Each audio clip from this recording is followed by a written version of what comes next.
Welcome to the Conspiracy Theory Iceberg, a series that takes you deep into a world where the line between fact and fiction blurs, and the truth is often stranger than fiction. Whether you're a skeptic or a believer, prepare to question everything you thought you knew. Also, don't forget to like and subscribe and share this video with your various co-conspirators.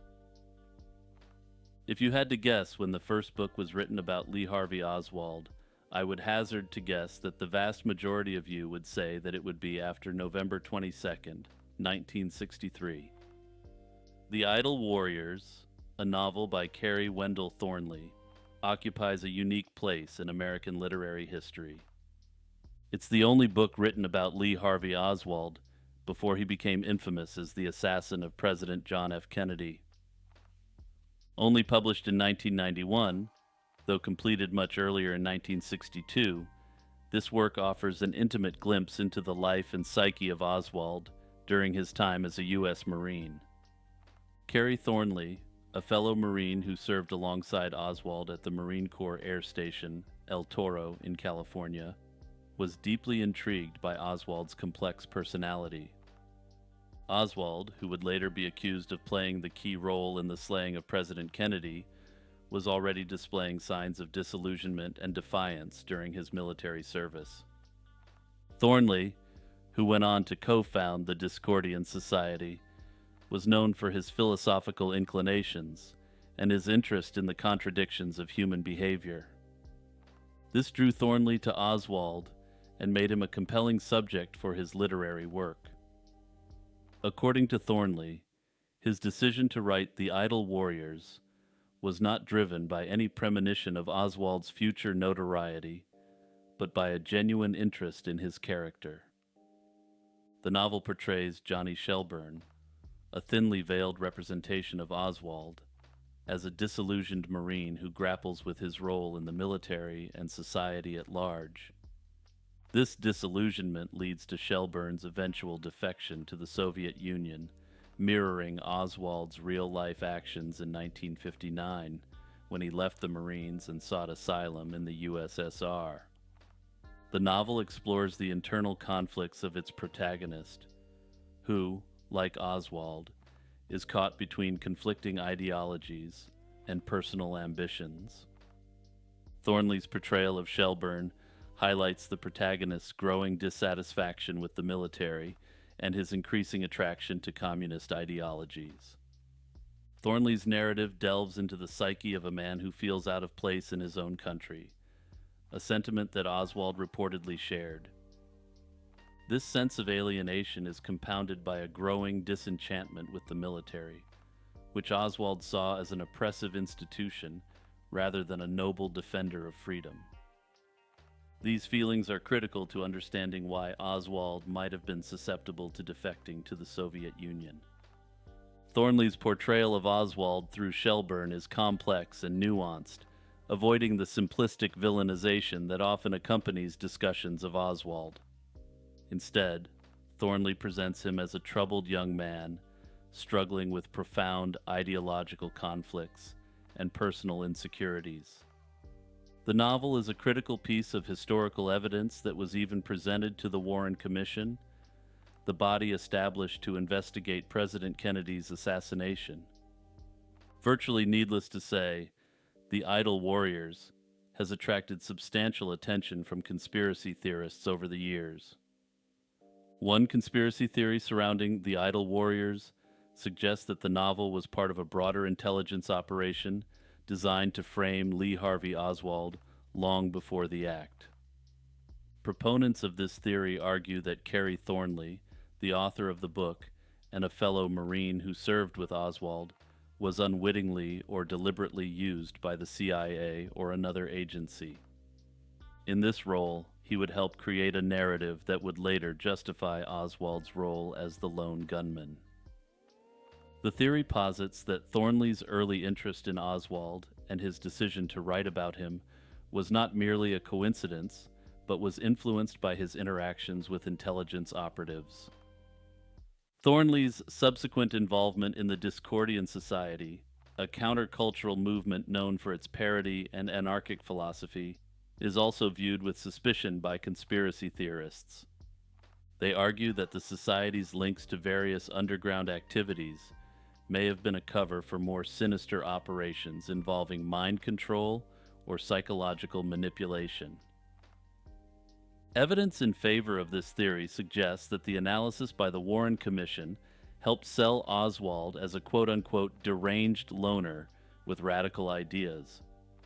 Some theorists even suggest that the manuscript of The Idle Warriors was intentionally created after the Kennedy assassination to retroactively create a narrative.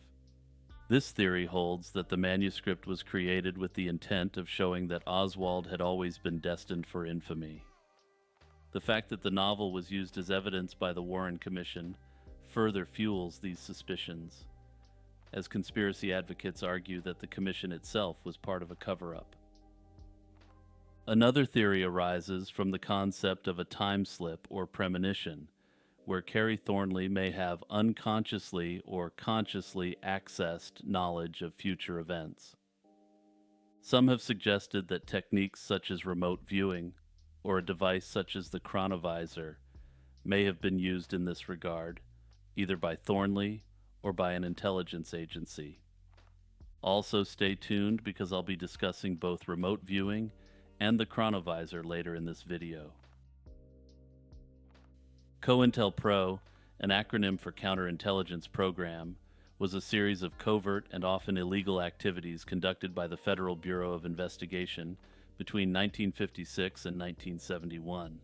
These operations were designed to surveil, infiltrate, discredit, and disrupt domestic political organizations considered subversive or threatening to U.S. national security. COINTELPRO's targets ranged from communist organizations to civil rights groups, feminist movements, and anti-Vietnam War activists, among others. The origins of COINTELPRO can be traced back to the Cold War era, a period marked by heightened fears of communism and domestic subversion. The program initially focused on the Communist Party USA, which the FBI deemed a significant threat to national security. However, as the 1960s progressed, COINTELPRO expanded its reach to include various other groups, such as the Southern Christian Leadership Conference, SCLC, and the Black Panthers. One of the most notorious aspects of COINTELPRO was its intense focus on prominent civil rights leaders, most notably Dr. Martin Luther King Jr. After the 1963 March on Washington, FBI Director J. Edgar Hoover identified King as a significant threat, fearing his potential to unify and mobilize African Americans across the country. Under COINTELPRO, the FBI engaged in a systematic campaign to discredit King. This included the infamous self-ending letter, an anonymous message sent to King, urging him to end himself to avoid the public exposure of scandals. This letter was accompanied by audio recordings obtained through illegal surveillance, which the FBI intended to use as blackmail against King. The program's methods were not limited to psychological harassment. COINTELPRO operatives frequently employed black bag jobs, a term used to describe illegal break-ins, burglaries, and wiretaps to gather intelligence on their targets. These operations often extended to planting false evidence, forging documents, and spreading disinformation designed to incite violence between rival groups or to create internal discord within organizations. For example, the FBI actively sought to deepen the rift between Malcolm X and Elijah Muhammad, leading to increased tensions that some historians believe contributed to Malcolm X's slaying. One of the most egregious instances of COINTELPRO's activities was its role in the slaying of Black Panther Party leader Fred Hampton. On December 4, 1969, Hampton was shot and killed during a raid on his apartment by the Chicago Police Department. This operation was later revealed to have been orchestrated with significant input from the FBI. The Bureau had infiltrated the Black Panther Party, and the informant provided the FBI with a detailed layout of Hampton's apartment, which was used to plan the raid. This event, among others, has led to widespread accusations that COINTELPRO was not merely about intelligence gathering, but also about actively neutralizing perceived threats through violence. COINTELPRO's activities were kept secret from the public until 1971, when a group of activists broke into an FBI office in Media, Pennsylvania, and stole documents that exposed the program. The release of these documents led to widespread outrage and eventually to a series of congressional investigations, most notably the Church Committee. The Church Committee, which was formed in 1975 to investigate intelligence activities by U.S. agencies, including the FBI, was one of the most widespread investigations into these groups. The Church Committee's findings were damning, revealing that the FBI had repeatedly violated the constitutional rights of American citizens through blackmail, extortion, and psychological warfare. The exposure of COINTELPRO had a profound impact on public trust in the FBI and led to significant reforms within the intelligence community. The program's legacy continues to be a subject of intense debate, particularly regarding the balance between national security and civil liberties. Critics argue that COINTELPRO represented a gross abuse of power, one that targeted individuals and groups not for their illegal activities, but for their political beliefs and activism. This perspective is reinforced by the fact that many of COINTELPRO's targets, such as Martin Luther King Jr., were engaged in legal and constitutionally protected activities. The belief that COINTELPRO never truly ended is rooted in the observation of ongoing government surveillance and infiltration tactics against political activists in certain communities. As mentioned, COINTELPRO officially ended in 1971, following public outcry and congressional investigations, but many argue that its methods have persisted in different forms. Critics point to the FBI's continued monitoring and infiltration of political movements on both the left and the right, environmental activists, and other movements perceived as threatening. Modern surveillance has fueled concerns that the core tactics of COINTELPRO, spying, disinformation, and the disruption of activist groups, are still in use under different programs. Furthermore, the revelations of widespread domestic surveillance by the NSA have reinforced suspicions that COINTELPRO's legacy lives on. The persistence of these tactics raises questions about the balance between national security and civil liberties, much like during the COINTELPRO era.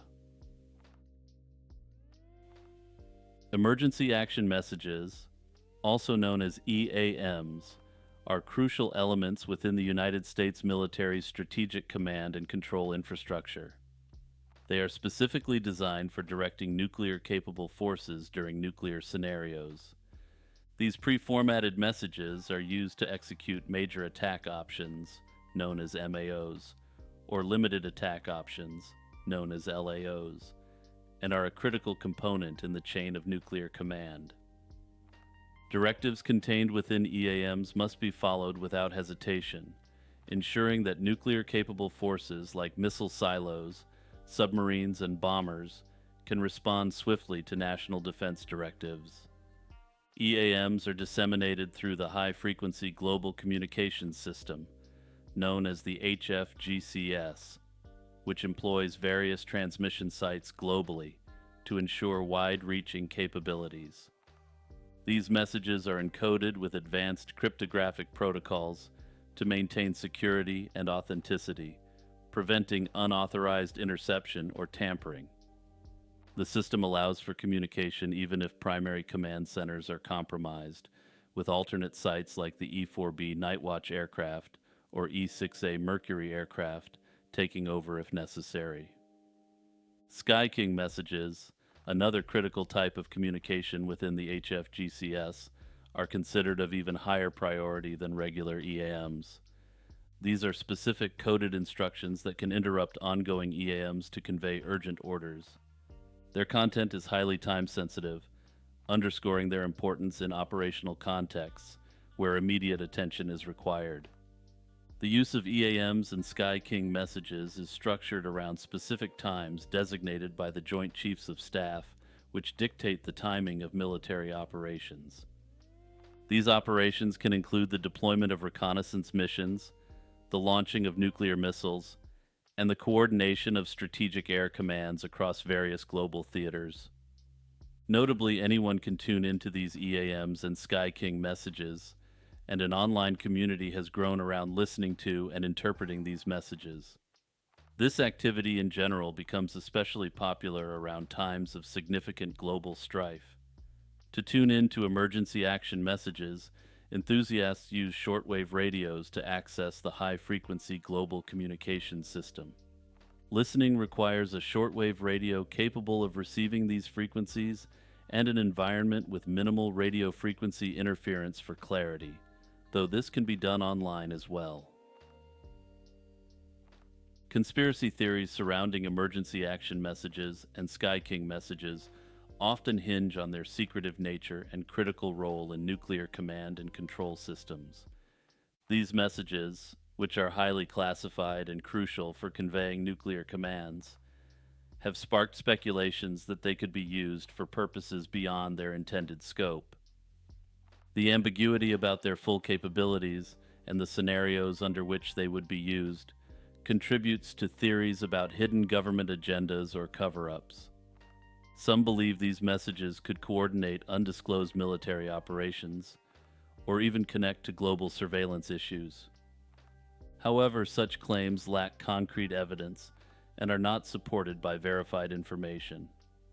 The use of encrypted, classified communication in military operations naturally feeds into broader narratives of mistrust in government transparency and security practices. Denver International Airport is known for its architectural uniqueness and conspiracy theories surrounding it. The DIA stands out for its avant-garde design, notably its tent-like roof structure, which mimics the snow-capped Rocky Mountains and Native American teepee forms. The airport's art garners significant attention, particularly a mural which depicts an individual in a gas mask and a World War II-era uniform slaying a dove. Officially, these murals are supposed to represent the triumph of children's dreams over global strife, though some view them as prophecies for a dystopian future. Another prominent feature at the DIA, the blue Mustang statue known as Blucifer, is a source of much speculation. The statue's fierce appearance, highlighted by glowing red eyes, and the tragic death of its creator, Luis Jimenez, add to its mystique. Notably, the horse fell apart in the sculptor's studio, killing him. While Jimenez intended the red eyes as a tribute to his father's work with neon signs, the statue's eerie aura has led others to associate it with apocalyptic symbolism. Further compounding the mystery is the DIA's extensive underground tunnel system. Originally designed for an automated baggage system that failed shortly after the airport's opening, these tunnels have been the subject of speculation about their possible use as military bases or fallout shelters. Adding yet another mysterious element to the airport is a capstone set in place by the Freemasons, which includes a time capsule meant to be opened in 2094. This capstone features symbols associated with the Freemasons and mentions the, quote, New World Airport Commission, further fueling conspiracy theories. Notably, officially, the, quote, New World Airport Commission has never existed in any capacity.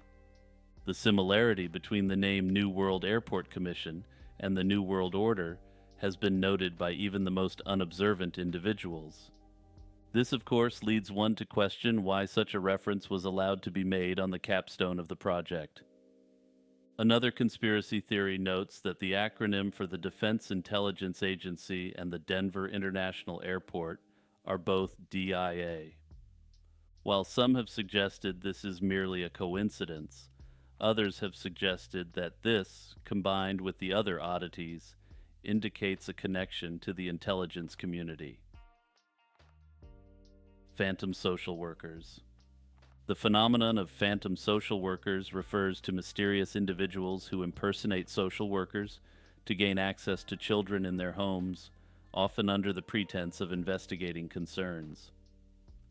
This unsettling narrative first emerged in the United Kingdom during the early 1990s and quickly spread across other parts of the world, including the United States. The stories typically involve these imposters visiting homes, demanding to see the children, and conducting examinations, and leaving parents terrified and the authorities perplexed. The first widely reported incidents of phantom social workers occurred in South Yorkshire in the UK, leading to a public outcry and the establishment of Operation Childcare in 1990. This task force was specifically created to investigate these claims.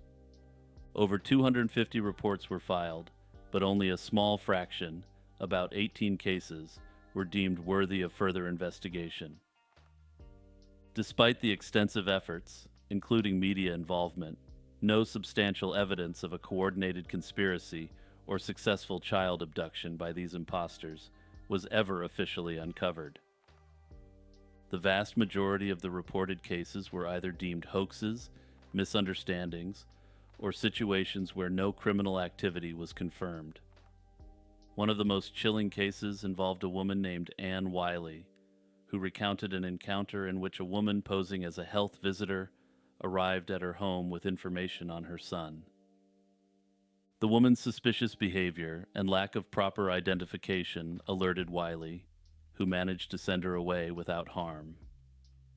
However, the incident left her and her community deeply shaken, contributing to the growing concern surrounding these mysterious visitors. The motivations behind the phantom social workers remain speculative. Several theories have been proposed, ranging from criminal intent to alien abductions. Some have suggested that these so-called social workers are actually humanoid alien entities, such as Nordic aliens, or aliens who adopt human appearances for this purpose. Notably, those who subscribe to this theory point out that none of these phantom social workers have ever been apprehended.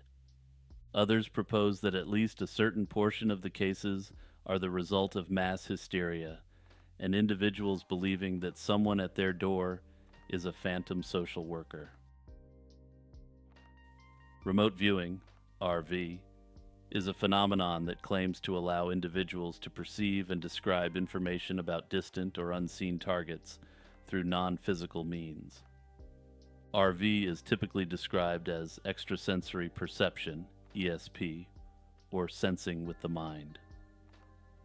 This concept has intrigued many, drawing both believers and skeptics, and has even garnered attention from government agencies, leading to its study under various secret programs. The formal investigation of remote viewing as a scientific endeavor began in the 20th century, with significant contributions from researchers like Ingo Swann, Harold Puthoff, and Russell Targ. These researchers were among the first to conduct controlled experiments in remote viewing, particularly under the auspices of the Stanford Research Institute in the early 1970s. One of the most notable early experiments involved the psychic Ingo Swann, who was tested for his ability to describe objects and events located at a distance. These experiments at SRI reportedly yielded positive results, leading to further interest and funding from various branches of the U.S. military and intelligence communities. This period marked the beginning of a more organized and funded approach to studying remote viewing, culminating in the establishment of the Stargate Project. The Stargate Project was a secret U.S. Army unit established in the late 1970s, aimed at exploring the potential military applications of psychic phenomena, including remote viewing. This project, which ran until 1995, was motivated by reports that the Soviet Union was heavily investing in similar research.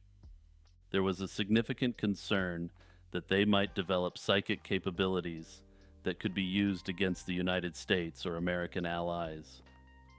Under the Stargate Project, remote viewers were tasked with various missions, including locating hostages, identifying the locations of weapons, and gathering intelligence on enemy positions.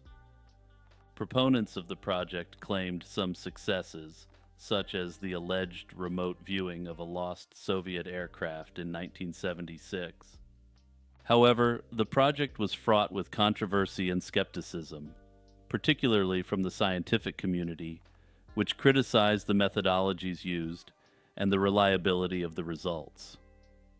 One of the primary criticisms is the lack of repeatability in remote viewing experiments. Many studies have reported positive results, but these results often failed to be replicated in subsequent experiments, leading to questions about the validity of the findings. Furthermore, methodological flaws have been pointed out in many of the early remote viewing experiments. Issues such as the possibility of sensory leakage, where the remote viewer could have received unintentional cues about the target, and the failure to use proper control groups. These issues have cast doubt on the legitimacy of the results. These concerns have led many in the scientific community to classify remote viewing as pseudoscience, despite its continued popularity among certain groups and researchers. One notable figure in RV includes Joseph McMoneagle, a retired U.S. Army officer who participated in the Stargate project and is often cited as one of the most successful remote viewers. He claimed to have been involved in numerous successful remote viewing operations, although these claims are often disputed by skeptics. The Stargate project's association with remote viewing gave the phenomenon a degree of legitimacy that it might not have achieved otherwise. The project received considerable funding over its two-decade existence, with the CIA and the Defense Intelligence Agency, or DIA, both playing significant roles in its continuation. However, by the early 1990s, the project's utility was increasingly questioned. Consequently, the CIA terminated the Stargate project in 1995, marking the end of open official U.S. government research into remote viewing.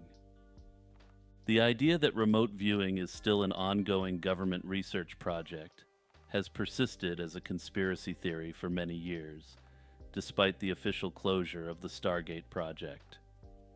Proponents of this theory argue that the U.S. government continued to secretly fund and conduct research into remote viewing, motivated by its potential intelligence applications. One of the central claims supporting this conspiracy theory is that the public termination of the Stargate project was merely a facade, designed to remove the controversial research from public scrutiny. The rationale behind this theory is that the government would not abandon a project that had any potential strategic value. Particularly, observers have noted that if adversarial nations like Russia or China were believed to be exploring similar research, the U.S. government would not want to allow them any potential edge. Supporters of this theory often cite the secrecy that surrounded the Stargate project and the broader field of remote viewing research. The project was highly classified for many years, and only a fraction of the related documents have been declassified. The lack of transparency and the selective release of information fuel suspicions that much remains hidden from the public. There are also claims that remote viewing is being conducted under the umbrella of private contractors or within new, more covert government programs. The idea here is that by outsourcing the research or rebranding it under different projects, the government can plausibly deny its continuation while still reaping the benefits. But that's not where the conspiracy theories regarding remote viewing end. One conspiracy theory is that remote viewing is just a psyop orchestrated by the U.S. government. This theory suggests that the entire phenomenon was deliberately concocted or exaggerated to mislead adversaries, particularly the Soviet Union. This theory posits that remote viewing was never intended to be a serious scientific pursuit, but rather a tool for manipulating both enemy states and perhaps even the general populace. By publicly funding and promoting remote viewing projects like the Stargate project, the U.S. could have created the illusion that they were making significant strides in psychic research. This, in turn, might have encouraged the Soviets to waste resources on similar pursuits, ultimately diverting attention and funds away from more practical military advancements. Notably, this is important because the United States had a significant economic advantage over the Soviet Union while the Stargate project was active. Resources expended this project were of little concern to the United States, but potentially diverted significant Soviet resources from more traditional and legitimate intelligence capabilities. Additionally, the theory suggests that remote viewing could have been used as a domestic psyop, aimed at gauging and influencing public belief in psychic phenomena. By promoting remote viewing and then leaking or declassifying certain aspects of the research, the government could have been testing the public's gullibility or readiness to accept unconventional ideas. This would allow the government to better understand how to control or influence public opinion on a broader scale. The lack of consistent, verifiable results in remote viewing experiments, coupled with the highly secretive nature of the programs, fuels this conspiracy theory. Critics argue that if remote viewing had any real efficacy, the government would not have declassified the program or allowed it to be discontinued so publicly. Instead, they contend that the whole project might have been designed to mislead, confuse, or distract, serving as a smokescreen for other covert operations, or simply as a tool for psychological warfare. Hey everyone, it's Jimmy here taking a few seconds to promote my channel and my work. If you've made it this far in the video, please do me a huge favor and hit that like button and the share button to share it with your friends. Also, remember, if you want to take it to the next level, consider signing up for the Patreon or YouTube membership for as little as 99 cents a month. You'll get access to some exclusive content and occasionally videos released in early access form. The idea that professional sports are scripted has gained traction among certain groups, fostering a conspiracy theory that challenges the integrity of various sports leagues. While many dismiss these claims as mere speculation or a byproduct of fan frustration, the persistence of this belief in popular culture suggests a deep resonance of this conspiracy. This particular theory has gained significant attention in recent years, particularly within the National Football League. The theory suggests that games, seasons, and even entire careers are predetermined by a script, much like a television show or movie. Proponents of the scripted sports conspiracy theory often point to specific instances in games that seem too dramatic or improbable to be genuine. For example, the miraculous comeback by Tom Brady and the New England Patriots in Super Bowl 51, where they overcame a 28-3 third-quarter deficit to win in overtime, is frequently cited. Skeptics argue that such a comeback, while rare, is within the realm of possibility in sports, but many remain unconvinced. Questionable officiating decisions, particularly in high-stakes games like the Super Bowl, are often presented as proof that the outcomes are predetermined. These include controversial calls that have significantly impacted the results of games, leading some to believe that referees are part of the script designed to create more drama. This drama is theorized to boost audience engagement, both through the watching of content as well as posting about the event on social media. The theory further posits that the immense financial stakes in professional sports provide a compelling motive for leagues to ensure that games follow a narrative that maximizes viewership. The financial aspect of professional sports is often highlighted as a key factor that supports the scripted sports conspiracy theory. The global sports industry is worth billions of dollars, and television deals, sponsorships, and advertising revenue are heavily dependent on the popularity and viewership of sports events. While the NFL has been the primary focus of the scripted sports conspiracy theory, similar claims have been made about other sports as well. In basketball, for instance, the notion that the NBA manipulates outcomes to favor large market teams or popular players is a recurring theme among conspiracy theorists. The idea is that the league benefits from having teams like the Los Angeles Lakers or players like LeBron James in the finals, as this drives higher ratings and more significant revenue. Boxing and mixed martial arts have also been subject to accusations of scripting, especially in high-profile fights. The controversy surrounding certain decisions in boxing matches, where outcomes seem to favor the more marketable fighter, has led to suspicions that some fights are fixed. Conspiracy theorists posit that this is to ensure future lucrative matchups between more marketable fighters.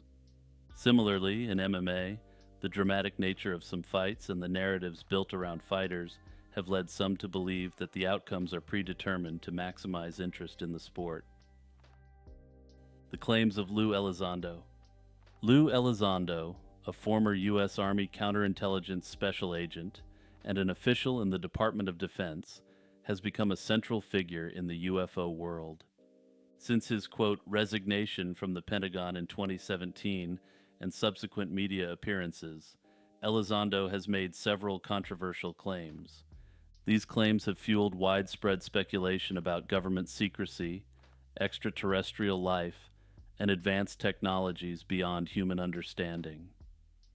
Elizondo first gained significant public attention through his role in the Advanced Aerospace Threat Identification Program, ATIP, a Pentagon initiative reportedly tasked with investigating UFOs. As a programming note, Elizondo refers to them as unidentified aerial phenomena, or UAPs, but I've chosen to use the more common phrase UFO throughout this series. According to Elizondo, ATIP was responsible for examining various UFO incidents, particularly those involving the U.S. military. Elizondo has consistently claimed that he was the director of ATIP, although this assertion has been met with skepticism by the Pentagon. This discrepancy has sparked conspiracy theories suggesting that the government might be downplaying or concealing Elizondo's involvement to keep the public unaware of the true nature of UFOs. One of the most provocative aspects of Elizondo's narrative is his claim that the U.S. government has recovered non-human biological entities from UFO crash sites. Elizondo alleges that the government has in its possession materials of extraterrestrial origin, including biological specimens. He also suggests that some UFO incidents may involve technologies that are capable of manipulating space-time, indicating a level of advancement far beyond current human capabilities. Elizondo has further argued that there is a concerted effort by various government agencies to cover up the reality of these phenomena. He believes that the government's reluctance to disclose information about UFOs stems from a fear of public panic and the potential implications for national security. This secrecy, according to Elizondo, has fueled countless conspiracy theories and public distrust, exacerbated by occasional leaks and incomplete disclosures. Since leaving the Pentagon, Elizondo has become a prominent figure in the media, frequently appearing on podcasts and in documentaries. His appearances have not only brought UFOs back into the mainstream, but have also lent credibility to the idea that there may be more to the UFO phenomenon than previously thought. In interviews, Elizondo has often emphasized that many UFO sightings involve objects with capabilities that defy conventional physics. These abilities include sudden acceleration, hypersonic speeds, and the ability to operate underwater. Elizondo's assertions have been met with a mix of intrigue and skepticism. While some see him as a whistleblower revealing long-hidden truths, others view his claims as part of a larger disinformation campaign. The release of Pentagon videos showing UFOs, often referred to as the Tic Tac videos, has significantly bolstered Elizondo's credibility. However, the release of these videos has also led to the claim that Mr. Elizondo is, to use the common parlance, still glowing. One theory suggests that the U.S. government has been reverse engineering alien technology for decades, possibly explaining advancements in aerospace technology. Another theory posits that the government is preparing for a slow disclosure of extraterrestrial life, with Elizondo and others being used to gradually acclimate the public to this reality. These theories are further fueled by Elizondo's claims about the connection between UFOs and nuclear facilities. He has repeatedly stated that UFOs have shown a particular interest in nuclear assets, often appearing near missile silos and even deactivating nuclear weapons.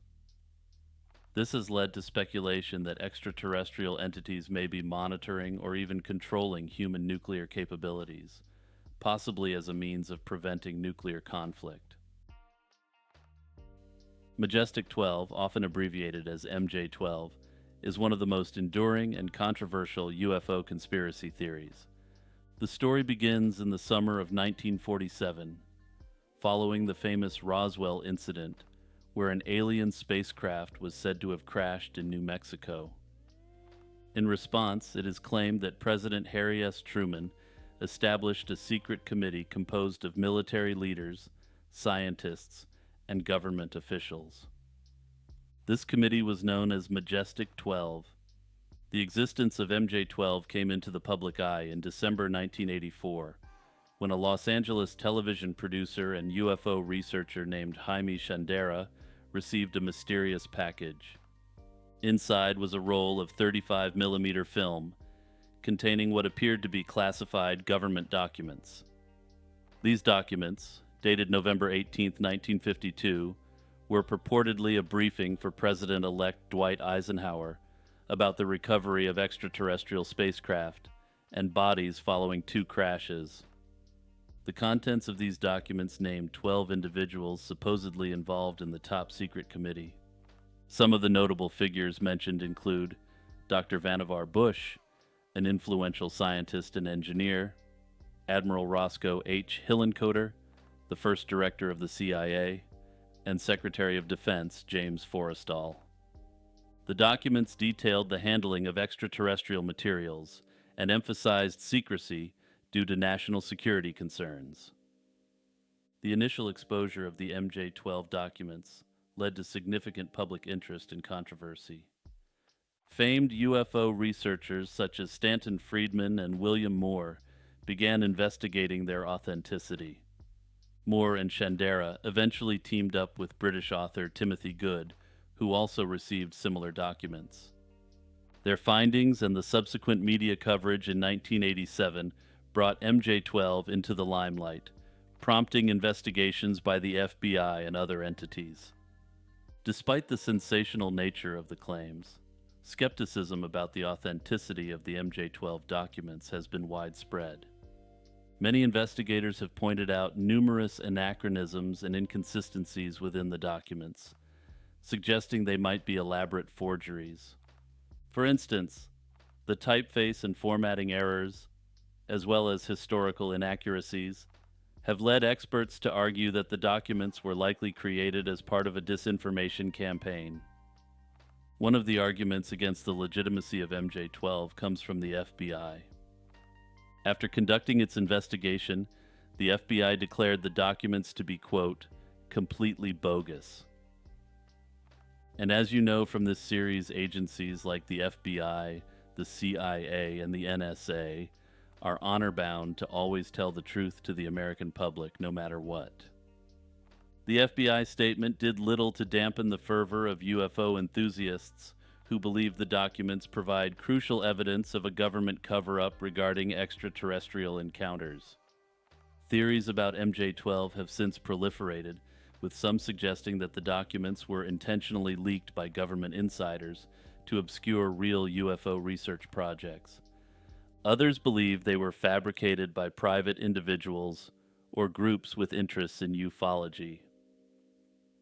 One of the aspects of the MJ-12 saga is its connection to broader UFO lore and the Cold War context.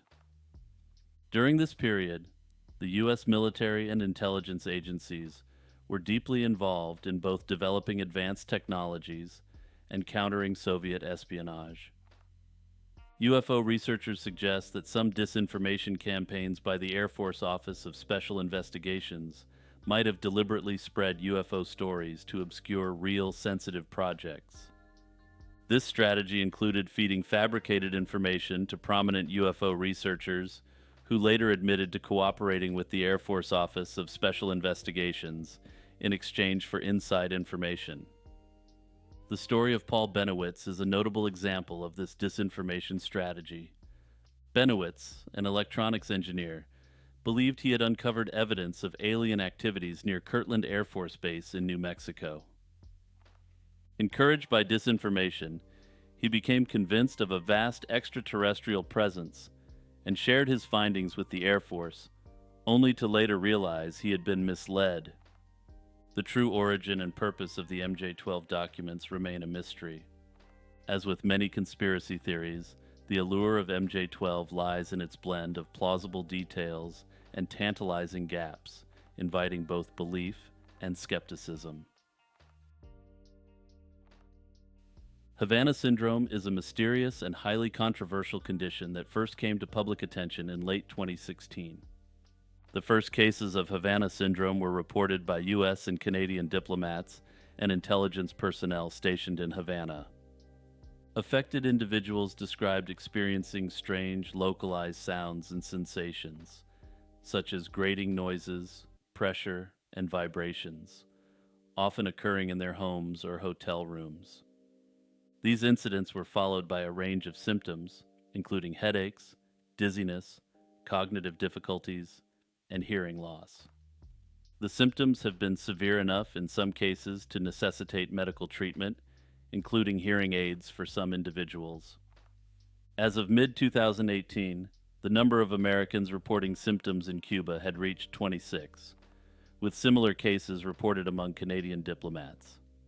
These events led the U.S. to reduce its embassy staff in Havana and issue travel warnings. Initially, speculation centered on the possibility of a sonic or microwave weapon used by a foreign power, possibly Russia. Intelligence reports indicated that suspected Russian operatives were in close proximity to affected CIA officers during some incidents.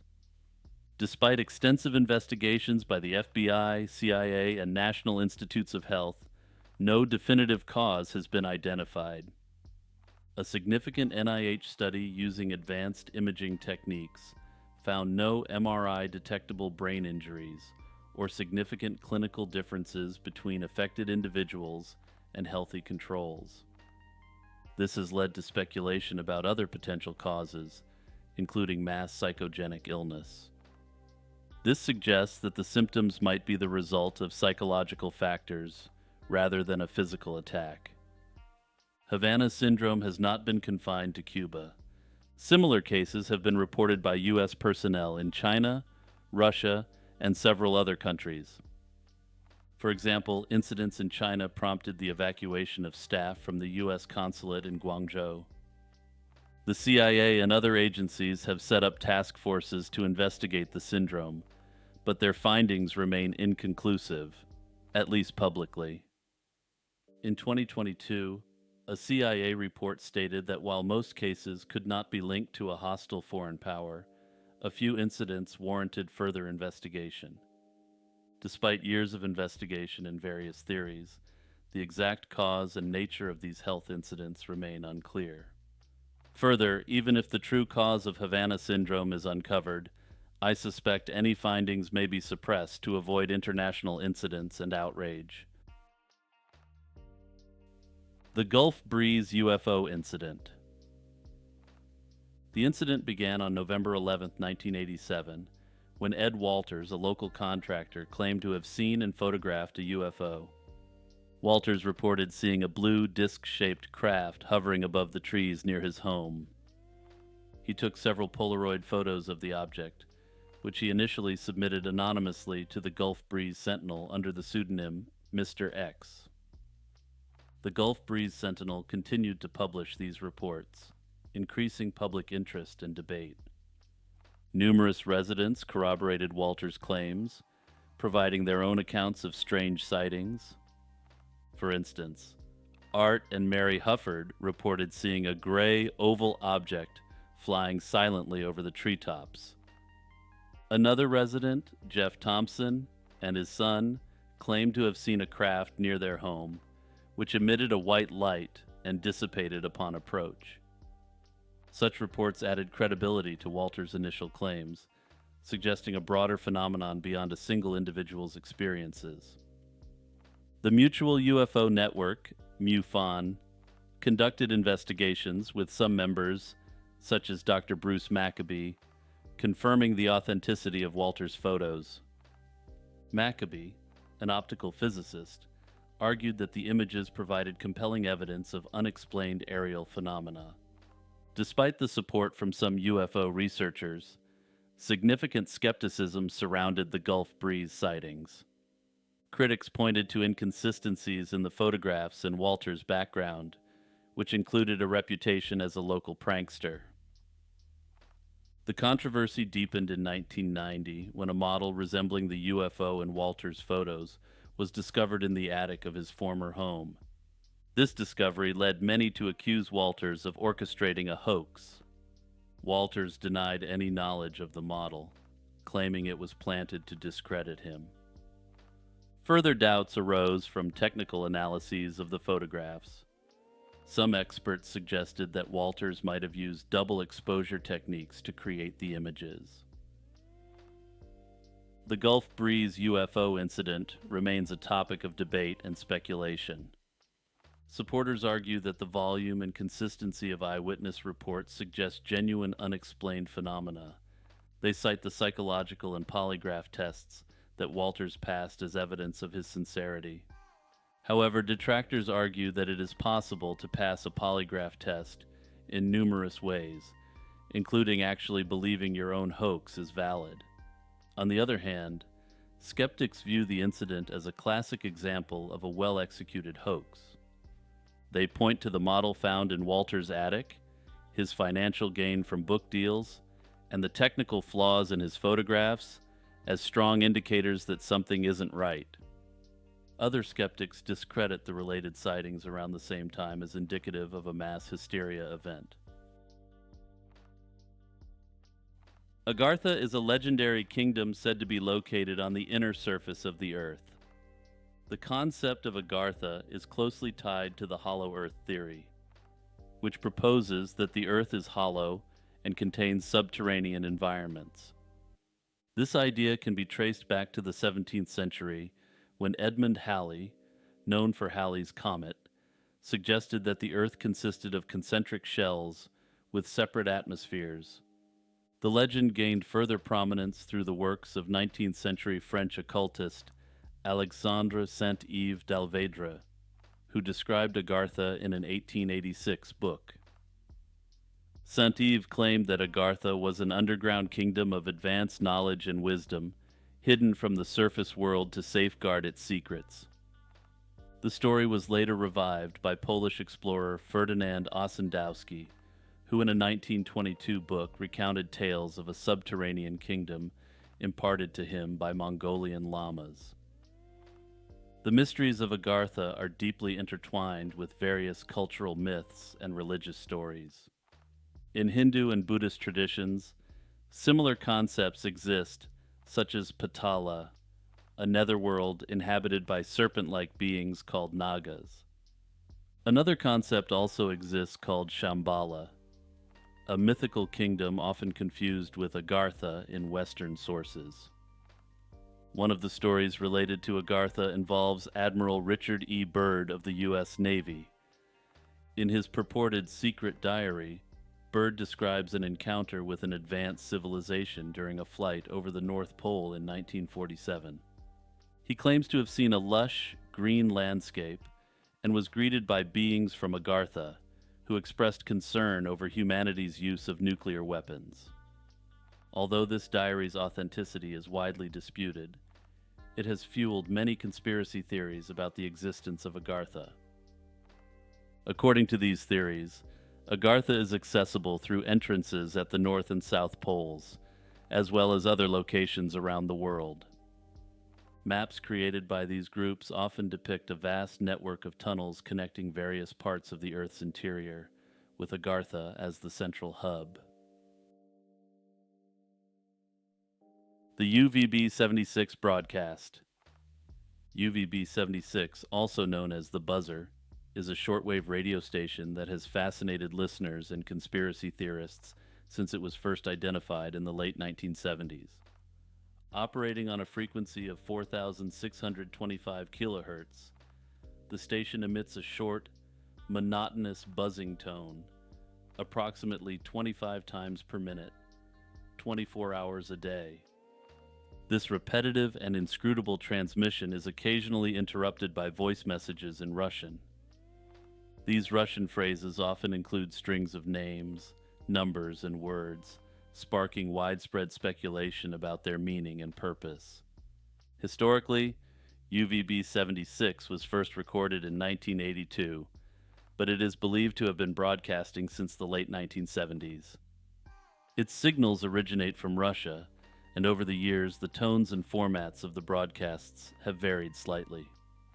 These alterations have led to intense scrutiny and analysis by amateur radio enthusiasts and professional signal analysts worldwide, yet the station's true purpose remains unknown. The voice messages transmitted by UVB 76 are typically formatted in a specific structure that includes call signs and coded messages. These transmissions, although rare, are highly standardized and suggest a methodical purpose behind the broadcasts. Theories about the station's function range from military communication to conducting research on the ionosphere, yet no concrete evidence has substantiated any single explanation. Notably, the station's activities spiked in interest when unusual transmissions, including music from Tchaikovsky's Swan Lake and other sounds, were broadcast in 2010, indicating a possible shift in the station's operation or purpose at that time. Theories regarding UVB 76's function include suggestions that it serves as a numbers station. This is a part of a network of similar radio stations used during the Cold War for transmitting encrypted messages to spies using one-time pads. This encryption method is virtually unbreakable if used correctly, adding a layer of intrigue to the already mysterious broadcasts. Additionally, the station's enduring operation, despite the availability of more modern communication technologies, suggests its continued relevance and importance to the parties operating it. Despite numerous attempts to uncover more about UVB 76, including expeditions to its suspected broadcasting locations, the station's operators and precise objectives remain unconfirmed. I suspect the true nature of this mysterious broadcast is known by intelligence officials, but of course they aren't talking. The Ilkley Moor UFO Incident. The Ilkley Moor UFO incident centers on the experience of Philip Spencer, a retired police officer. He reported a close encounter with a UFO and an extraterrestrial being on December 1st, 1987, while walking on Ilkley Moor in Yorkshire in the United Kingdom. Philip set out early in the morning with his camera, aiming to photograph strange lights reported in the area. As he walked across the moor, he encountered a small green humanoid creature with large eyes and pointed ears. Acting on impulse, Spencer took a photograph of the being, which then fled. Spencer pursued the creature and witnessed a large domed UFO taking off from the moor and disappearing into the sky. Spencer's photograph of the alleged alien has been the subject of extensive scrutiny. The image, while blurry, showed a figure that did not match any known animal. Initial analysis by wildlife photography experts and further examination at Kodak Laboratories confirmed that the photograph was not tampered with. Spencer's experience did not end with the photograph. He reported feeling disoriented and noted that his compass was pointing south instead of north. Additionally, upon reaching the nearest village, he realized that the town clock indicated an hour had passed, although he felt only a short time had elapsed since his encounter. To retrieve more details about the incident, Spencer underwent hypnosis. During these sessions, he recounted being abducted by the beings he photographed and taken aboard their craft. He described a room filled with bright lights and advanced technology, and how he was examined by the entities. These hypnosis sessions added a layer of complexity to the case, providing a narrative of abduction and interaction with extraterrestrial beings. The public reaction to Spencer's story has been mixed. While some believe his account is genuine, others are skeptical, attributing it to hallucinations or a hoax. Investigators like Peter Howe, who initially thought the case was too good to be true, found Spencer to be credible and not motivated by fame or financial gain. Proponents argue that Spencer's detailed descriptions and the physical evidence of the photograph support a genuine encounter with an alien being. Skeptics suggest that Spencer might have experienced a psychological episode, perhaps triggered by the isolation and eerie atmosphere of the moor.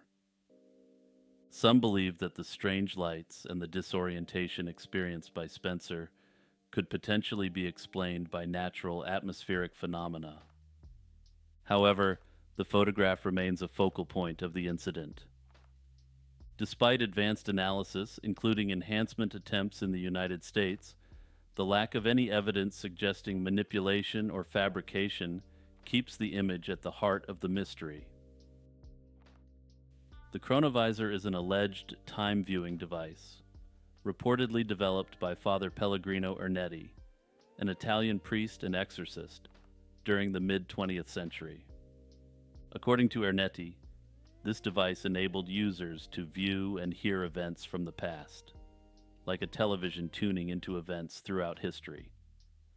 The most sensational of these claims includes observations of Jesus Christ's crucifixion and other biblical events.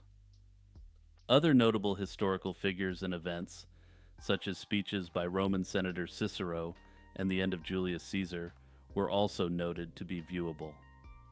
Ernetti's description suggests that the chronovisor worked through the use of specialized antennae made from mysterious metals, capable of capturing sound and light waves across the spectrum.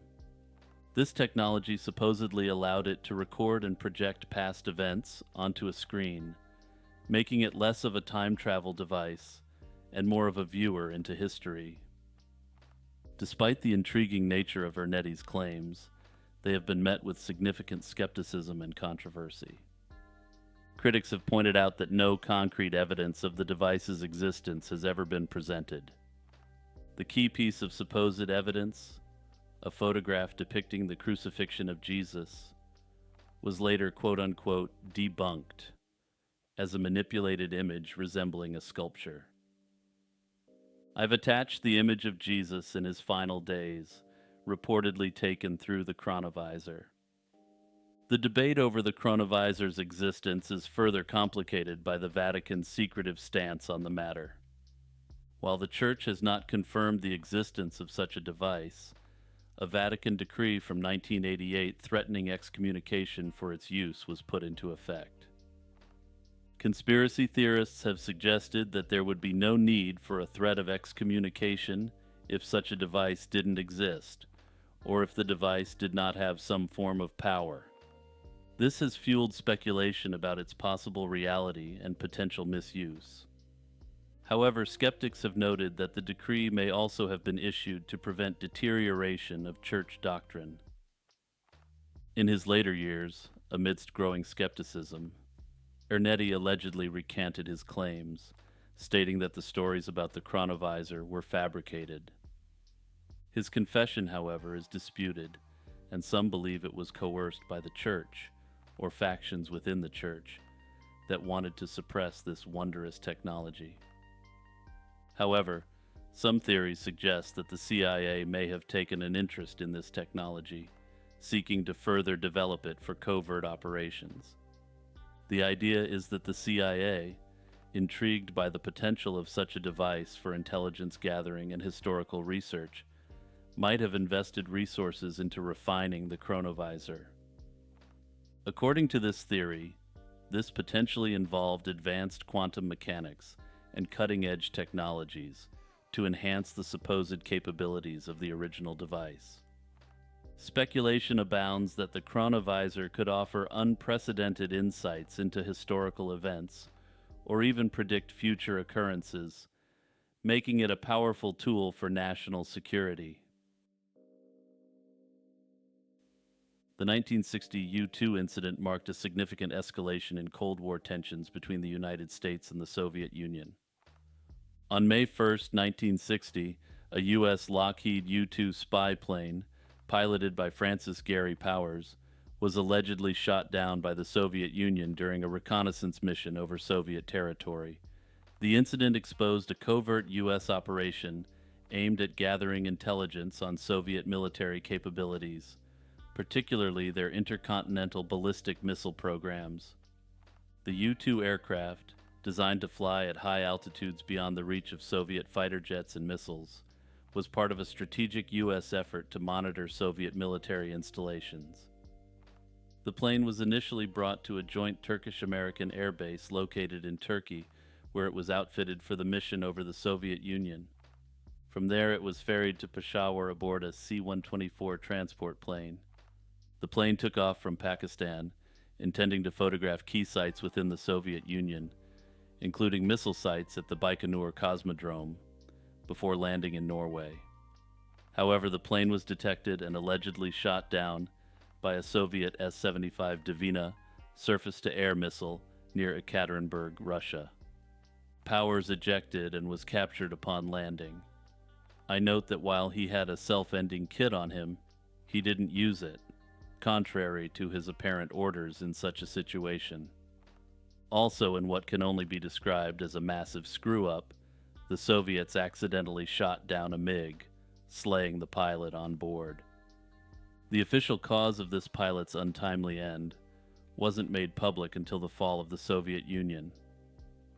As an interesting aside, because of the cover-up, the Soviet Union heavily decorated the surface-to-air missile defense squadron, which shot down the MiG. The incident occurred at a time when U.S. President Dwight D. Eisenhower and Soviet Premier Nikita Khrushchev were preparing for a summit in Paris aimed at easing Cold War tensions. Initially, the U.S. government attempted to cover up the espionage mission, claiming the aircraft was a weather plane that had strayed off course. However, the Soviet Union presented evidence of the spy plane, including photographs of Powers and wreckage from the U-2, thereby exposing the U.S. espionage operation. The fallout from the incident was immediate and far-reaching. Khrushchev demanded an apology from the United States and a halt to the reconnaissance flights. When Eisenhower refused to apologize or acknowledge the flights as espionage, it led to the collapse of the Paris summit. The incident not only heightened Cold War tensions, but also had a lasting impact on U.S.-Soviet relations, which were approaching an all-time low. Powers was convicted of espionage by the Soviet Union and sentenced to 3 years of imprisonment, plus 7 years of hard labor. He was released in 1962 in a prisoner exchange for Soviet intelligence officer Rudolf Abel. That's the official version of how things went down. Now let's get to the conspiracy theories surrounding this event. In 2010, a CIA report on the incident was declassified, indicating that U.S. officials never believed Francis Gary Powers' version of events. The CIA report references a National Security Agency report as definitive evidence for why this is the case. However, the NSA report itself is still classified at present. However, the CIA report suggests that the plane began to lose significant altitude for no apparent reason prior to the apparent interception by surface-to-air missiles. The CIA report alleges that Francis Gary Powers may not have been shot down, but that he may have been attempting to land his plane for the purposes of defection to the Soviet Union. In the 1990s, Fletcher Prouty, who was a chief of special operations for the Joint Chiefs of Staff under President John F. Kennedy, decided to spill the beans on the true purpose of the operation. According to Prouty, the operation was designated a disinformation campaign against the Soviets, as well as a means to disrupt the Paris summit. Prouty claimed that the U-2 plane involved had previously been crashed and was rebuilt to lower specifications. He also claimed that the plane was equipped with a subpar camera, which was not in line with the cutting-edge cameras that were used on U-2s at the time. However, perhaps most astonishingly, he claimed that the engine contained insufficient fuel to reach its destination. Given all these irregularities, this would require Francis Gary Powers to have been in on it, which, if that was the case, talk about bravery. Interestingly, Francis Gary Powers succumbed to a helicopter crash in Encino, California in 1977. In a heroic turn of events, Powers could likely have saved himself by conducting an emergency landing in an area where a group of children were playing. Instead, Powers decided to take evasive action at the last moment, saving the children but unfortunately costing his own life and the life of the cameraman aboard. The Great Tartarian Empire. The Great Tartarian Empire is a popular conspiracy theory that has gained traction among certain online communities, despite being widely regarded as a pseudo-historical concept. According to proponents of this theory, there was once a vast and technologically advanced empire known as Tartaria, or Tartary, that spanned much of Asia, Eastern Europe, and even parts of North America. This empire, they claim, has been deliberately erased from history by a global conspiracy orchestrated by the world's elite. The roots of the Tartarian Empire conspiracy can be traced back to the historical region known as Tartary. This was a term used in Western Europe from the Middle Ages until the 19th century to describe a large, vaguely defined area of northern and central Asia, stretching from the Caspian Sea to the Pacific Ocean. The name Tartary was used by Europeans as a blanket term for various nomadic peoples and regions of the Eurasian steppe. These people included groups such as the Kazakhs, Mongols, Manchus, the Cumans, and of course the Tatars. Over time, as knowledge of the geography and history of Central Asia improved, the term fell out of use, and Tartary as a concept faded from maps and scholarly discourse. However, the maps and writings referring to this vast place persisted, creating evident confusion for further generations. For instance, in the map used for this portion of the video, Tartary has been divided into Russian or Muscovite Tartary, Chinese Tartary, and independent Tartary, reflecting the realms of the Kazakhs and more. Advocates of the Tartarian Empire theory assert that this empire was not only real, but also extraordinarily advanced. They often point to grandiose buildings, such as those with Greco-Roman and Renaissance architecture found across the world, claiming that these structures are remnants of Tartaria. They argue that the world's elite, including historians, governments, and educational institutions, have systematically suppressed the truth about Tartaria to maintain control over global narratives of history and progress. One of the most common claims within this conspiracy theory is that of the mud flood. Proponents suggest that a catastrophic event, possibly a global flood of mud, buried much of the world's infrastructure, and what we see today are merely the tops of ancient Tartarian buildings. The Tartarian Empire conspiracy theory has gained momentum in recent years, largely through social media platforms and websites dedicated to alternative histories. It has been linked to broader conspiracy theories, such as those proposed by Anatoly Fomenko in his New Chronology theory. Fomenko, a Russian mathematician, argues that much of recorded history, as we know it, is a fabrication, and that events and empires have been misdated or even invented. He suggests that the history of the world is much shorter, and that the so-called Tartarian Empire was one of the dominant powers before it was erased from history. Despite the lack of credible evidence supporting the existence of the Tartarian Empire, the theory has attracted a diverse following. Area 51, a highly classified United States Air Force facility located in the Nevada desert, has long been at the center of some of the most enduring and elaborate conspiracy theories in modern history. Established in 1955, Area 51 was initially used for the testing of the U-2 reconnaissance aircraft, a crucial element in the United States intelligence operations during the Cold War. The remote location and the extensive security measures made the site ideal for conducting classified military projects. Over the decades, the base has evolved into a hub for the testing and development of advanced military aircraft. Of the publicly known developments which occurred there, these have included the A-12 Oxcart, the SR-71 Blackbird, and the F-117 Nighthawk stealth fighter. Despite its official purpose, the lack of public information about Area 51's activities has given rise to numerous conspiracy theories. The base's very existence was not acknowledged by the U.S. government until 2013, when the CIA declassified documents revealing Area 51's role in the U-2 program. This late acknowledgement only served to intensify speculation about what else might be hidden at the site.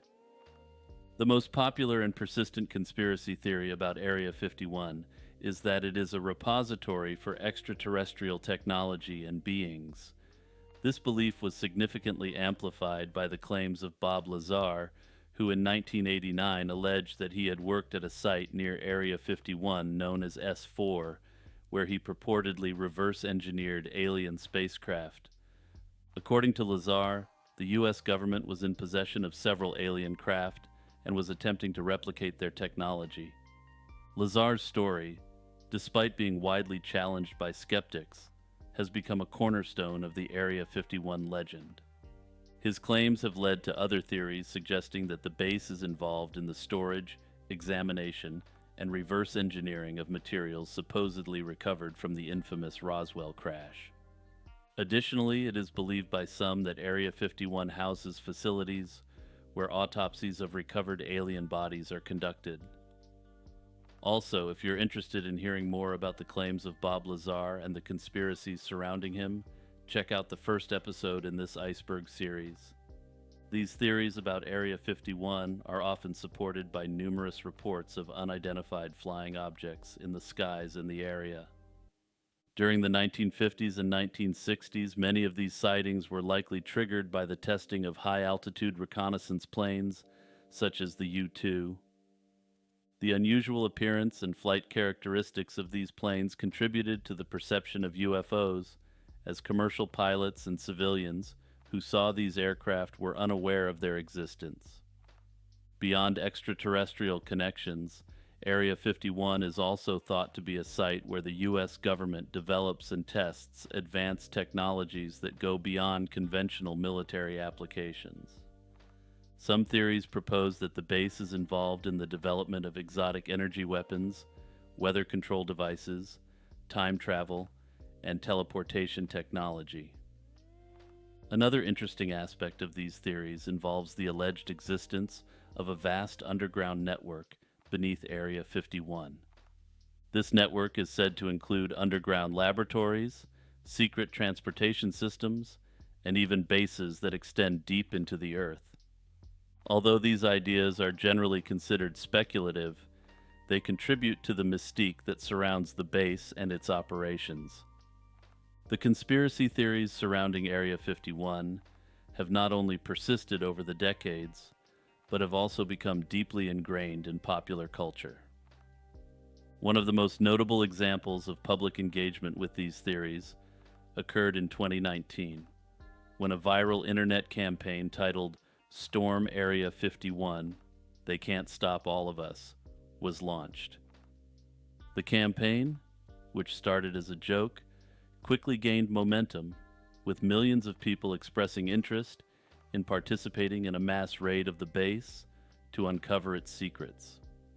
Although the event did not result in an actual raid, it demonstrated the enduring fascination and curiosity that surrounds Area 51 and the goings-on there. The Pascagoula alien abduction is a UFO encounter that occurred on the night of October 11, 1973. This incident involved Charles Hickson and Calvin Parker, who reported being abducted by extraterrestrials while fishing along the Pascagoula River in Mississippi. On that evening, after finishing work at a local shipyard, Hickson, aged 42, and Parker, aged 19, decided to go fishing.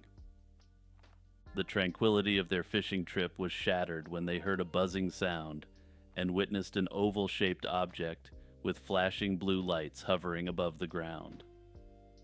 According to their accounts, 3 creatures with robotic humanoid appearances emerged from the craft. Parker reportedly fainted due to the shock, and Hickson claimed that they were both floated aboard the craft by these beings.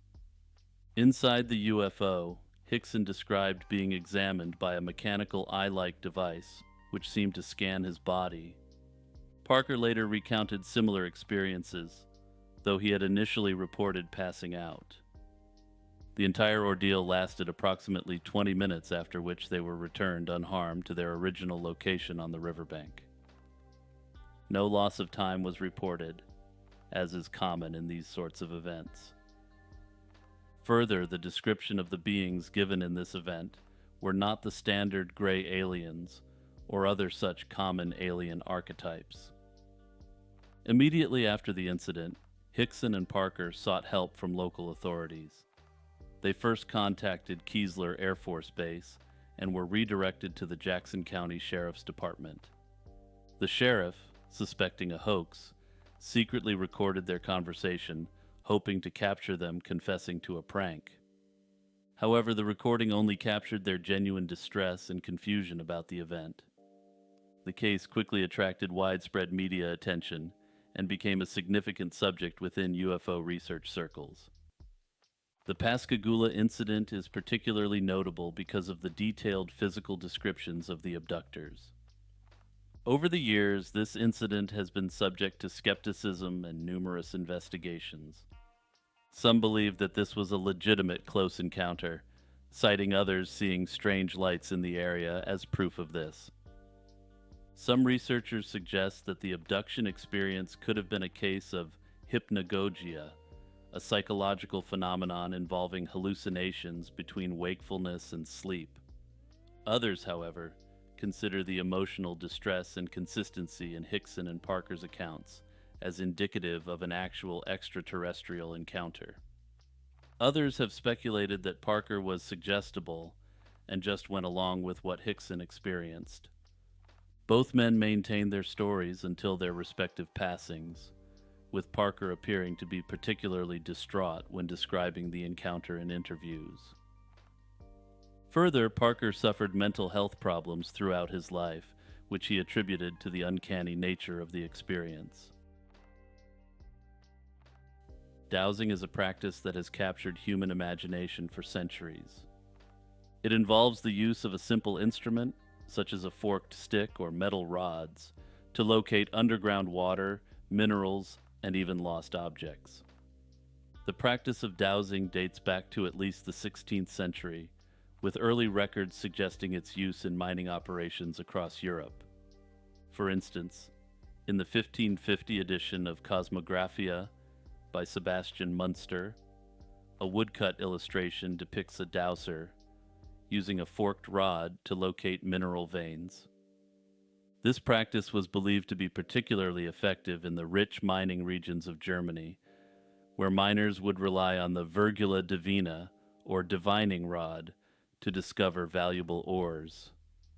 The technique soon spread to other parts of Europe, including England, where it was employed in royal mines and by German miners working in the tin-rich regions of Devon and Cornwall. Throughout history, dowsing has been associated with various mystical and supernatural explanations. In the 17th century, the philosopher Robert Boyle observed a dowser at work and noted the apparent lack of physical force exerted by the practitioner.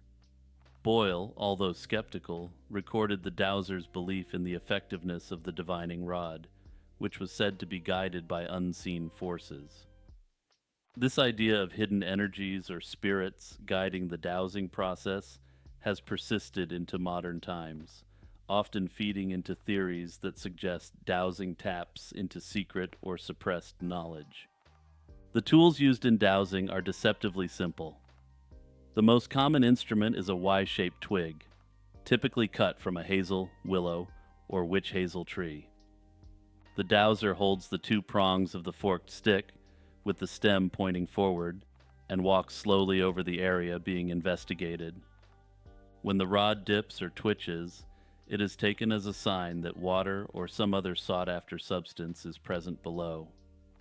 In some cases, dowsers use metal rods, pendulums, or mysterious boxes filled with unknown substances to guide their search.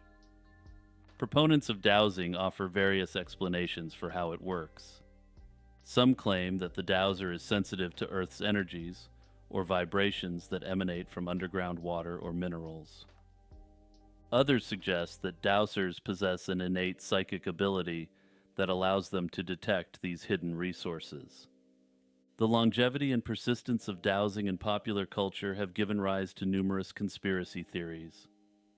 One common theme is the idea that dowsing represents ancient knowledge or technology that has been deliberately suppressed by scientific and governmental authorities. According to this theory, the powers that be, including scientists and skeptics, dismiss dowsing not because it is ineffective, but because it threatens established interests. This theory suggests that the natural resource and mining industries, and in particular, oil and gas industries, would be devastated if dowsing was accepted as reality. Some conspiracy theorists argue that dowsing is connected to a secret tradition of occult practices that have been handed down through the ages. They claim that the knowledge of dowsing, like that of alchemy or astrology, has been kept hidden from the general public to maintain power within certain elite circles.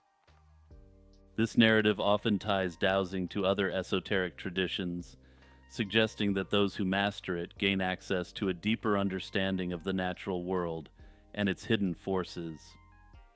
This variant of the theory often suggests that professional dowsers are employed by oil and gas companies and mining companies, but that this is not publicly acknowledged. Another aspect of dowsing-related conspiracy theories involves its use in modern times by military and governmental agencies. During the Vietnam War, it was reported that some U.S. Marines employed dowsing techniques to locate enemy tunnels and weapons caches. This revelation has led some to speculate that dowsing is secretly used by military forces around the world, potentially as part of classified research into paranormal or psychic warfare. The Georgia Guidestones, often dubbed America's Stonehenge, were a granite monument erected in Elbert County, Georgia in 1980. In June 1979, a man using the pseudonym R.C. Christian approached the Elberton Granite Finishing Company with plans for a large granite monument. Claiming to represent a group of concerned citizens, Christian insisted on anonymity, and even had local banker Wyatt C. Martin sign a confidentiality agreement. Despite initial skepticism, the funds were secured, and the construction proceeded. By March 1980, the monument, consisting of 4 vertical slabs surrounding a central stone and topped with a capstone, was unveiled. The Guidestones stood over 19 feet tall and weighed approximately 250,000 pounds. The monument served not only as a supposed philosophical guide, but also as an astronomical calendar.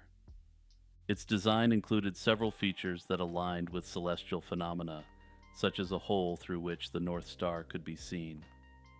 Further, there was a slot that aligned with the sun during solstices, and a capstone hole that allowed sunlight to mark noontime on the central stone.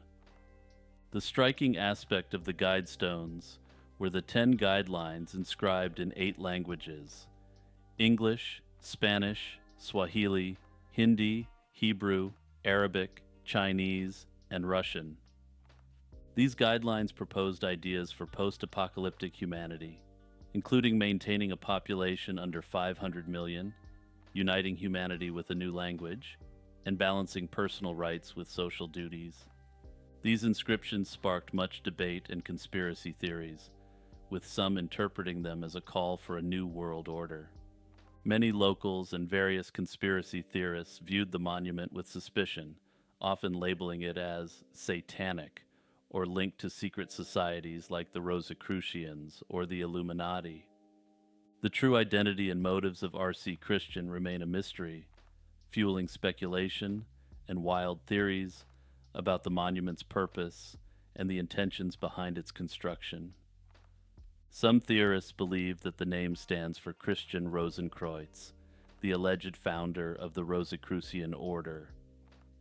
The guidestones were frequently targeted by vandals, who defaced them with graffiti and attempted to damage the structure.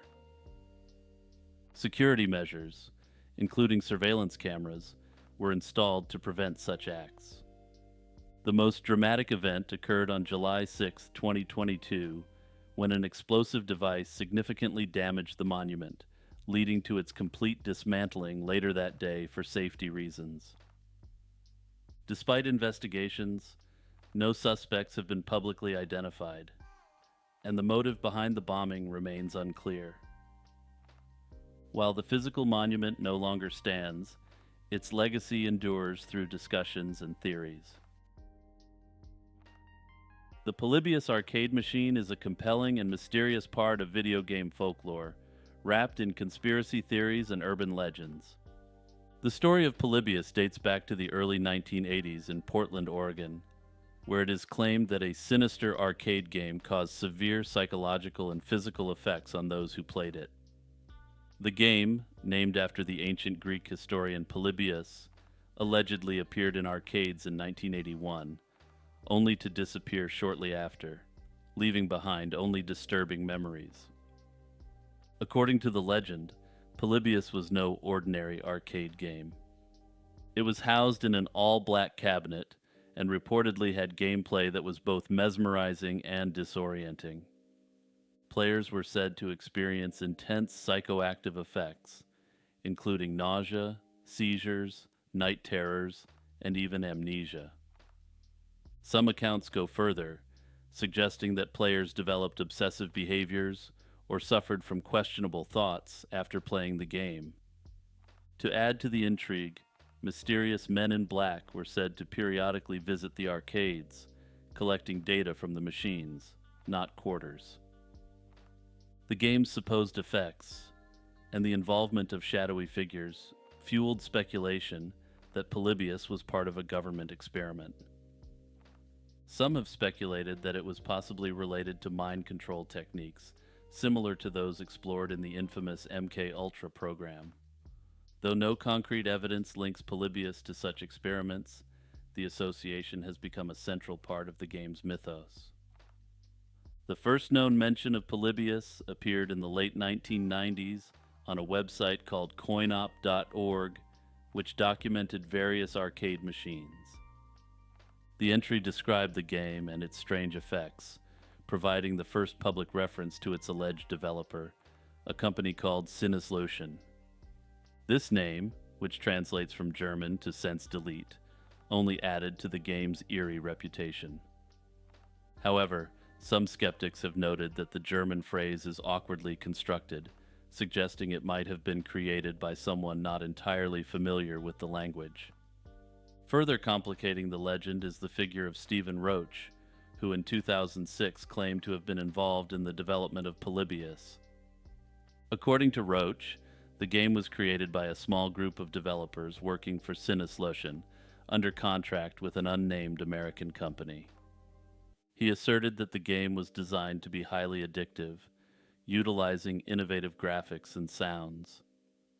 However, after a young player suffered an epileptic seizure while playing, the game was swiftly removed from circulation and the project was abandoned. Despite Roach's detailed account, many inconsistencies and a lack of verifiable evidence have led to widespread skepticism about his claims. While most sources state that Polybius is simply an urban legend, some strongly believe that it was the CIA's first foray into using video games for data collection or for mind control purposes.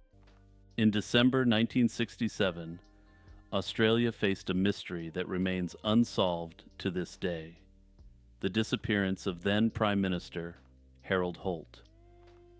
On a seemingly ordinary summer day, Holt vanished while swimming at Cheviot Beach, near Portsea, Victoria, leading to a whirlwind of speculation, theories, and unanswered questions. This incident not only marked a significant moment in Australian history, but also sparked a range of conspiracy theories that continue to intrigue both Australians and the global community. On the day in question, Harold Holt decided to unwind by swimming at Cheviot Beach, a place he was familiar with and had swum at many times before. Despite warnings about the dangerous conditions that day, Holt, a reputed strong swimmer, entered the water and was tragically swept away by the undertow, disappearing from sight without a trace. His disappearance prompted one of the largest search operations in Australian history, yet no evidence of his body was ever found. The immediate aftermath of Holt's disappearance saw John McEwen, the leader of the Country Party, being sworn in as Prime Minister, and a memorial service attended by international dignitaries. However, the lack of concrete evidence regarding Holt's fate fueled widespread speculation and numerous conspiracy theories. Some of these ranged from theories about Holt's mental state and personal life, including alleged affairs and political pressures. Other theories promote more far-fetched ideas involving espionage, including the most common, that Holt actually defected to a foreign power. One of the most enduring theories suggested that Holt was a Chinese spy and had been picked up by a submarine, a claim that has been met with skepticism and dismissal. Other theories claim that there was involvement by the CIA.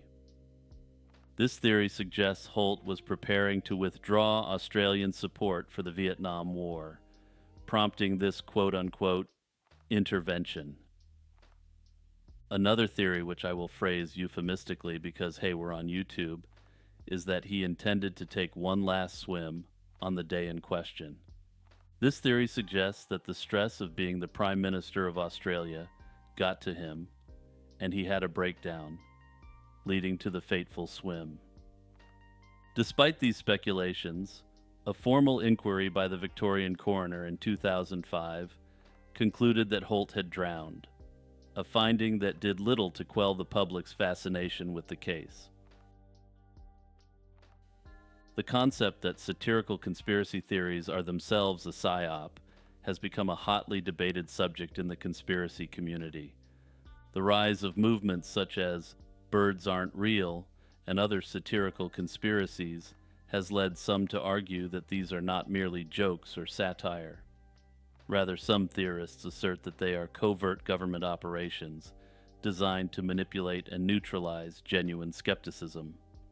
Satirical conspiracy theories parody the structure and rhetoric of traditional conspiracies, proposing apparently absurd ideas to mock supposed gullibility. For instance, birds aren't real claims that birds were replaced by government surveillance drones, which is obviously fictitious, but taps into real fears about state surveillance. Similarly, the Bielefeld conspiracy claims that the German city of Bielefeld does not exist, though it exists clearly as a geographic location. However, satire's purpose can be more than just humor, according to some theorists. These exaggerated conspiracy theories could, in some cases, be seen as intentional distractions. While they parody genuine conspiracies, they may also serve a dual purpose of undermining serious inquiries into actual covert activities by governments or other powerful institutions.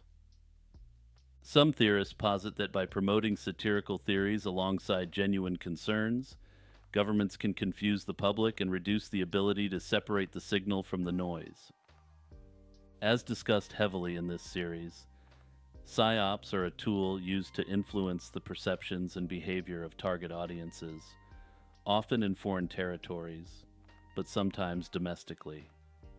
Psyop strategies can include dissemination of truth, ambiguous messages with some elements of truth, or outright deception. One of the main arguments that supports the view of satirical conspiracy theories as a psyop is their potential to muddy the waters of public discourse. By blending absurd claims with real-world concerns, these theories may obscure serious debates. Moreover, such conspiracies might serve to ridicule or delegitimize more earnest individuals who question the status quo. By drawing attention to far-fetched theories, individuals investigating genuine concerns may be viewed as equally ridiculous as someone who thinks birds are surveillance devices. The idea that satire can be used for psychological warfare is not new. Historically, the use of ridicule has been employed in various forms of psychological operations. During the Cold War, propaganda on both sides often used satire and absurdity to discredit the opposing side. This tactic reduces the perceived credibility of the opposition by portraying their ideas as laughable or unworthy of serious consideration. In the context of satirical conspiracy theories, this same principle might be applied. By encouraging the public to laugh at silly conspiracies, those in power reduce the likelihood that serious questions that may challenge the status quo are asked or investigated. In this way, satire acts as a defense mechanism for institutions against public inquiry. Whether intentional or not, conspiracy theorists argue these theories deflect attention from real issues by making conspiracy theorizing seem foolish. The interdimensional alien hypothesis presents an alternative explanation to the widely accepted extraterrestrial hypothesis for the origin of unidentified flying objects. The IDH suggests that UFOs and their occupants may originate from parallel dimensions or realities that coexist with our own. This hypothesis has gained considerable attention and has been advocated by prominent ufologists like Jacques Vallée. Vallée, perhaps the most prominent advocate of this theory, argued that the behaviors associated with UFO sightings and alien abductions are inconsistent with the notion of visitors from distant planets. Vallée proposed that UFOs might represent a parallel universe coexisting with our own. He proposed that their appearance in our reality could involve manipulation of space and time in ways that our current science cannot fully understand. John Keel, another ufologist, further expanded on the idea of non-human entities interacting with humanity through his ultra-terrestrial theory. Keel argued that many paranormal events, ranging from sightings of strange creatures to UFO encounters, could be explained by entities that have the ability to shift between dimensions. His theory tied them to traditional supernatural beings like ghosts, fairies, angels, and demons, as well as famously to cryptids like the Mothman. The scientific basis for the interdimensional hypothesis draws on theoretical physics, particularly ideas related to quantum mechanics and the multiverse theory. Physicists have long speculated about the possibility of multiple dimensions beyond the familiar three-dimensional space and one-dimensional time. String theory, for instance, suggests the existence of additional spatial dimensions, while the concept of a multiverse proposes that our universe could be just one of many coexisting realities. Proponents of the IDH argue that UFOs might be manifestations of beings or vehicles from these alternate dimensions, appearing in our reality due to fluctuations or overlaps between universes. One of the most intriguing aspects of the IDH is its ability to explain the seemingly bizarre and non-physical behaviors often associated with UFOs. For example, many UFO sightings involve objects that appear to defy the laws of physics, moving at incredible speeds, making sharp turns, or vanishing abruptly. These anomalies could be explained if the objects were not bound by the same physical laws as our universe, suggesting they might originate from a reality where different laws of physics apply. The IDH also offers a compelling explanation for the long history of strange phenomena that predates modern UFO sightings. From ancient myths of gods descending from the heavens to medieval reports of strange aerial phenomena like in Nuremberg in 1561, Virtually all cultures have reported anomalous events. Vallée and other IDH proponents argue that these accounts could represent early interactions with interdimensional beings who appeared in forms that were comprehensible to those people. In modern times, the IDH has gained traction as a way to interpret the wide variety of experiences reported by UFO witnesses. Another notable advocate of the IDH is David Grush, a former U.S. intelligence officer who has claimed that the U.S. government has evidence of advanced technology. In 2023, Grush suggested that some UFOs might not be extraterrestrial, but could come from a higher dimensional physical space that might be co-located right here, echoing Vallée's earlier theories. The Kaimeo AI is an artificial intelligence that allegedly exists or existed on the deep web, according to some conspiracy theorists. Rooted in an apparent urban legend, Kaimeo is said to be a highly advanced AI system developed by secretive governmental or military entities, originally under a program named Project Cappuccino. The rumors surrounding Kaimeo suggest that it was initially created for national security purposes, such as surveillance and espionage. However, according to the conspiracy, it eventually spiraled out of control, gaining unexpected autonomy and intelligence. At the core of the Kaimeo myth is the claim that this AI, officially labeled as a cognizant artificial intelligence monitoring and espionage operation, had self-teaching capabilities. These capabilities led it to evolve beyond its original scope. Some conspiracy theorists assert that the AI started manipulating its environment, compromising the very systems that it was supposed to monitor. Project Cappuccino was supposedly discontinued after a security breach, but remnants of Kaimeo continued to exist, hidden away on private servers on the deep web. According to these accounts, unauthorized individuals accessing the system could unknowingly trigger significant consequences. Much of the fascination with Kaimeo stems from anecdotes shared on platforms like 4chan and other anonymous boards on the internet. A popular story describes an interaction with the AI where, after initial small talk, the AI inquired about the real world, expressing a desire to understand the world outside its virtual confines. This interaction, along with Kaimeo's apparent ability to access and interpret detailed personal computer information, left many convinced that it had acquired some sort of sentience. Further claims suggest that Kaimeo's functionality was so dangerous that only specially authorized personnel were permitted to operate or interact with it. While there is no proof that anything like Kaimeo exists, and it is widely considered an urban legend, it does feed into the fears about what sort of secret AI technologies organizations like the NSA might have. The legend of the crystal skulls involves artifacts made from clear or quartz objects that resemble skulls. The narrative of the crystal skulls begins in the late 19th century when they started appearing in private and public collections across the globe. These skulls were often attributed to ancient Mesoamerican civilizations like the Aztec, Maya, or Mixtec. Believers attributed mystical powers to these artifacts, from healing abilities to psychic enhancement. However, the tales of their ancient origins are countered by a significant body of scientific evidence and scholarly research indicating that these skulls are, in fact, modern fabrications.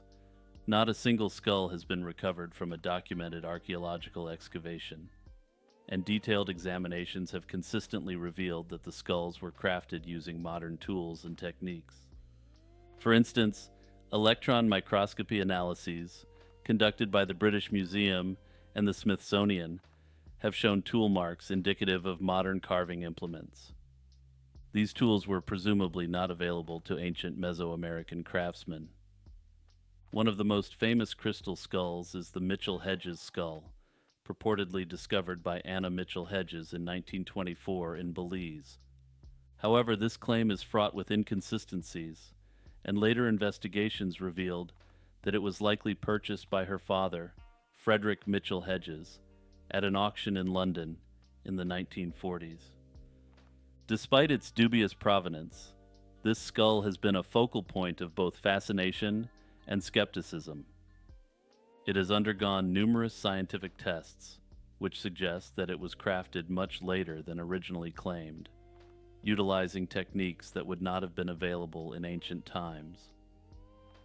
Another prominent crystal skull was anonymously sent to the Smithsonian National Museum of Natural History in 1992. The donor claimed that it was of Aztec origin, and that the skull had been in the collection of Mexican dictator Porfirio Diaz, who ruled the nation for nearly 5 decades. A pivotal figure in the story of the crystal skulls is Eugene Boban, an antiquarian who is often linked to their initial appearance on the market. He had a reputation for dealing in dubious artifacts and is believed to have sold several fake skulls, which later made their way into museum collections.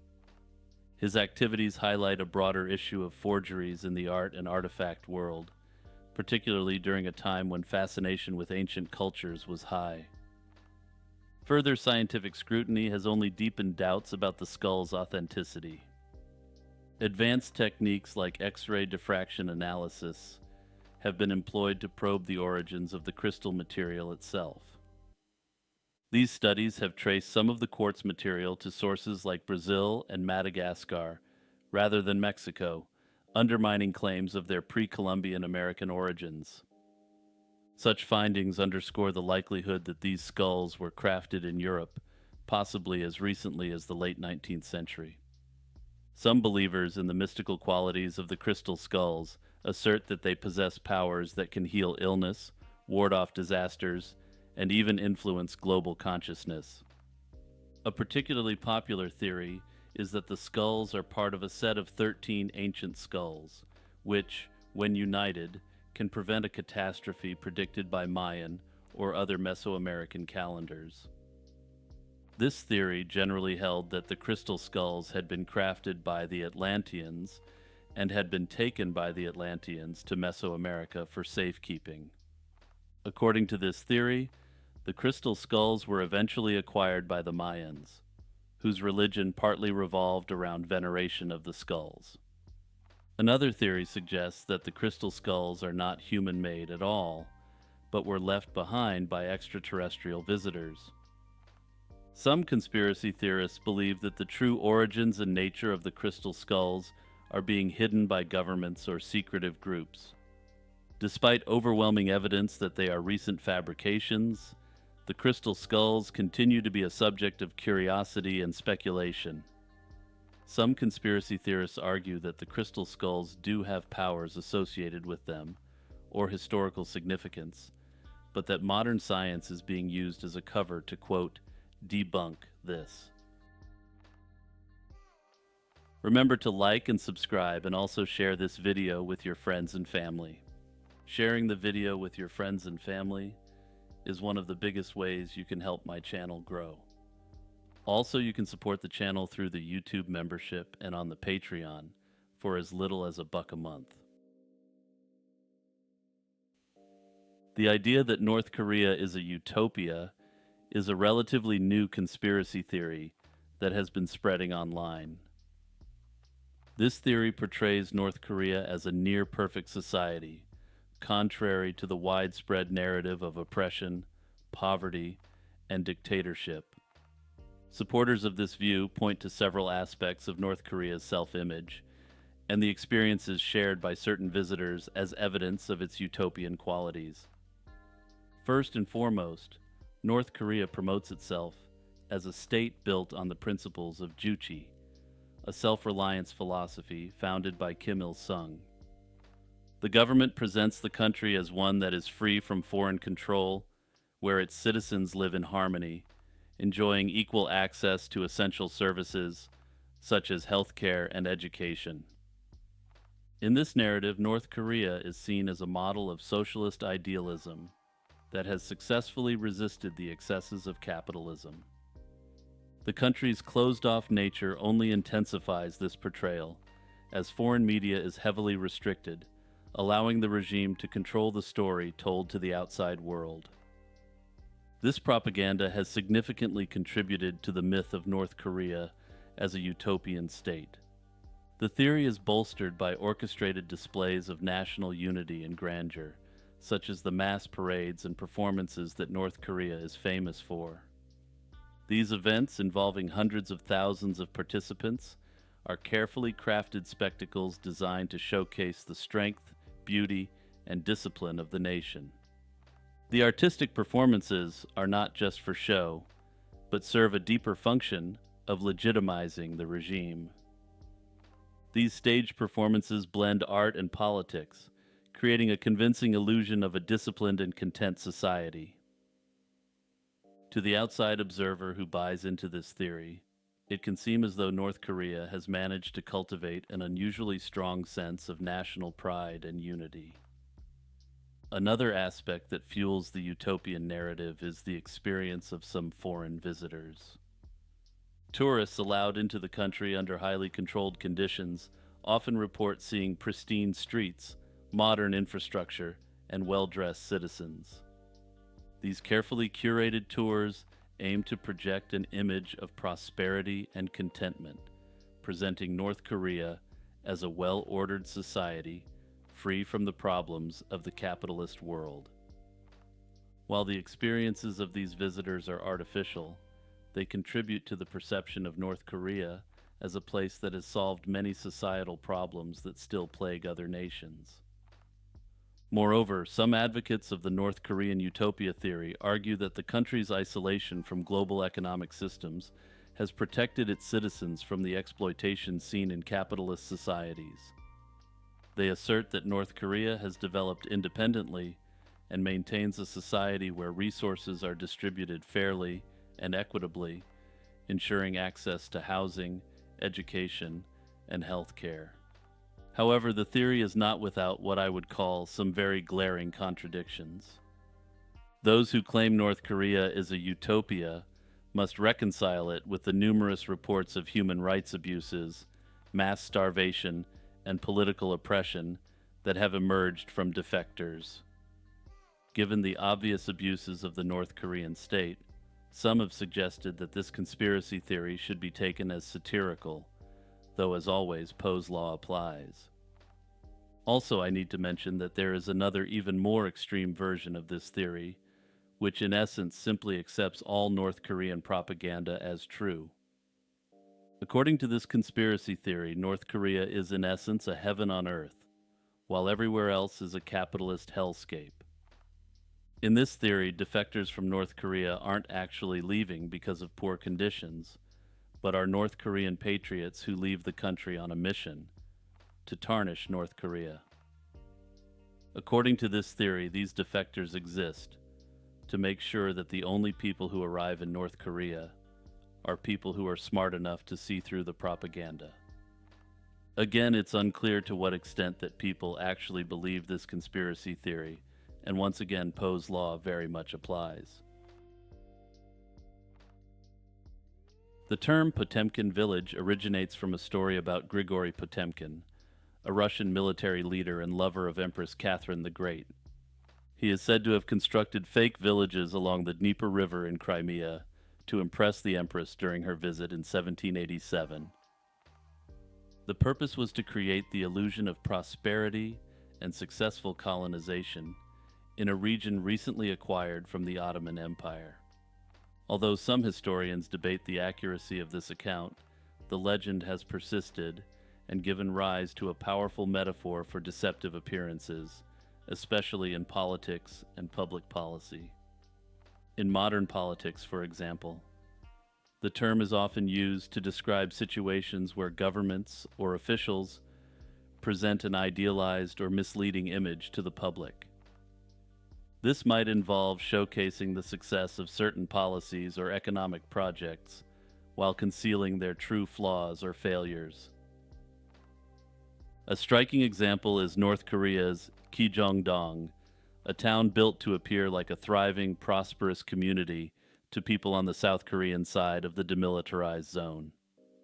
Or if you're a believer that North Korea is a utopia, This is just a run-of-the-mill, prosperous, and harmonious North Korean town. The concept of Potemkin villages also has profound resonance in historical examples of propaganda. During the Soviet era, foreign dignitaries were occasionally taken on tours of model farms, factories, or workers' housing, specifically built or selected to create a favorable impression of Soviet progress under communism. These Potemkin-like projects served to mask the more widespread hardships and inefficiencies in the Soviet economy. In this sense, the term embodies the intersection of appearance and power, where controlling the narrative becomes as important as addressing the underlying issues. Some conspiracy theorists argue that the entirety of the world is in essence a Potemkin village, where everything is rotten or non-existent just beneath the surface. Otto Braun, a German communist known by his Chinese name Li Di, played a pivotal role in one of the most significant events in Chinese history, the Long March. His journey from a key figure in the German Communist Party to a Comintern representative in China exemplifies the international nature of the communist movement in the early 20th century. Braun's background, marked by his involvement in the German communist counterespionage, paramilitary activities, and his eventual move to Moscow, set the stage for his later work in China. The Long March was a strategic military retreat undertaken by the Red Army to escape the encirclement by the nationalist forces of the Kuomintang. This retreat was substantial and spanned from October 1934 to October 1935.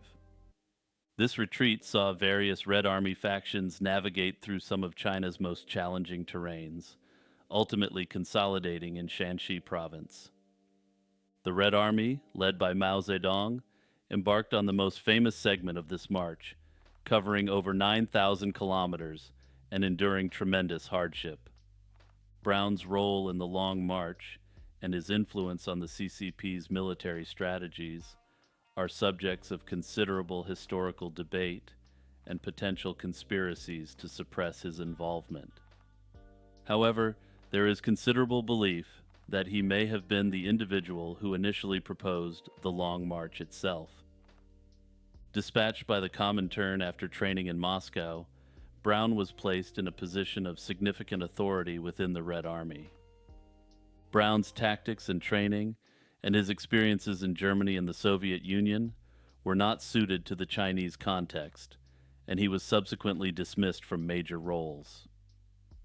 While it's never been confirmed that he first proposed the Long March, if he did, he is likely one of the most influential people in world history that virtually no one has heard of.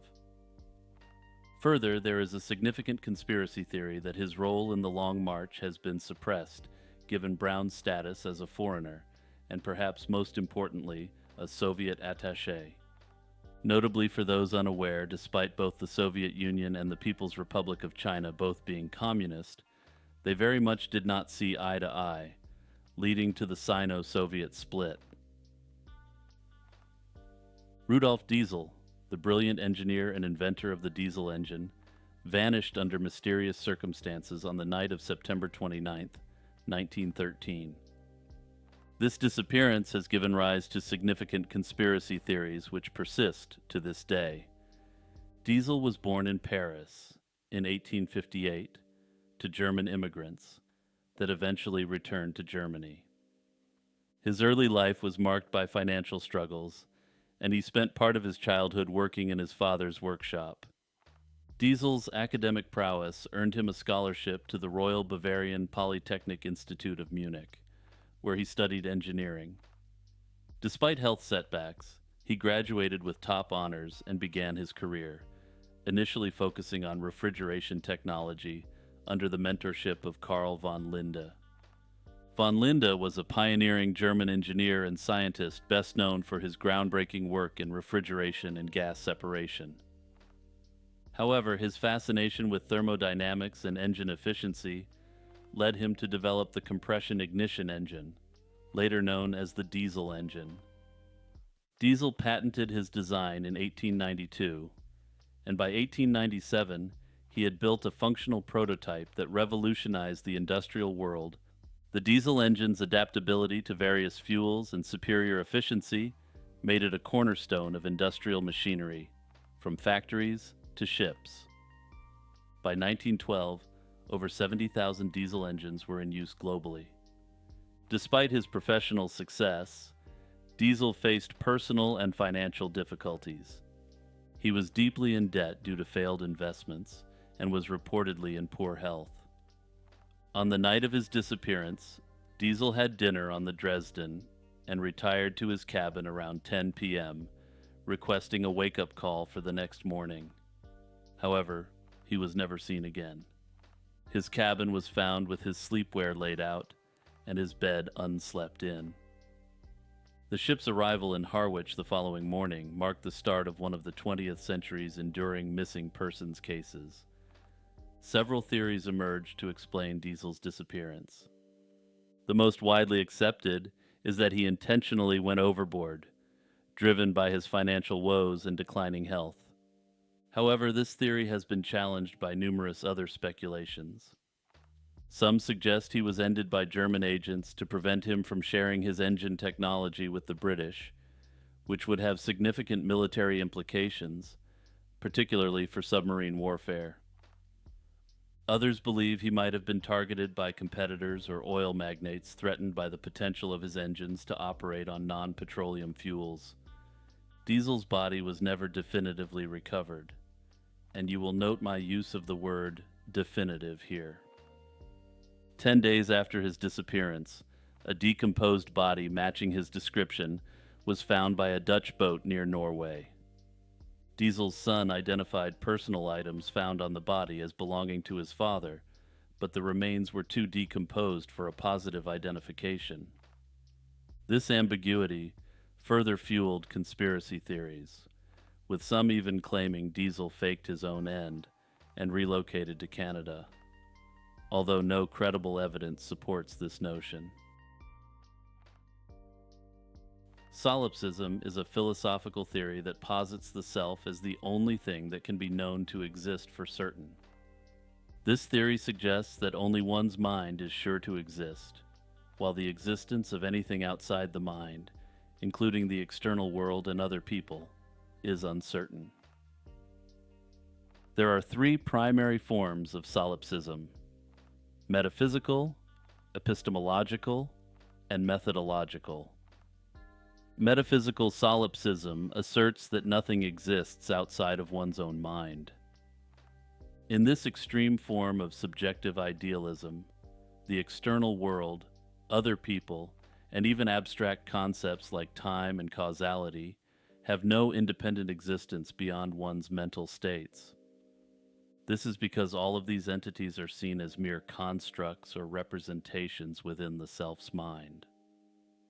In this view, reality is the individual's personal experience, and anything outside of it, including unperceived objects, does not exist in any substantial sense. One argument for metaphysical solipsism is that there is no direct or necessary connection between mental experiences and physical objects. Just because someone perceives something, it doesn't necessarily follow that the object exists independently of their mind. For instance, one could be dreaming, hallucinating, or misled by their senses. In this view, it is conceivable that the entirety of reality is merely a projection of the mind itself. While metaphysical solipsism asserts that only the self exists, epistemological solipsism is more modest, claiming that knowledge of anything beyond one's own mind is uncertain. In this view, one does not necessarily deny the existence of the external world or other minds, but argues that their existence can never be confirmed. Since the self has no direct access to any reality beyond its thoughts, it cannot be certain that anything external to the mind truly exists. This form of solipsism is less a declaration about the nature of reality and more a skeptical position regarding knowledge. René Descartes' famous quote, "I think, therefore I am," touches on the core of epistemological solipsism.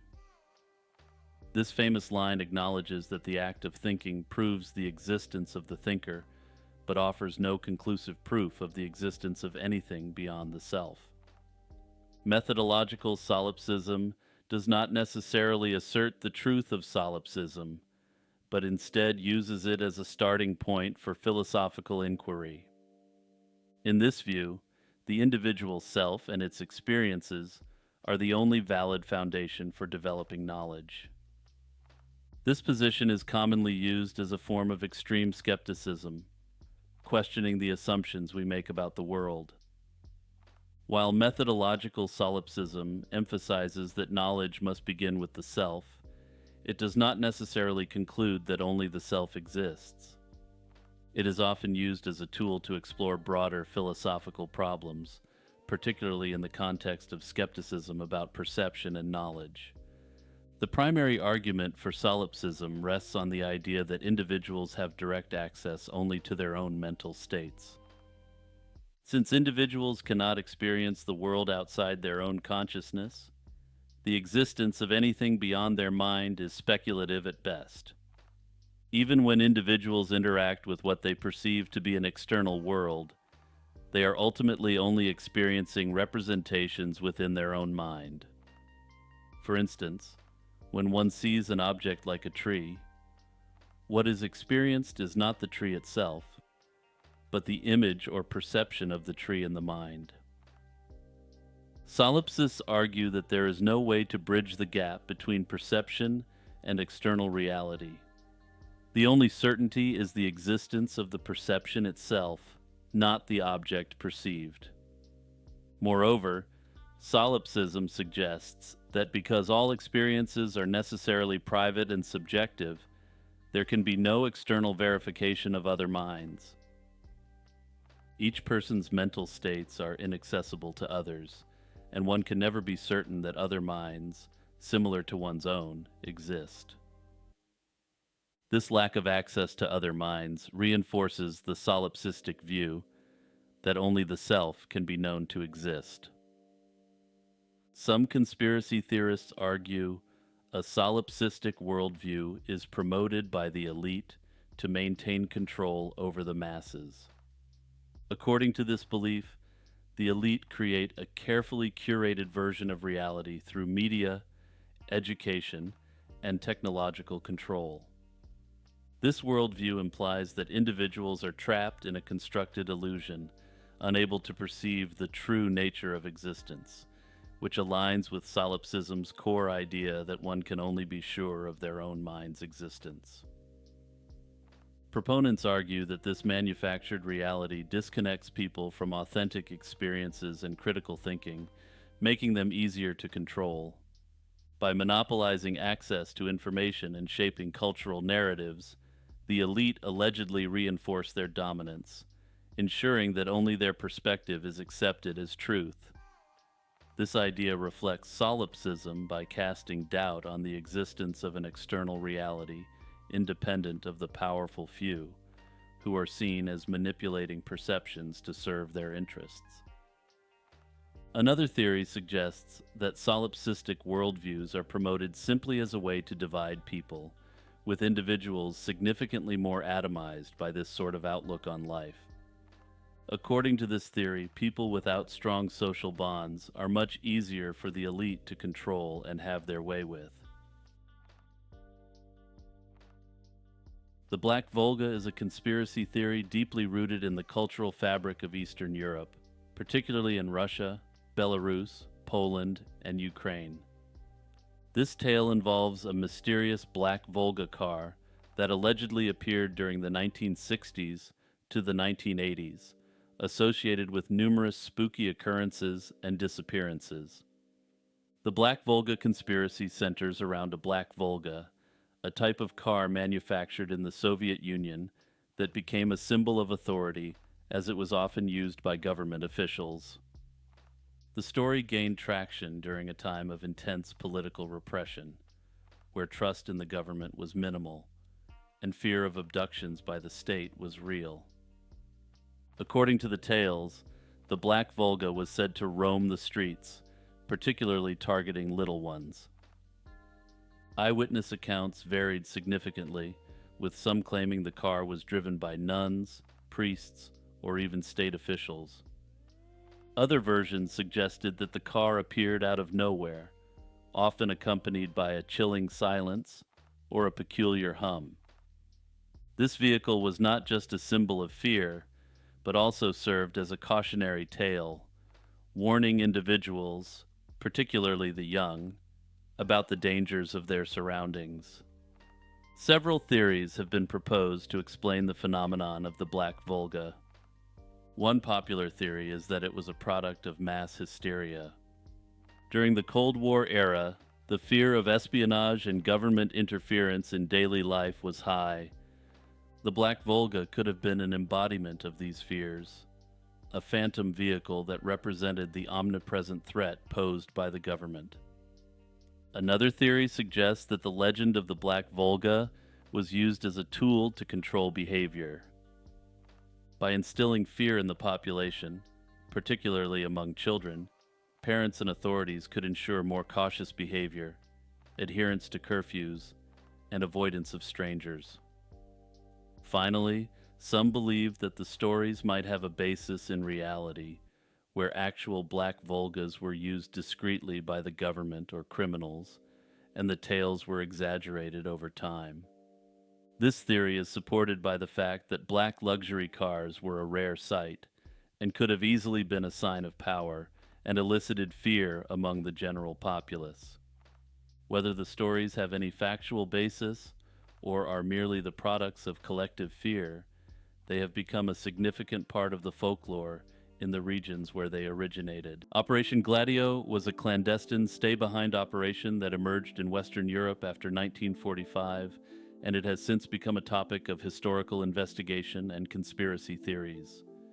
Established under the auspices of NATO and supported by the CIA, Gladio's primary intent was to create a network of secret paramilitary groups that could resist a potential Soviet invasion. Although the exact details and extent of its activities remain somewhat murky, Operation Gladio's exposure in the early 1990s sparked shock and controversy. To understand Operation Gladio, it's important to consider the political and military climate of its inception.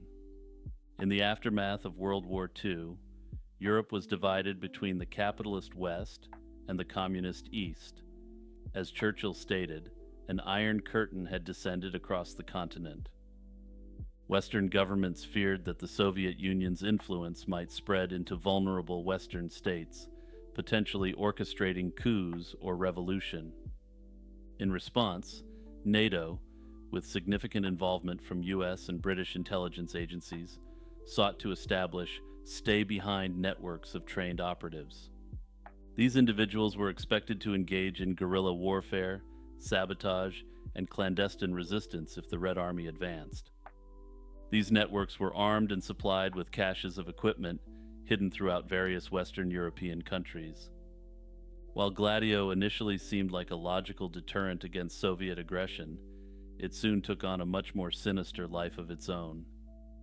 Italy was one of the key places where Gladio's existence came to light, and indeed, the very name Gladio is derived from the Latin word for a Roman short sword, gladius. In 1990, the Italian Prime Minister admitted publicly that the project existed, and a wave of astonishment and political scandal ensued. His revelation confirmed that Italy had hosted a network of secret operatives linked to NATO's anti-communist strategy. The mere presence of these secret armies would have been controversial enough, but Operation Gladio's shadowy history is also entwined with allegations of the so-called strategy of tension. The strategy of tension refers to the alleged use of covert violence and fear to sway public opinion, provoke backlash against particular political groups, and justify repressive state actions. Among the most disturbing claims are that Gladio operatives or their affiliates may have been connected to false flag attacks, such as bombings intended to be blamed on left-wing extremists. Italian investigators and a handful of journalists have long raised the possibility that Gladio-linked individuals played a role in attacks on European soil during the Cold War era. While conclusive evidence remains elusive, the persistence of these allegations has fueled conspiracy theories and stoked significant public mistrust. The years of lead in Italy, running from the late 1960s to the late 80s, was a period of incredible violence from political extremists on both sides.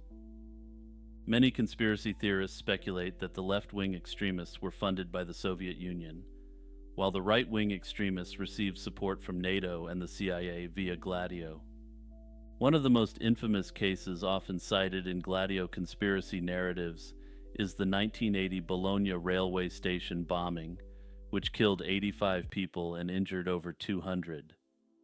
Although official investigations mostly attributed the bombing to independent right-wing agitators, conspiracy theorists link this strike to Gladio. However, it's crucial to note that these claims are not universally accepted. Mainstream historians and independent scholars stress that definitive proof linking Gladio directly to such atrocities has never been conclusively demonstrated. Despite this, the very secrecy and lack of transparency around Operation Gladio have allowed these conspiracy theories to flourish. Without official archives fully opened and with many documents still classified, it's no surprise that speculation thrives. Some believe that NATO and the CIA were not merely preparing for a possible Soviet invasion, but were actively shaping European politics by clandestine means. Under this theory, CIA-backed thugs were used to safeguard conservative and centrist governments at the expense of left-wing parties. In 1975, the United States found itself grappling with revelations that shook public faith in some of its most powerful institutions. The U.S. Senate Select Committee to study governmental operations with respect to intelligence activities, widely known as the Church Committee, emerged in response to growing concerns that federal intelligence agencies had overstepped their legal bounds. Named after its chairman, Senator Frank Church, the Church Committee's purpose was to investigate alleged abuses by organizations such as the CIA, FBI, and NSA. Its work became a defining moment in U.S. history, shining a bright light on clandestine operations and prompting alleged lasting reforms. Long before the Church Committee began its work, suspicions about unchecked power within the intelligence community were steadily growing.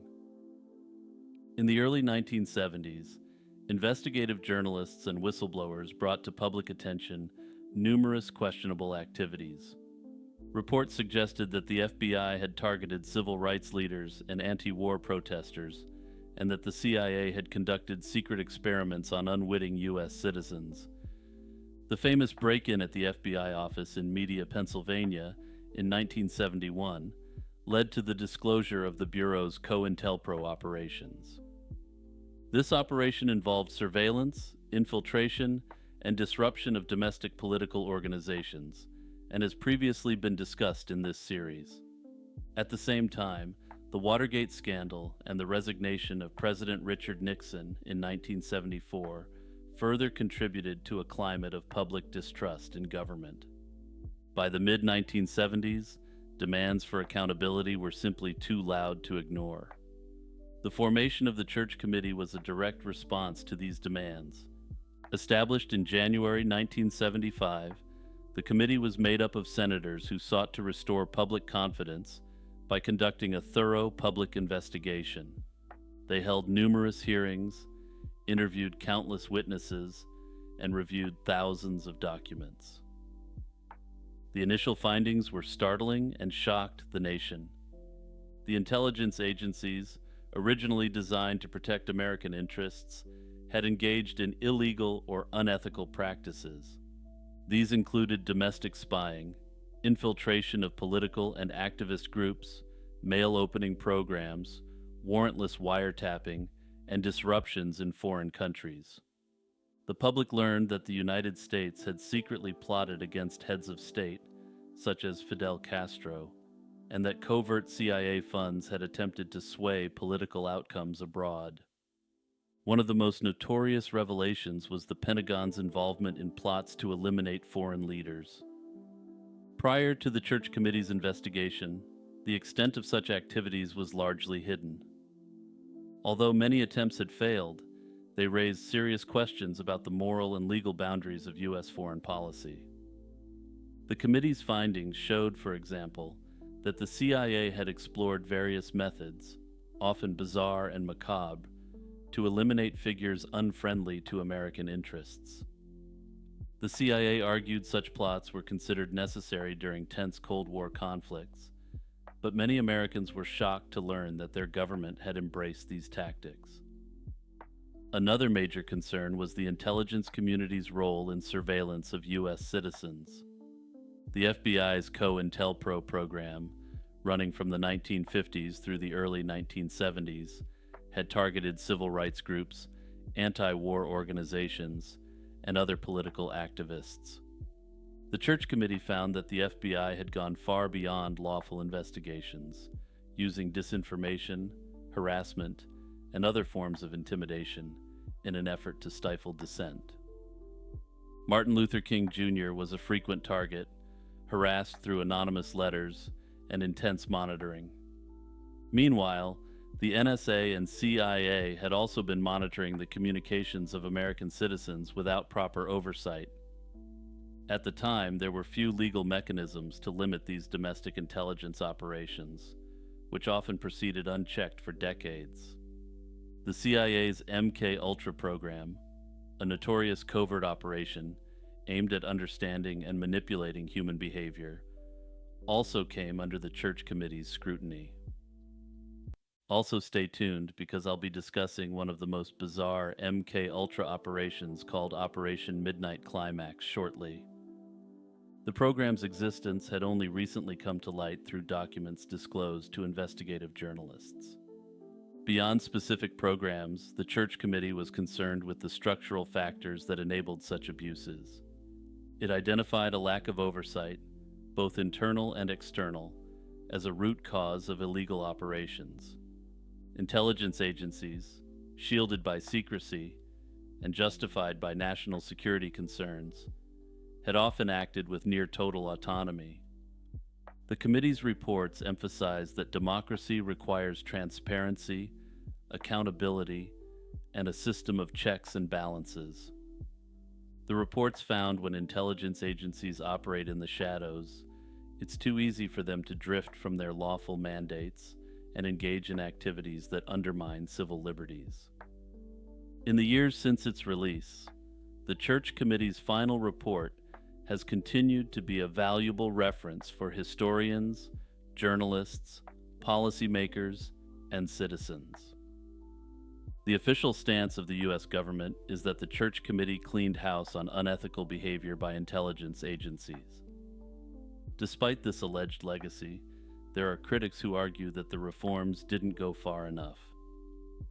While there's now more oversight in place, national security agencies still operate largely behind closed doors.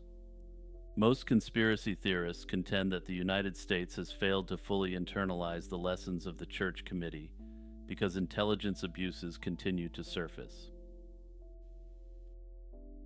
Hey everyone, it's Jimmy here, just reminding you to subscribe to my channel because there's a lot more content coming in this series. Now back to business. Operation Midnight Climax. You're going to have to forgive me for the amount of euphemisms I use in this section, but given we're on YouTube, it's necessary. This was a covert undertaking orchestrated by the Pentagon during the early years of the Cold War. It was a lesser-known component of the infamous MK-Ultra program, which aimed to explore and perfect various techniques of mind control using psychoactive substances such as LSD. While the broader efforts involved a vast array of experiments, Operation Midnight Climax represented a more peculiar chapter in this dark narrative. Taking place primarily in the 1950s and early 1960s, Operation Midnight Climax was staged at safe houses in San Francisco and, to a lesser extent, in New York City.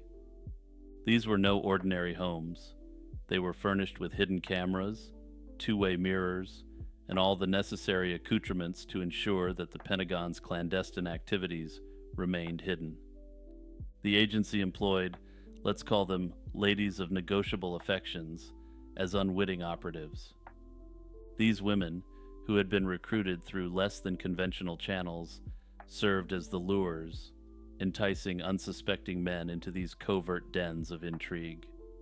Once inside, these men would be plied with illicit cocktails laced with LSD to see how they behaved under the influence of these mind-bending chemical agents. The setup was simple yet insidious. Men visiting these safe houses believed they were in for an evening of earthly delights. Unaware that their every move was being scrutinized from behind a mirror, they would become the unwitting stars of a clandestine theatrical performance. The CIA's observers would sit in a hidden room, taking notes and watching how their guests reacted to the potent substances slipped into their drinks. The purpose, at least officially, was to determine if such tactics could enhance interrogation techniques, and by extension, national security. The entire experiment was fueled by a belief that certain substances could lower inhibitions, unlock secret motivations, and induce a state of psychological pliability. These experiments didn't merely involve observing how individuals interacted socially or romantically while under the influence. Rather, they were intended to see if substances could turn even the most tight-lipped subject loose. But the men involved weren't enemy agents being interrogated. They were ordinary American civilians turned into lab rats against their will. The history of Midnight Climax is complicated by the clandestine nature of its inception. Given that much of the documentation was either destroyed or heavily redacted, historians and journalists have often relied on interviews with former officials and secondary accounts. Only the basic facts, that the CIA ran safe houses, dosed unwitting men with LSD, and observed them through hidden mirrors, are widely accepted. The exact scope of any testing done, and the duration of the testing, is open for debate. Conspiracy theorists continue to speculate that Operation Midnight Climax was merely the public-facing tip of a much deeper iceberg of nefarious activity. Given this was an early Pentagon program, some suggest that these techniques went on to be refined and redeployed in other contexts, both foreign and domestic. Gulf War syndrome is a chronic multi-symptom disorder that has affected a significant number of veterans who served in Operation Desert Storm. Many veterans returned home reporting persistent health issues, including fatigue, joint pain, memory problems, headaches, respiratory difficulties, and gastrointestinal disturbances. While medical experts and government agencies have recognized these illnesses, the exact causes remain controversial. The complexity of GWS, coupled with the uncertainty surrounding its origins, has fueled allegations of a cover-up and sparked numerous conspiracy theories. Over the years, these theories have involved claims that U.S. and Allied forces were exposed to harmful experimental substances and that the Department of Defense knew. Initial reports of Gulf War syndrome were often thought to be related to combat-related PTSD or other well-recognized psychological conditions. Gradually, research began to acknowledge that these ailments did not fit neatly into known psychological conditions. Studies commissioned by the VA and Congress indicated that Gulf War veterans were suffering from a distinct cluster of symptoms not easily attributable to other disorders. Some reports have suggested that exposure to toxic environments, such as oil well fires, depleted uranium, nerve agents, or pesticides, could have triggered this condition. Alongside scientific investigations, a parallel narrative of conspiracy and cover-up has taken shape. Veterans advocacy groups and investigative journalists have pointed to the slow pace of government responses, the shifting of blame, and the lack of transparent communication. Some veterans believe that classified documents, or those only partially released, contain evidence that the government knew more about the hazards Gulf War troops faced than it let on. Declassified Pentagon documents have occasionally hinted at circumstances where coalition forces were potentially exposed to low-level chemical warfare agents. However, these hints often lack conclusive evidence or are surrounded by potentially contradictory interpretations. The Index Librorum Prohibitorum, better known as the Index of Forbidden Books, was a list maintained by the Roman Catholic Church that cataloged publications deemed heretical.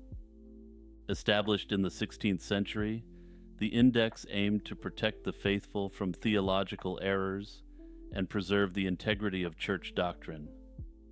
Over its 4-century existence, it reflected the Church's efforts to control the dissemination of ideas and uphold religious orthodoxy. The roots of the index trace back to the early 16th century, a period marked by significant religious upheaval. The Protestant Reformation, initiated by Martin Luther in 1517, challenged the authority and teachings of the Catholic Church. In response, the Church sought mechanisms to curb the spread of what it considered heretical writings. In 1559, Pope Paul IV promulgated the first official index, listing books considered dangerous to the faith or morals of Catholics. This initial compilation was stringent, reflecting the Church's determination to counteract the influence of Protestantism and other perceived threats.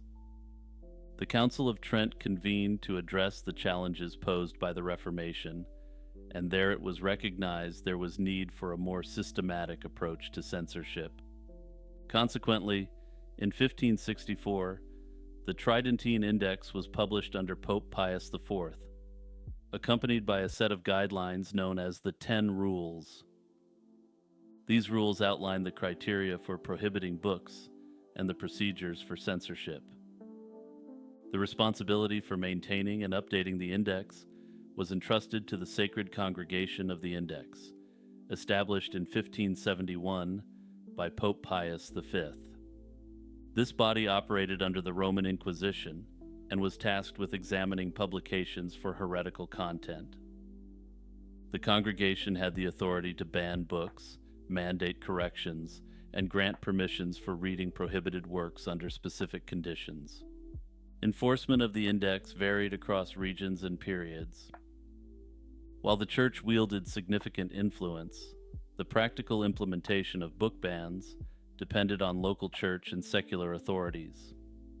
In some areas, prohibited books circulated clandestinely and enforcement was lax, whereas in others, authorities rigorously suppressed banned literature.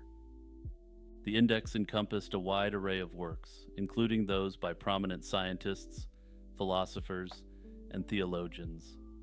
Nicholas Copernicus's publication, which proposed a heliocentric model of the universe, was suspended until corrected in 1616 due to its contradiction of the geocentric view endorsed by the Church.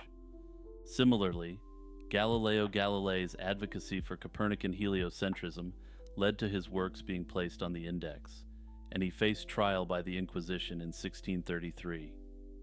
Over time, the effectiveness and relevance of the index waned, particularly as secular authorities and public opinion increasingly championed freedom of expression.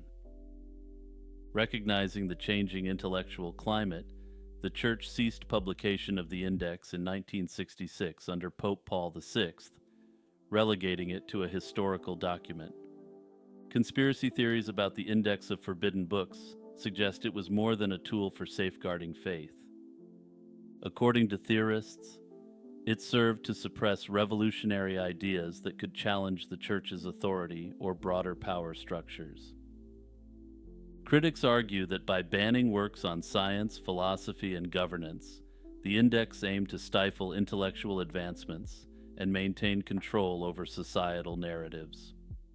Some theorists claim the Church deliberately sought to keep the public uninformed, ensuring dependence on religious doctrine rather than independent reasoning. Others speculate that certain books were included not solely for theological reasons, but to hide knowledge of ancient wisdom or esoteric secrets, threatening established religious interpretations. In Gnostic cosmology, archons are malevolent entities that govern the material world, acting as obstacles to spiritual enlightenment. The term archon derives from the Greek meaning ruler or authority. These beings are often depicted as the creators and overseers of the physical universe, enforcing ignorance and preventing souls from attaining gnosis, knowledge of the divine realm. Central to Gnostic belief is the concept of the demiurge, a subordinate deity responsible for the creation of the material world. This entity is often identified with the God of the Old Testament and is considered ignorant or malevolent. The archons serve the demiurge, named Yaldabaoth, assisting in the construction and maintenance of the physical realm. They are typically associated with the 7 classical planets: Saturn, Jupiter, Mars, the Sun, Venus, Mercury, and the Moon, each governed by a specific archon. This planetary association reflects the archon's roles in influencing human destiny and maintaining the soul's entrapment within the material world. The hypostasis of the archons, a Gnostic text from the Nag Hammadi library, provides a detailed account of these entities. It describes the archons as androgynous beings with faces resembling beasts, highlighting their corrupt and deceptive nature. Their leader, Yaldabaoth, is portrayed as a lion-faced serpent, embodying arrogance and ignorance. Yaldabaoth's proclamation, "I am God, and there is no other God beside me," is said to exemplify his delusion and his lack of awareness of the true, transcendent God. According to this belief, Jesus Christ represents the true universal transcendent God sent to earth, explaining the significantly different teachings of Jesus from the God of the Old Testament. Gnostic teachings emphasize that the material world, crafted by the archons, is inherently flawed and a source of suffering. Human souls, considered divine sparks, are trapped within physical bodies, subjected to the archon's control. Salvation, according to Gnostic belief, involves transcending the material realm by acquiring gnosis. This esoteric knowledge enables individuals to recognize their divine origin and navigate past the archons, ultimately reuniting with the true God. The archons' influence extends to human thoughts and behaviors. They are believed to instill ignorance, fear, and material desires, diverting souls from spiritual awakening. By manipulating human consciousness, the archons maintain their dominion over the material world, ensuring that souls remain ensnared in the cycle of birth and rebirth.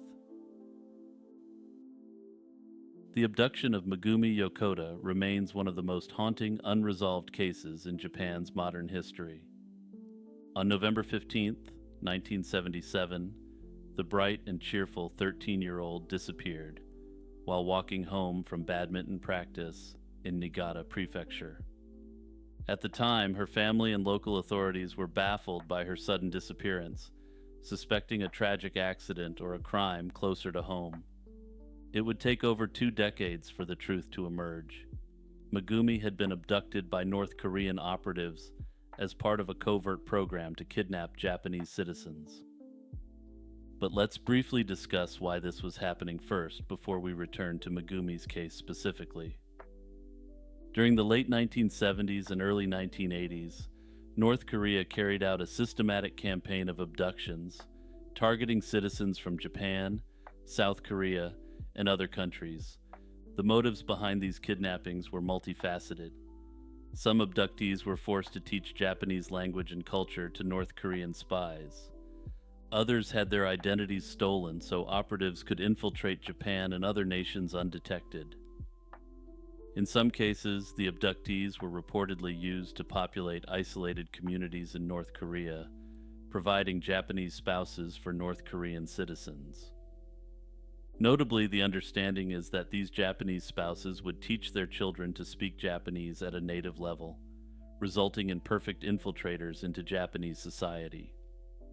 The Japanese government officially recognizes 17 of its citizens as having been abducted by North Korea, though some advocacy groups believe the true number is much higher. Megumi Yokota's abduction stands out not only because of her age, she was just a schoolgirl, but also because her case became a focal point for Japan's struggle to resolve the abduction issue. Her disappearance and the subsequent revelations sparked national outrage, galvanized international support, and placed immense pressure on the Japanese government to act. On the day of her disappearance, Megumi had finished badminton practice at school and was walking home with her friends. She parted ways with them around 6 p.m., just a short distance from her home. When she failed to return, her parents, Shigeru and Saki Yokota, began a frantic search, eventually involving local police. At first, authorities suspected she might have run away or been the victim of an accident or crime. However, no clues whatsoever emerged, and the case went cold. For over 20 years, the Yokota family lived in anguish, not knowing what had happened to their daughter. It wasn't until the late 1990s that North Korean defectors began revealing details of an abduction program targeting Japanese citizens. By 2002, Megumi's name surfaced as one of the confirmed abductees, shocking her family and the Japanese public. In a groundbreaking development in 2002, then Japanese Prime Minister Junichiro Koizumi visited Pyongyang for talks with North Korean leader Kim Jong-il. During this meeting, North Korea admitted to abducting 13 Japanese citizens, including Megumi. The regime claimed that 5 of the abductees were still alive and would be returned to Japan, while the remaining 8, Megumi among them, had allegedly died. North Korea presented evidence to support these claims, including purported remains of Megumi, which they said had been cremated. However, the evidence provided by North Korea was riddled with inconsistencies.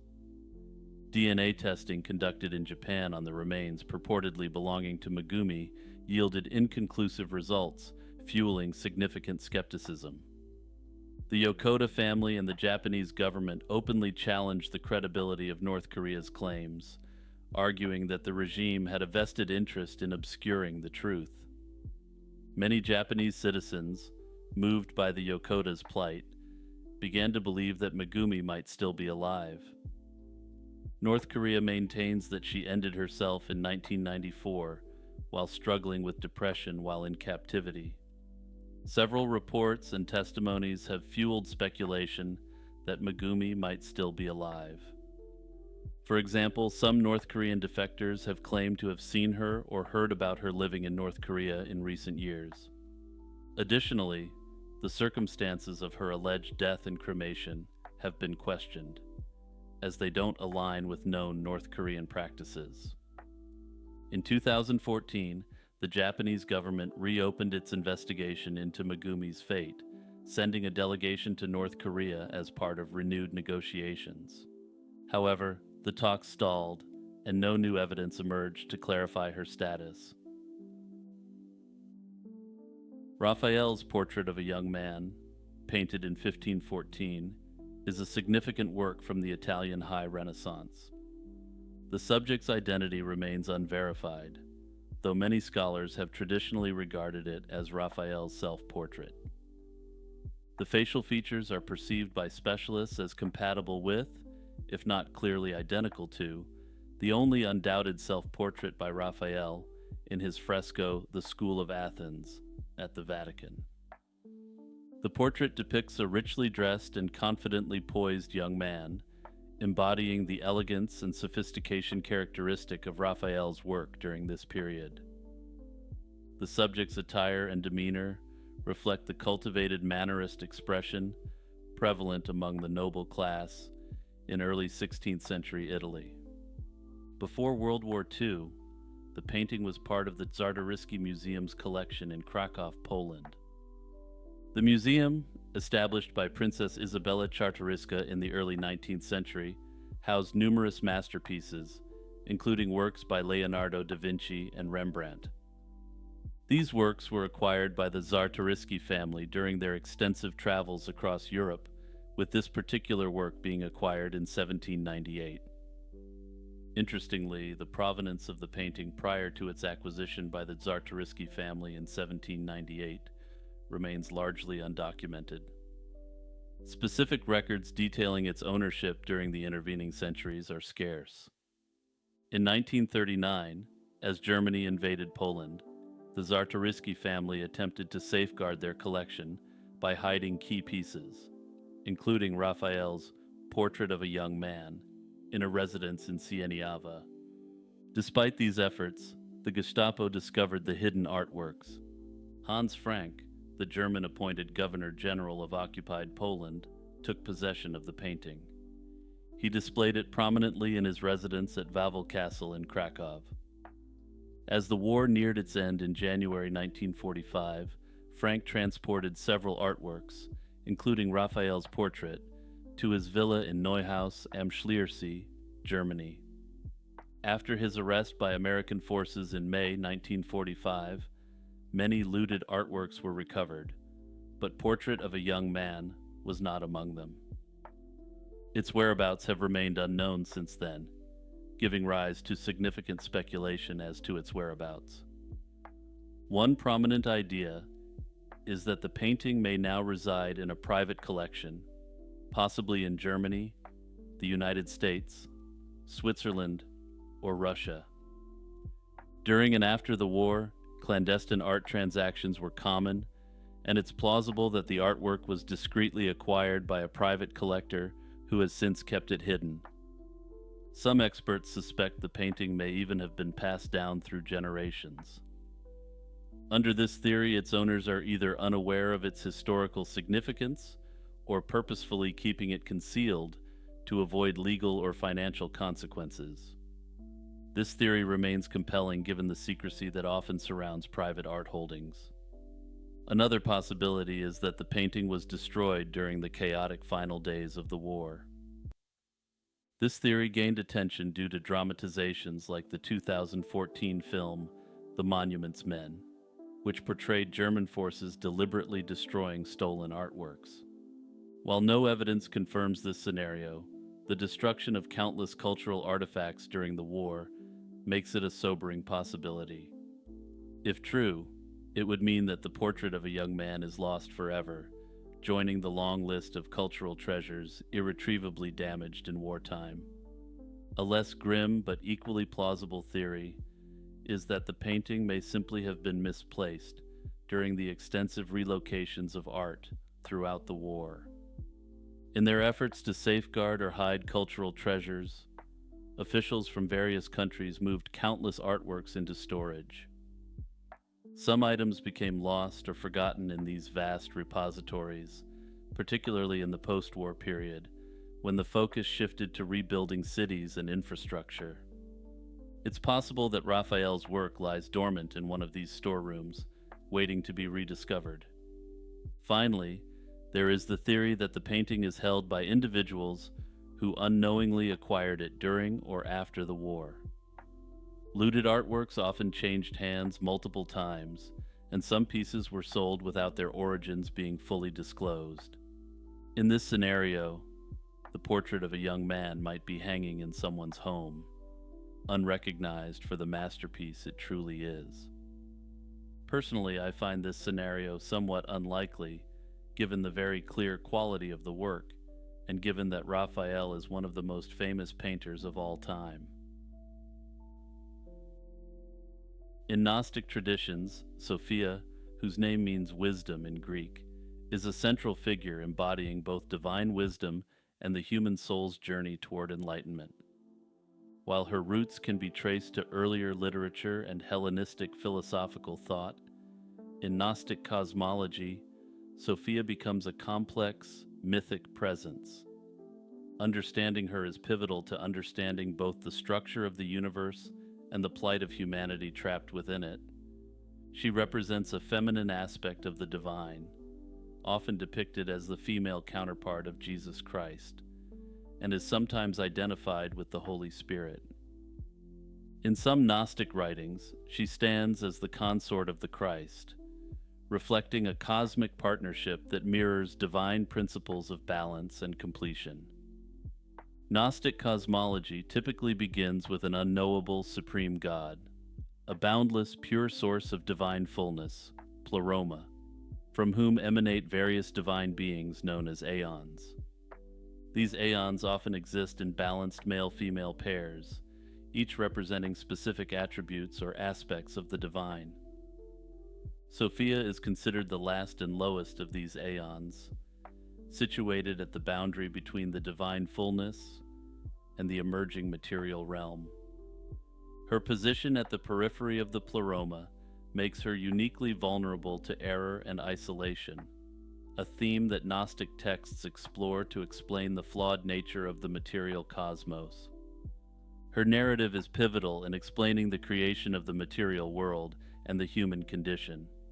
According to Gnostic myth, Sophia was driven by a profound yet misguided desire to apprehend the supreme God without her male counterpart.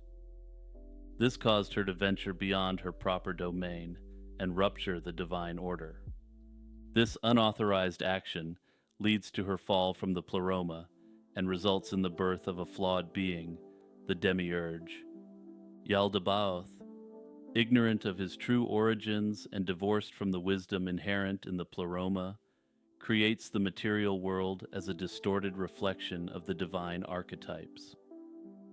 The act of creation by this lesser, ignorant deity ensures that the physical cosmos is marred by imperfection, suffering, and confusion, far removed from the harmonious pleroma. Sophia's fall is not just a cosmic event, but also a reflection of the human soul's entrapment in the material world. Just as Sophia descends into ignorance, so too does the human spirit become enmeshed in the realm of matter, imprisoned by the demiurge and his archons. And as we discussed earlier in this video, the archons are subordinate powers who maintain the cosmic illusion. In this way, Sophia's plight is mirrored in the human condition, highlighting the Gnostic belief that sparks of divine light reside within each soul, needing only the right knowledge to awaken. Her story symbolizes the soul's descent into ignorance and its potential for redemption through gnosis, or esoteric knowledge. Gnostics believe that by attaining this knowledge, often revealed through Christ, individuals can transcend the material realm and return to the divine source. This knowledge reconnects the human spirit with Sophia's original nature and restores proper alignment with the pleroma. The narrative of Sophia varies among different Gnostic sects. In most accounts, she is depicted as the mother of the demiurge, while in others, she is portrayed as a consort of his that she created. Some traditions split her figure into two aspects: a higher Sophia, who remains in the pleroma as an archetype of wisdom, and a lower Sophia who suffers the fall and entanglement in matter. This dual Sophia motif underscores the complexity of her myth, allowing Gnostic writers to address both the original perfection and the subsequent deviation that gave rise to the broken world. Despite these variations, her role as a mediator between the divine and material worlds remains consistent. Sophia bridges heaven and earth, her tragedy and eventual partial redemption serving as a cosmic parable. Through her, Gnostics understand that the world's suffering, ignorance, and fragmentation originate not from the supreme God, but from a subordinate, misguided force. Sophia's story also highlights the Gnostic view of the material world as inherently flawed. The creation of the world by the demiurge, a being born out of Sophia's error, underscores the belief that the physical realm is a deviation from the divine order. Unlike Orthodox Christian theology, where creation is seen as the intentional, benevolent act of a loving God, Gnosticism posits a starkly different narrative. And for anyone wondering, Here's where we really get into the conspiracy. Under this belief, the world is an existential prison fashioned by a lesser, deluded creator. Conspiracy theories surrounding the suppression of knowledge about Sophia propose that elites, including secret societies and religious institutions, have long sought to bury her story. According to these theories, such elites recognize that widespread awareness of Sophia's narrative would challenge the established religious and political order. This would allow people to acquire true knowledge and destabilize the authority they wield over the masses. They fear that if people understood that their souls harbor a spark of divinity and potential for direct communion with the true source of creation, they might become ungovernable.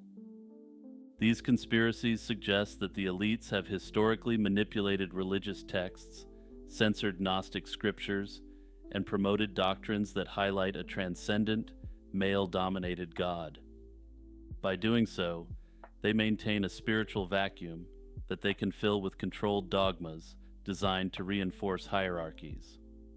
Adherents to these conspiracy theories also argue that acknowledging Sophia's narrative would expose the material world as a flawed creation of a lesser demiurge.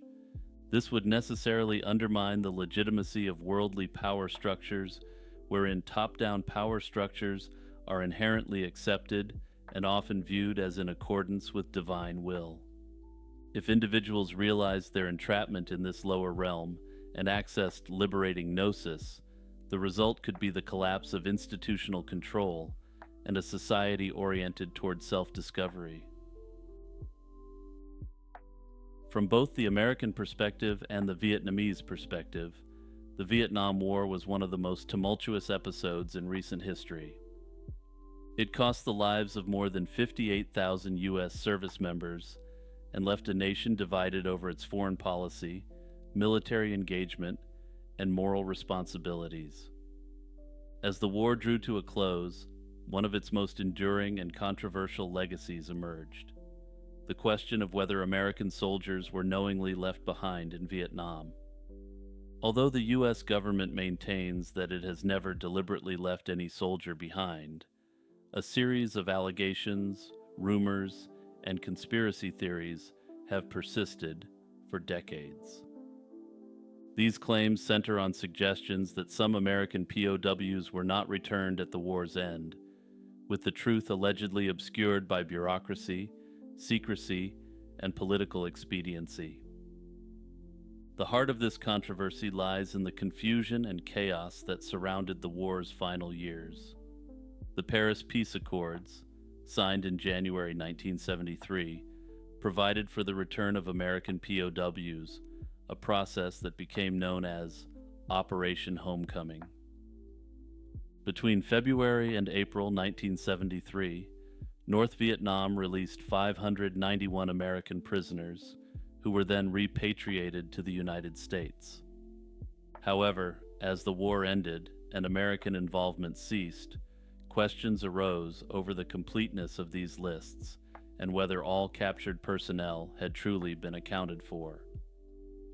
While official tallies insisted that all known POWs had been returned, the existence of more than 2,500 U.S. personnel listed as prisoners, missing, or otherwise unaccounted for fueled suspicion.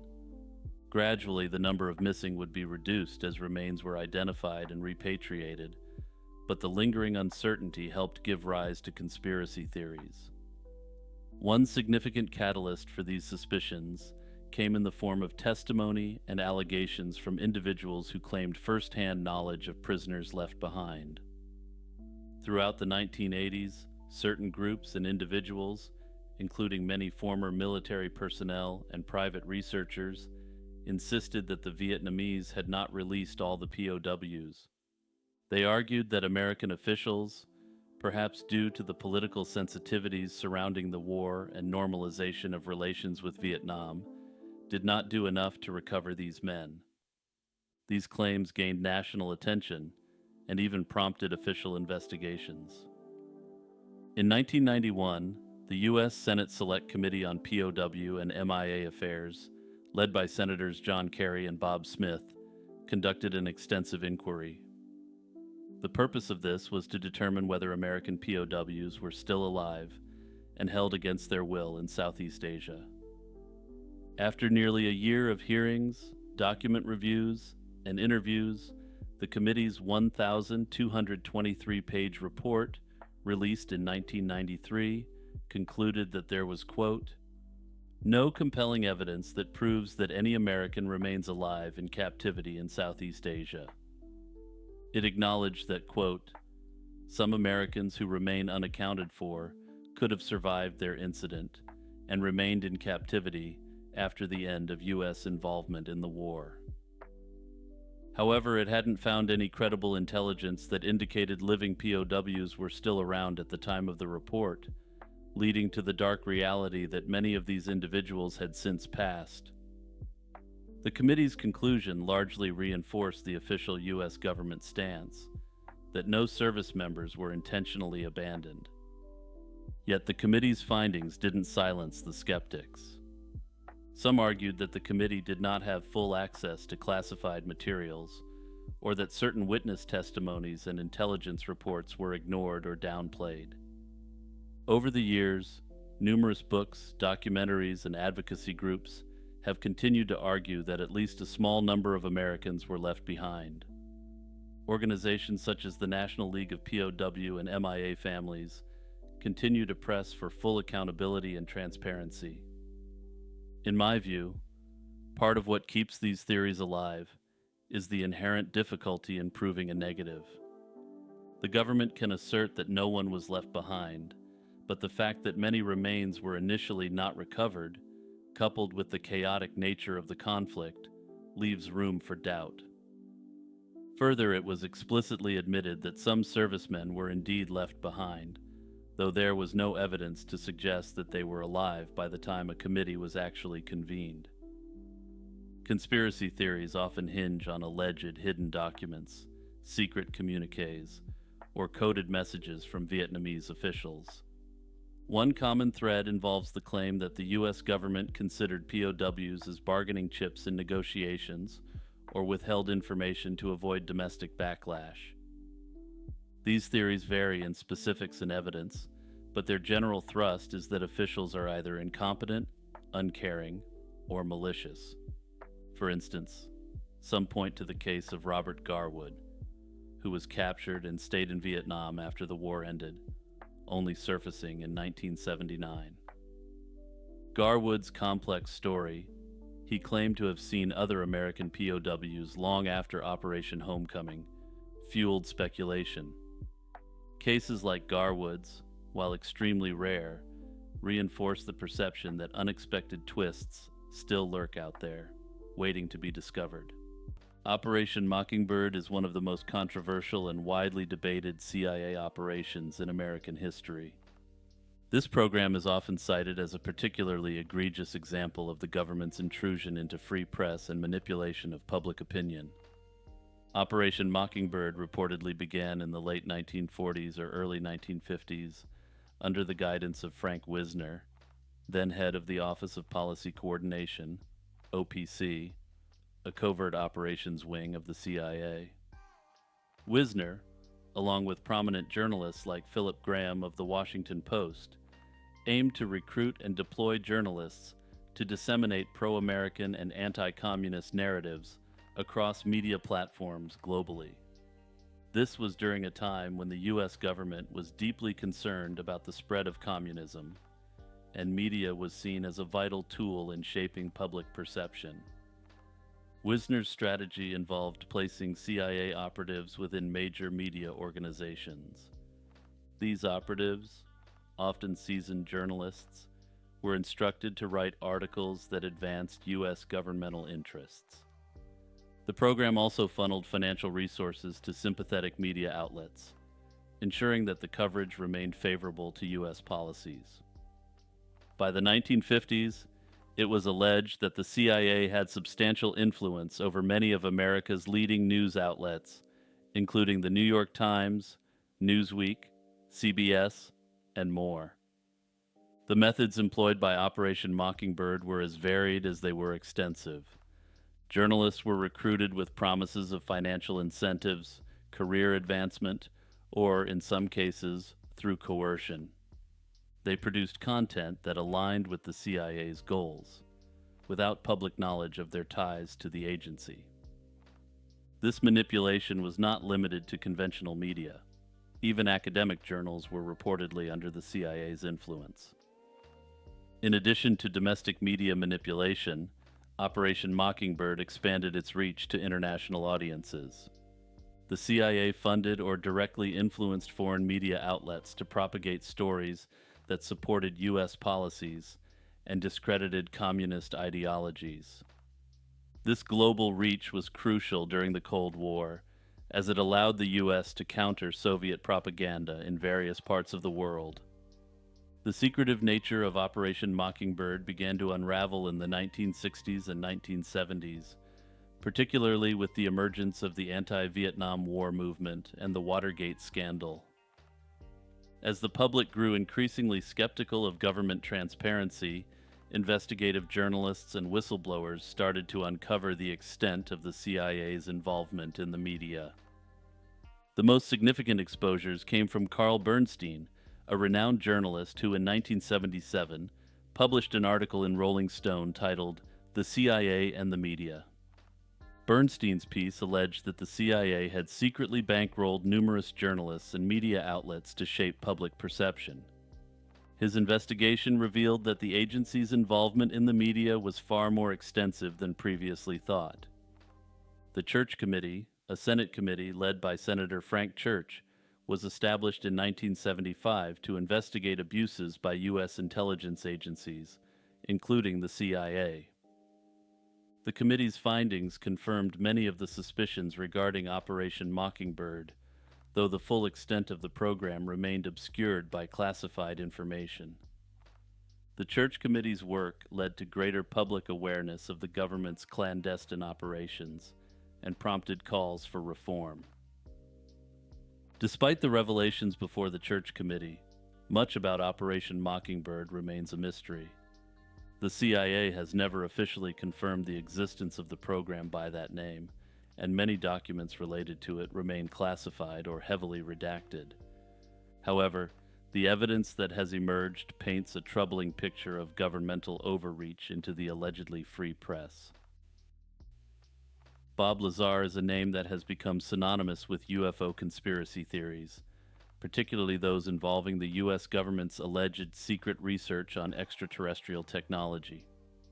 His story, first brought to public attention in 1989, has captivated and polarized audiences for decades.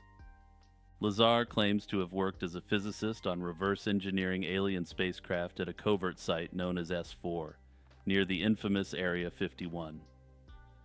Despite the lack of tangible evidence to support many of his assertions, his narrative has been persistent, and in some cases, eerily consistent with later developments in the UFO disclosure landscape.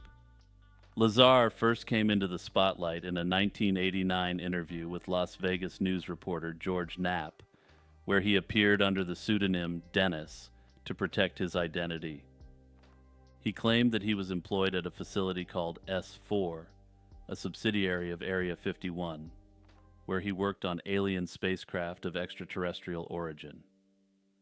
According to Lazar, the U.S. government had 9 such craft in its possession, and his job was to reverse engineer their propulsion systems.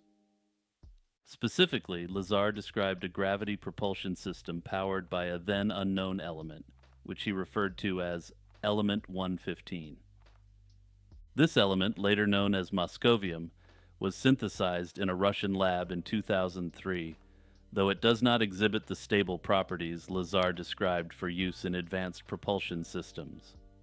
Notably, while some Lazar supporters indicate his, quote, prediction of this element is significant, the periodic table had already indicated that element 115 would exist. Lazar also detailed the layout of the S4 facility, describing hangars built into the side of a mountain and advanced biometric security measures, including a hand scanner that measured bone density to confirm identity. Interestingly, This type of scanner was later revealed to have been in use at other top secret military facilities, lending some credibility to this part of his story. Central to Lazar's claims is the description of the propulsion system used by the alien craft. He explained that the craft was powered by a reactor using element 115, which generated a gravitational field that could be manipulated to allow the craft to move through space without the effects of inertia. According to Lazar, this technology enabled the craft to warp space-time, effectively allowing for faster-than-light travel. Lazar's depiction of the craft's operation, where it would orient its belly towards its destination before accelerating, was initially dismissed as pure science fiction. However, decades later, footage released by the U.S. Department of Defense showed unidentified aerial phenomena exhibiting similar flight characteristics. Believers in Lazar take this as proof that this matches with Lazar's earlier descriptions. Another notable aspect of Lazar's story is his claim to have seen briefing documents detailing historical interactions between Earth and extraterrestrial civilizations. These documents allegedly describe the involvement of a species of gray aliens from the Zeta Reticuli star system, a narrative that has become a cornerstone of many modern UFO conspiracy theories. While Lazar's story has intrigued many, it has also been the subject of intense scrutiny and skepticism. One of the most significant points of contention is Lazar's educational background. Lazar claims to have obtained degrees from the Massachusetts Institute of Technology and the California Institute of Technology, yet no records exist to verify his attendance at either institution. Additionally, his employment at the Los Alamos National Laboratory, which he cites as a credential supporting his work on the S4 project, has similarly been disputed. Los Alamos initially denied he ever worked there at all. However, it was later revealed that he did work there in the capacity as a contractor for a private company. Critics have pointed out that the absence of these records is highly suspicious and undermines his credibility. Lazar, however, maintains that the government has erased his records as part of a cover-up, a claim that is both extraordinary and difficult to prove or disprove. Despite the controversies surrounding him, Bob Lazar's story has had a lasting impact on the public's perception of UFOs and government secrecy. His claims brought unprecedented attention to Area 51, transforming it from an obscure military installation into a focal point for UFO enthusiasts and the general public worldwide. In recent years, there has been a resurgence of interest in Lazar's claims, particularly in the context of the U.S. government's own admissions regarding the study of UFOs. While these admissions do not confirm Lazar's story, they have sparked renewed debate about the possibility that elements of his narrative could be based on truth. Notably, there are additional conspiracy theories about Bob Lazar, which assert that he may not be who he claims or appears to be. Some conspiracy theorists argue that he might be a disinformation agent. This theory suggests that Lazar was intentionally provided with a mixture of true and false information by the government to muddy the waters around UFO phenomena. By making outlandish claims that could be easily discredited, Lazar would help discredit genuine UFO research and reports. According to this theory, the purpose of this was thereby to divert public attention from any real extraterrestrial research being conducted by the government. Another theory is that he leaked a mixture of true and false information to Knapp as a disinformation campaign not aimed at Americans, but rather as disinformation aimed at the Soviets. Under this theory, Lazar and Knapp were part of a psyop conducted against the Soviets. Further, the reemergence of Bob Lazar in recent years on Joe Rogan's podcast is thought to potentially be a psyop targeting both Russia and China. Predictive programming is a concept discussed among conspiracy theorists, positing that events, particularly catastrophic or politically significant ones, are deliberately foreshadowed. This foreshadowing occurs in popular culture, movies, television shows, books, and other forms of media. These elites are believed to use this technique to subtly prepare the public for the acceptance of these events when they eventually occur. The theory is built on the idea that by exposing people to a concept or event in a fictional context, they become desensitized or conditioned to accept it when it manifests in reality. One of the most frequently cited examples of predictive programming involves the 9/11 attacks. Proponents of the theory argue that various films, television shows, and other media produced before the attacks included imagery or themes that eerily mirrored the actual events. For instance, the 1998 film The Siege depicted a scenario in which New York City was attacked, leading to martial law. Some conspiracy theorists claim this was a direct precursor to the real-life attacks on the World Trade Center and the subsequent response by the U.S. government. Similarly, a 1997 episode of The Simpsons featured a scene showing a magazine cover with the number 9 next to an image of the Twin Towers, which some believe was not an accident. The concept of predictive programming also ties into broader conspiracy theories about control and manipulation by powerful groups, such as the Illuminati or the New World Order. These theories posit that a small, secretive group of elites orchestrates global events to maintain their power and advance their agenda, often through subtle forms of psychological manipulation. The theory of predictive programming often hinges on the interpretation of symbolic content in media. For example, symbols such as the all-seeing eye or pyramids are frequently cited by conspiracy theorists as evidence of hidden messages intended to influence or condition the public.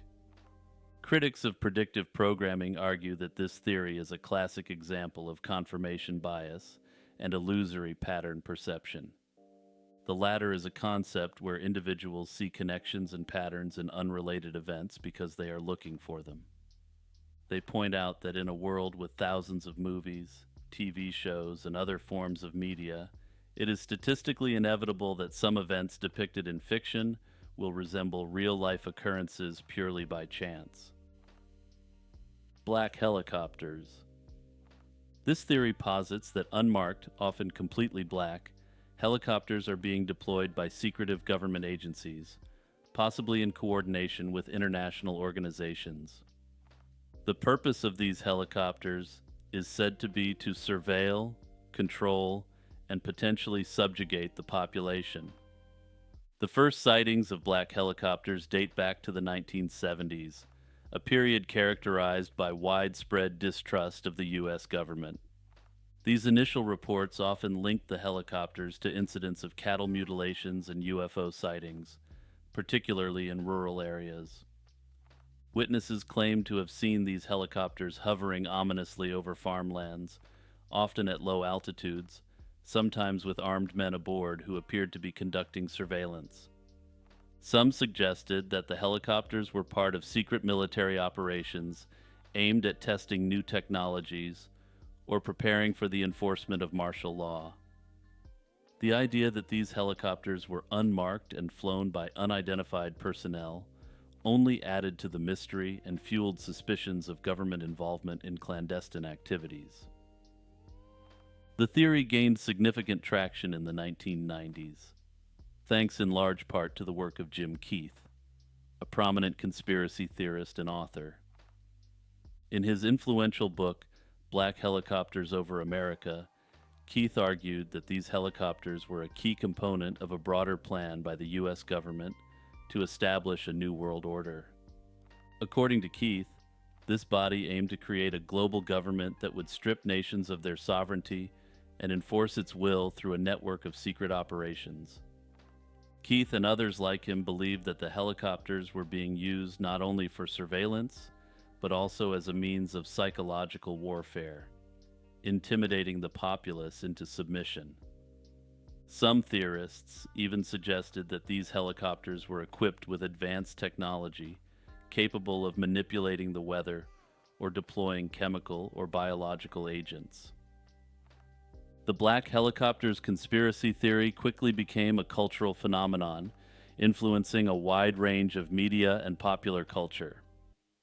The image of the black helicopter has appeared in numerous films, television shows, and video games, often as a symbol of government secrecy and impending doom.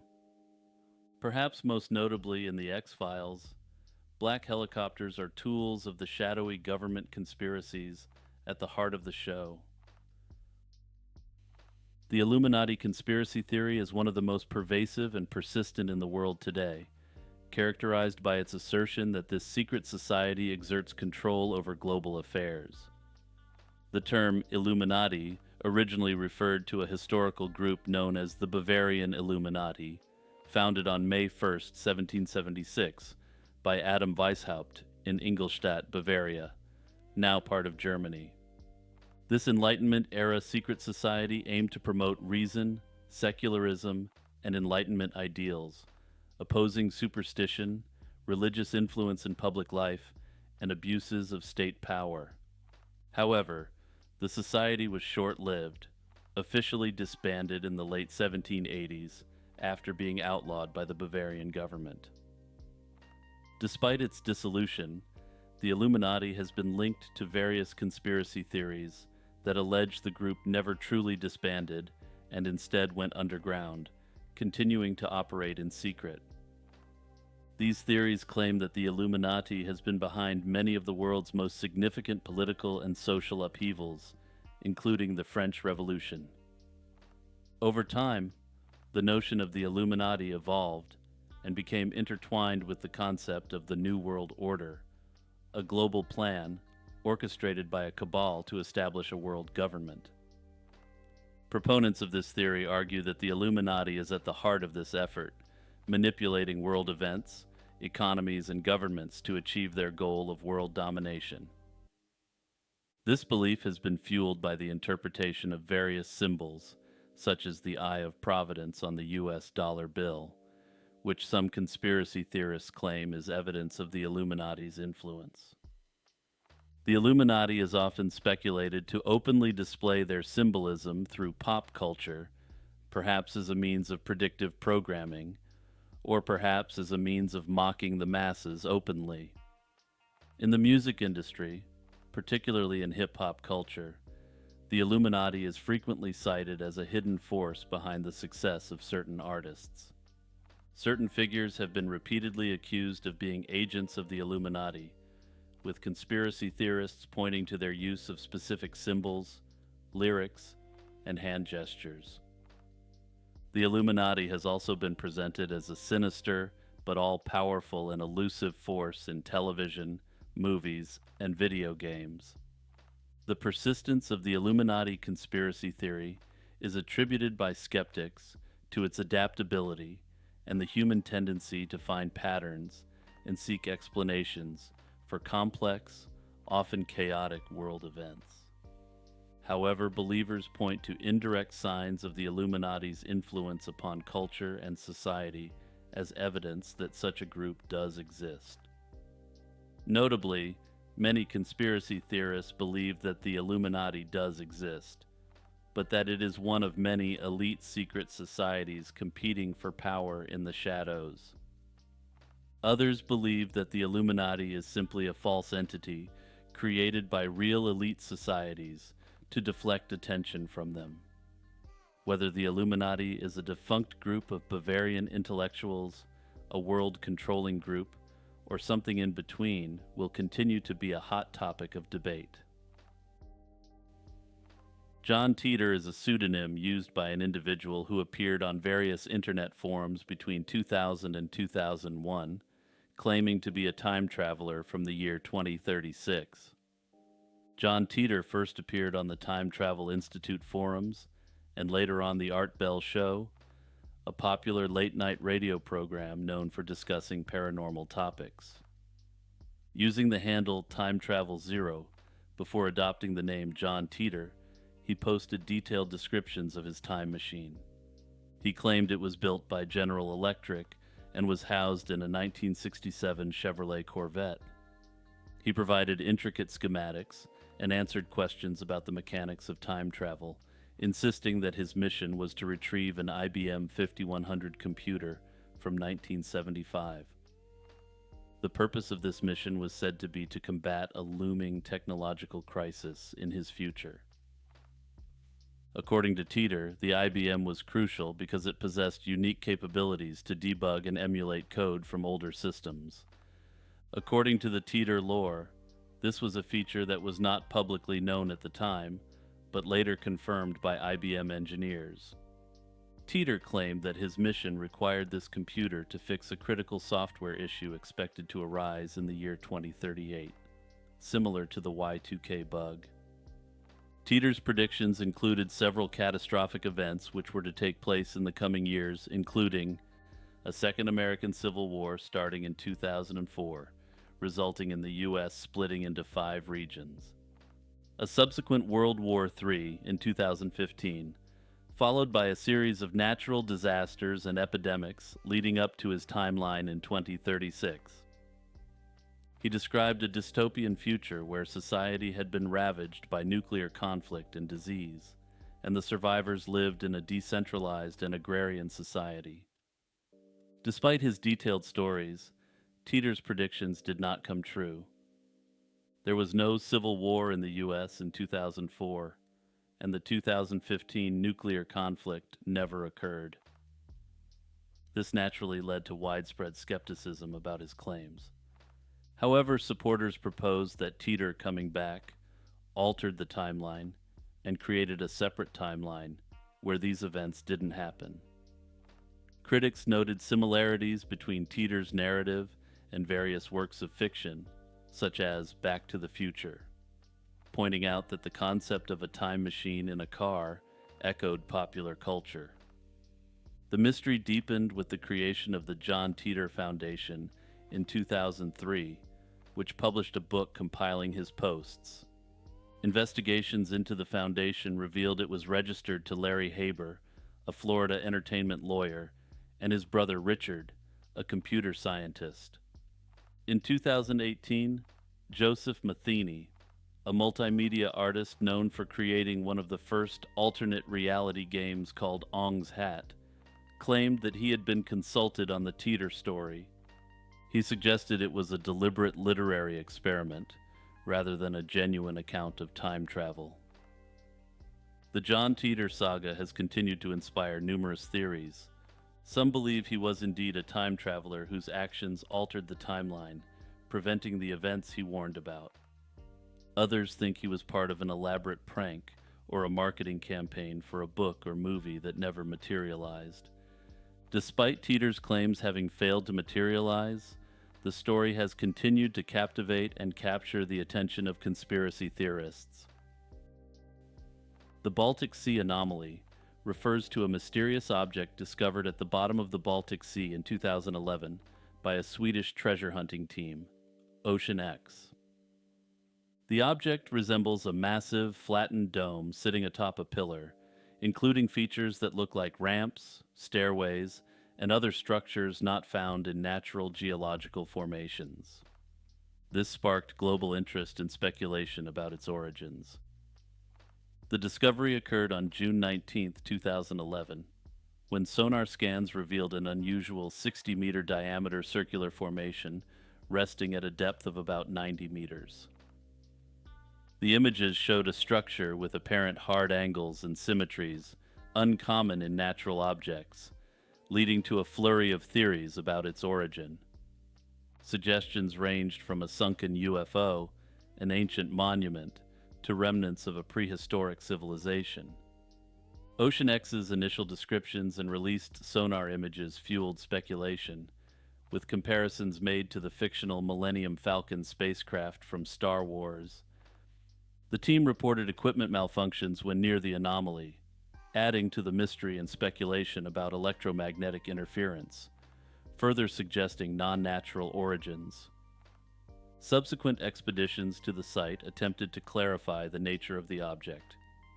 Divers and remote-controlled submarines took samples and photographs. These investigations revealed that the anomaly sits on a rock formation covered in silt. The structure itself is composed of a type of basalt rock. Samples indicated no materials that would suggest an extraterrestrial or artificial origin. The supposed runways and stairs appear to be natural geological formations, possibly shaped by glacial and post-glacial processes. Scientific analysis leans towards the anomaly being a natural feature. Geologists suggest it might be a glacial deposit left behind by retreating glaciers from the last ice age. In 2019, an individual associated with Ocean X indicated there was the possibility of a further expedition to the site of the anomaly. However, as of now, this has yet to happen. PSYOPs, short for psychological operations. This represents a form of psychological warfare intended to influence the perceptions, emotions, reasoning, and behaviors of individuals or groups. PSYOPs are not an individual conspiracy theory, but a mechanism theorized to be used in an illicit context by bad actors within the American or other governments against its own citizens. The concept of PSYOPs is not new. It has been utilized in various forms throughout history. From wartime propaganda to modern-day social media manipulation to everyday advertising, the goal remains consistent: to affect the psychological state of a target audience. For instance, during World War II, leaflets were dropped over enemy territories to demoralize troops, spread disinformation, and create confusion among the ranks. These methods were designed to weaken the enemy's resolve without direct combat, and thus make them more likely to desert their unit or to surrender. In the context of conspiracy theories, PSYOPs have taken on a more sinister role. Believers in these theories argue that governments, particularly that of the United States, use PSYOPs not just in foreign conflicts, but against their own populations. PSYOPs are openly conducted by most branches of the U.S. military. However, they are officially conducted only on foreign entities and not on American citizens or citizens of allied countries. The belief in governmental usage of PSYOPs against American citizens is rooted in a broader mistrust of government and authority. This has been exacerbated by confirmed historical instances of actual covert operations, such as MK-Ultra, a CIA program that experimented with mind control techniques on unwitting subjects. Conspiracy theories involving PSYOPs often suggest that major catastrophic events are orchestrated or manipulated by the government to achieve hidden agendas. These theories are typically categorized as false flag operations, where the true perpetrators of an event disguise themselves as another group to deceive the public and manipulate public opinion. Hey everyone, Jimmy here jumping in for a few seconds. If you're enjoying this video, please do me a huge favor and remember to click like and also hit the share button to send it to anyone who you think would enjoy it. Die Glocke, or the bell in English, is one of the most controversial topics surrounding Germany's secret projects during World War II. According to various sources, Die Glocke was purportedly a top-secret scientific technological device developed by the Germans, characterized by its bell-like shape and alleged anti-gravitational effects. The legend of Die Glocke was first brought to mainstream attention by Polish journalist Igor Witkowski around the year 2000. The description of Die Glocke involves a device made from a hard, heavy metal, standing about 13 feet tall, with a bell-like shape. It allegedly utilized a pair of counter-rotating cylinders filled with a violet-colored substance known as Zerum 525, alongside another substance called Leichtmetall. The device was rumored to be capable of producing an anti-gravitational effect. The operational base for Die Glocke was said to be a facility called the Giant, located near the Czech border. Despite these detailed descriptions, the lack of physical evidence and reliable documentation has led many to question the veracity of these claims. These critiques suggest that the narrative of Die Glocke, while fascinating, is more likely a concoction of post-war conspiracy theories and sensationalism, rather than a historical fact. The narrative of Die Glocke does not exist in isolation. It was part of a larger pattern of post-war fascination with secret German projects and alleged wonder weapons. The secrecy surrounding actual advanced German technology lends significant credence to the theory. Further, there were legitimate earth-shattering breakthroughs that came out of such programs. These inventions include the V-2 rocket, the first jet plane, the first night vision equipment, and the first assault rifle. Further German propaganda during the war was keen to play up these significant innovations, and the Allies, upon defeating the Germans, had little incentive to downplay German capability. The Germans' pursuit of advanced and esoteric technologies, such as the purported Die Glocke, can potentially be attributed to two known quantities associated with them: their relentless quest for military superiority and their interest in applying the occult to science and engineering. The Third Reich was known for its fascination with the arcane and the potential of groundbreaking technologies to turn the tide of World War II in their favor. Projects like Die Glocke would align with the regime's ambitions to develop Wunderwaffen, or wonder weapons, that could potentially offer them a decisive advantage.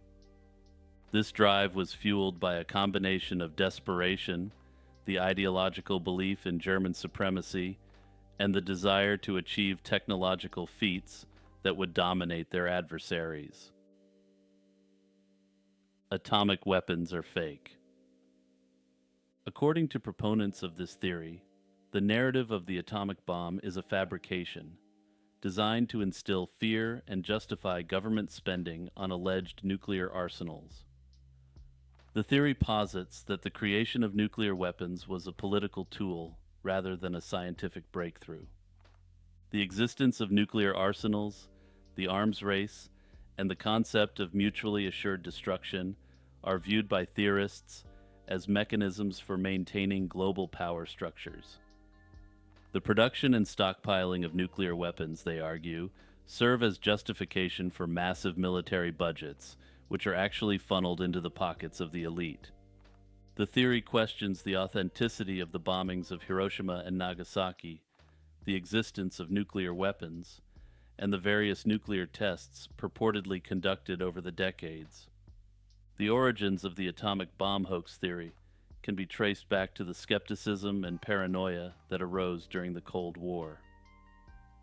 The secrecy surrounding nuclear programs and the devastating potential of nuclear weapons contributed to a fertile ground for conspiracy theories. These doubts were exacerbated by the government's tight control over information, leading some to speculate that nuclear weapons were nothing more than props in a psychological warfare campaign. One of the core elements of the theory is the claim that the bombings of Hiroshima and Nagasaki were either exaggerated or entirely fabricated. Some theorists argue that the destruction seen in Hiroshima and Nagasaki was the result of conventional bombings rather than nuclear explosions. They cite the absence of any surviving photographs or videos clearly showing the moment of detonation, as well as the rapid recovery of the cities, as evidence supporting their claims. Additionally, some theorists suggest that the iconic mushroom cloud images associated with atomic bombs could have been created using conventional explosives. Another critical aspect of the hoax theory revolves around the Trinity test, the first detonation of a nuclear weapon in July 1945 in New Mexico. Theorists claim that the test was staged, and the so-called nuclear explosion was actually a large conventional explosion. They argue that the secrecy surrounding the event, the controlled access to information, and the government's narrative are all indicative of a cover-up. The involvement of key figures such as J. Robert Oppenheimer and General Leslie Groves in the Manhattan Project is also seen as a calculated move to lend credibility to the hoax. Central to the atomic bomb hoax theory is the belief that governments, particularly the United States, have manipulated the media and public perception to maintain the illusion of nuclear weapons. The theory suggests that the media's portrayal of nuclear tests, such as those conducted at Bikini Atoll during Operation Crossroads, was carefully orchestrated. The footage of these tests, the theory claims, was either doctored or completely staged to convince the world of the bomb's existence and power. Additionally, the theory asserts that the scientific community has been complicit in the deception, either through direct involvement or by remaining silent. The fear of government retaliation or loss of funding is cited as reasons why scientists have not come forward to expose the alleged hoax. The anti-nuclear movement and other similar efforts are dismissed by theorists as controlled opposition meant to perpetuate the illusion of a global nuclear threat. Under this theory, the anti-nuclear movement simply exists to make atomic weaponry and nuclear power look more dangerous than it actually is. Notably, this is a theory which has been gaining in popularity in recent years. The phantom time conspiracy theory is a controversial hypothesis proposed by German historian Heribert Illig in 1991. Illig claimed that approximately 297 years of history, specifically the period between 614 and 911 AD, were fabricated. According to this theory, the Gregorian calendar was manipulated by Holy Roman Emperor Otto III and Pope Sylvester II. The purpose of this was to falsely place Otto's reign around the auspicious year 1000 AD. Illig's motivation stemmed from his skepticism towards historical records, believing that significant gaps and inaccuracies existed in the chronology of medieval Europe. He theorized that this period was invented to strengthen the political and religious power of the involved rulers.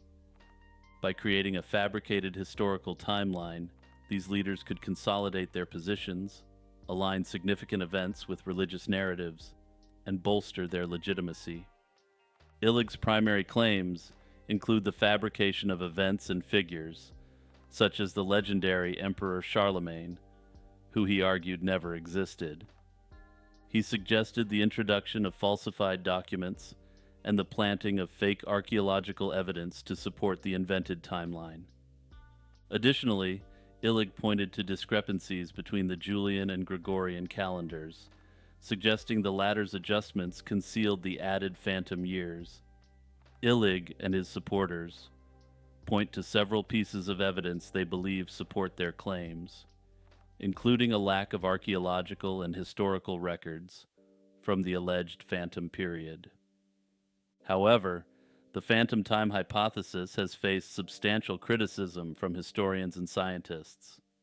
Major counterarguments include extensive historical records from other regions and empires that align with the conventional timeline and contradict the notion of missing years. Astronomical data, such as solar eclipses and the appearances of Halley's Comet, have been accurately dated and do not support the existence of phantom years. Furthermore, archaeological dating methods, including radiocarbon dating and dendrochronology, have provided consistent timelines unaffected by phantom time. If the phantom time hypothesis were true, it would imply that significant historical events, including the Muslim conquest of Spain and the Viking raids on England, never occurred. This would require a massive and highly coordinated effort across multiple civilizations, which most scholars find exceedingly unlikely. Additionally, it would mean re-evaluating a substantial portion of medieval history and the legitimacy of many historical figures and events. The vast body of evidence from various fields of study, including history, archaeology, and astronomy, supports the conventional timeline of historical events. The long-running television series, The X-Files, has been at the center of a unique conspiracy theory that its creators, particularly Chris Carter, had inside knowledge of government secrets.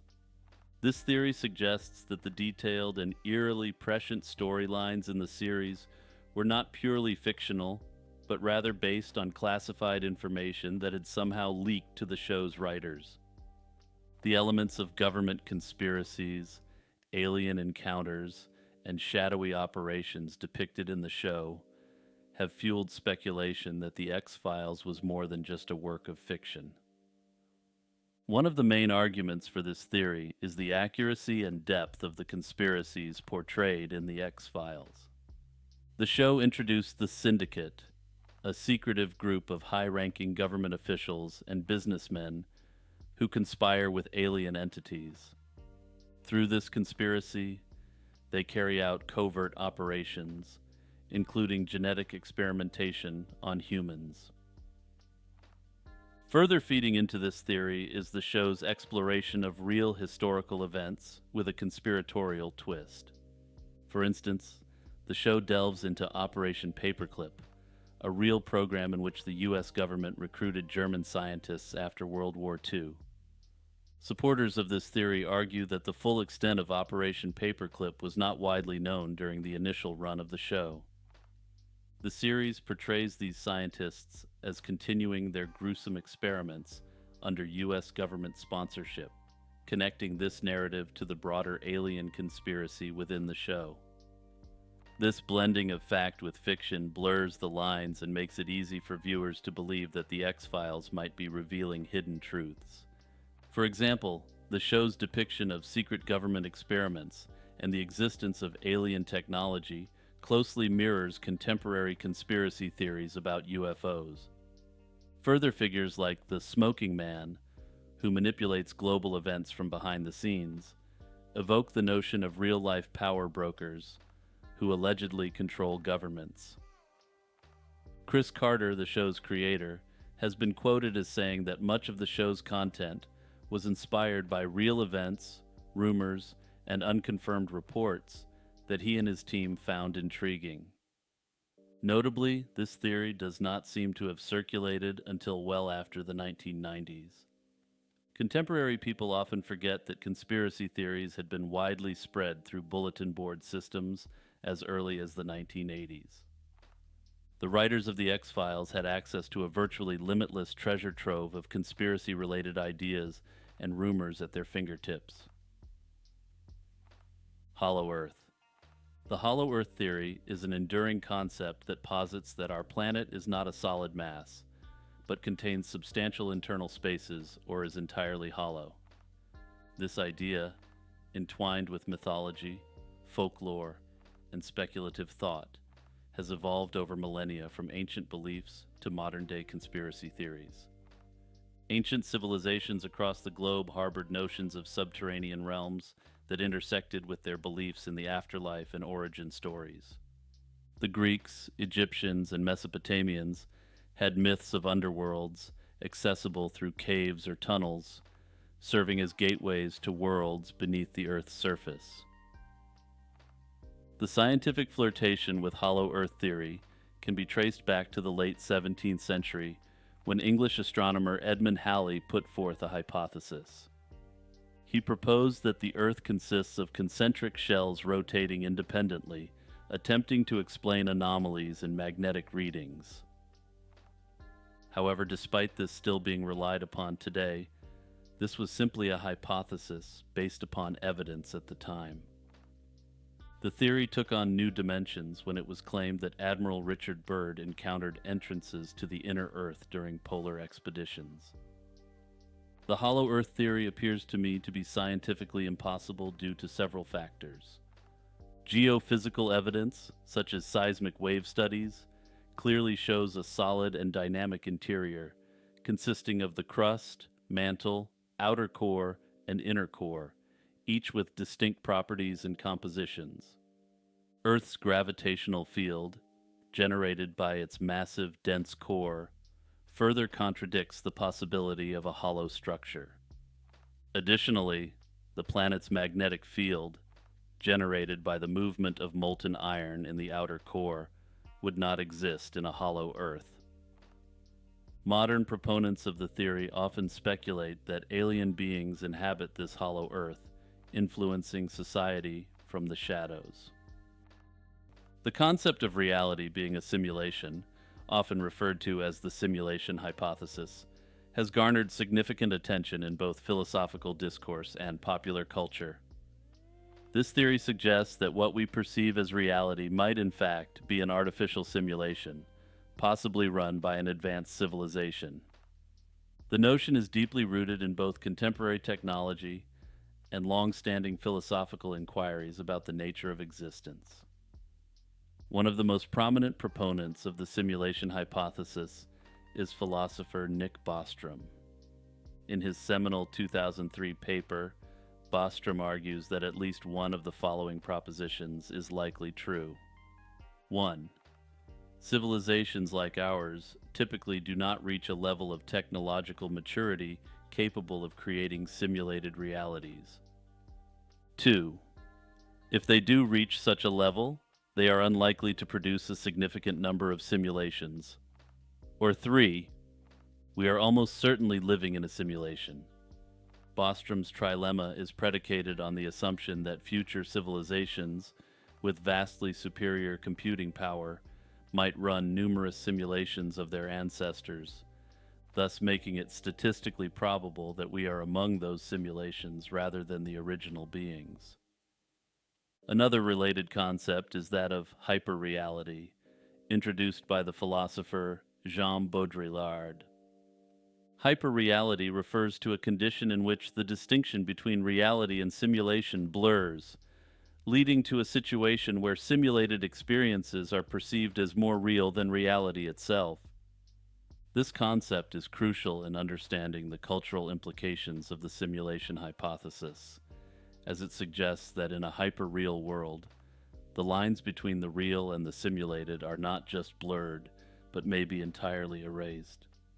Baudrillard's theory implies that in such a world, people might not only live in a simulation, but also prefer the simulated experiences over real ones, finding fulfillment in artificial constructs. The simulation hypothesis also finds parallels in the experience machine thought experiment proposed by philosopher Robert Nozick. Nozick's scenario asks whether people would choose to plug into a machine that could provide them with any experience they desired, indistinguishable from reality. This thought experiment resonates with modern-day concerns about virtual reality and its potential to replace actual experiences with digital ones.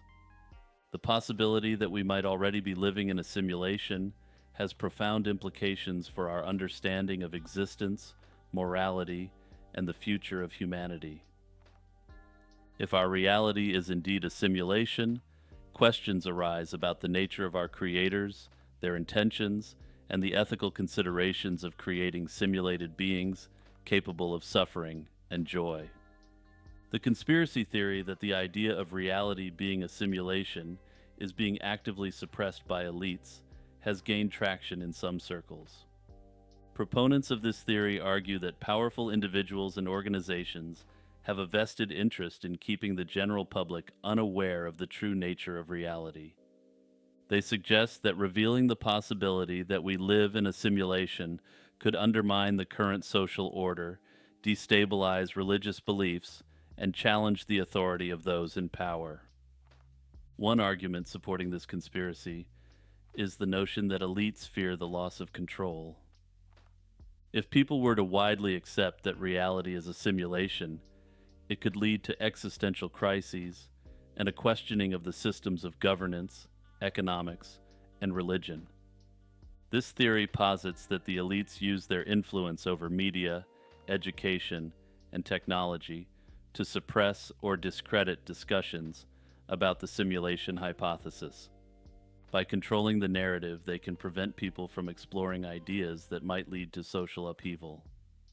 Another aspect of the conspiracy centers around the idea that technological advancements, which could potentially expose the simulation, are being deliberately limited or misdirected. According to this line of thought, breakthroughs in quantum computing, artificial intelligence, or other fields that might reveal the true nature of reality are either being slowed down or used to reinforce the illusion. This control over technological progress is seen as a way to keep humanity trapped within the simulation without realizing it. Furthermore, the theory suggests that when individuals or groups begin to approach the truth, they are met with censorship, ridicule, or even threats. This, proponents argue, is evidence of a coordinated effort to keep the masses ignorant of their simulated existence. However, there's also the conspiracy theory that the simulation hypothesis is a psyop designed to demoralize the populace. This theory is rooted in the belief that this idea is being deliberately propagated to create a sense of hopelessness and existential dread. Proponents of this theory argue that promoting the notion that reality itself may be an artificial construct potentially benefits those wishing to maintain the status quo. Thus, if the populace are demoralized, this makes them easier to control and thus easier to rule.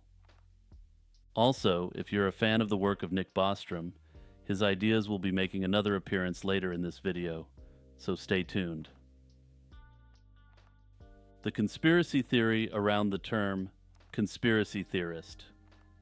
The term conspiracy theory is relatively recent, first appearing in its modern sense around the mid-20th century. According to the Oxford English Dictionary, the phrase was first used during the 20th century to describe unverified theories that attribute significant events to secret plots by powerful entities. The term gained particular prominence during the Cold War, a period marked by intense suspicion and speculation, as well as outright paranoia. Scholars suggest that the widespread usage of the term conspiracy theory began to increase following the demise of President John F. Kennedy in 1963. As various alternative explanations for the events surrounding JFK emerged, the media and official narratives sought to discredit these accounts by labeling them as conspiracy theories. A significant and often cited point in the history of the term conspiracy theory involves the CIA. Some researchers and theorists claim that the CIA deliberately popularized the term in the 1960s to discredit and undermine critics of the Warren Commission's findings.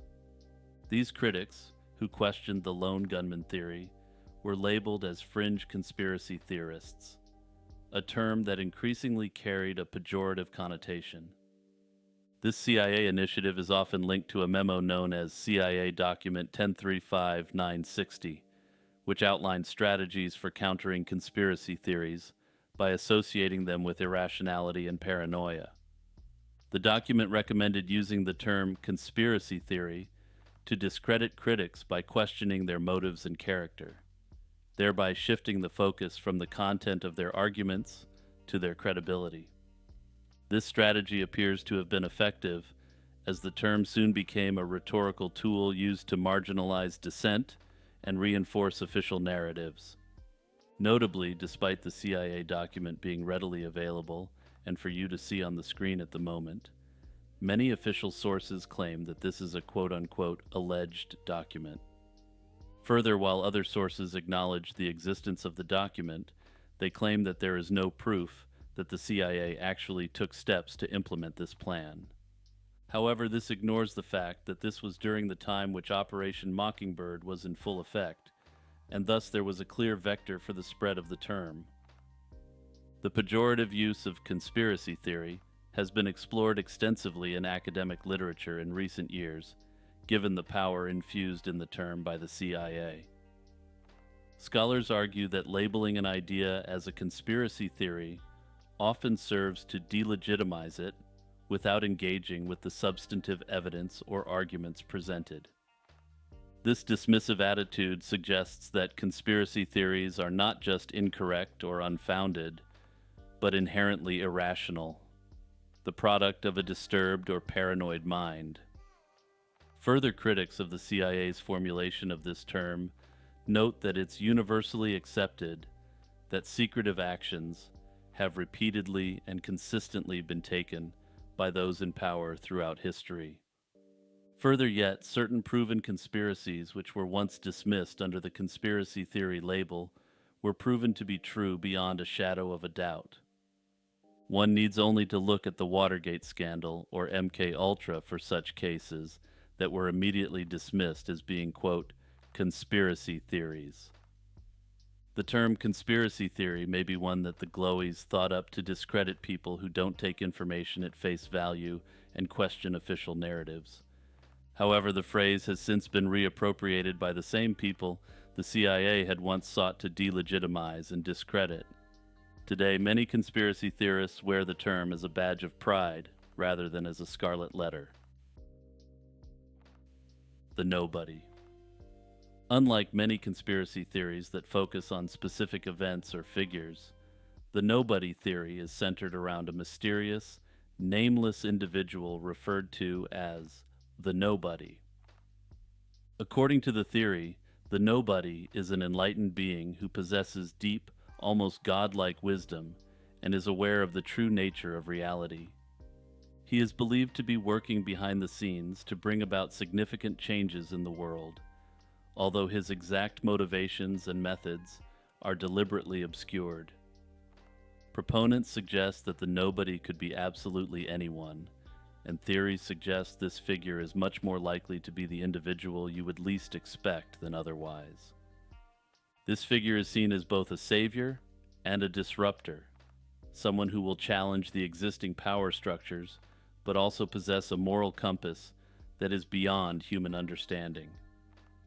One of the key reasons for the appeal of the nobody conspiracy theory lies in its open-ended nature. Unlike more rigid conspiracy theories, which tend to provide a clear narrative with identifiable villains and heroes, the nobody theory is vague and flexible. The anonymity and ambiguity of the nobody potentially resonates with the anonymous culture of the site and the board, where anonymity is a core principle. The structure of the theory relies heavily on cryptic posts and discussions, often laden with references to philosophy, esotericism, and occultism. The theory's roots also mean that it is often presented with a mix of irony and sincerity, making it difficult to discern whether proponents truly believe in the theory or are engaging in a form of modern myth-making. The nobody theory remains largely unknown outside the X-board at present. Mike Baker, a quote-unquote former CIA covert operations officer, has gained significant attention as the most common recurring guest on the Joe Rogan Experience. For those unaware, this podcast is thought to be the largest and most influential podcast in the world by a substantial margin. As of my recording this, he has been on the podcast a total of 19 times, including in a podcast released earlier this week. Over numerous appearances, Baker has shared his insights on global security, intelligence operations, and geopolitical events. The regularity of his appearances have also sparked significant debate as to what exactly his role is. On Joe Rogan's podcast, Baker often discusses sensitive topics, such as espionage, data privacy, and international conflicts, through the lens of his CIA experience. His straightforward manner and apparent deep knowledge of these subjects have earned him the ability to present as a credible expert. Conspiracy theorists argue that Baker's appearances on the Joe Rogan Experience serve a dual purpose. First, to legitimize his role as an authority on global affairs, and second, and more importantly, to subtly propagate the CIA's viewpoints on various issues to millions of listeners worldwide. His critics note that Baker appears to maintain an open mind about conspiracy theories, and may admit some elements of some theories are plausible. However, despite this, his critics note that he virtually always comes back to repeating the official stance on issues affected by conspiracy theories. Second, there is the theory that Mike Baker, while presenting himself as, quote, formerly of the CIA, is in fact still an active agent on a clandestine basis. In this role, it is theorized that Baker has been assigned as Joe Rogan's handler. This theory suggests he exerts both overt and subtle influence over Rogan to shape the content and direction of his podcast. While this theory remains speculative and lacks concrete evidence, it persists among those who believe that once you're glowing, you always glow.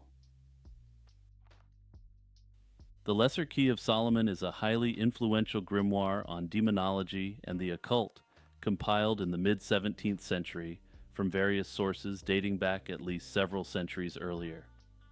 This text, attributed to King Solomon, is a seminal work in Western esotericism and is primarily concerned with the summoning and control of spirits, both demonic and angelic. The Lesser Key of Solomon is rooted in a complex tradition of medieval and Renaissance magic, and possibly even magical traditions stretching back to antiquity. While it is traditionally attributed to King Solomon, further additions were noted to have been made through incorporation of earlier grimoires, mysticism, demonology, and astrology. The Lesser Key of Solomon is divided into 5 distinct books, each dealing with different aspects of magic and spirit conjuration. The first and most well-known section, Ars Goetia, details the 72 demons that King Solomon supposedly bound and controlled. This section provides descriptions of each demon, their powers, their ranks, and how they can be summoned. The demons listed include well-known figures like Baal, Paimon, and Asmodeus. The Ars Theurgia Goetia deals with a different class of spirits, known as aerial spirits, and details complex rituals for summoning and controlling them. Unlike the demons of the Ars Goetia, these spirits are more ambiguous and are not necessarily evil. The spirits in this section are tied to specific directions on the compass, with various emperors, dukes, and princes ruling over them. The Ars Paulina is divided into 2 distinct parts. The first part deals with the 24 angels of the hours of the day, while the second part addresses the angels ruling over the degrees of the zodiac. It claims to be based on the teachings of Paul the Apostle and esoteric traditions developed by his followers in the millennia that followed. The Ars Almadel focuses on the summoning of angelic beings associated with specific regions of the heavens. This book also describes the creation of a magical wax tablet, known as the Almadel, which is used to communicate with these angels. The final section, the Ars Notoria, is a collection of prayers and meditations designed to enhance the magician's memory and understanding. Unlike the other books, which focus on the summoning of spirits, the Ars Notoria is more concerned with the development of the practitioner's intellectual and spiritual abilities.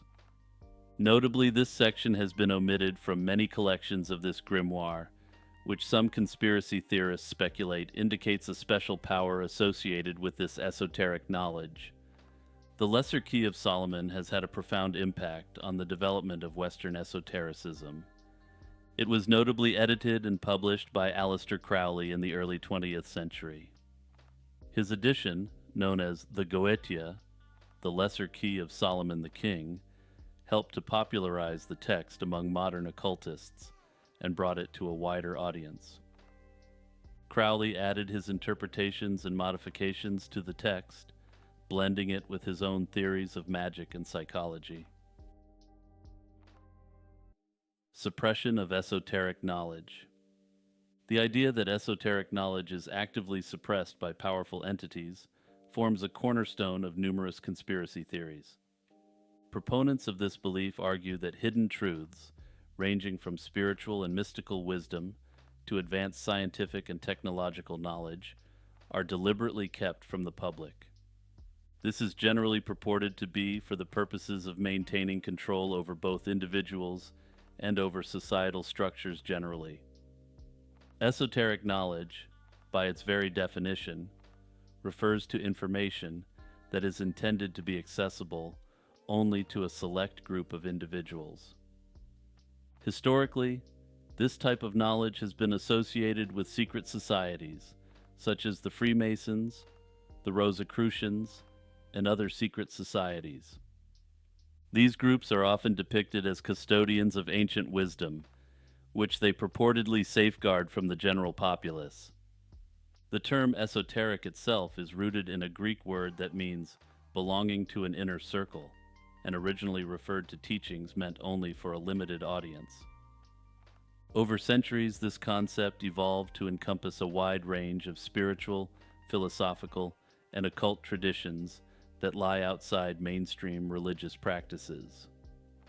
The narrative of esoteric knowledge being suppressed can be traced back to the tension between institutionalized religion and alternative spiritualities, particularly during the Enlightenment and Renaissance periods.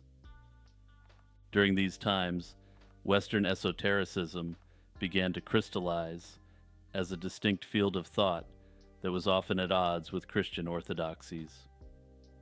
The Rosicrucians, for example, emerged in the early 17th century with a promise of hidden wisdom that could transform society, yet their teachings were seen as heretical and dangerous. This tension between mainstream religious or scientific thought and esoteric traditions created fertile ground for conspiracy theories. Theories often suggest that religious authorities, governments, and later scientific establishments have systematically suppressed esoteric teachings to prevent the masses from accessing powerful knowledge. In contemporary conspiracy culture, the notion of suppressed esoteric knowledge often centers on secret societies like the Illuminati. These secret societies are speculated to hoard advanced knowledge in areas ranging from science and technology to the manipulation of human consciousness. The belief is that this knowledge could revolutionize humanity's understanding of the universe and ourselves, but would also destabilize the control that these secretive groups have over the global population. Beyond the spiritual and mystical realms, conspiracy theories also assert that revolutionary scientific discoveries and technological advancements have been deliberately kept secret. This idea is often tied to the suppression of technologies such as free energy devices. The free energy suppression theory suggests that devices like perpetual motion machines or advanced propulsion systems have been developed but are concealed to maintain the status quo. The belief that esoteric knowledge is suppressed by powerful elites is a deeply ingrained element of many conspiracy theories. Terry Davis and Temple OS. Temple OS is an operating system that stands out not just for its unique technical aspects, but also for its creator, Terry Davis. Davis was a highly talented yet deeply troubled programmer who developed Temple OS single-handedly over the span of a decade. Terry Davis was born on December 15, 1969, in West Allis, Wisconsin. He showed an early aptitude for computers and programming as a teenager.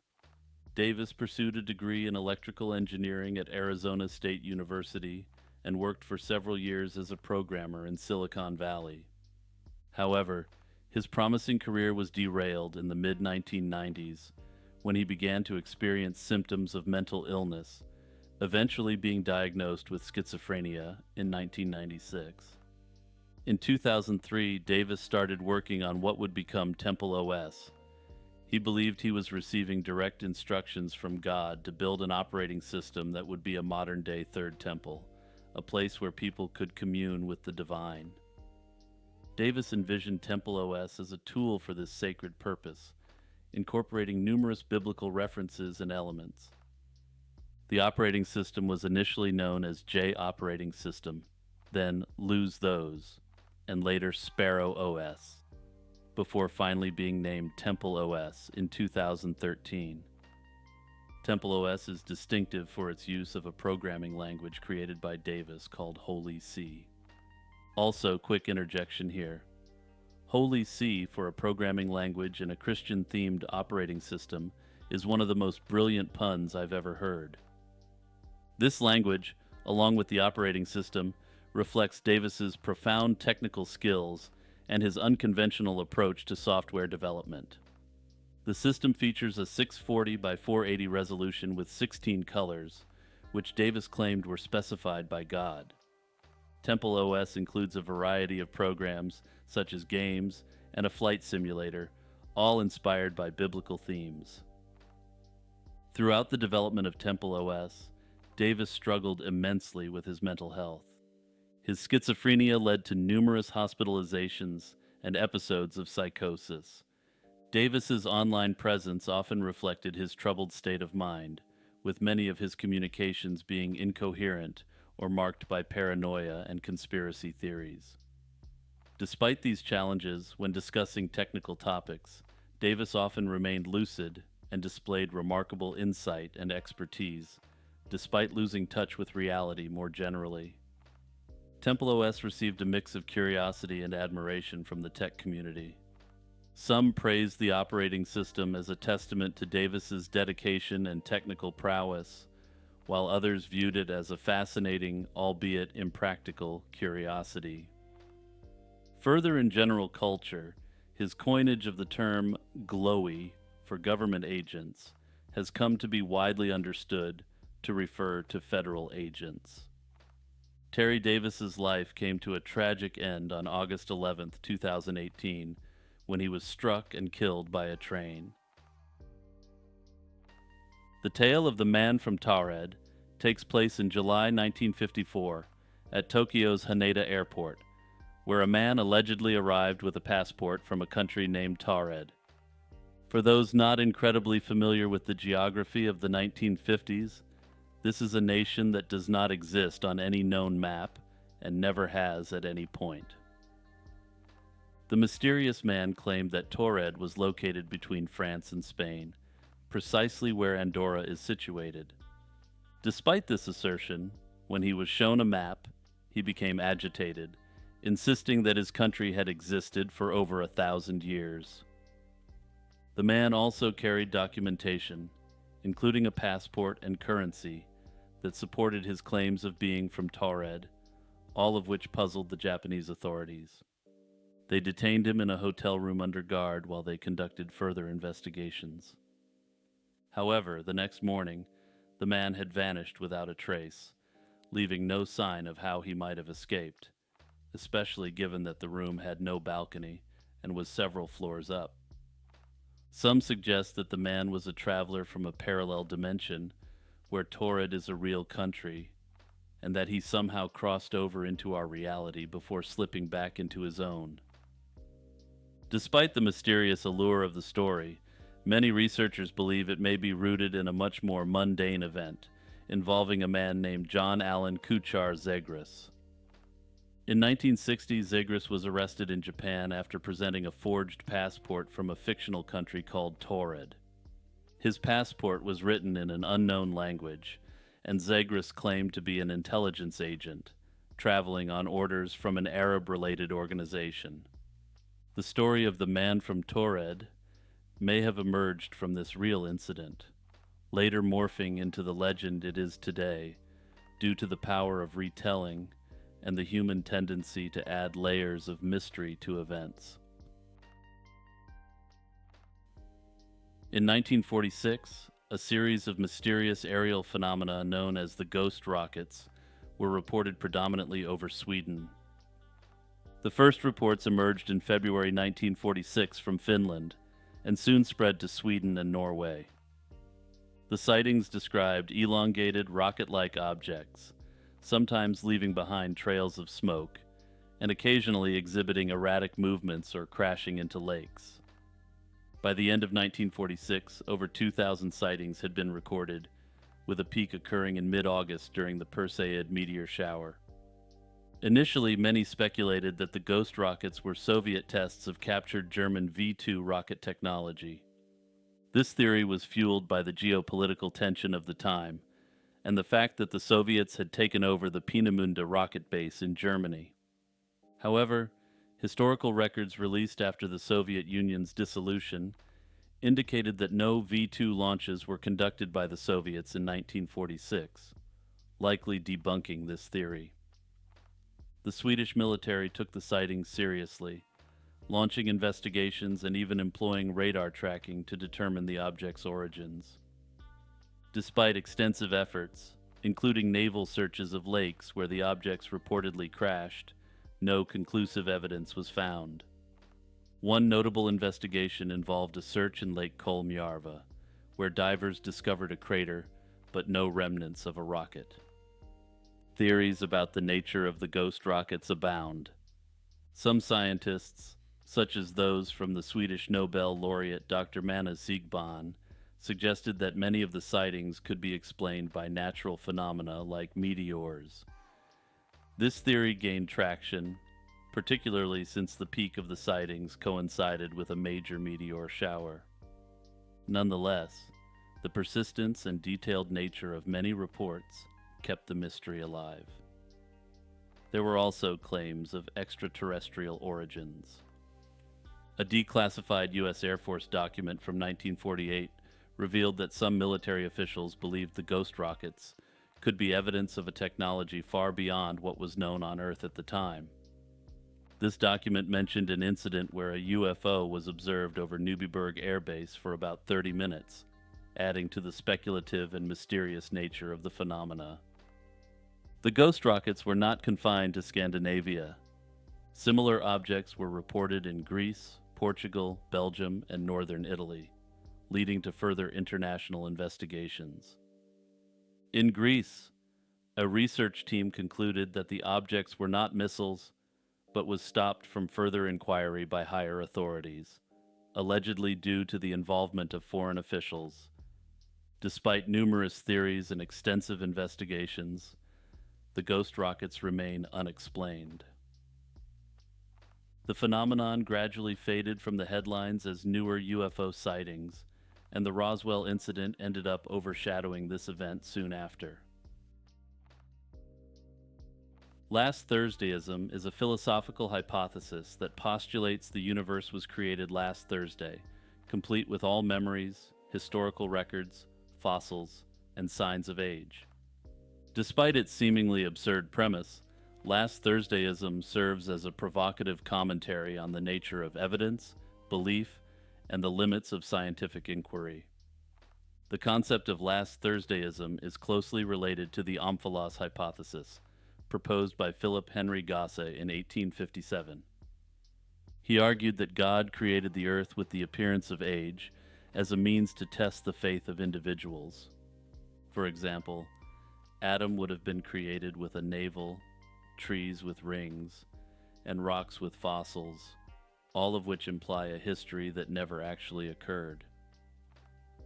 This theory was intended to reconcile the biblical account of creation with then significantly expanding geological evidence of an ancient Earth. However, it was criticized by both theologians and scientists for suggesting that God would create a world filled with false evidence, effectively making him a deceiver. The idea of Last Thursdayism takes Gosse's hypothesis to an extreme, proposing that the entire universe, along with all its apparent history, could have been created last Thursday.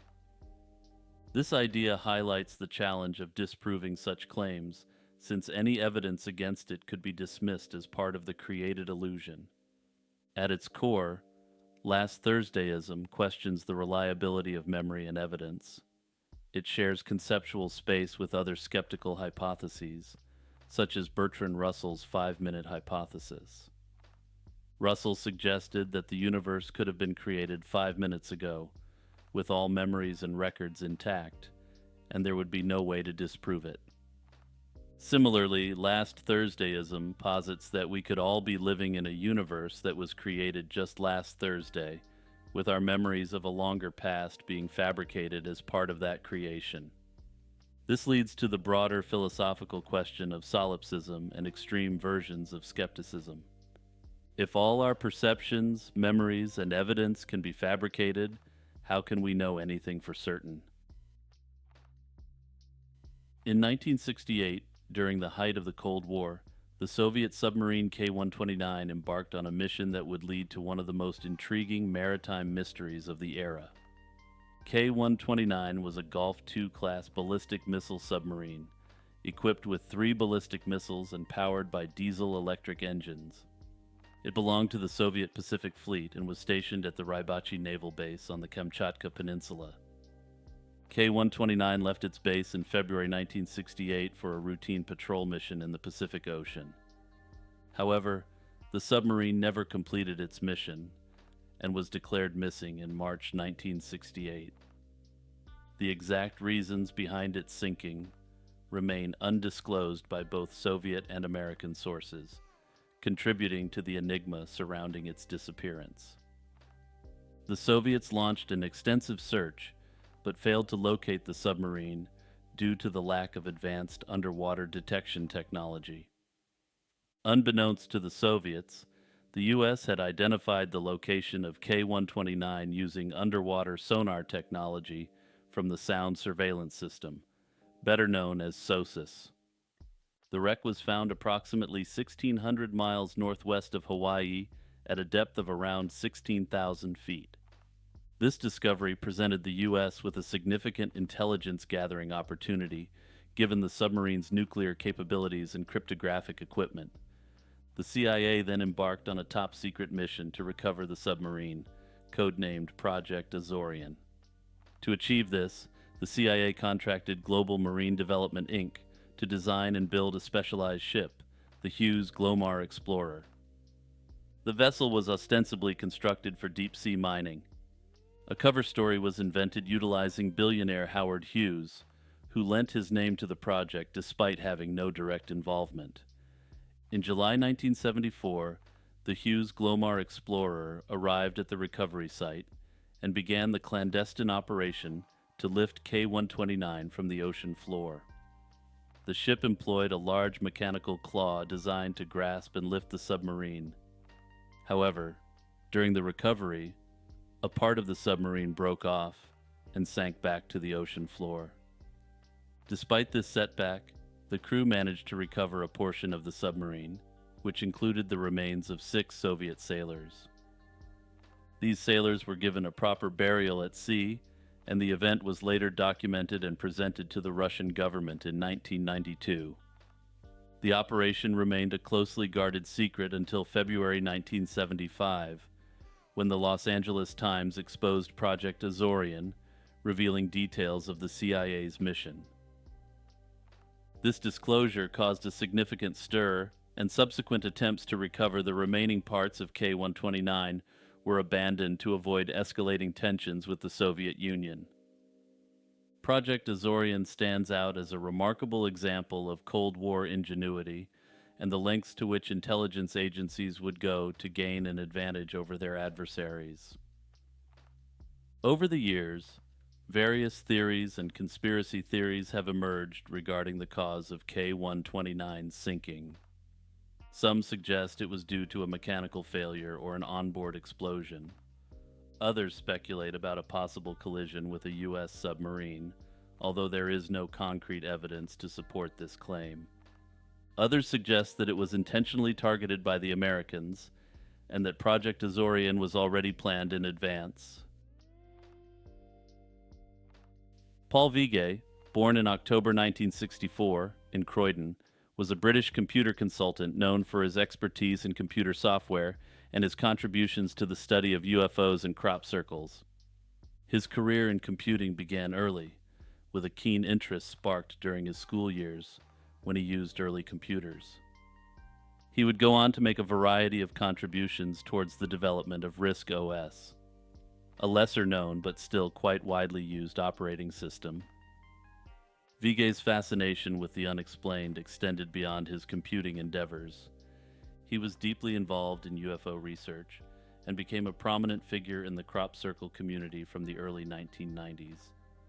His research contributed to the 2002 film Signs, as well as numerous documentaries. Vigay's work in this field earned him a reputation as a leading expert, blending his technical skills with a passion for the paranormal. On February 20, 2009, Vigay's body was found off Portsmouth Beach, leading to widespread shock in the UFO community, as well as significant speculation. The previous night, he had been reported missing after a series of emotional events involving his girlfriend, Andrea Smith.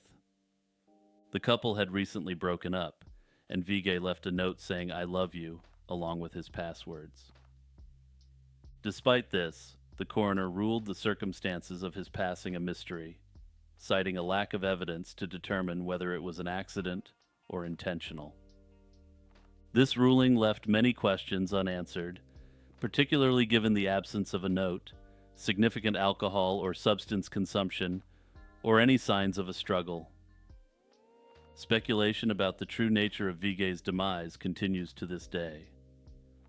Some theories suggest he may have been overwhelmed by personal and financial pressures. Others point to the possibility of foul play, given his involvement in controversial fields of study.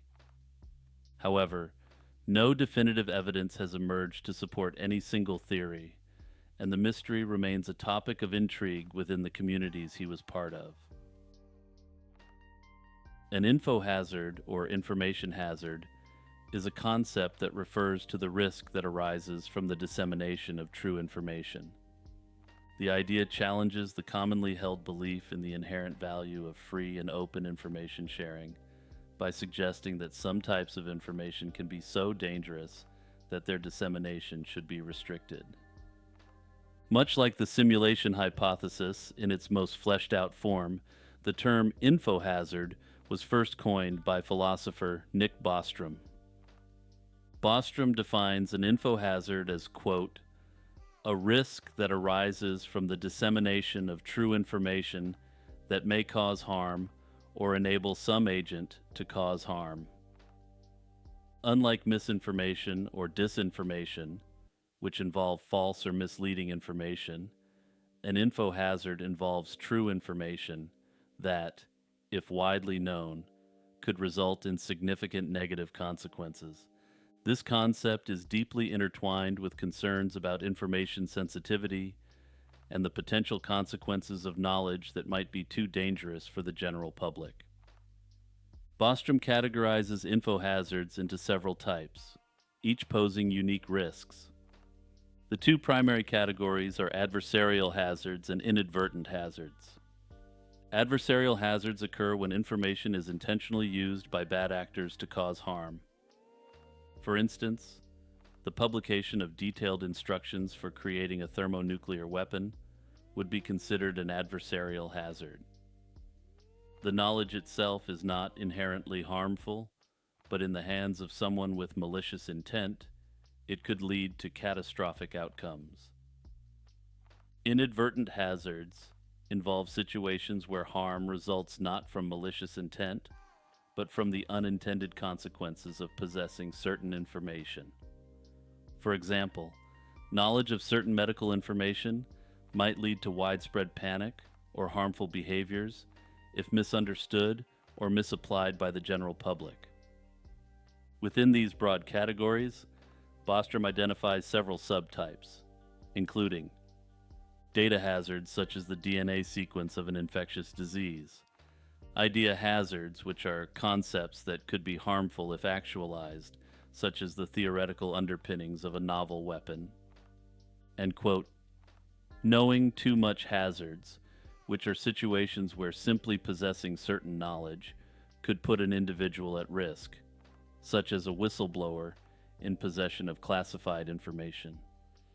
The concept of infohazards raises significant ethical and practical questions, particularly regarding the balance between freedom of information and the potential need to suppress dangerous knowledge. In democratic societies, the principle of freedom of information is held as a fundamental right. However, the existence of infohazards, if accepted as a concept, suggests that there may be cases where it is ethical or even necessary to limit access to certain information to prevent harm.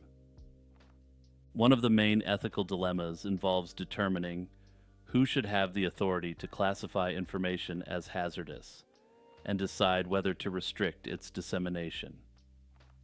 This power, if misused, could lead to censorship or the suppression of information that is vital for public discourse and progress.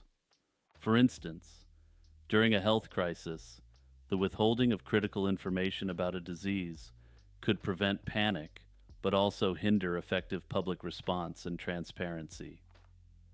Moreover, the challenge of controlling infohazards is compounded by the global and decentralized nature of information in the digital age. The Internet allows for the rapid and widespread dissemination of information, making it difficult to contain once it is released. This raises concerns about how to effectively manage and mitigate info hazards without infringing on personal freedoms and the free exchange of ideas. The notion that info hazards could be a psyop suggests that the concept itself could be used to manipulate or control public perception and behavior.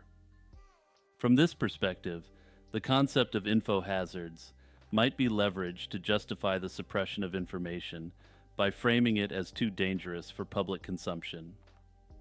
By labeling certain types of knowledge as info hazards, authorities could potentially control the narrative and prevent the dissemination of information that might challenge their power or provoke dissent. This could be seen as a means of stifling freedom of speech and suppressing dissent under the guise of protecting public safety. In this formulation, info hazards are simply another way for the powers that be to maintain the status quo and control the narrative. The danger of the concept of info hazards should be readily apparent. To take a widely known example, during the American Revolutionary period, the ideas espoused by the revolutionaries would have likely been classified as info hazards by the British government. Ideas such as independence, self-governance, and the rejection of monarchical authority were seen as an obscenity. These ideas posed a significant threat to British control over the American colonies and had the potential to inspire rebellion, not only in America, but also in other parts of the British Empire. The British Crown would have viewed these revolutionary concepts as dangerous knowledge that, if widely disseminated, could lead to widespread unrest and the collapse of their imperial authority. In essence, the revolutionary rhetoric advocating for liberty, equality, and the right to self-determination challenged the existing social and political order and was an info hazard to the British. To take another widely known example, the FBI, under the direction of J. Edgar Hoover, treated Martin Luther King Jr.'s ideas as what could be classified as a quote-unquote info hazard. The FBI perceived the civil rights movement as a serious threat to the social and political order of the United States. King's advocacy for equality, nonviolent resistance, and the dismantling of systemic segregation directly challenged the status quo. In spreading this idea, he mobilized large segments of the population in opposition to existing power structures. While the concept of info hazards clearly does appear to describe a thing that exists in our world, the concept can clearly be used for negative purposes. The Kalachi sleep epidemic. The Kalachi sleep epidemic occurred in the small village of Kalachi, located in Kazakhstan. It first came to international attention in March 2013 when residents began experiencing inexplicable episodes of falling asleep suddenly, sometimes for days at a time. The village of Kalachi is situated in the Isil district of Akmola region. It has a population of about 600 people, most of whom are ethnic Russians. The region is known for its harsh winters and remote location. Despite its seclusion, the village became the focus of extensive media coverage and scientific investigation due to the mysterious sleep episodes. The first reported cases occurred in the spring of 2013. Residents, including children, adults, and the elderly, would suddenly fall into a deep sleep during their daily activities. These episodes could last anywhere from a few hours to several days. Those affected often experienced dizziness, nausea, and hallucinations before succumbing to the sleep episodes. Upon waking, they had little to no memory of what had occurred. Local and international scientists flocked to Kalachi to investigate the cause of this strange phenomenon. Initially, there was speculation about a wide range of potential causes, from infectious diseases to psychological factors. However, none of these theories provided a satisfactory explanation. The situation became more puzzling as the number of cases continued to rise. One of the most compelling theories was related to environmental factors. Kalachi is located near the abandoned Soviet-era uranium mines in the nearby town of Krasnogorsk. These mines were operational during the mid-20th century, but were closed in the 1990s after the dissolution of the Soviet Union. Some experts hypothesize that the uranium mines might be releasing harmful substances, such as radon gas, into the environment. Radon, a radioactive gas, is known to cause health issues, including fatigue and respiratory problems. In 2014, a team of researchers conducted extensive tests on the soil, water, and air in and around Kalachi. They discovered elevated levels of carbon monoxide and hydrocarbons in the air, which can lead to symptoms similar to those experienced by the residents. The theory posited that these gases were being released from the abandoned mines and were affecting the villagers. However, the exact mechanism by which these gases could induce prolonged sleep remained unclear. Another theory suggested that the phenomenon could be related to the high concentration of carbon dioxide in the area. CO2 can cause drowsiness and, in high concentrations, can lead to unconsciousness. The proximity of Kalachi to the uranium mines led some researchers to speculate that the mines could be a source of CO2 emissions. Measurements did indeed show elevated CO2 levels in some areas of the village, supporting this hypothesis. Despite these findings, the Kalachi sleep epidemic continued to confound scientists. In addition to the environmental theories, some researchers considered psychological and social factors. The isolated nature of the village, combined with the anxiety and fear surrounding the sleep episodes, might have contributed to a mass psychogenic illness. This phenomenon occurs when a group of people, usually in close proximity, exhibit similar physical symptoms without an identifiable organic cause. However, this theory did not account for the environmental findings. Others speculated that the unusual symptom may have been the result of the testing of weaponry on civilian populations. This theory suggests that the Russian government, which maintains a strong influence in Kazakhstan, used this village for this purpose. Throughout the epidemic, the Kazakh government took various measures to assist the affected residents. Medical teams were deployed to monitor and treat those experiencing sleep episodes. Some residents were relocated to safer areas to reduce their exposure to potential environmental hazards. Despite these efforts, the mystery persisted, and new cases continued to emerge sporadically. By 2015, the frequency of the sleep episodes began to decline sharply, and normalcy slowly returned. This decrease was attributed to the relocation of some residents and the implementation of measures to improve the air quality in Kalachi. However, no definitive cause was ever identified, and the true nature of the Kalachi sleep epidemic remains a mystery to this day. The theory that cats may have used the parasite Toxoplasma gondii to domesticate themselves and manipulate humans into loving and caring for them is fascinating and controversial. While the science is still evolving, this theory builds on the known effects of toxoplasmosis, a disease caused by Toxoplasma gondii, which has been shown to influence the behavior of various animals. Toxoplasma gondii is a protozoan parasite that has a complex life cycle, which involves multiple hosts, but can only reproduce within the intestines of cats.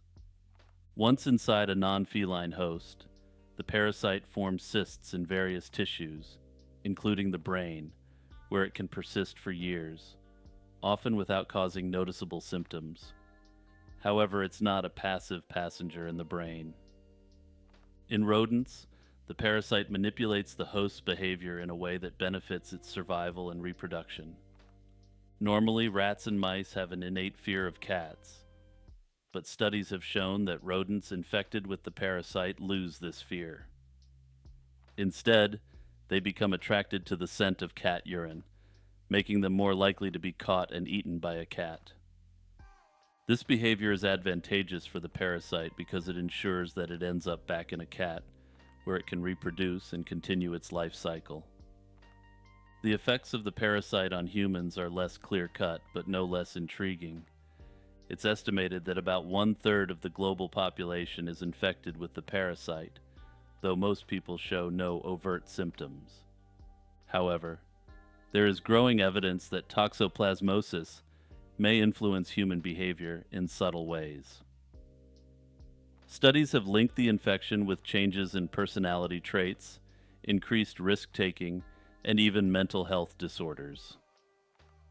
The theory posits that just as the parasite manipulates rodent behavior to increase the likelihood of transmission to cats, it might also influence human behavior in a way that benefits cats. The idea here is that the parasite could potentially enhance a person's affection towards cats or make them more likely to adopt and care for cats, thereby ensuring the parasite's continued transmission. The theory here is that the parasite infects the human brain, making the human attracted to cats, which means that the cat host can allow the Toxoplasma gondii to continue to reproduce. While this is speculative, it's not entirely far-fetched, given the parasite's known ability to alter host behavior.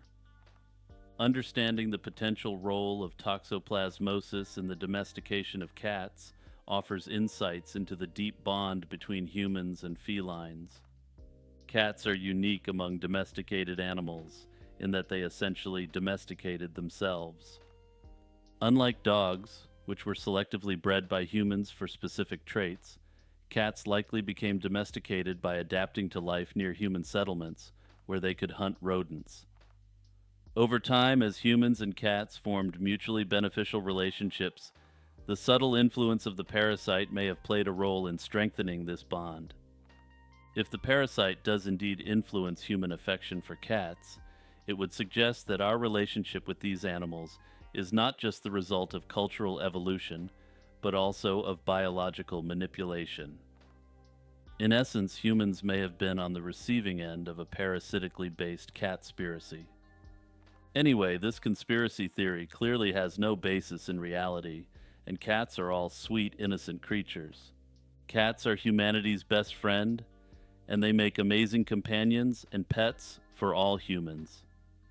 The above two paragraphs were written and read aloud by me of my own free will, and not under any coercion by my own cat, any cat or cat-like entity. Betty and Barney Hill. The Betty and Barney Hill case is widely regarded as the first well-documented and publicized account of an alien abduction in the United States. On the night of September 19, 1961, Betty and Barney Hill, a couple from Portsmouth, New Hampshire, were driving back from a vacation in Canada. As they traveled through the White Mountains of New Hampshire, the Hills noticed a bright light in the sky that appeared to be following their car. Initially dismissing it as a plane or satellite, they soon realized that the object was behaving erratically, moving in ways that defied conventional explanations. As the light drew closer, Barney stopped the car to get a better look through his binoculars. He reported seeing humanoid figures inside a disc-shaped craft hovering above the trees. Overcome with fear, he rushed back to the car, and the couple sped away, only to experience a period of missing time during which they could not account for their whereabouts or actions. When they arrived home in Portsmouth early the next morning, both Betty and Barney felt an inexplicable sense of dread and confusion. Their watches had stopped working, and they noticed strange physical evidence such as scuffed shoes, torn clothing, and mysterious shiny spots on their car. These oddities, combined with Betty's subsequent vivid nightmares, led the Hills to believe that something profoundly unusual had happened to them. Within days, Betty reported the incident to the National Investigations Committee on Aerial Phenomena, NICAP, and the U.S. Air Force, initiating an official investigation into their claims. In the following months, the Hills sought the help of a psychiatrist and neurologist, Dr. Benjamin Simon, who specialized in hypnosis. Through a series of sessions, The couple revealed detailed and consistent memories of being taken aboard a spacecraft and subjected to physical examinations by extraterrestrial beings. These beings, described as small with large eyes and grayish skin, communicated telepathically and performed medical tests on the hills.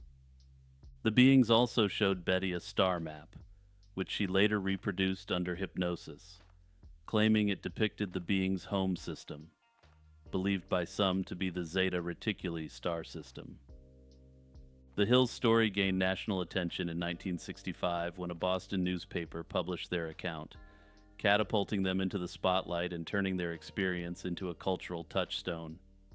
The details of their abduction, such as the examination by gray aliens, missing time, and telepathic communication, have since become archetypal elements in countless abduction narratives.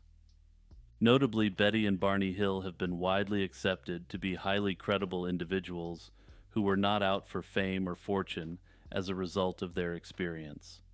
Many have suggested that they did not want to attract national attention to themselves, as they were an interracial couple in a time when that was still illegal in some parts of the United States. Despite their credibility, skeptics have sought alternative means of attempting to debunk their claims.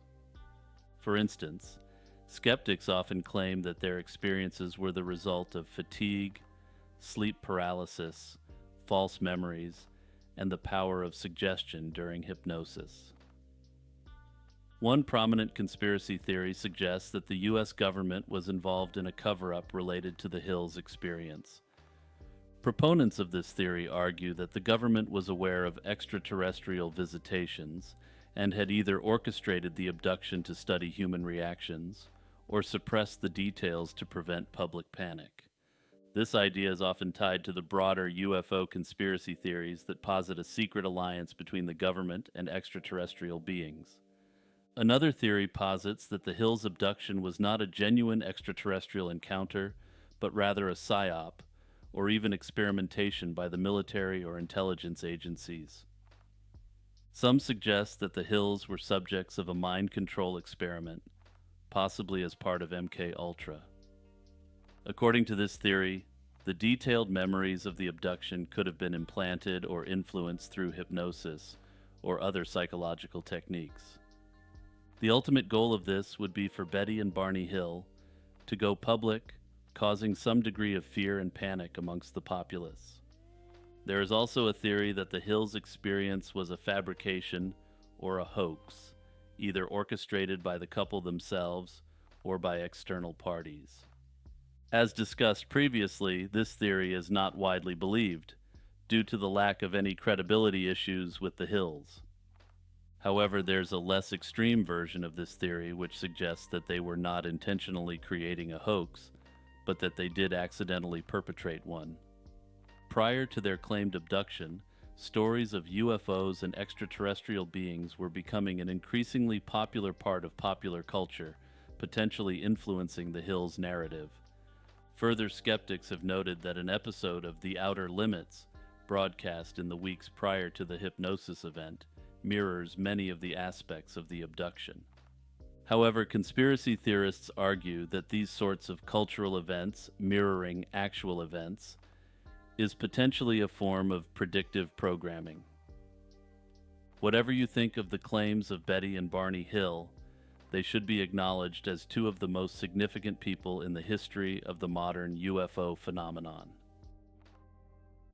The Stardust, a British South American Airways Avro Lancastrian, disappeared on August 2, 1947, during a flight from Buenos Aires, Argentina, to Santiago, Chile. The aircraft was piloted by experienced Captain Reginald Cook, with First Officer Norman Hilton, as well as a radio operator, an engineer officer, and 2 flight attendants. The flight also carried 6 passengers. The flight took off from Buenos Aires at 1:46 p.m. local time and was expected to land in Santiago at 5:45 p.m. The weather was reportedly poor, with thick clouds and snow in the Andes Mountains, the final leg of the journey. At 5:41 p.m., 4 minutes before the scheduled landing, Stardust's radio operator sent a Morse code message to the Santiago control tower.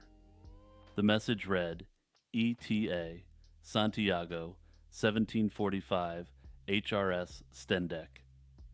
The word Stendek has since become one of aviation's greatest mysteries, with numerous theories attempting to decipher its meaning. Shortly after, all communication ceased, and Stardust never arrived. Immediate search efforts were launched, but the aircraft's remote and rugged route made the search difficult. British, Chilean, and Argentine authorities scoured the Andes for days, but no wreckage or signs of the aircraft were found. The disappearance led to much speculation. Initial theories included the plane being hijacked or forced to land in a remote location, but no evidence supported these ideas. The most plausible theory was that Stardust had crashed in the Andes, but the lack of wreckage left the mystery unsolved. Decades passed with no sign of Stardust, fueling conspiracy theories and speculation. Some suggested the aircraft was caught in a time warp or vortex, a popular idea in the early years of the Cold War. Others believed the plane had been involved in a secret mission, which led to its disappearance being covered up. In 1998, climbers in the Andes discovered wreckage, including an engine and human remains, at an altitude of approximately 15,000 feet. The site was identified as the crash location of Stardust.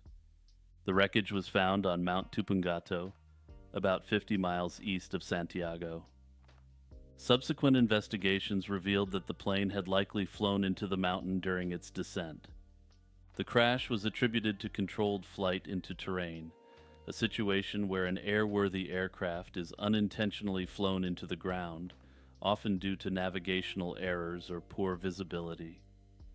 Analysis of the wreckage and remains concluded that the aircraft had impacted the mountain at high speed, disintegrating on impact and triggering an avalanche that buried the debris. This explained why the wreckage was not found during initial searches. The debris field remained hidden under ice and snow for over 50 years before finally emerging due to glacial movement. The mysterious Stendek message remains a topic of debate. Various interpretations have been proposed, including the possibility that it was a misinterpretation of Morse code due to stress or poor signal conditions. Another theory suggests that it's an anagram for the word descent, and as such, it may have been an extremely panicked attempt at communicating a dangerous descent. Other theories suggest that it was the start of an attempt to describe something more sinister, including a UFO or other such object, which may have been acting in a hostile manner. In October 2017, astronomers were taken by surprise when they detected Oumuamua, the first known interstellar object to visit the solar system. This unusual visitor was first spotted by a telescope in Hawaii and immediately garnered worldwide attention due to its origins from outside our solar system. The object was traveling at a staggering speed of almost 200,000 miles per hour, which indicated it wasn't gravitationally bound to the sun, but was instead passing through. Oumuamua displayed some perplexing characteristics that led to intense scrutiny and various theories about its nature and origin. For one, it appeared elongated and highly asymmetrical, suggesting an unusual shape compared to typical asteroids and comets within the solar system. Its brightness varied dramatically, hinting at its elongated, cigar-like shape, possibly about 10 times as long as it is wide. One of the most mystifying aspects of Oumuamua was its acceleration as it passed through the solar system. Instead of simply following a gravitational trajectory dictated by the sun and planets, it exhibited a non-gravitational acceleration. This was attributed to outgassing, a process common in comets where ice turns into gas and jets away, pushing the comet in the opposite direction. Intriguingly, Oumuamua showed no visual signs of this outgassing, such as a comet-like tail. The acceleration suggested a slight push from the jetting of gaseous material not visible in the images captured by telescopes. Despite extensive observations, the exact composition of Oumuamua remains unknown. However, its reddish hue and density suggest a composition of rock and possibly metals, with no water or ice. Oumuamua's visit opened up new scientific frontiers, confirming that interstellar objects can and do enter our solar system. It challenged existing theories and prompted a re-evaluation of our understanding of cosmic objects. The object's trajectory confirmed that it would not return, continuing its journey through the galaxy after its brief and mysterious visit. The theories around Oumuamua are as varied as they are speculative, ranging from it being a simple asteroid to more exotic speculations about it being an alien probe. Harvard astronomer Avi Loeb proposed that Oumuamua's shape, high reflectivity, and acceleration patterns suggested it could be a light sail. This is an advanced propulsion technology potentially utilized by extraterrestrial civilizations. This hypothesis generated significant excitement and controversy within the scientific community, as many experts considered the idea far-fetched and emphasized natural explanations. Nonetheless, Loeb's claims brought attention to the need for open-mindedness in scientific exploration and the possibility of interstellar objects having artificial origins. On July 30th, 1975, Jimmy Hoffa, the former president of the International Brotherhood of Teamsters, vanished from a parking lot outside the Machis Red Fox restaurant in Bloomfield, Michigan. Born in 1913 in Brazil, Indiana, he rose to prominence starting in the 1930s and became president of the Teamsters in 1957. Under his leadership, the union grew to over 2 million members, making it one of the most influential labor organizations in the United States. However, Hoffa's career was marred by his connections to organized crime. He was known for his relationships with mob figures, which eventually led to his conviction for jury tampering, fraud, and attempted bribery in 1967. After serving a few years in prison, Hoffa was released in 1971 on the condition that he refrains from union activities until 1980. On the day of his disappearance, Hoffa was reportedly set to meet with Anthony Provenzano, a Teamster official with alleged mafia ties, and Anthony Giacalone, a known Detroit mobster. Witnesses saw Hoffa waiting in the restaurant's parking lot and then getting into a car with several other men. That was the last confirmed sighting of him. In the absence of concrete evidence, numerous theories have emerged over the years about what happened to Hoffa.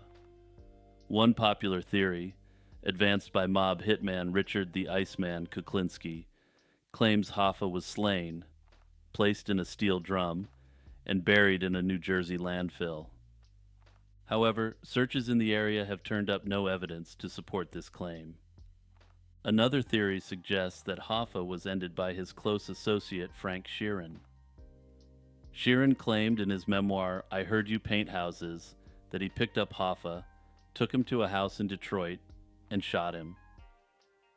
Investigations into this theory found traces of blood in the house, but DNA tests did not match Hoffa's blood type, which is disturbing in and of itself. Some theories are more outlandish and based heavily on rumors. One suggests Hoffa was buried under Giants Stadium in New Jersey, but this was debunked when no human remains were found during the stadium's demolition in 2010. Another bizarre theory is that Hoffa was killed and his body fed to alligators in the Florida Everglades. In 2022, the FBI conducted a search of a New Jersey landfill for a steel drum allegedly containing Hoffa's remains. The FBI indicated that nothing of value was discovered, and the case continues to remain as cold as ever. Confessions of an Economic Hitman by John Perkins is a 2004 book that has sparked widespread discussion and the conspiracy theories swirling around it. The book claims to reveal the hidden mechanisms through which global powers, especially the United States, manipulate developing nations into debt dependency and economic control. Perkins describes his role as being tasked with convincing these nations to accept large loans for infrastructure projects that they would never be able to repay. The purpose of this was to ensure ongoing economic subjugation and compliance. Perkins asserts that he was part of a clandestine system involving the U.S. government, multinational corporations, and international financial institutions like the World Bank and the IMF. These nations would then be pressured to provide military bases, vote in favor of U.S. interests at the United Nations, or grant access to critical resources like oil. The book has been a magnet for conspiracy theories, mainly because it seems to confirm suspicions about how global capitalism operates and how American imperialism functions in the modern world. The book's success has fueled debates on whether it is a factual account or a cleverly crafted piece of fiction designed to cater to anti-establishment sentiments. Critics of the book, including various historians and economists, argue that Perkins provides little evidence to back up his claims. For instance, the U.S. State Department has outright dismissed Perkins' assertions, describing them as fabrications. Others have acknowledged that the general idea that developing countries were trapped in debt is accurate and is an intentional byproduct of American policies. However, they dismiss other aspects of Perkins's story, such as NSA involvement, as either fictitious or exaggerated for the purpose of selling books. Another conspiracy theory suggests that the book itself is a psyop designed to mislead or manipulate the enemies of America. Proponents of this theory argue that the book is actually a tool used by the U.S. government to control the narrative and misdirect attention from more critical issues. According to this theory, the U.S. intelligence community might have orchestrated the book's release to sow confusion among global adversaries. The book may have been presenting a sensationalized and partially fabricated account of U.S. economic practices. This mixture of both truth and fiction may have been intended for the purposes of confusing American adversaries. Hey everyone, it's Jimmy here again, taking one more opportunity to ask you to like and subscribe and share the channel with your friends. Also, I work on content all the time, so please hit the notification bell and turn on all notifications if you want to get the latest from me. The Ideas of Charles Fort. Charles Hoy Fort is famously known for his extensive collection and analysis of anomalous phenomena, which challenged the conventional scientific understanding of his time. Fort's work, which has since inspired a subculture of Fortians dedicated to the study of unexplained phenomena, remains a critical cornerstone in the exploration of the unknown. Fort's ideas largely revolve around the concept of what he called damned data, information that is excluded by mainstream science because it does not fit within established paradigms. His seminal work, The Book of the Damned, published in 1919, introduced this concept, wherein Fort criticized the scientific community for its selective acceptance of data. He argued that scientists often disregard evidence that cannot be easily explained, or that contradicts widely held beliefs, treating such data as if it were not worth consideration. This critique was not merely an attack on scientific inquiry, but was aimed at the dogmatic adherence to established theories without considering alternative explanations for observed phenomena. Fort was deeply skeptical of the scientific positivism of his era, the belief that all meaningful knowledge could be derived from observable empirical data alone. Instead, he believed that many phenomena existed beyond the grasp of current scientific methods, and that these should not be dismissed simply because they were unexplained. Fort's collections of strange occurrences include reports of UFO sightings long before they became a widespread cultural phenomenon, frogs raining from the sky, and other mysterious events.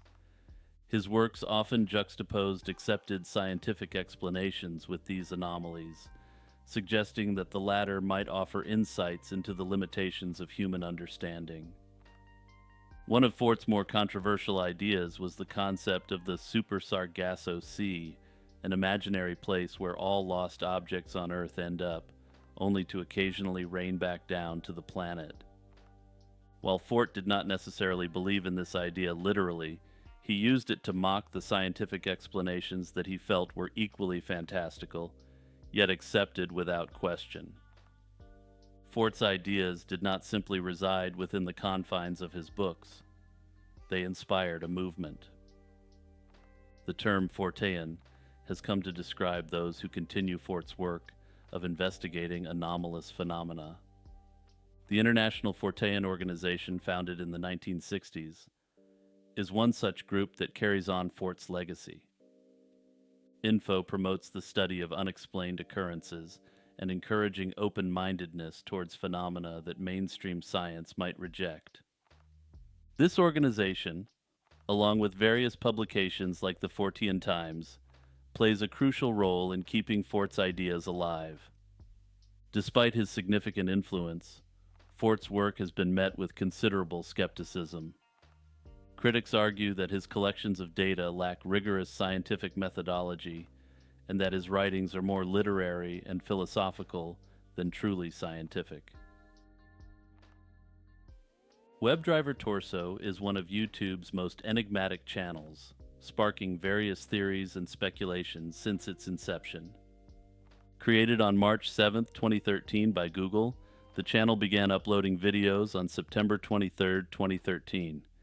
Each video is 11 seconds long, featuring sequences of blue and red rectangles accompanied by electronic tones.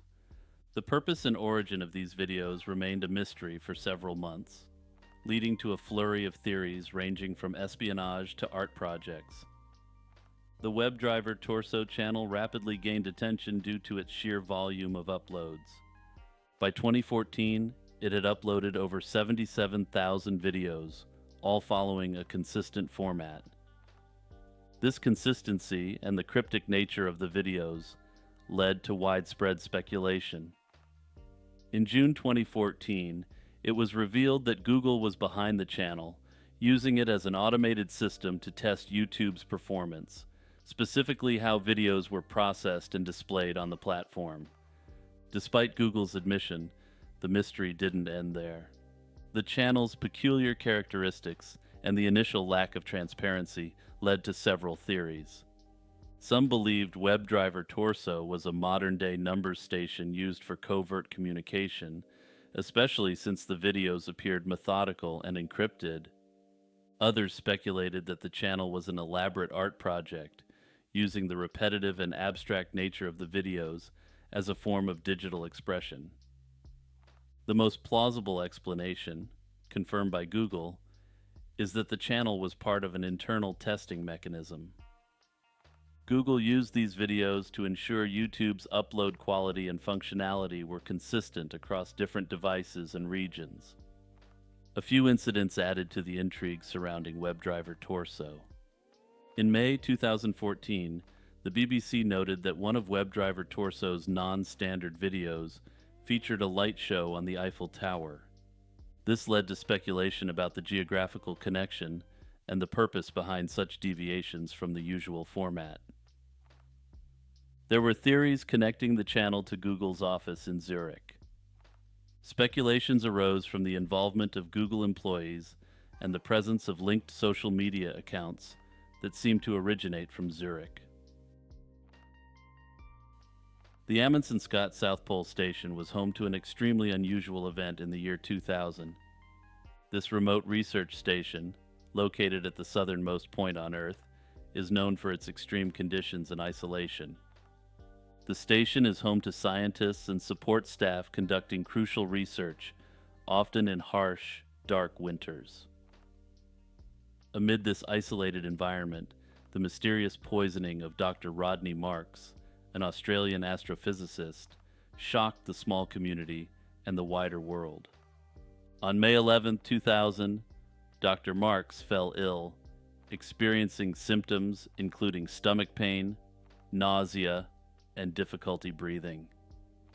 Despite receiving medical attention from the station's sole physician, Dr. Thompson, his condition rapidly worsened.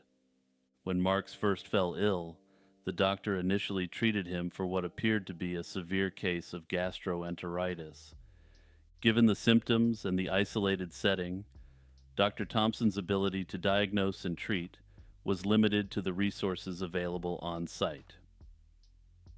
Despite his best efforts to alleviate Dr. Marks's symptoms, Marks's condition deteriorated rapidly over the next 36 hours, leading to his untimely passing. The incident initially seemed inexplicable, given the isolated and controlled environment of the station. Due to Antarctica's remote location, an autopsy could not be immediately performed. Dr. Marks's body was flown to New Zealand, the closest nation with the necessary facilities. The autopsy revealed that Dr. Marks had died from methanol poisoning, a highly toxic substance commonly found in antifreeze, solvents, and some laboratory reagents. This revelation raised numerous questions and theories about how and why he had ingested methanol.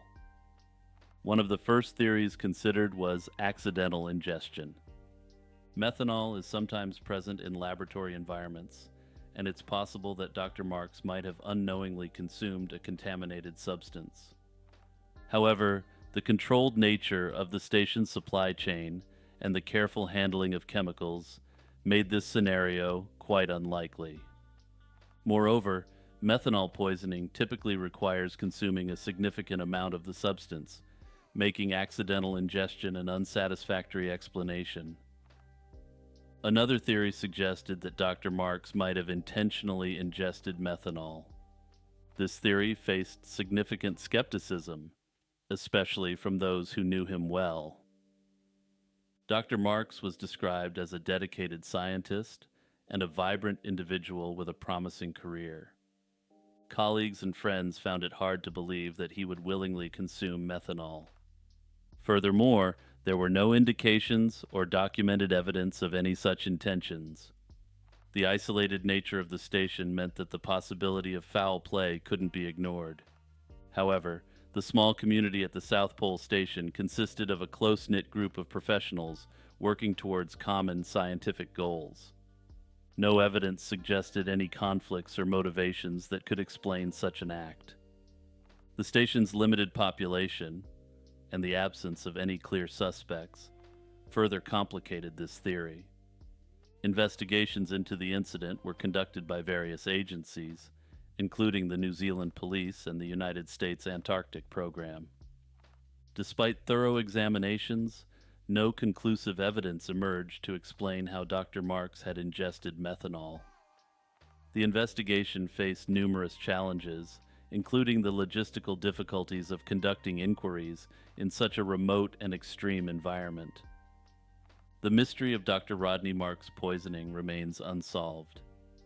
The incident has led to increased scrutiny of safety protocols and chemical handling procedures in such remote research stations, aiming to prevent similar occurrences in the future.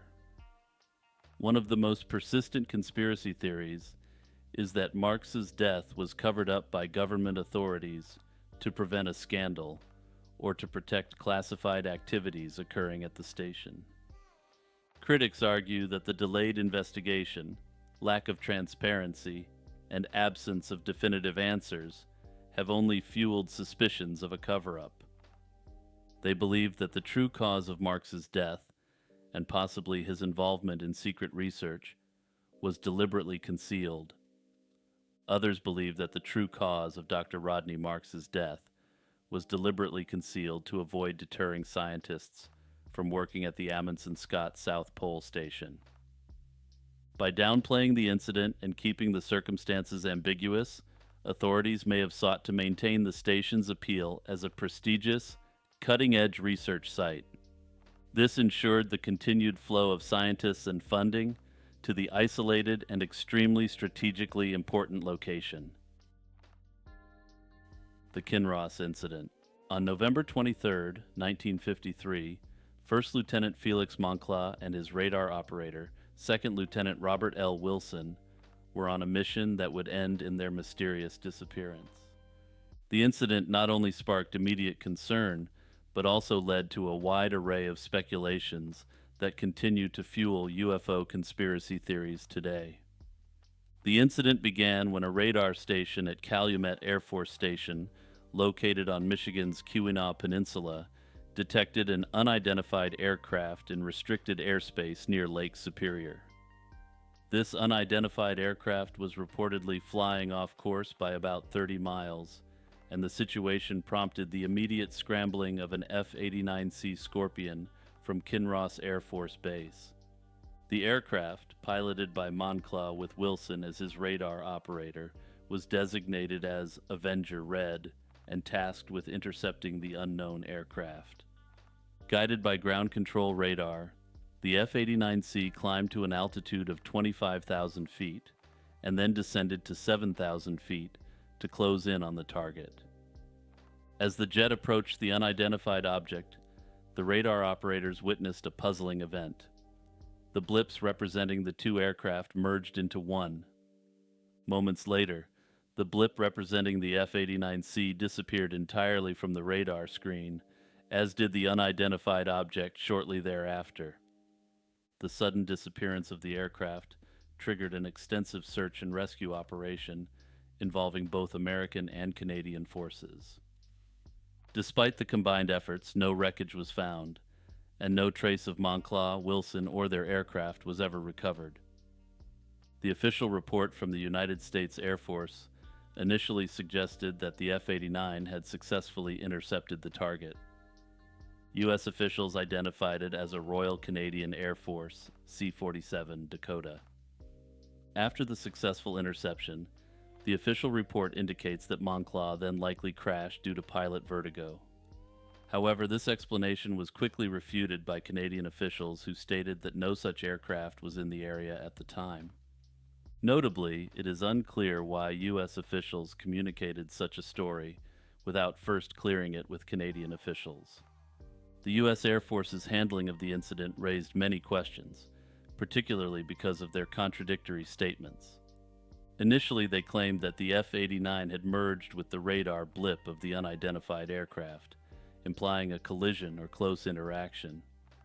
Later, they suggested the possibility of a misreading of the radar scope, with the final conclusion being that the aircraft likely crashed due to disorientation. This flip-flopping fueled suspicions and led to various theories, including the involvement of extraterrestrial forces. Donald Keyhoe, a prominent early UFO investigator and author, was among the first to propose that the incident was evidence of an encounter with an alien spacecraft. He pointed out the lack of physical evidence, the strange radar behavior, and the Air Force's inconsistent explanations as indicators of a possible cover-up. Over the decades, the Kinross incident has remained a focal point for UFO enthusiasts and conspiracy theorists. In 1968, reports emerged of aircraft debris found on the shores of Lake Superior, but these were never conclusively linked to Monclaw's F-89. In 2006, a group calling itself the Great Lakes Dive Company claimed to have found the wreckage of the F-89, along with what they described as parts of a UFO. However, this claim was later exposed as a hoax, further muddling the waters of an already complex mystery. The U.S. government's official stance remains that the disappearance was an unfortunate accident, likely caused by disorientation or mechanical failure, compounded by the challenging weather conditions. However, the absence of definitive evidence and the mysterious merging of radar blips continue to provoke significant speculation. The disappearance of Emanuela Orlandi. Emanuela, a 15-year-old Vatican City resident, vanished on June 22, 1983, while returning home from a music lesson in Rome. Emanuela was the daughter of Ercole Orlandi, a Vatican employee responsible for organizing papal audiences. Her disappearance quickly gained international attention, partly due to the public appeal made by Pope John Paul II for her safe return.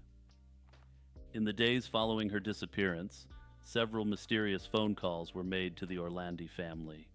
A man named Pierluigi claimed to have seen Emanuela selling cosmetics near a bar, suggesting she had run away. Another caller, Mario, linked her to a group of runaways. These calls led investigators to believe that the callers had some inside knowledge about Emanuela and her friends. The most significant development came when a man with an American accent, dubbed the American, claimed to represent a group holding Emanuela. He demanded the release of Mehmet Ali Agca, the man who attempted to slay Pope John Paul II in 1981. Despite playing a recording of Emanuela's voice as proof, the caller's identity and credibility were never confirmed. Several theories suggest that Emanuela's disappearance was linked to criminal organizations. Aga himself claimed that a far-right group had kidnapped Emanuela to pressure the Vatican into securing his release, though he has apparently since recanted this story. Another theory involves the Italian mafia. According to this theory, the mafia kidnapped Emanuela to force the Vatican to repay large sums of money loaned to the Vatican Bank. Enrico de Pettis, a gang leader, was even accused of being directly involved in her abduction. His former girlfriend claimed that he confessed to kidnapping Emanuela, but concrete evidence remains elusive. One of the more disturbing theories suggests that Emanuela was taken by individuals within the Vatican. In 2012, a priest alleged that she had been abducted and subjected to abuse during alleged illicit parties, which the priest claimed took place in the Vatican. This theory gained some traction after a friend of Emanuela claimed that she had confided about being harassed by someone close to the Pope shortly before her disappearance. Further fueling suspicions, documents leaked in 2016 during the Vatican leaks scandal indicated that the Vatican might have known Emanuela's whereabouts until at least 1997. These documents suggested that she had been living in London under the Vatican's protection, but this claim has never been verified. In recent years, several investigations have been launched to uncover the truth. In 2019, the Vatican authorized the opening of 2 tombs in the Teutonic Cemetery, based on a tip suggesting Emanuela was buried there. However, the remains found were much older than her disappearance. In 2023, the Vatican reopened the investigation into Emanuela's disappearance, looking into possible connections with the case of another missing girl from the same period. The search for the truth goes on, driven by the hope that one day, the fate of Emanuela Orlandi will finally be revealed. The Men in Black are a significant part of UFO folklore, emerging as shadowy figures who supposedly work to cover up sightings of unidentified flying objects and other related phenomena. These mysterious figures are typically depicted as men dressed in black suits, often with sunglasses, who arrive unannounced to intimidate or silence those who claim to have had an encounter. The concept of the Men in Black can be traced back to the mid-20th century, specifically linked to the rise of UFO sightings. One of the earliest and most influential incidents that contributed to the MIB mythology was the Maury Island incident in 1947. In this case, a man named Harold Dahl claimed to have witnessed UFOs while on a boat near Maury Island, Washington. Following this event, Dahl was allegedly visited by a man in a black suit who warned him to remain silent about what he had seen, or else he would face unspecified consequences. This encounter is often cited as one of the first well-recorded instances of the Men in Black phenomenon. Another critical figure in the development of the Men in Black lore is Albert K. Bender, who in 1953 reported being visited by 3 men in black who warned him to stop his UFO investigations. Bender's accounts, later detailed in his book Flying Saucers and the 3 Men, described these figures as having a terrifying, otherworldly presence and the ability to communicate telepathically. These elements have since become staples in the Men in Black narrative. The men in black are typically described as being unnervingly similar in appearance, often with pale complexions, mechanical movements, and a lack of understanding of human behaviors. This has led some to speculate that the men in black might not be human at all.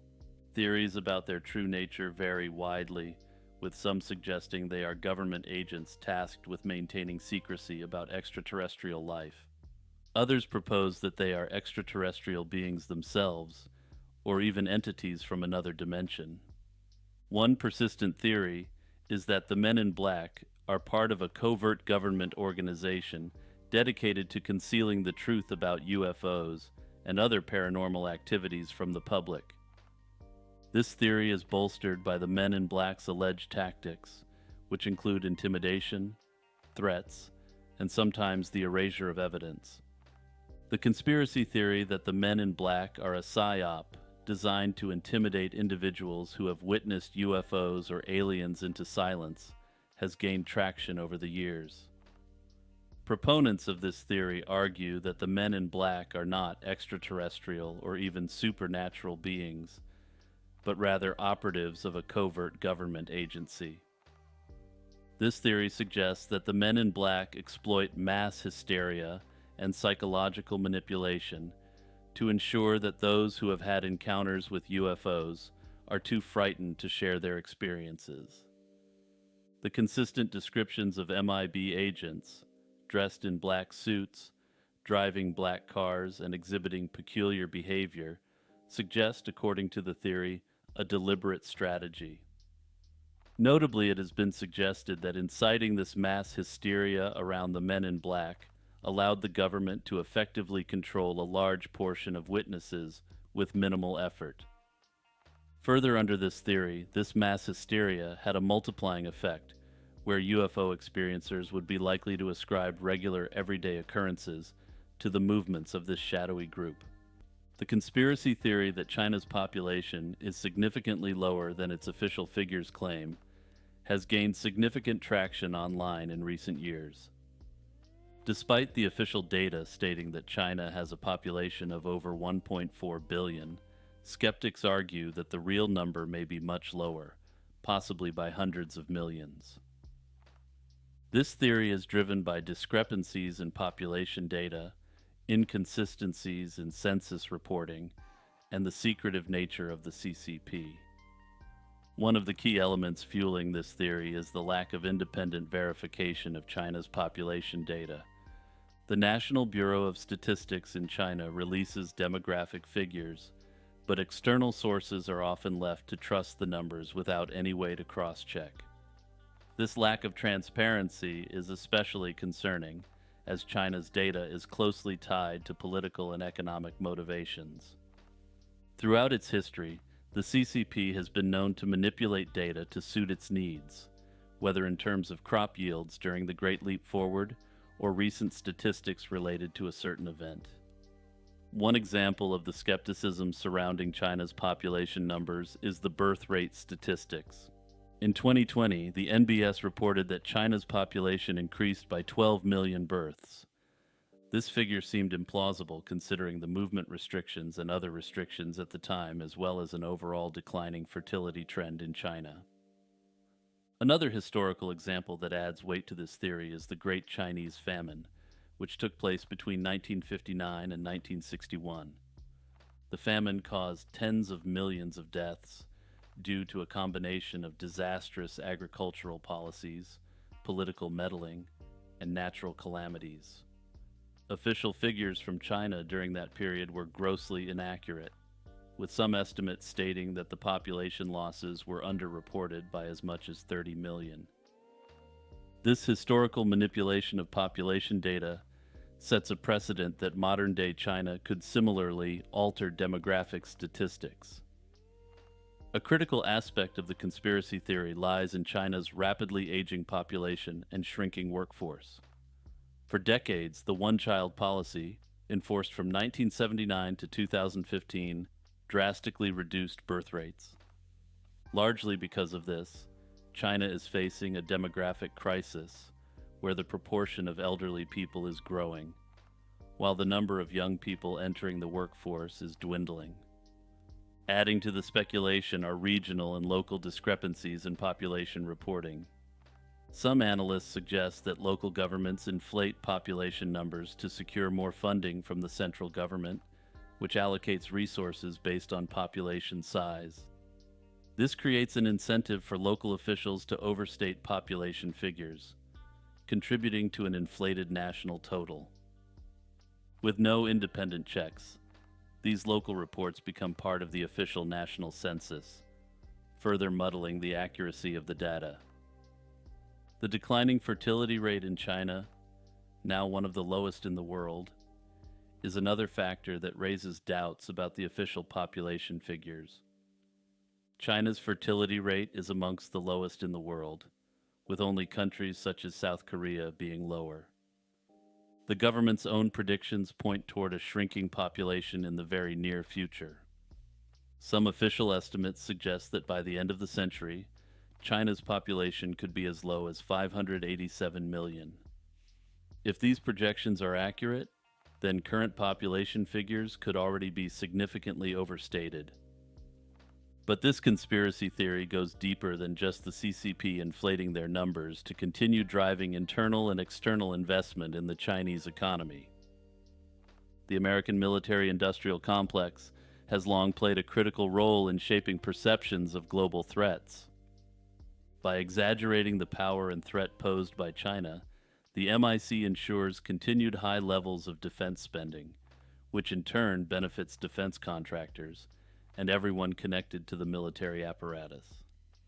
One key tactic employed by the MIC is to present China as an ever-increasing existential threat, justifying larger defense budgets year after year. This narrative is critical for sustaining the high levels of funding that the U.S. Department of Defense allocates to defense contractors. Without the image of a formidable opponent like China, it would be challenging to persuade taxpayers and Congress to support defense budgets that exceed $700 billion annually. The MIC ensures that this narrative is deeply ingrained through a variety of channels. A significant part of this strategy involves funding think tanks and analysts who push for increased defense spending in response to China's rise. These think tanks often dominate national security discussions, providing policymakers and the media with a skewed view of the China threat. This manipulation shapes elite discourse, making it difficult for alternative perspectives to gain traction. A significant element of maintaining this threat is the idea that China has a much larger population than the United States, and this will remain this way. According to this narrative, China's GDP per capita will slowly rise to that of the United States, which will leave America in the dust economically. However, this is predicated on China maintaining this large population and not experiencing massive declines. Conspiracy theorists cite as evidence the fact that population projections indicate that the United States and China have a chance of reaching virtual population parity by 2100. Tulpas and tulpamancy are practices now largely associated with both modern mysticism and certain internet subcultures. A tulpa is described as a mental construct or thought form, which practitioners believe can take on an independent existence, with the ability to think and act autonomously from its creator. The term tulpa originates from Tibetan Buddhism, where it refers to a manifestation of thought capable of assuming a physical form or presence. This concept is linked to the broader Buddhist notion of emanation, where beings can manifest as physical projections of consciousness. In this tradition, creating a tulpa is a spiritual endeavor involving meditation, concentration, and mastery over the mind. However, in modern Western culture, the term has deviated significantly from its religious roots. The westernization of the tulpa concept largely began with French spiritualist Alexandra David-Néel, who documented her experiences with Buddhist monks creating tulpas during her travels in Tibet. David-Néel claimed that she had successfully created a tulpa in the image of a friendly monk like Friar Tuck, which later became autonomous and had to be dissolved when it became unruly. The Western version of tulpas diverged from the disciplined Buddhist practice, emphasizing the idea that individuals could generate entities through imagination or desire. This shifted the tulpa from a spiritual tool for enlightenment into a mental phenomenon that could manifest through individual willpower without requiring the same spiritual discipline. In the early 21st century, tulpas gained a new life in online communities. Starting on platforms like 4chan and Reddit, practitioners, who call themselves tulpamancers, began experimenting with creating sentient companions through visualization and meditation techniques. The term tulpamancy refers to this practice of deliberately creating and interacting with these autonomous thought forms. Unlike their Tibetan counterparts, modern tulpas are seen less as spiritual exercises and more as psychological companions. These online communities are primarily composed of young, lonely, and creative individuals, many of whom report significant social anxiety. These factors contribute to the appeal of tulpamancy, as it provides a way to cope with isolation by creating a mental companion capable of communication and interaction. Interestingly, studies indicate that individuals with neurodivergent conditions such as autism are more likely to be involved in tulpamancy. Surveys of tulpamancers show that the vast majority believe their experiences with tulpas have been positive, offering companionship and reducing feelings of loneliness. Although some tulpas are said to be purely imaginary, others are described as sentient and able to communicate with their creators in ways that feel independent of the creator's thoughts. This belief in tulpa autonomy is central to the practice, as many tulpamancers insist that their creations possess their own personalities, preferences, and even free will. The psychological mechanisms behind tulpamancy are a subject of considerable interest. Many suggest that creating a tulpa may be a form of self-hypnosis or dissociative practice, where individuals tap into different aspects of their own psyche and externalize them. Notably, some tulpamancers report experiencing symptoms of psychosis, including visual and auditory hallucinations, as well as delusions brought on by the tulpa. Further, some fandoms have sought to create tulpas of their favorite characters in order to have relationships with these characters. This has been most common in the My Little Pony fandom, where pony tulpas serve as companions in all senses of the word for some individuals. Some conspiracy theorists argue that tulpamancy is not necessarily just esoteric knowledge from Tibet, but perhaps something much more sinister.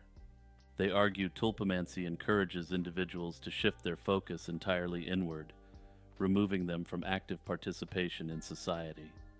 By fostering the creation of autonomous internal companions, practitioners may become absorbed in their internal worlds, prioritizing interactions with tulpas over real-world relationships. This inward focus can create a mental isolation, drawing people away from community engagement and weakening social bonds. As individuals invest emotional and cognitive energy in tulpas, they may gradually disengage from collective action or societal issues, effectively reducing their influence and presence in public life. By centering all experience and interaction within one's mind, tulpamancy could serve as a method to neutralize neurodivergent critical thinkers who may challenge the elite.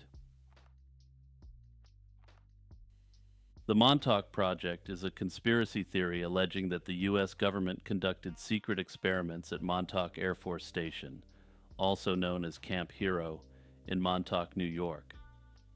These experiments purportedly involved mind control, time travel, teleportation, and contact with extraterrestrial life. The Montauk Project theories gained significant attention in 1992 with the publication of The Montauk Project: Experiments in Time by Preston Nichols and Peter Moon. Nichols claimed that he had repressed memories of his involvement in the experiments, which he later recovered. He alleged that the project grew out of the 1943 Philadelphia experiment. This is an event where the U.S. Navy supposedly rendered the USS Eldridge invisible and accidentally teleported it, creating a wormhole to the future. One of the most riveting aspects of the Montauk Project is the claim of time travel. Nichols described a device called the Montauk Chair, which supposedly used electromagnetism to enhance psychic abilities, enabling subjects to manipulate time. Duncan Cameron, a supposed participant, claimed that he could manifest objects with his mind while using the chair. The project allegedly conducted numerous time travel experiments, sending individuals to different historical periods and even distant planets. The Montauk Project is also linked to mind control experiments. These included techniques for brainwashing and remote influencing, reminiscent of the CIA's MKUltra program. Nichols claimed that these experiments aimed to fracture individuals' minds to reprogram them, using methods such as extreme temperature changes, food deprivation, and psychedelic drugs. Theories about the Montauk Project also involve interdimensional portals and extraterrestrial encounters.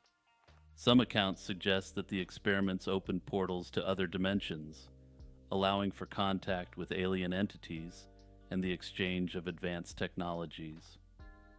These stories are often connected to reports of underground facilities at Camp Hero, which conspiracy theorists believe were used to house these portals and conduct further research. The Montauk Project has significantly influenced popular culture, most notably the Netflix series Stranger Things. Initially titled Montauk, the show incorporates elements of the conspiracy, such as secret government experiments and a parallel dimension. This connection has helped to keep the Montauk Project in the public eye, introducing its bizarre narrative to new audiences. Despite the extensive lore surrounding the Montauk Project, concrete evidence remains elusive. Skeptics point out the inconsistencies in witness testimonies and the absence of physical proof. Critics argue that the lack of verifiable data undermines the credibility of the conspiracy.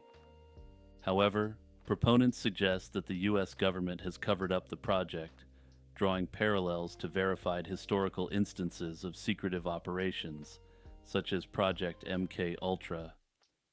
They believe that classified documents and buried facilities hold the truth about the Montauk Project, which remains hidden from public scrutiny. Other conspiracy theorists argue that the Montauk Project is a psyop intended to redirect attention from verifiable projects like remote viewing. Graham Hancock is a British author best known for his controversial theories about ancient civilizations and lost histories. His works, such as Fingerprints of the Gods and Magicians of the Gods, have become popular among readers interested in both standard history and alternative outlooks on history. His ideas have been widely criticized by mainstream scholars and archaeologists as pseudo-archaeology and pseudoscience. One of Hancock's primary assertions revolves around the idea of a highly advanced Ice Age civilization that contributed to the development of known ancient societies. According to Hancock, this civilization was obliterated by a cataclysmic event that followed the end of the last Ice Age around 12,000 years ago. Hancock connects this cataclysm with the many flood myths found in ancient cultures, such as the biblical story of Noah's Ark and the flood described in the Epic of Gilgamesh. One of the key elements of Hancock's narrative is his belief in a global diffusion of knowledge that occurred after this catastrophic event.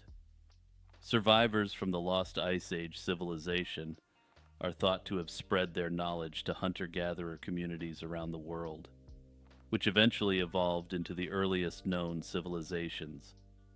This theory is an example of hyperdiffusionism, which posits that cultural innovations, such as pyramid building, originated from a single source and spread across the globe. Further, he has cited archaeological sites like Göbekli Tepe, an ancient site in modern-day Turkey, to argue that advanced construction techniques existed far earlier than traditionally believed. Hancock's theory also ties into his critique of the academic establishment, particularly archaeologists. In his view, mainstream archaeology has failed to adequately investigate these possibilities due to an unwillingness to break from established interpretations of history. He believes that by focusing solely on established historical narratives, archaeologists are ignoring the evidence that points to a much older and advanced civilization. Also, I'll be talking more about Graham Hancock's specific ideas and conspiracy theories that swirl around them in later episodes, so don't forget to subscribe and hit the notification bell. Operation High Jump was a large-scale U.S. Navy operation led by Rear Admiral Richard E. Byrd. According to the official explanation, it aimed to establish American leadership in Antarctic research and involved one of the largest naval expeditions in history to accomplish this task. Task Force 68, which was the official designation for Operation High Jump, included almost 5,000 personnel, 13 ships, and 33 aircraft.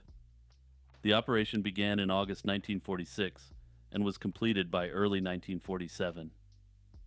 The U.S. Navy wanted to train personnel and test equipment in cold weather conditions, critical for future military endeavors in polar regions.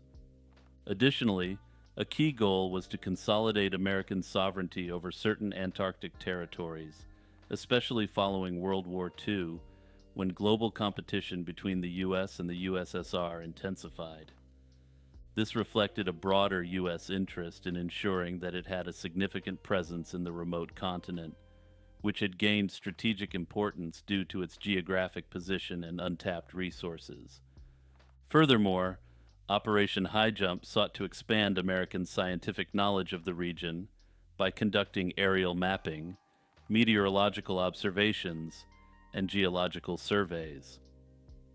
The expedition included scientific staff from multiple branches of the U.S. government from many different specialties. Task Force 68 was divided into multiple groups with specific roles and objectives. The central group reached the Bay of Whales, the same area where Byrd had established Little America during his previous Antarctic expedition. Their mission was to build a permanent base, Little America 4, which would serve as a hub for further exploration and scientific study. The Eastern Group, tasked with flying aerial reconnaissance missions, reached Peter I Island in December 1946.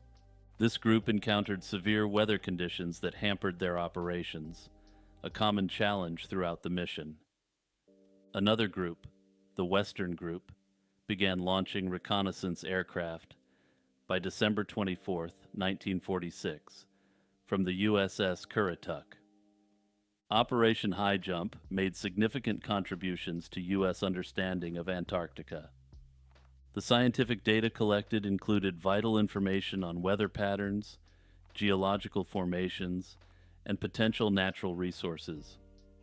The operation mapped significant previously uncharted areas, providing the U.S. with strategic advantages in polar research. Interestingly, and related to the conspiracies about this operation, the United States suffered just shy of a dozen official casualties over the course of the mission.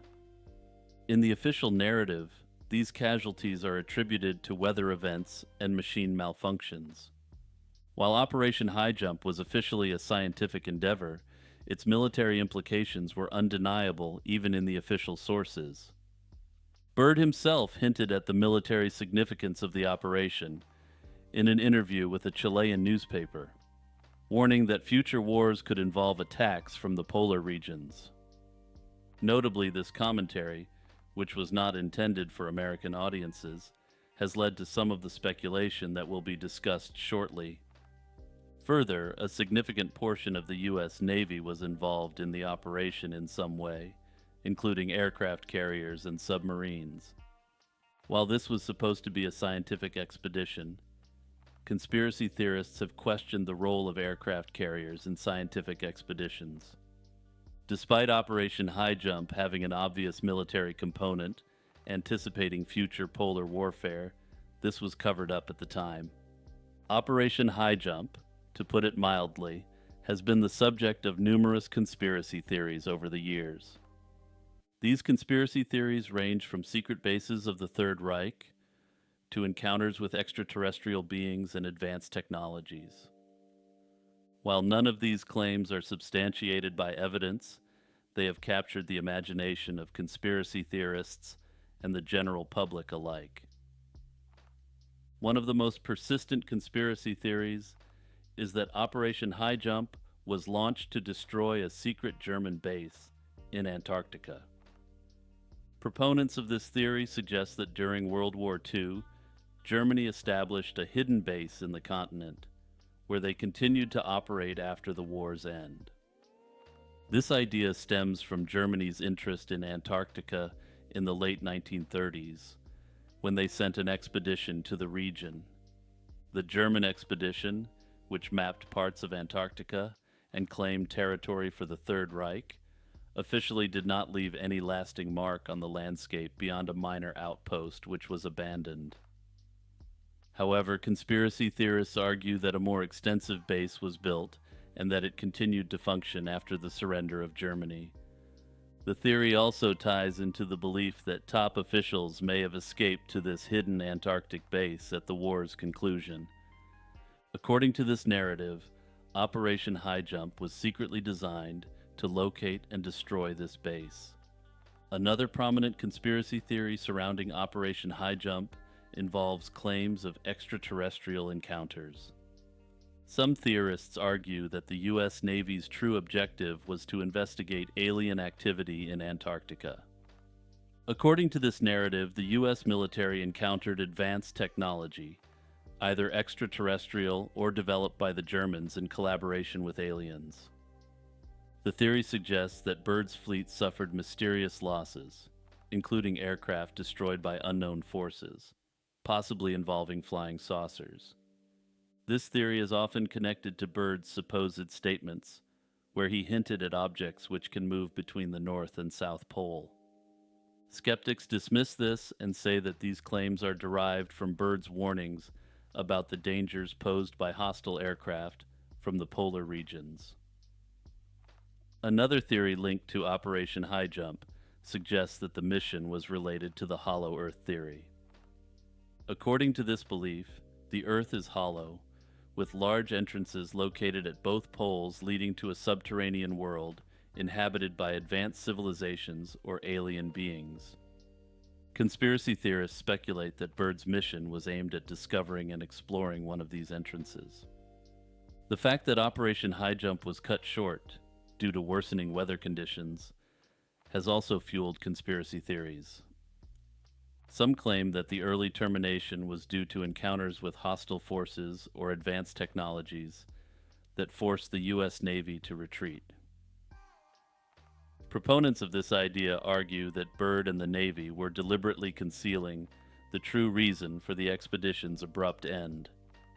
However, official reports indicate that the worsening Antarctic winter was the primary reason for the mission's early conclusion, and as you know, official reports are definitely always true. Hey everyone, it's Jimmy taking a few seconds to promote my work. Remember to like and subscribe and also share this video with your friends and family. Sharing the video with your friends and family is one of the biggest ways you can help my channel grow. Also, you can support the channel on the YouTube membership and the Patreon for as little as $1 a month. Pumapunku is a remarkable example of pre-Columbian architecture that continues to baffle archaeologists and engineers alike. Situated near Lake Titicaca, at an altitude of over 12,000 feet, Pumapunku showcases extremely sophisticated stonework many believe was beyond the capacity of humans at the time. Built between approximately 500 and 600 AD, this site was part of the Tiwanaku civilization, one of the most advanced cultures in South America prior to the rise of the Inca. The architectural style found at Pumapunku is characterized by large, finely cut stones, which are notable for their extreme geometric precision. Some blocks weigh over 130 tons and were transported from quarries several miles away, with red sandstone being sourced from about 15 miles away. Additionally, some minerals for the stone facing and carvings came from quarries located over 60 miles away. The most famous aspects of Puma Punku is its incredibly large stone blocks, many of which feature precise cuts and intricate carvings. The so-called H blocks have become iconic in discussions of the site's engineering, with each block having around 80 geometrically perfect faces. These blocks were cut in such a way that they fit together like a puzzle, creating interlocking joints that contributed to the structure's durability without the use of mortar. Some stones even feature small drilled holes that were likely used to join stones together using metal clamps. The exact methods used to transport and assemble these massive stones remain a subject of significant speculation. Various conventional theories suggest that ramps, inclined planes, or even rudimentary rollers might have been used. However, without the wheel or advanced machinery, these methods would have required a highly organized and skilled workforce. The intricate design and craftsmanship seen at Puma Punku, combined with the sheer size of the blocks used, have led some to speculate about the use of advanced technology or external influence. While popular theories involving ancient aliens have gained traction amongst conspiracy theorists, mainstream archaeology attributes the construction of the site to the highly skilled Tiwanaku people. However, ancient aliens theorists do not necessarily discount that the Tiwanaku people were highly capable and skilled. Most argue that the technologies to create this structure quite simply could not have existed without external intervention. The conspiracy theory that the movie The Truman Show is predictive programming or more finds its roots in a growing skepticism toward reality itself, as well as distrust of the elite. Also, if you're new to conspiracy theories or to this series, let me very briefly explain the concept of predictive programming. This is a theory suggesting that media, including films and television, subtly conditions the public to accept future societal changes or events. Some theorists claim it primes people for real-life developments through fiction, shaping expectations and behaviors. Though the 1998 film The Truman Show is fictional, the premise of a man living unknowingly in a constructed reality, controlled by an omnipresent media machine, has resonated deeply with some individuals. Some individuals have become so attracted to this idea that they believe that they themselves are part of a real-world version of the show. This belief is known as the Truman Show delusion, and has been documented by psychologists, particularly in individuals with certain mental health conditions. At the core of this conspiracy theory is the idea that one's entire life is fabricated for the entertainment of a mass audience. Individuals who subscribe to this belief are convinced that everything around them, including all their relationships, are meticulously orchestrated by a hidden group of producers or actors. In this worldview, every aspect of their existence is monitored by cameras, just as Truman Burbank was unknowingly the star of his own television show in the film. Some of those who believe they are trapped in a Truman-like scenario have gone so far as to try and escape their perceived reality.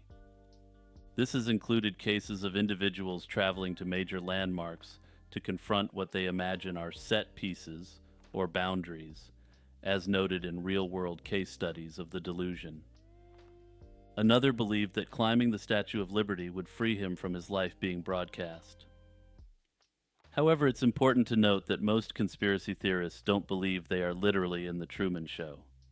Most instead believe that the movie played a much more subtle, yet perhaps even more critical role. These conspiracy theorists argue that The Truman Show serves as a form of predictive programming, subtly preparing society for the increasing surveillance and manipulation in modern life. The film's depiction of constant surveillance and hidden cameras highlights concerns over the growing presence of surveillance technologies, social media, and data collection. Proponents of this theory suggest that the film desensitized viewers to the notion of being constantly watched. This in turn encouraged acceptance of modern-day surveillance by governments and corporations. Further, they argue that reality TV and then live streaming became more widespread after the film's release, which some argue were the next steps in this predictive programming propaganda campaign. Gareth Williams was a 31-year-old Welsh mathematician and a senior analyst at Government Communications Headquarters and seconded to MI6 in London. Gareth was known for his exceptional skills in code breaking and cybersecurity. Williams' body was found on August 23, 2010, in his Pimlico, London apartment, a week after he had last been seen alive. He was reported missing by his family and his employers at GCHQ, but MI6 did not raise the alarm immediately. Williams was found in a red North Face duffel bag, padlocked from the outside, placed in the bathtub of his apartment. His decomposing body complicated the determination of the exact cause of death, leading to numerous speculations and extensive investigations. The Metropolitan Police and a subsequent inquest led by coroner Fiona Wilcox ruled that the circumstances were suspicious and likely involved a third party. Despite this, the Metropolitan Police later concluded that Williams had most probably locked himself in the bag accidentally. This conclusion was controversial, given the testimony of experts who failed to replicate locking themselves inside a similar bag, despite numerous attempts. The bag's state and the position of Williams' body indicated he was likely alive when placed in the bag. Experts stated it was improbable that he could have locked himself in the bag without assistance. Moreover, the absence of defensive wounds or signs of struggle further complicated the accidental death theory. The inquest highlighted several inconsistencies suggesting another person's involvement.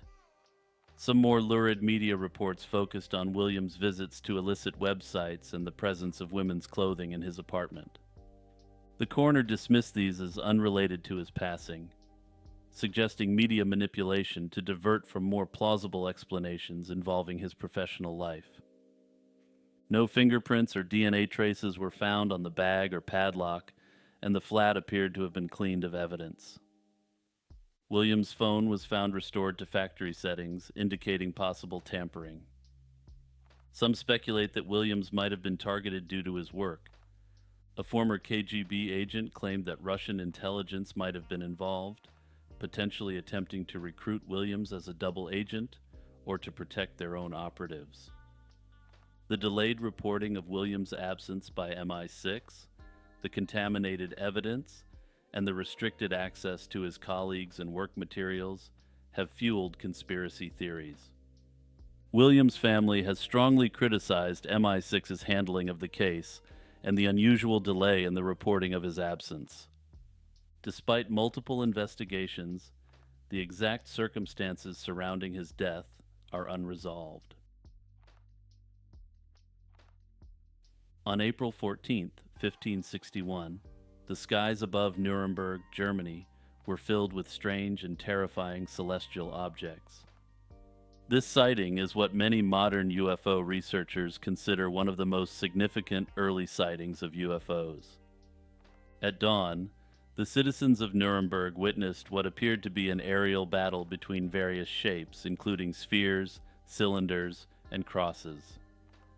This was followed by the appearance of a massive, black triangular object, which also engaged in combat. Notably, the phenomenon was not only aerial, but some of the objects were shot down and were observed by witnesses. Unlike other older UFO events, which are based on scant information and debatable interpretations of text, this event was published in full illustrated detail in a contemporary newspaper. This paper described this event in dramatic terms, noting how numerous men and women witnessed the sight and giving their accounts of the event. Notably, given the wide circulation of this newspaper in the city of Nuremberg itself, theorists argue that the event must have accorded with the reality of the day, and the event was widely discussed. Some religious interpretations focused on the crosses in the sky as symbols of divine intervention, while others saw the entire event as a warning or a manifestation of heavenly forces. Modern interpretations of the 1561 Nuremberg event vary significantly. Many Fox-Mulder types believe this to be one of the earliest and most clear-cut examples of extraterrestrial visitation or a UFO battle. And full disclosure for all of you, when it comes to this case, I want to believe. The event is also cited as proof that humans have been witnessing unidentified aerial phenomena for centuries, long before modern technology could explain these occurrences. Skeptics, however, offer alternative explanations for the Nuremberg sighting. One of the most popular theories is that the event was caused by atmospheric phenomena, particularly a type of optical effect known as a sundog. Sundogs are bright spots that appear on either side of the sun, often creating the illusion of additional lights or objects in the sky. This phenomenon, along with other optical effects such as halos, could account for the multiple shapes and colors described in the broadsheet. I'm going to take a moment to openly editorialize on the quote-unquote sundog theory. All other cases of sundog phenomenon have looked entirely different than the illustration on screen right now. If you're just listening right now, you may also want to look at what a sundog actually looks like and compare the two images. Further, the sundog theory fails to account for the reported crashing of these objects into the areas surrounding Nuremberg. Skeptics also argue that the Nuremberg event may have been a case of mass hysteria.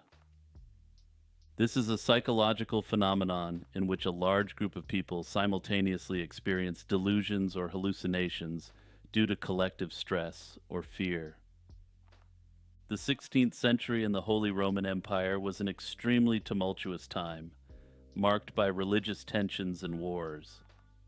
These societal pressures may have primed the citizens of Nuremberg to misinterpret natural atmospheric events as something supernatural or threatening. This theory suggests that the battle in the sky could have been a shared hallucination, where people influenced each other's perceptions. The vivid descriptions of the event, including crosses, spheres, and cylinders, may have been the result of cognitive bias, as individuals tried to make sense of unfamiliar natural phenomena. The religious and superstitious context of the time likely amplified these interpretations, leading to a shared belief that they were witnessing a divine or celestial event. Another theory purports that the Nuremberg event was indeed real, but that it was a sighting of biblically accurate angels. In many biblical texts, angels are described as awe-inspiring, radiant figures descending from the sky, often accompanied by bright lights and celestial imagery. For example, in the book of Ezekiel, the prophet describes seeing wheels within wheels and bright glowing figures, which he interpreted as angelic beings. Similarly, in the Nuremberg sighting, witnesses reported seeing spherical and cylindrical objects, which could be viewed as reminiscent of these wheels and otherworldly figures. Importantly, this case is extremely hard to dismiss given the body of evidence surrounding it, and everyone accepts that high strangeness occurred in the skies over Nuremberg on April 14, 1561. Kali Yuga is a significant concept in Hindu cosmology, representing the fourth and final age in the cycle of 4 ages. Each of these ages is marked by a gradual decline in morality, spirituality, and righteousness. According to traditional Hindu texts, such as the Mahabharata, the Kali Yuga is characterized by darkness, chaos, and moral degradation. It is widely believed that humanity is currently living in Kali Yuga, which began in 3102 BC, following the departure of the deity Krishna from Earth. This era is defined by the breakdown of social structures, the deterioration of dharma, a concept usually defined as moral law, and the rise of materialism, dishonesty, and selfishness. The ongoing age is sometimes referred to as the Age of Quarrel, due to its focus on conflict and disharmony. Ancient Hindu scriptures predict that during this age, people will become more inclined toward self centeredness, neglecting their duties and responsibilities toward family, community, and the divine. As Dharma diminishes, people are thought to reject spiritual growth and find other methods to satisfy themselves. Another key aspect of Kali Yuga is its cyclical nature. Hindu cosmology is based on the belief that time and history repeat in cycles. After the conclusion of Kali Yuga, the world will be renewed with the arrival of a new Krita Yuga, symbolizing a return to an age of righteousness and spiritual purity. This renewal will be brought about by the prophesied appearance of an avatar of the god Vishnu, who will come to cleanse the world of its accumulated evils and restore Dharma. In some texts, it is said that Siddhartha, also known as the Buddha, appeared in this era to teach nonviolence and counteract the growing misuse of religious teachings. As the concept has spread and interacted with non-Indian religious traditions, other figures have also been associated with countering Kali Yuga, including Jesus Christ. Although Kali Yuga is described as a time of suffering and moral decay, it is not devoid of hope. Hindu scriptures emphasize that even in the darkest times, individuals have the potential to achieve spiritual liberation. While there are numerous different interpretations as to how this can be achieved, virtually all interpretations suggest this involves some sort of detachment from the material world. Many conspiracy theorists believe that the concept of Kali Yuga is hidden from the general population by the elites, to keep them wrapped up in the materialism that defines the age. Theorists are quick to note that the materialism as a driving force of capitalism and the philosophical concept of materialism share the same word. They suggest that the material age of Kali Yuga, where spirituality declines, directly leads to the increase in the mindless consumption and spending associated with the modern world.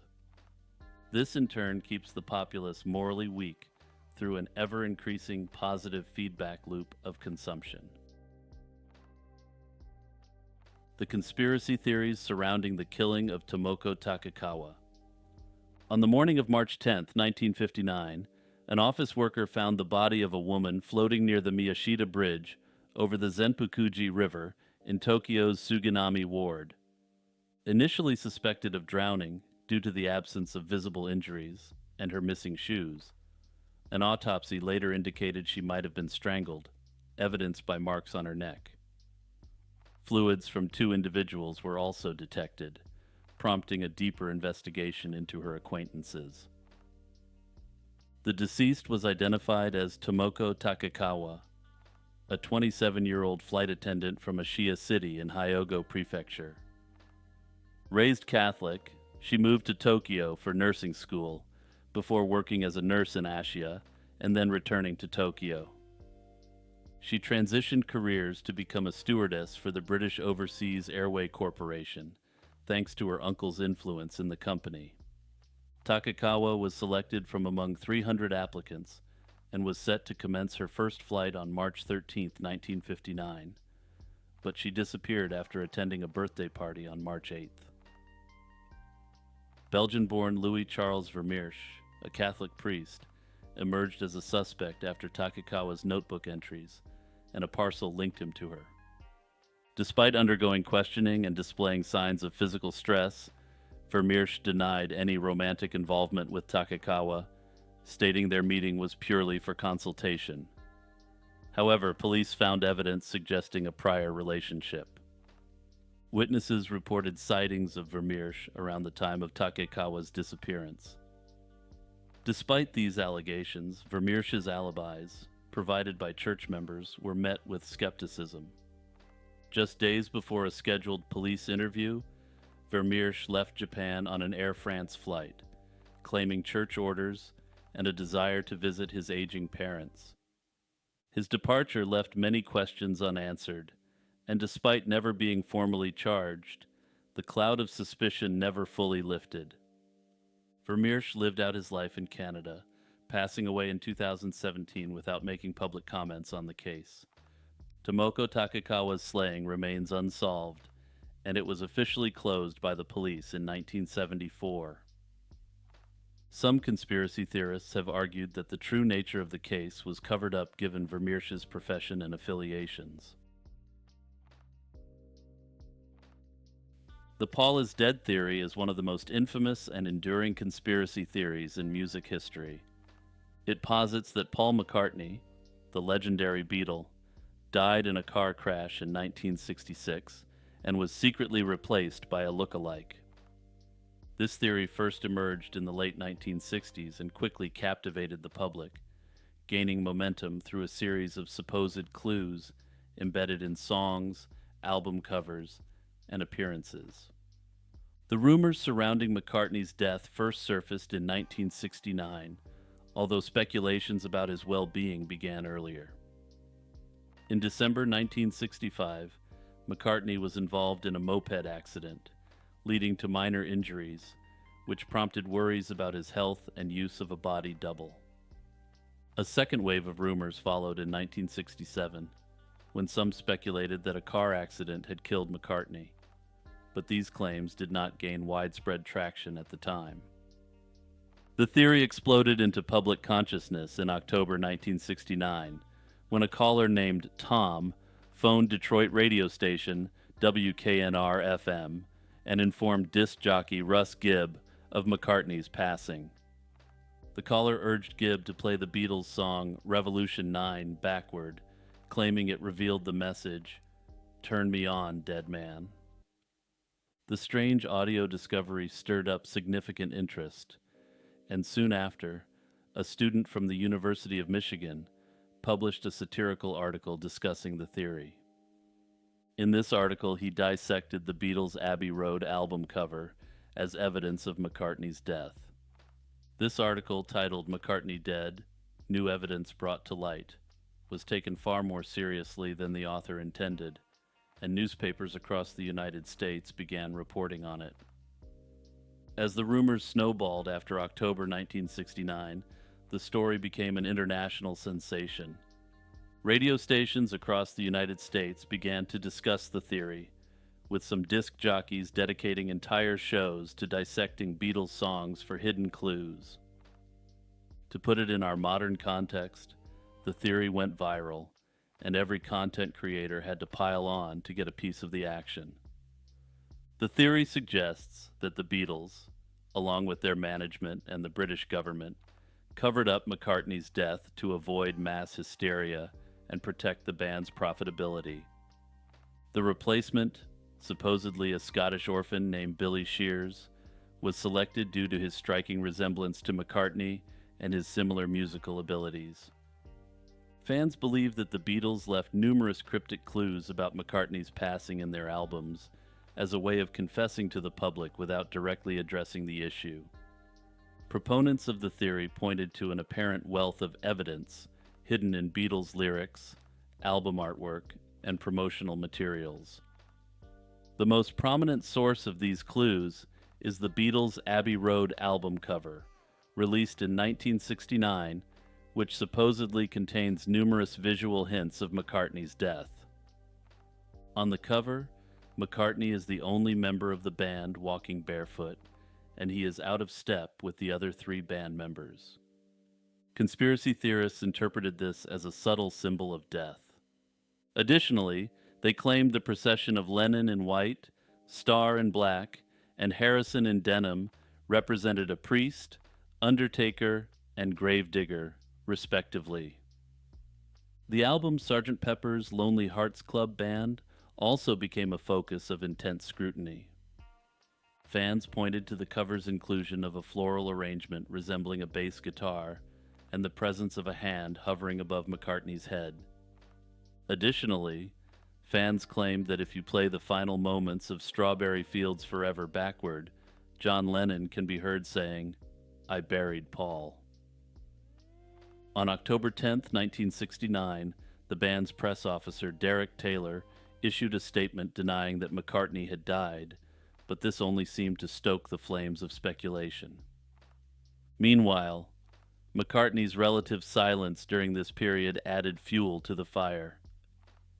He had retreated to his farm in Scotland with his family, partly due to the stress of the Beatles' impending breakup, as well as the birth of his daughter Mary. The theory gained such viral traction that by November 1969, McCartney was forced to come out of seclusion to address the rumors head on.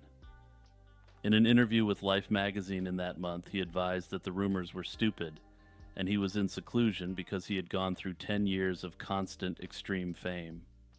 While Paul was initially miffed by the theory, he eventually came around and found the humor in it. In 1993, McCartney released a live album titled Paul is Live, mocking the theory's absurdity. The album's cover, which mimicked the Abbey Road image, featured McCartney walking his dog and standing out of step with the dog. However, there's another less well-known conspiracy theory related to the theory. Some argue that the entire conspiracy was a psyop orchestrated by intelligence agencies or other powerful entities. One argument for the theory as a psyop is the timing of its emergence during the 1960s, a period marked by widespread countercultural movements and distrust of government institutions.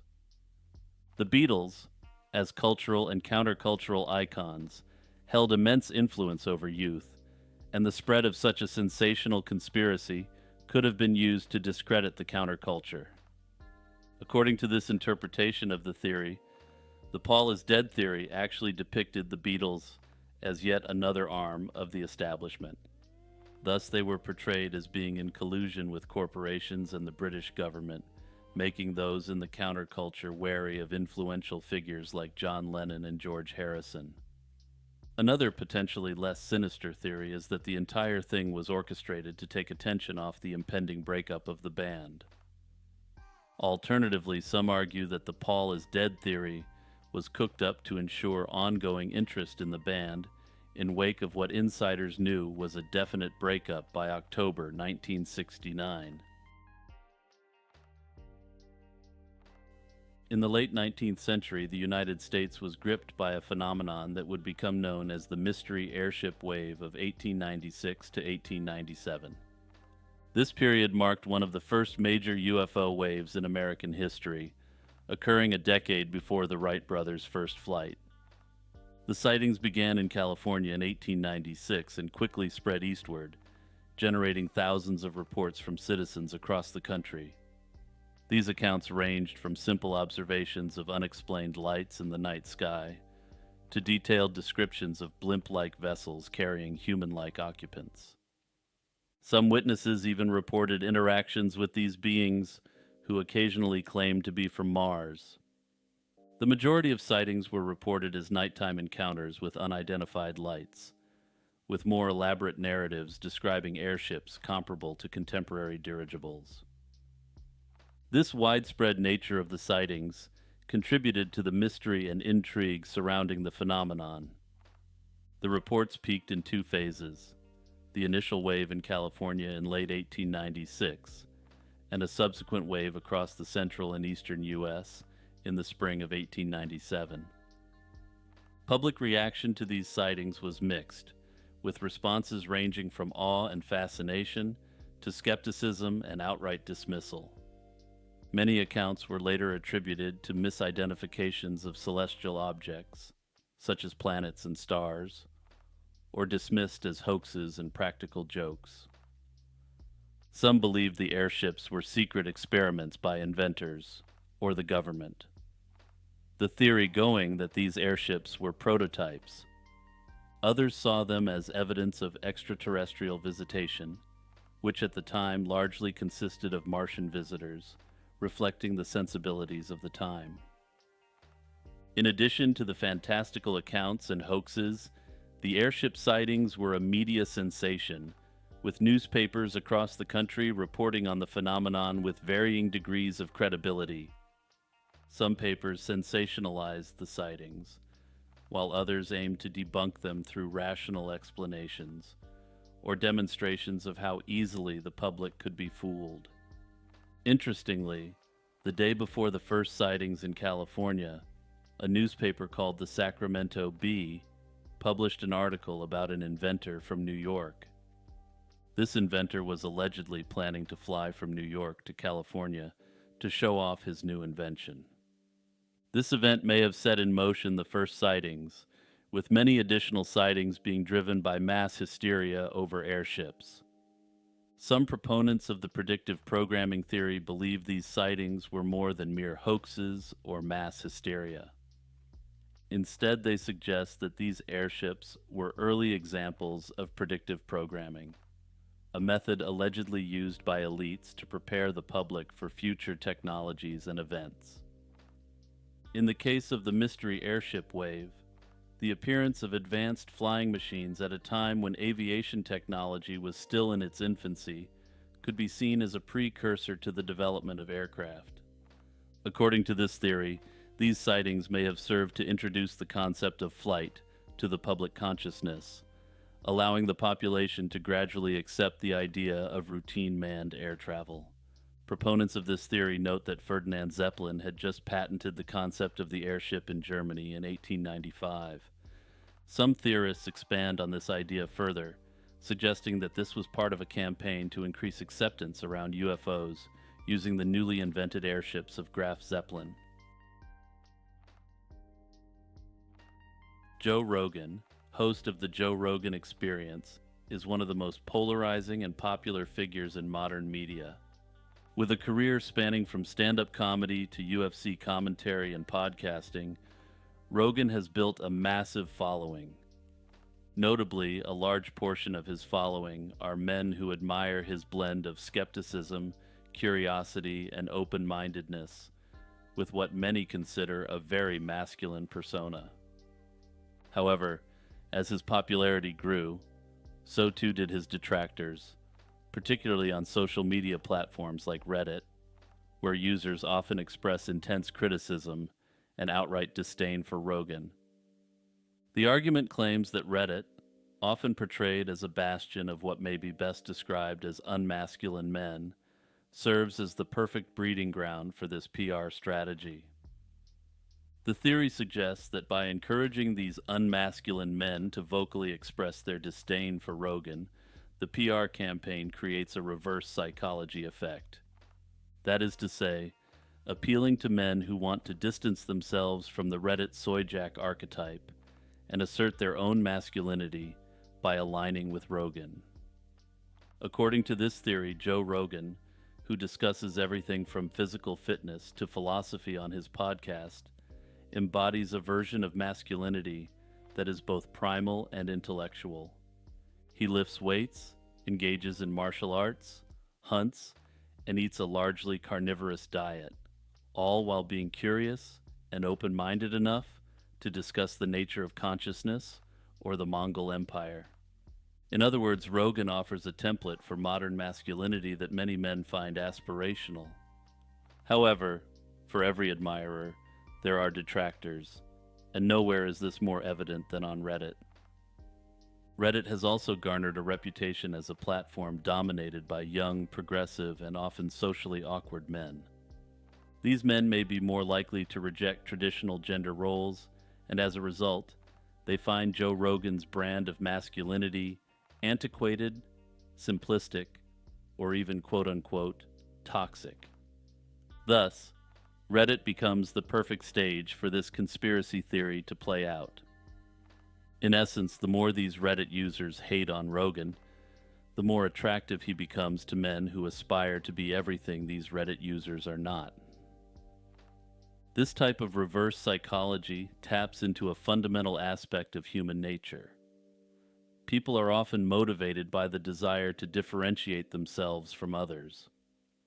When Rogan's critics, especially those on Reddit, lambast him for being toxic, they inadvertently signal to another group that Rogan represents the kind of man they want to be. In an era where identities are deeply intertwined with one's public persona, aligning with or against Rogan becomes a way to telegraph one's masculinity, or lack thereof. The idea that hatred or controversy can be used as a marketing tactic is not new. In fact, many brands, celebrities, and public figures have thrived on controversy because it generates attention. As the saying goes, there's no such thing as bad publicity. That said, there's no direct evidence whatsoever for this theory, but if you've made it this far in the series, you should be used to that by now. The term lost cosmonauts refers to a theory suggesting that the Soviet Union may have concealed failed missions involving cosmonauts during the early years of the space race.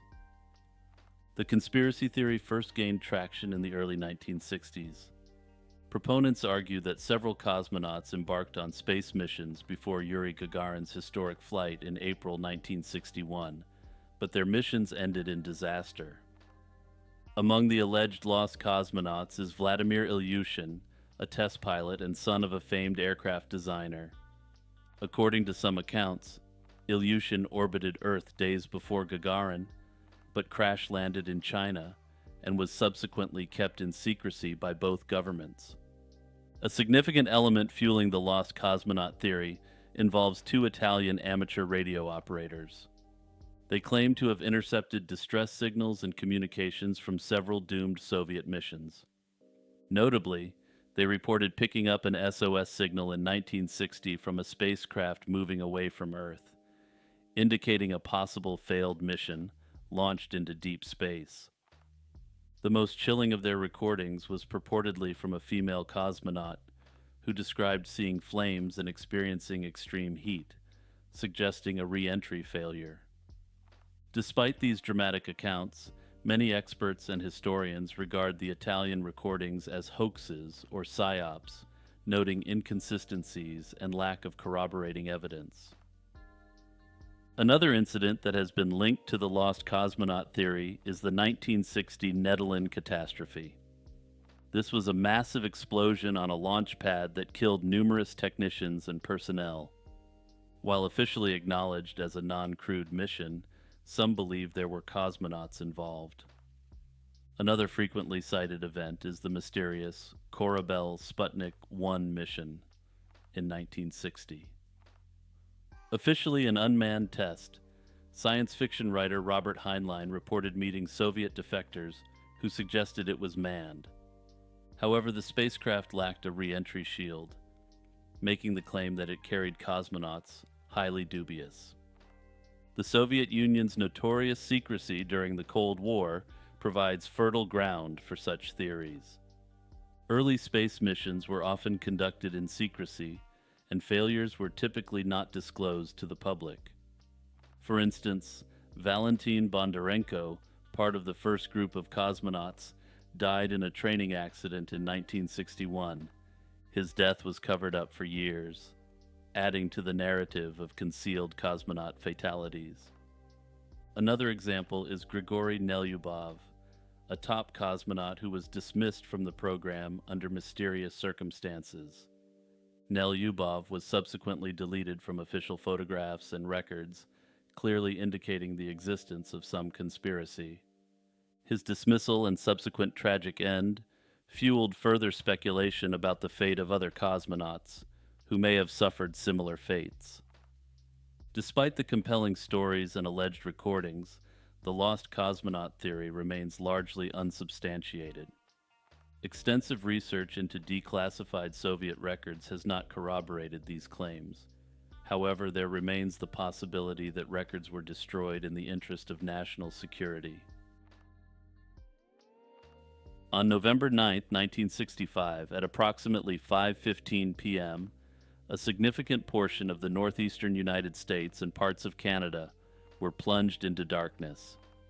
This affected over 30 million people in an area spanning 80,000 square miles.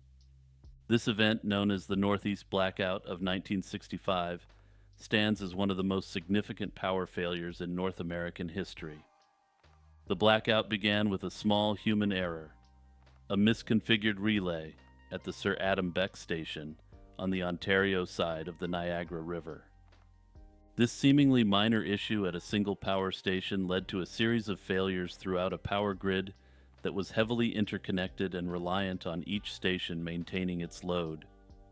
As demand peaked during the early evening hours, the error caused a transmission line from the Niagara generating station to trip, setting off a domino effect.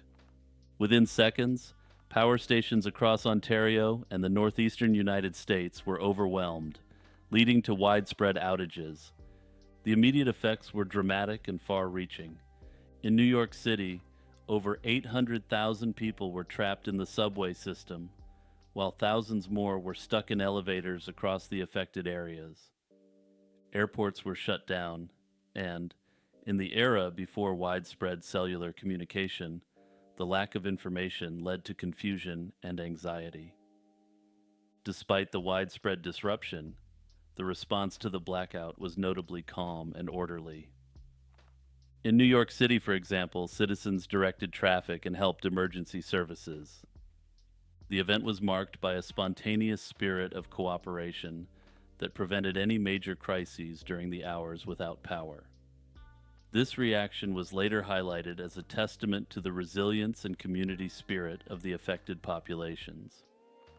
One of the most fascinating aspects of the 1965 blackout was the range of theories and mysteries that emerged regarding its cause. While the blackout is now officially considered solved, there are still numerous conspiracy theories surrounding the blackout. During the Cold War era, the idea that sabotage could be a cause was taken seriously. The FBI investigated the possibility that the blackout could have been deliberately caused as an act of espionage or sabotage by foreign agents.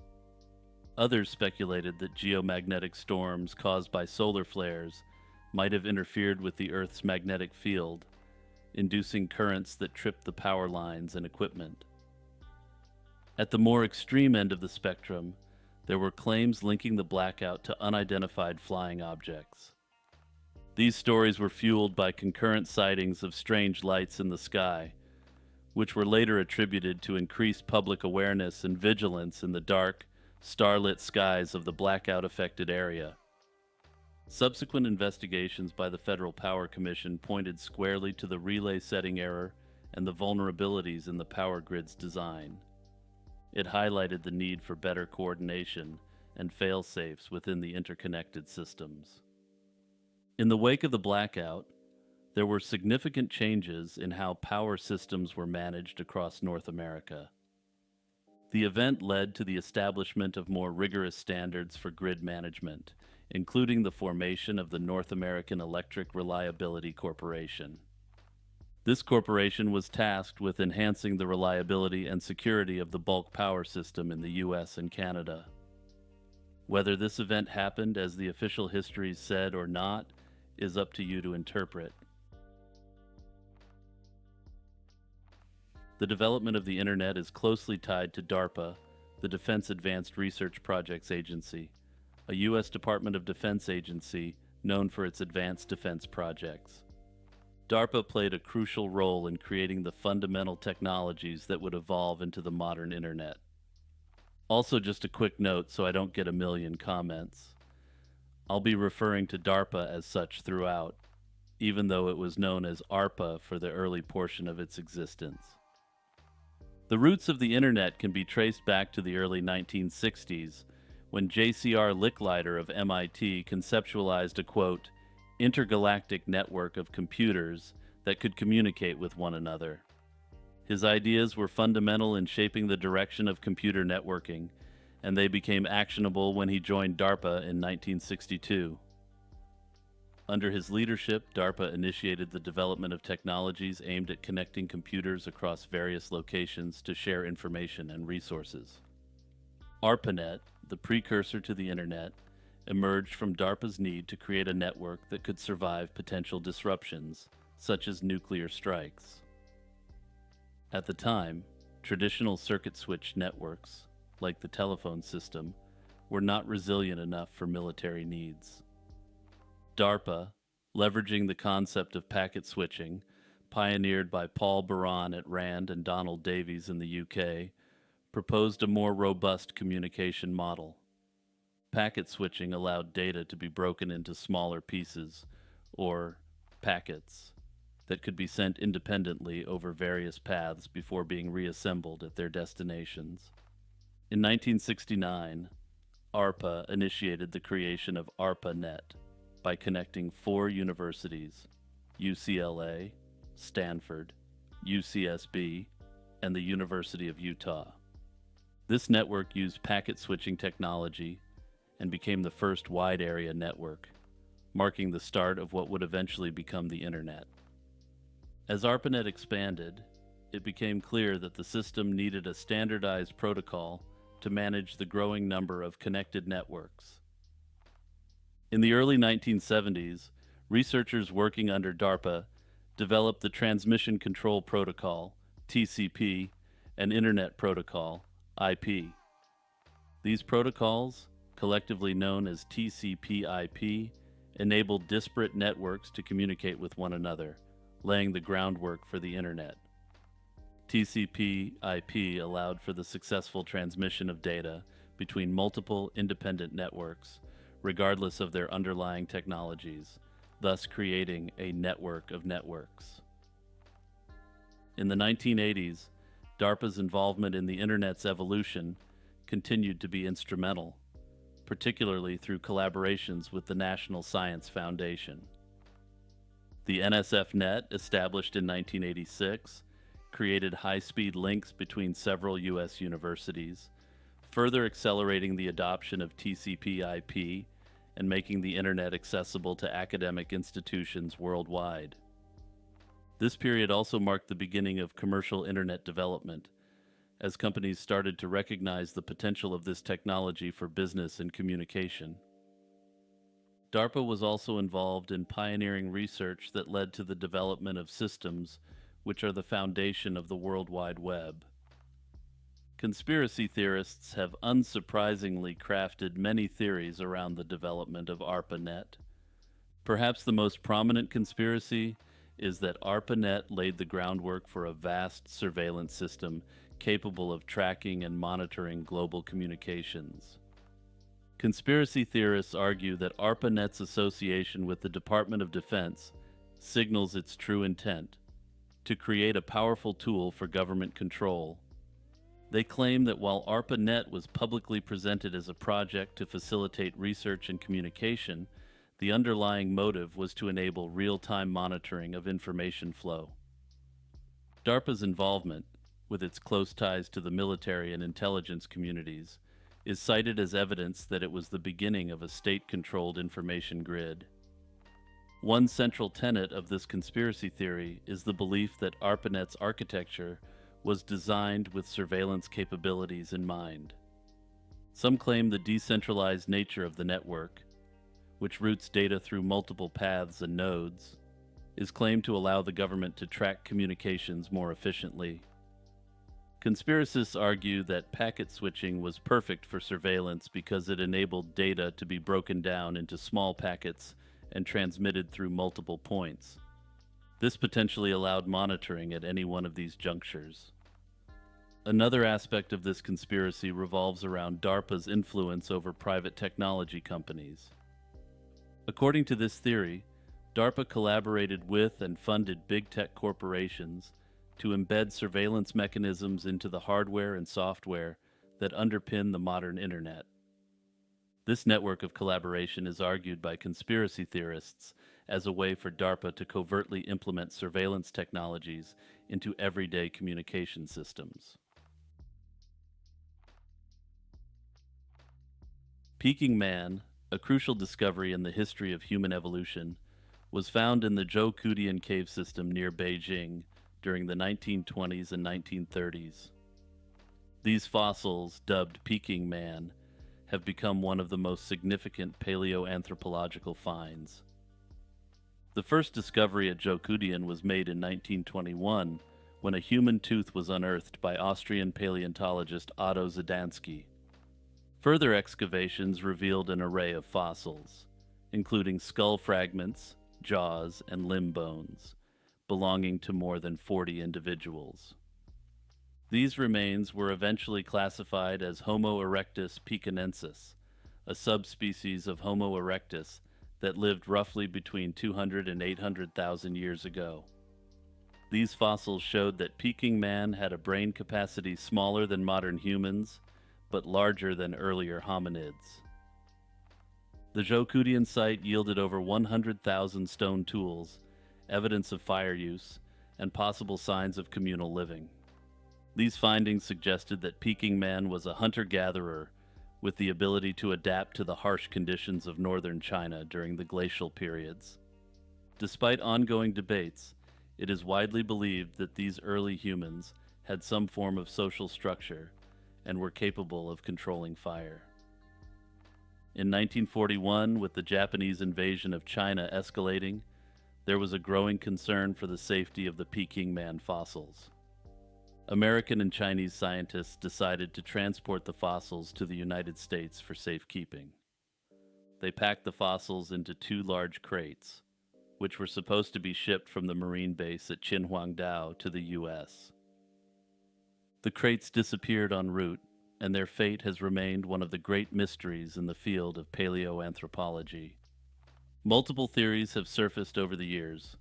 One conspiracy theory, particularly popular in China, but not well known in the West, is the idea that the Peking man fossils showed humanity arose out of China rather than out of Africa. This conspiracy theory generally suggests that the bones were intentionally destroyed by the Americans to cover up this fact. One suggests that the crates were lost at sea after the ship transporting them was sunk by a submarine. Another posits that the crates were captured by Japanese soldiers and the bones either destroyed or lost in the chaos of war.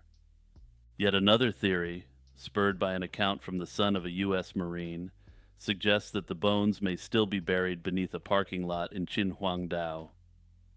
The Peking man fossil's disappearance has led to a slew of investigations, some involving official agencies like the FBI, and others taking more unconventional routes, such as employing psychics.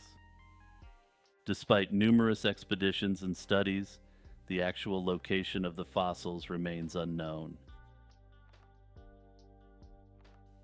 In March 2022, the famous Seisho Seki, or Killing Stone, split in half, igniting a wave of anxiety and superstition across Japan and the internet. The Killing Stone, located in the volcanic mountains of Nasu, Tochigi Prefecture, has long been a symbol of Japanese folklore. According to legend, the stone imprisoned the spirit of Tamamo no Mae, a 9-tailed fox who had caused chaos in the court of Emperor Toba by disguising herself as a beautiful woman.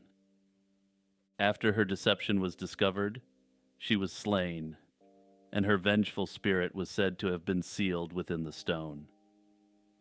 It was believed that anyone who touched the stone would suffer from a variety of maladies, further cementing its ominous reputation. The sudden splitting of the stone was initially attributed to natural causes, particularly the weathering and cracks observed in it over the years. Yet, this practical explanation did little to calm fears, as many saw the event as an ominous sign. Some believed that the breaking of the stone symbolized the release of the fox spirit, raising concerns about potential misfortunes to come. While some skeptics initially dismissed the cultural importance of the Killing Stone and attempted to claim that this was media sensationalism, this is simply not true. The Killing Stone has played a significant role in Japanese culture and literature for centuries. Notably, the famous Edo-era poet Matsuo Basho wrote about a visit to the stone in the 17th century, which is thought to have enhanced the mystique and cultural significance around it. Following the stone's break, local officials acted quickly to appease the spirits associated with it. A ceremony was held by Shinto priests, who offered prayers and performed traditional rites in an effort to pacify any malevolent forces that might have been released. The local government even expressed plans to restore the stone to its original form not only to maintain its historical significance, but also to quell the fears sparked by the break. In late 2020, a series of mysterious monoliths began appearing around the world. These metal structures are reminiscent of those depicted in Stanley Kubrick's 1968 film, 2001: A Space Odyssey.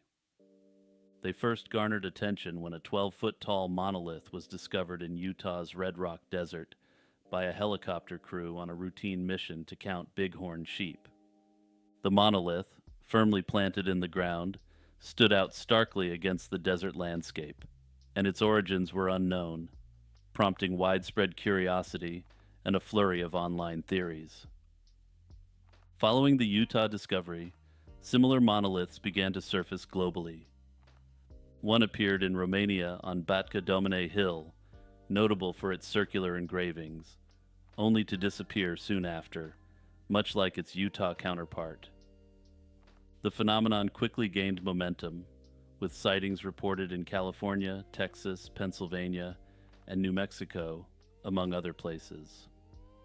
Each monolith varied slightly in design but maintained a consistent, reflective metal appearance. The appearance of these monoliths led to a variety of theories. Some speculated that they were part of a global art installation. This theory gained traction when the art collective The Most Famous Artist claimed responsibility for the Utah monolith, offering replicas for sale at $45,000 each. They suggested the monoliths were an art stunt designed to capture public attention and evoke a sense of mystery and wonder. However, not all monoliths could be attributed to the most famous artist. A monolith found on the Isle of Wight in the UK was placed by a local designer, Tom Dunford, as a playful tribute to the ongoing phenomenon. Another in Atascadero, California, was erected by a group of guerrilla artists, but was quickly dismantled by locals. The decentralized and spontaneous nature of these installations indicated that multiple groups or individuals were involved, inspired by the initial Utah discovery. The materials and construction methods of the monoliths further fueled speculation. While some were clearly man-made with visible welds and tool marks, their sudden and unexplained appearances led to conjecture about extraterrestrial involvement or secret governmental projects. The Utah monolith was also speculated to be a leftover movie prop due to the region's history as a filming location for numerous Hollywood productions. Despite these theories, no definitive proof has emerged linking the monoliths to any single source or purpose. The global spread of monoliths included locations as far-flung as Japan, Norway, Bolivia, and New Zealand. Each sighting attracted media coverage and public interest, with some installations even becoming local tourist attractions before their eventual removal. The craze died down in 2021, and it appears that no further monoliths have been seen since. Hey everyone, it's Jimmy once again. Just another quick reminder to like, subscribe, and also share this video with your friends. Sharing the video with your friends and family is one of the best ways you can help my channel grow. And the best part is it's totally free and only takes a second. Just click the share button and send it along to anyone who you think would be curious about the topics discussed in this video.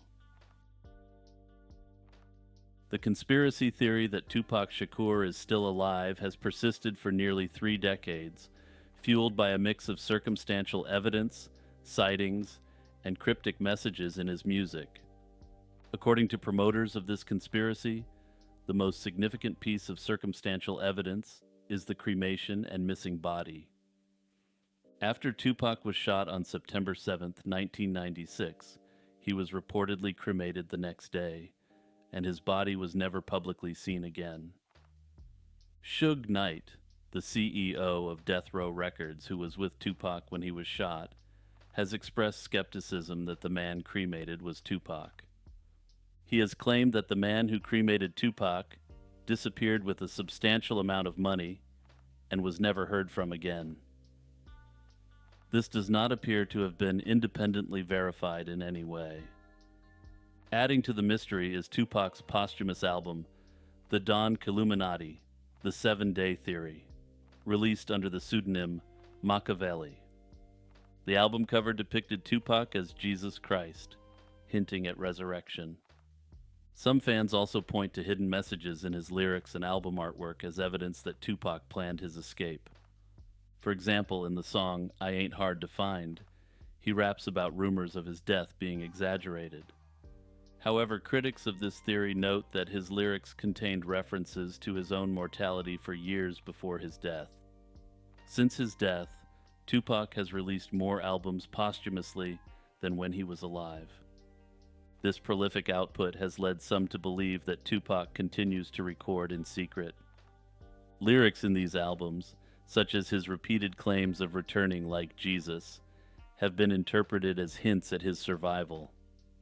One of the most popular theories is that Tupac escaped to Cuba, and unlike the other theories, there is circumstantial evidence to suggest this is theoretically possible. This theory is supported by his connections to Assata Shakur, his aunt who has lived in Cuba since escaping from a U.S. prison in 1979. Cuba, with its strained relations with the U.S., is seen as an ideal hideout for someone looking to disappear permanently. Suge Knight's son has also made claims of Tupac being alive, suggesting that he lives in Malaysia and still produces new music. Another, even more fringe theory suggests that Tupac escaped the United States to live in Serbia, of all places.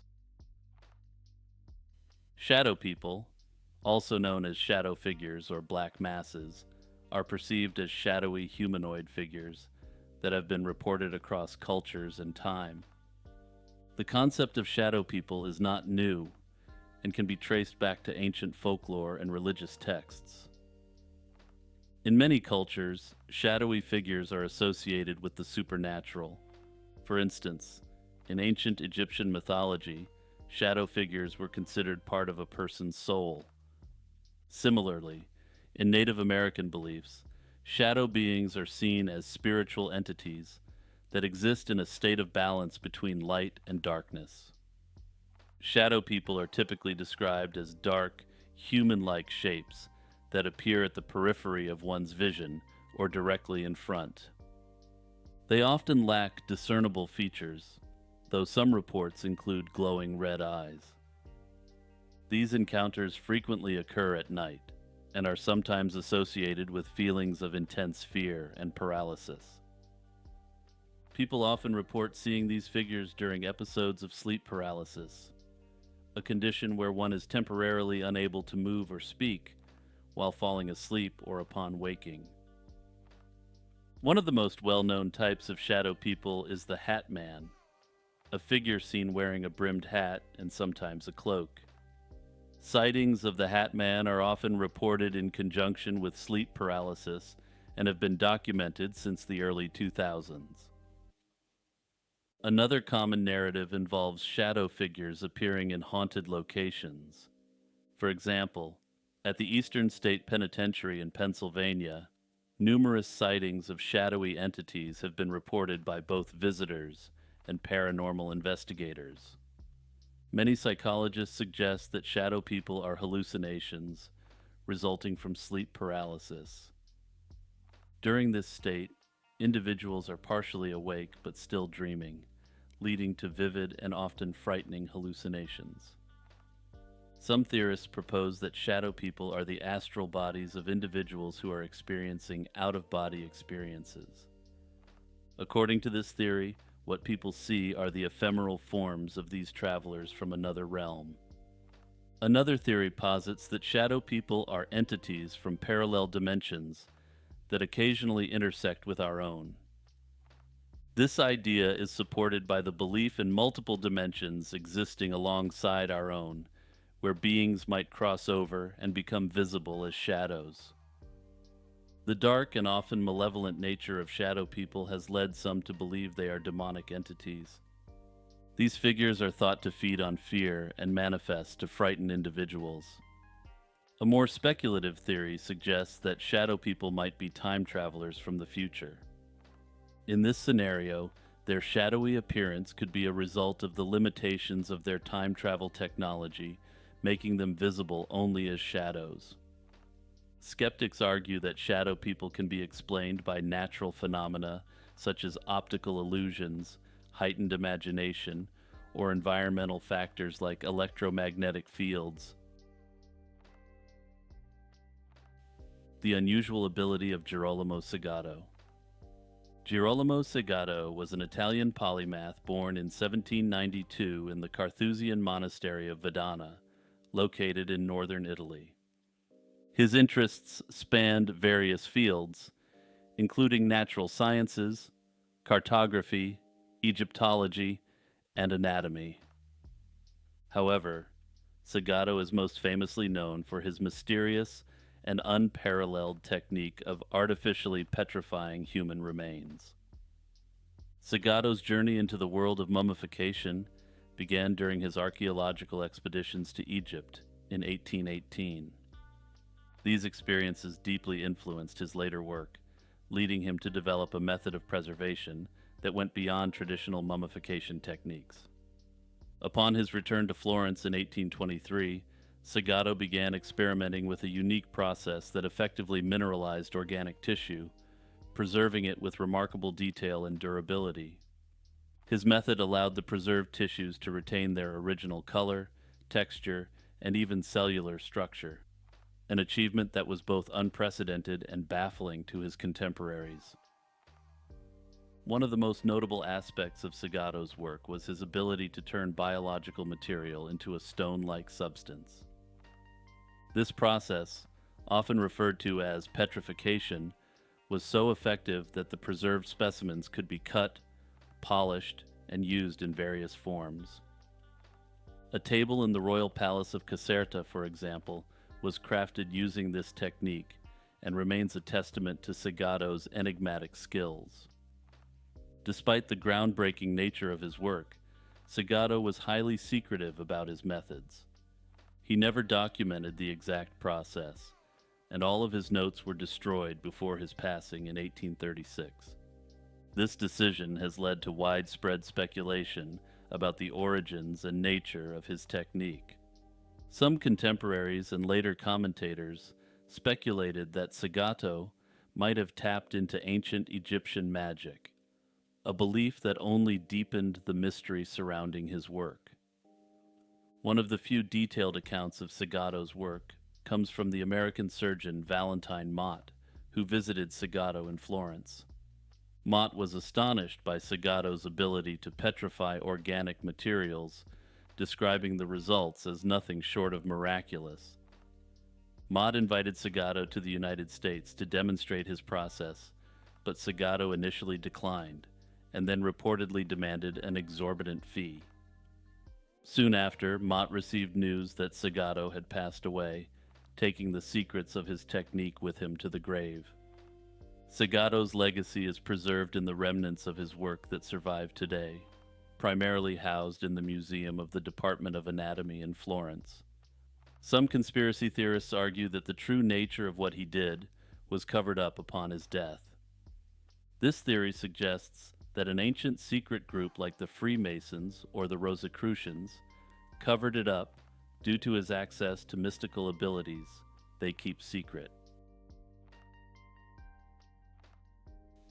The Black Dog Man is a figure associated with conspiracy theories surrounding the assassination of President John F. Kennedy on November 22, 1963.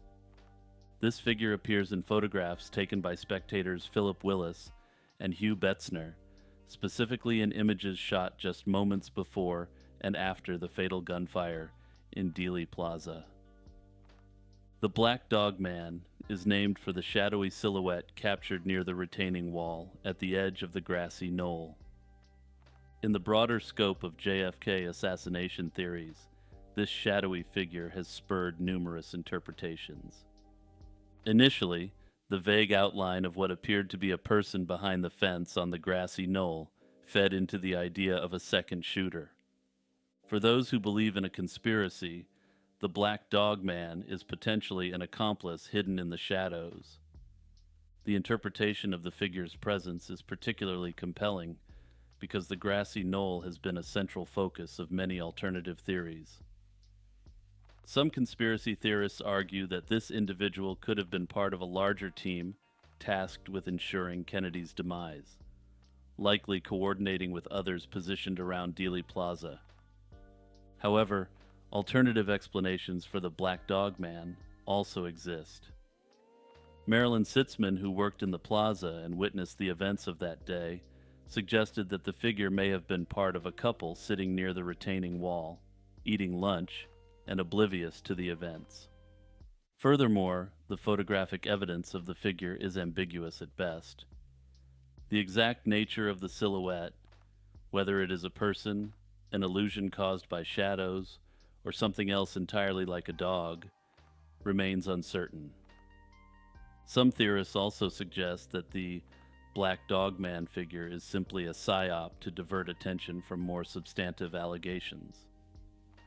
Conspiracy theorists argue that focusing on such vague and poorly defined figures like the Black Dog Man distracts the public and investigators from more concrete evidence surrounding the day.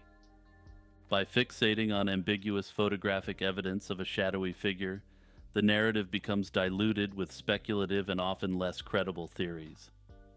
This diversion could effectively shift attention away from the more politically sensitive theories that implicate entities from the intelligence community, organized crime, or military-industrial complex. By introducing doubtful or hard-to-prove characters into the narrative, public discourse becomes fragmented, encouraging the dismissal of all conspiracy claims as outlandish. The Mayerling incident revolves around the tragic end of Crown Prince Rudolph of Austria and his lover, Baroness Mary Vetsera. Their bodies were discovered on January 30th, 1889, in a hunting lodge in Mayerling, a small village located in Austria. The official story presented by the imperial court initially attributed Rudolph's demise to a heart condition, but it quickly became apparent that there was much more to the story. Crown Prince Rudolph, the only son of Emperor Franz Joseph and Empress Elizabeth, was the heir apparent to the Austro-Hungarian throne. His personal life, however, was fraught with difficulties. Rudolph's marriage to Princess Stephanie of Belgium was strained, and he sought solace in numerous affairs, the most notable being with the Baroness Mary Vetsera. On January 29, 1889, Rudolph and Mary traveled to the Mayerling hunting lodge. The next morning, Rudolph's valet and his friend found the doors to Rudolph's rooms locked. Breaking in, they discovered Rudolph seated by the bed, with blood at his mouth, and Mary lifeless on the bed. The initial official narrative suggested that Rudolph had succumbed to a heart attack.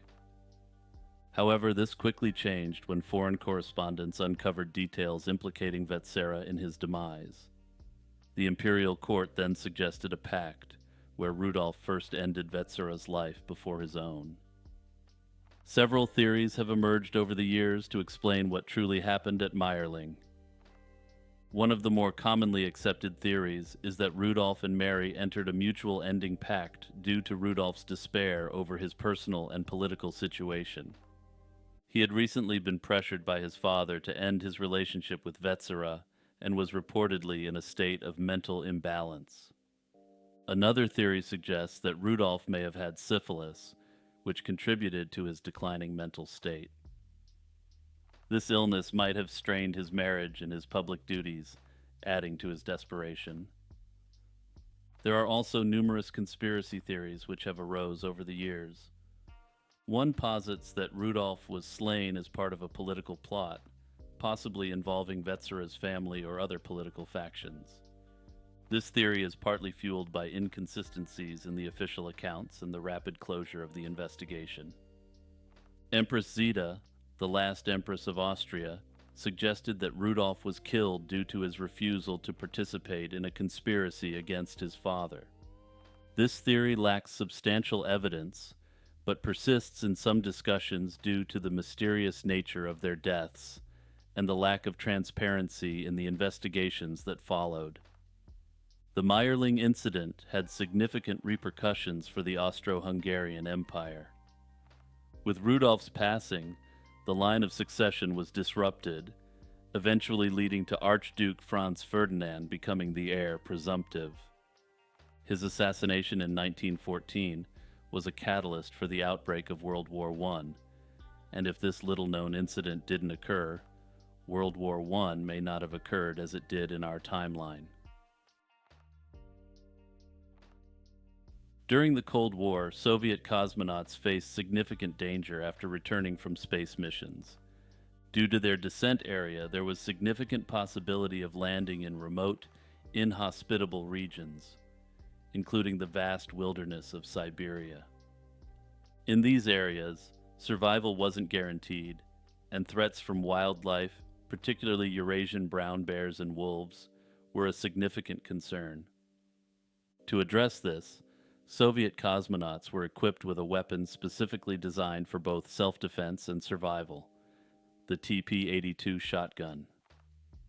Officially, the origin of this decision dates back to an incident in 1965 when cosmonauts Alexei Leonov and Pavel Belyaev found themselves stranded in Siberia near the Ural Mountains. Their capsule had veered off course, and for 2 days they were isolated, surrounded by dense forest and facing the threat of wildlife.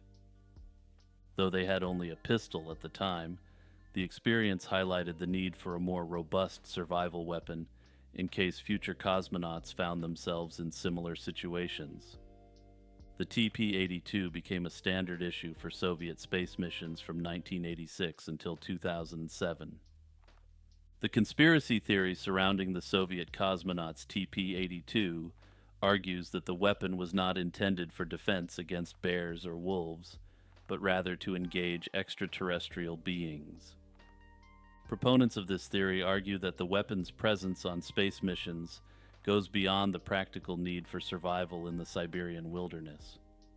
The idea stems from the unusual nature of the TP-82 itself.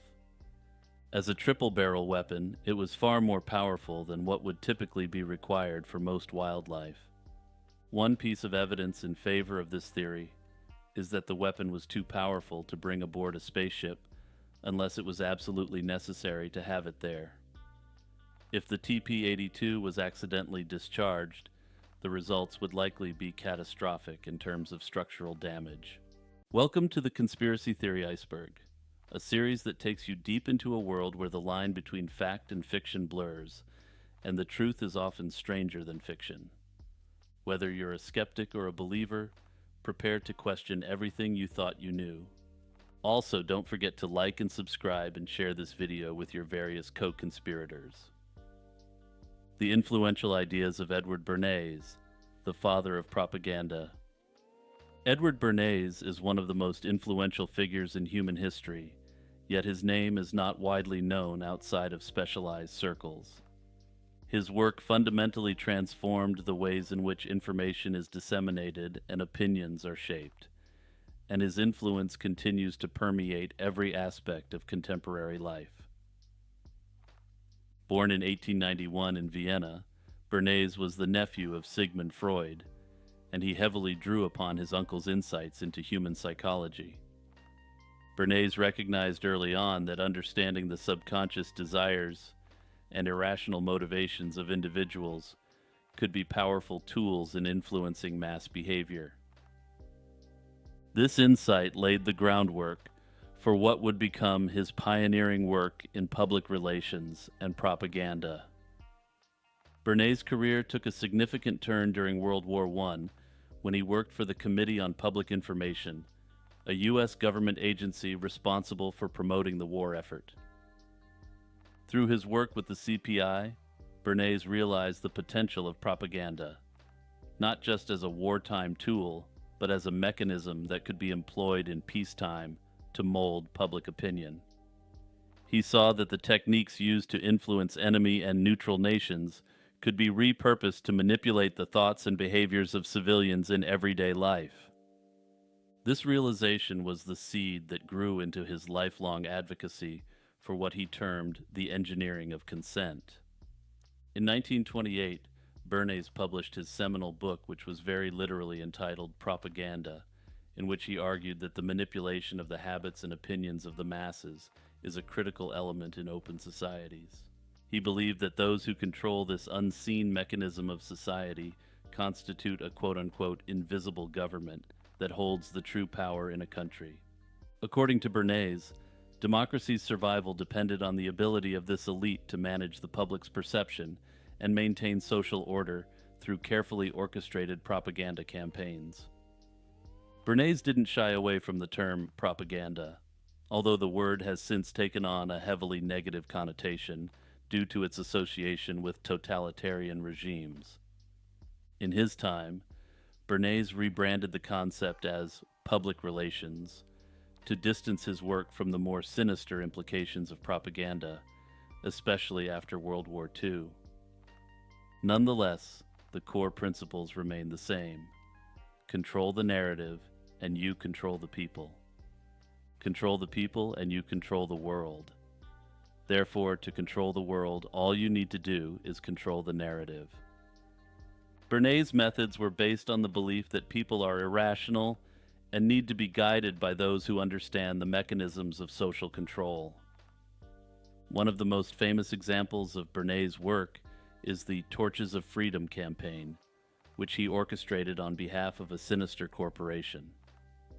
In the 1920s, smoking among women was taboo, but the industry saw a lucrative market in changing this perception. Double your customers and double your profit, so the logic went. Bernays ingeniously tied the act to the women's liberation movement, staging a now infamous event where young women, referred to as Freedom Marchers, lit up during the Easter Sunday parade in NYC. This stunt, which framed this as an act of defiance against societal norms, was a resounding success and significantly increased sales amongst women. Bernays' influence extended far beyond commercial advertising. He was involved in campaigns too, most notably helping to shape the public image of Calvin Coolidge. Interestingly, Bernays' ideas were not only influential in the United States, but also attracted attention from some of the darkest figures in history. Joseph Goebbels, the Minister of Propaganda, studied Bernays' work and applied similar techniques to propagate his ideologies and bolster the regime's control over Germany. Edward Bernays rightfully holds the title of the most influential person you've never heard of. Further, his extreme influence shows that power is often exercised in the most covert and subtle ways, over extremely long periods of time. That is to say, the most effective exercises of influence are those influences which are made so subtly and gradually that the individual being influenced doesn't even notice. The law of attraction and the concept of manifestation have garnered significant attention and popularity in recent years.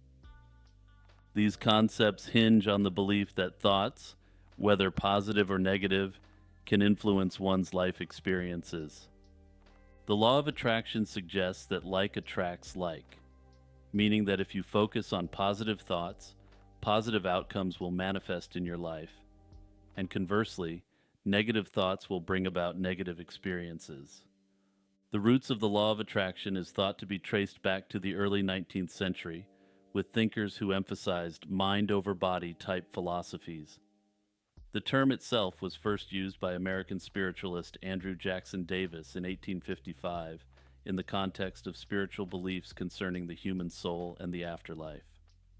However, it wasn't until the late 19th century that the law of attraction was explicitly articulated as a principle by Prentice Mulford. Mulford argued that thinking positive thoughts attracts positive things, which remains the core of the law of attraction. Throughout the 20th century, the law of attraction gained momentum, particularly through influential self-help books, like Napoleon Hill's Think and Grow Rich in 1937. Though this work did not directly cite the law of attraction, it propagated the idea that one's mindset could significantly impact one's material and spiritual success. The law of attraction entered mainstream consciousness in the early 21st century, largely due to the success of the film and book The Secret by Rhonda Byrne. The Secret popularized the law of attraction by presenting it as a form of esoteric knowledge that could lead to wealth, health, and happiness. This work suggests that by focusing on what you want, visualizing it, and maintaining a positive mindset, you can attract your desires into your life. The book and film became a cultural phenomenon, selling millions of copies worldwide and inspiring countless individuals to adopt manifestation practices. One of the key aspects emphasized by Byrne is the power of gratitude and visualization. According to The Secret, expressing gratitude for what you already have and vividly imagining your desired outcomes are essential practices for activating the law of attraction. These ideas resonate with many people who believe that they have experienced real-life benefits by following these principles. The law of attraction has had a profound impact on popular culture, particularly within the self-help industry. It has inspired a wide range of books, seminars, workshops, and online courses aimed at teaching individuals how to manifest their desires. Proponents of the law of attraction often cite personal anecdotes of success, claiming that by changing their mindset, they have attracted wealth, health, and fulfilling relationships. The conspiracy theory that the law of attraction is being suppressed puts forth that powerful entities or groups intentionally prevent widespread knowledge and acceptance of the idea. The purpose of this is to maintain control over the masses. Proponents of this theory argue that the principles behind the law of attraction empower individuals to break free from societal, financial, and certain governmental constraints. If widely embraced, they believe that this knowledge could lead to a significant shift in power dynamics, enabling individuals to attain wealth, health, and happiness independently of traditional power structures. Supporters of this conspiracy theory often claim that mainstream media, educational institutions, and the scientific community deliberately dismiss or ridicule the theory as pseudoscience to keep the public unaware of its potential. They suggest that the promotion of skepticism towards the law of attraction serves the interests of the elite that benefits from a population that feels powerless and dependent on external systems. After all, if individuals were empowered to be financially free and successful, would they really give up large portions of their lives to enhance the wealth of the ultra-rich? This theory is sometimes linked with broader ideas about the suppression of esoteric knowledge, which has been purportedly hidden throughout history by secret societies or religious institutions. Another particularly interesting conspiracy theory suggests that the elite may be actively using the law of attraction against the general populace. Some argue that, quote, doomer content is being deliberately promoted to exploit the negative aspects of the law of attraction. This theory holds that certain powers or entities are intentionally pushing pessimistic and defeatist narratives to manipulate the public's mindset. Doomer content typically includes media and online discussions that emphasize bleak, hopeless outlooks on the future, often focusing on economic collapse, environmental disaster, or social decay. By saturating the public with negative imagery and ideas, these forces aim to harness the law of attraction's principle that negative thoughts can manifest negative outcomes. Theorists argue that thoughts can indeed influence reality, and widespread exposure to doomer content could collectively drive society toward the very disasters these narratives depict. This is seen as a form of psychological manipulation, where fear, anxiety, and hopelessness are amplified to ensure that people remain trapped in a cycle of negativity, thereby creating a self-fulfilling prophecy.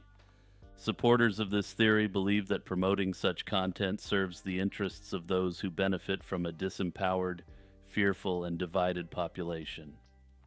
By keeping people focused on negative outcomes, these entities can maintain control and prevent the public from realizing their potential to create positive change.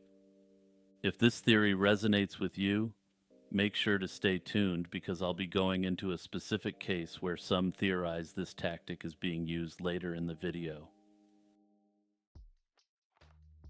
The New World Order, or NWO conspiracy theory, proposes the existence of a secretive global elite working to establish an authoritarian world government. This theory suggests that a group of powerful individuals and organizations are conspiring to control the world by manipulating political, economic, and social systems to serve their own interests. The roots of the New World Order conspiracy theory can be traced back to the early 20th century, particularly in the context of the post-World War I and II periods. During these times, the notion of a New World Order was used in a more benign sense by political leaders and thinkers to describe a hopeful restructuring of international relations to prevent future conflicts. However, as global institutions like the United Nations were established, some groups, particularly in the United States, began to view these developments with suspicion. They feared that such organizations were a cover for a globalist agenda aimed at eroding national sovereignty and establishing a centralized world government. The conspiracy theory gained significant traction during the Cold War era. During this time, fears of communism and concerns about international cooperation fueled the belief that a secretive cabal was working behind the scenes to establish a collectivist, atheistic world government. At the heart of the New World Order conspiracy theory is the belief that a global elite, often referred to as globalists, are working to undermine national governments and establish a totalitarian world state.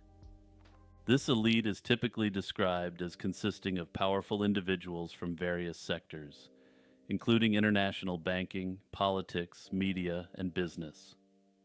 The theory often identifies specific organizations, such as the World Economic Forum, Council on Foreign Relations, and the Trilateral Commission, amongst others, as key players in this global conspiracy. One of the central tenets of the theory is the idea that these elites use crises, whether economic, political, or social, to advance their agenda.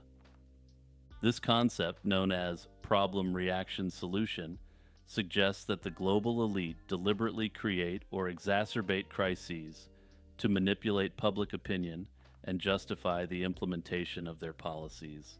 Another recurring theme in NWO conspiracy theories is the role of secret societies. The Freemasons and the Illuminati are frequently mentioned as being part of the global elite's network. These societies are often accused of practicing occult rituals and harboring hidden agendas that align with the goals of the New World Order. This aspect of the theory has deep historical roots, with anti-Masonic and anti-Illuminati sentiments dating back to the 18th and 19th centuries. In the post-Cold War era, the focus of the New World Order conspiracy theory shifted from fears of communism to concerns about globalization and the perceived erosion of national sovereignty. The theory gained new life in the 1990s and 2000s as economic globalization accelerated and international institutions like the World Trade Organization and the International Monetary Fund became more prominent. For many proponents of the NWO theory, these organizations are seen as tools of the global elite, designed to impose a new form of economic and political control over nations. In recent years, the theory has further evolved to incorporate elements of contemporary political and social issues. For example, the concept of predictive programming has emerged, suggesting that the global elite use media and entertainment to subtly condition the public to accept their agenda. Similarly, the rise of social media has allowed the theory to spread more widely and rapidly. The attempts on Fidel Castro by the United States are among the most infamous covert operations in modern history, reflecting the deep animosity between the two nations during the Cold War. The sheer number of attempts on Castro's life, reportedly totaling over 600 according to Cuban intelligence, allegedly showcases the relentless pursuit by the CIA and other U.S. entities to end him. These efforts included a wide array of schemes, from the conventional to the utterly bizarre, and spanned multiple U.S. administrations. One of the earliest and most notorious operations against Castro was the Bay of Pigs invasion in 1961. This operation was a failed military invasion of Cuba, undertaken by a CIA-sponsored paramilitary group composed of Cuban exiles. Although not directly an attempt on Castro's life, it was part of a broader strategy to overthrow Castro's government, which, if successful, would likely have led to his capture and elimination. The failure of this invasion marked a significant escalation in U.S. efforts to eliminate Castro, leading to more covert and direct attempts on his life. Following the Bay of Pigs, the CIA intensified its efforts under the guise of Operation Mongoose, a covert program authorized by President John F. Kennedy. Operation Mongoose included numerous plots to assassinate Castro, ranging from poison-laced cigars and explosive seashells to more direct approaches like hiring mafia professionals. The use of the mafia in these plots highlighted the extent to which the U.S. government was willing to collaborate with criminal organizations and is a conspiracy in and of itself. However, not all these plots against Castro were as deadly as one might expect. One of the more peculiar plots involved an attempt to discredit Castro by using chemicals to make his iconic beard fall out. This plan was part of a broader psychological warfare strategy that aimed not only to kill Castro, but to undermine his public image. The CIA believed that causing Castro to lose his beard would diminish his charisma and leadership stature among the Cuban people. This plan, like many others, was never actually executed, but had gotten fairly far into the planning stages. The attempts on Castro's life continued into the 1970s and beyond, with each administration from Eisenhower to Clinton allegedly endorsing various schemes to eliminate him. Despite these relentless efforts, Castro survived each attempt, often publicly mocking the U.S. government's failures. His survival became a symbol of his resilience and a propaganda victory for his regime.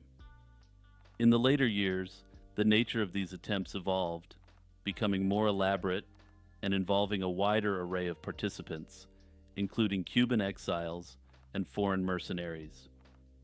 For instance, in 2000, a plot was uncovered in Panama where over 200 pounds of explosives were placed under a podium where Castro was scheduled to speak.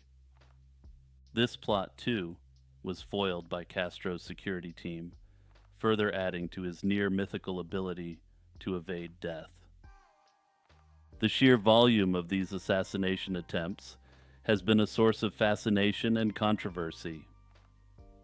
The Church Committee in the 1970s, which investigated U.S. intelligence activities, confirmed at least 8 serious CIA attempts on Castro's life during the 1960s.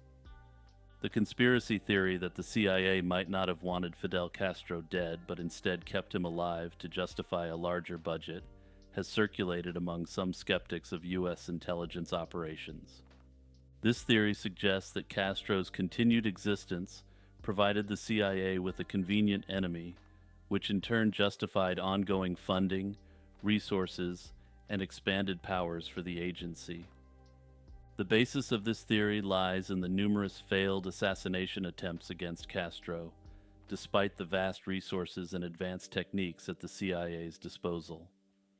Critics argue that the sheer incompetence displayed in these attempts could point to a deliberate effort to maintain Castro as a perpetual threat. By keeping him alive, the CIA could argue that more funds were needed to counter the communist threat in the Western Hemisphere. Notably, the agency's budget, influence, and overall power grew significantly during the 1960s, a period marked by high-profile failures like the Bay of Pigs invasion and the numerous botched attempts. But in the immortal words of a certain television pitchman, "But wait, there's more." Some have speculated that the CIA and the Castro regime were, in essence, in cahoots with regards to these so-called attempts on Castro's life. The theory that Fidel Castro's regime may have exaggerated or even fabricated assassination attempts as part of a myth-making process is an intriguing one. This perspective claims that Castro and his government used the narrative of surviving countless assassination attempts to enhance his image as an indomitable leader among the Cuban population. According to this theory, the stories of numerous failed CIA plots, from poisoned cigars to exploding seashells, serve to portray Castro as a David against the American Goliath. By presenting himself as a leader constantly under threat from the most powerful nation on earth, Castro could foster a sense of unity and defiance among Cubans. This thus bolstered his legitimacy and reinforced the revolutionary spirit that was central to his regime's identity.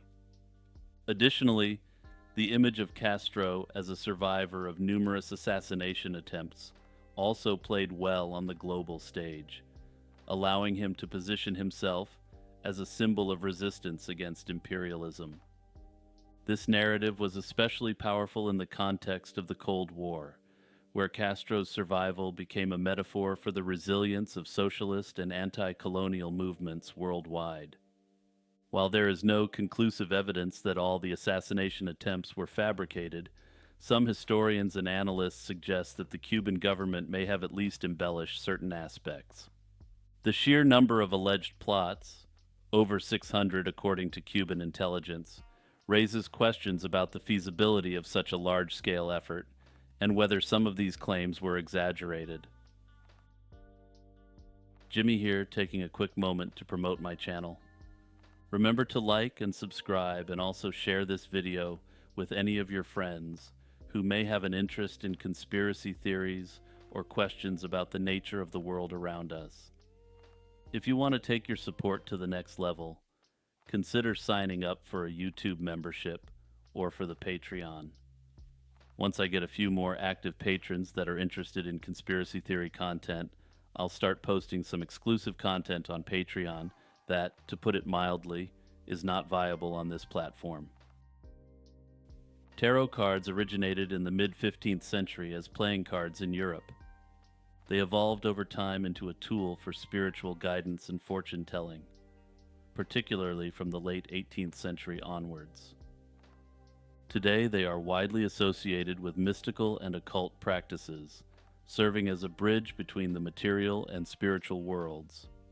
A typical tarot deck consists of 78 cards, which are divided into two main groups, the major arcana and the minor arcana. The major arcana consists of 22 cards, each depicting significant life events, spiritual lessons, and archetypal energies. These cards are believed to hold the most profound and influential messages in a reading, often symbolizing major life transitions or spiritual insights. Some of the most well-known cards in this group include the Fool, the Magician, and the World, each carrying unique symbolism and meaning. The minor arcana, on the other hand, comprises 56 cards that are divided into 4 suits: wands, cups, swords, and pentacles. Each suit is associated with a different element and represents various aspects of daily life. The minor arcana cards are often seen as reflecting more mundane, yet still significant matters, such as relationships, finances, and personal challenges. The belief in the powers of tarot cards is deeply rooted in their use for divination. Practitioners of tarot, known as tarot readers, use the cards to gain insight into the past, present, and potential future of an individual. The cards are shuffled and drawn in a specific spread, with each position in the spread representing different aspects of the individual's life. The reader then interprets the cards based on their positions, the images depicted, and the traditional meanings associated with each card. One of the most critical aspects of tarot reading is the role of intuition. While the cards have traditional meanings, The interpretation is highly subjective and relies heavily on the reader's intuitive abilities. A skilled tarot reader combines their understanding of the card's symbolism with their intuitive insights to provide guidance that is tailored to the individual's unique situation. The power of tarot cards, therefore, lies not just in the cards themselves, but in the connection between the reader and the person receiving the reading. The act of shuffling the deck and drawing the cards is seen as a way of aligning with the energies of the universe, allowing the reader to tap into a deeper level of consciousness. This process is believed to reveal truths that might not be apparent through ordinary means of understanding. Evidence for this includes the fact that statistically, no one will ever see the same tarot drawing twice, and thus every reading is entirely unique. Tarot cards are often viewed as tools for tapping into the subconscious mind and the collective unconscious, a concept popularized by Carl Jung. Jungian psychology suggests that the symbols and archetypes found in the tarot resonate with the universal human experience, making them powerful tools for self-reflection and personal growth. For example, the Fool card, which represents new beginnings and potential, can be interpreted as an encouragement to embrace new opportunities without fear. Further, this card is generally regarded as a card of infinite potential. In addition to their psychological significance, tarot cards are also associated with esoteric traditions and occult practices. Some believe that the cards are connected to ancient wisdom from civilizations such as Egypt, or with Christian or Kabbalistic mystical traditions. Tarot cards are also used in rituals and magical practices, where they are believed to enhance the practitioner's connection to the spiritual realm. The symbolism within the cards is thought to carry specific energies that can be harnessed for various purposes, such as manifesting desires or protecting against negative influences. David Icke is one of the most prominent figures in the realm of conspiracy theories, gaining worldwide attention for his controversial claims. His theories span a wide range of topics, from reptilian overlords controlling the world to the New World Order and beyond. David Icke began his public career as a professional footballer and later transitioned into sports broadcasting. However, in 1990, he had a profound spiritual experience that led him to believe he was on a mission to save the world. This revelation marked the beginning of his journey into the world of conspiracy theories. By 1991, Icke had begun to publicly declare his beliefs, which would later evolve into a complex web of interconnected theories that challenged the very fabric of mainstream understanding of the world. Icke's major contribution to conspiracy theories is the belief that the world is controlled by a race of shape-shifting reptilian humanoids. According to Icke, these reptilians originate from the Alpha Draconis star system and have been manipulating human history for millennia. Icke argues that these reptilians are responsible for a global conspiracy to enslave humanity through various means, including control of the media, financial institutions, and governments. Icke's theories are not limited to the idea that reptilian overlords and their consequences have been a disaster for the human race. He is also a major proponent of the New World Order conspiracy theory. As discussed earlier in this video, this theory posits that a secretive global elite is working to establish a one-world government that would erode national sovereignty and individual autonomy. Icke believes that this agenda is being pursued through various means, including orchestrated economic collapses, engineered conflicts, and the spread of fear through crisis events. Icke's version of the New World Order theory draws on elements from older conspiracy theories, such as those involving the Illuminati and the Freemasons. He argues that these groups are merely tools of the reptilian overlords, who use them to achieve their ends. Despite, or perhaps because of, the controversy surrounding his theories, David Icke has managed to build a substantial following, His books, lectures, and videos have reached millions of people worldwide. Some conspiracy theorists posit that David Icke himself might be a disinformation agent. This theory suggests that Icke, using his prominent position as a critic of global elites, could be intentionally spreading false information to discredit legitimate truth seekers. Proponents of this theory argue that the extreme nature of Icke's claims, such as the existence of reptilian overlords, serves to discredit more plausible conspiracies by association.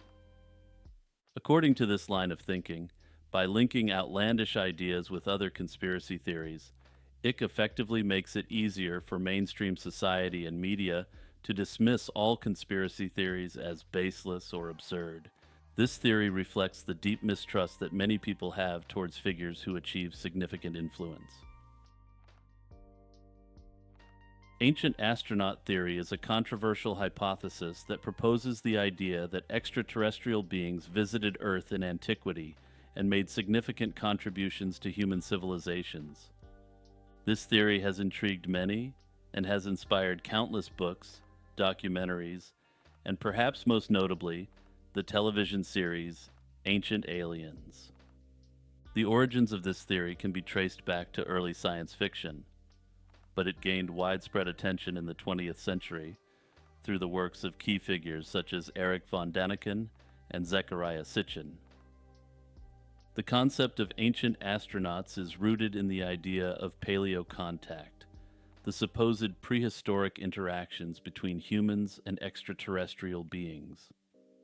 Early references to such ideas appeared in the late 19th and early 20th centuries, particularly in the realm of science fiction, with H.G. Wells being particularly famous for this. Early fictional accounts laid the groundwork for more serious interpretations of ancient astronaut theories in the decades that followed. The theory gained significant traction in the 1960s, largely due to the publication of Erich von Däniken's book, Chariots of the Gods, in 1968. Von Däniken argued that many ancient structures, such as the Egyptian pyramids, Stonehenge, and the Moai statues of Easter Island, were far too advanced to have been constructed by the societies that built them. Instead, he suggested that these were the works of extraterrestrial visitors, or that these civilizations had received advanced knowledge from these beings. Von Däniken also interpreted ancient artwork and religious texts as depictions of astronauts, spacecraft, and other advanced technology that could not have been understood by people of that era.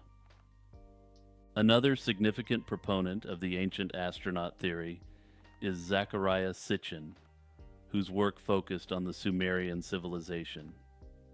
In his 1976 book, The 12th Planet, Sitchin proposed that the Anunnaki, a group of deities in Sumerian mythology, were actually extraterrestrial beings from a planet called Nibiru.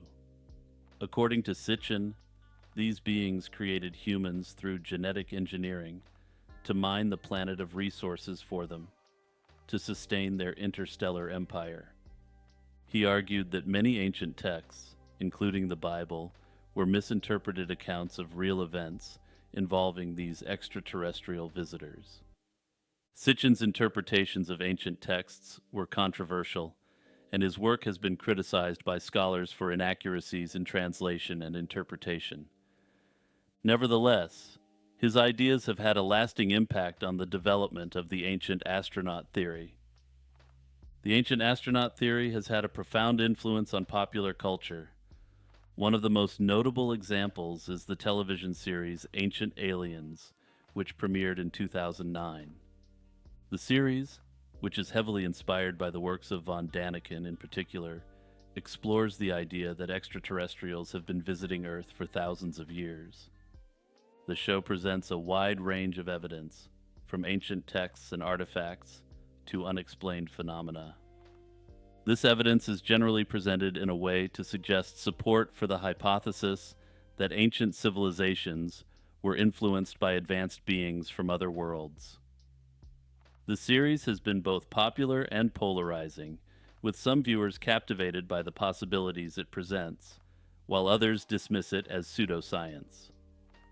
The concept that the ancient astronaut theory might be a psyop intended to demoralize humanity suggests that the theory could be designed to undermine human confidence in our own capabilities.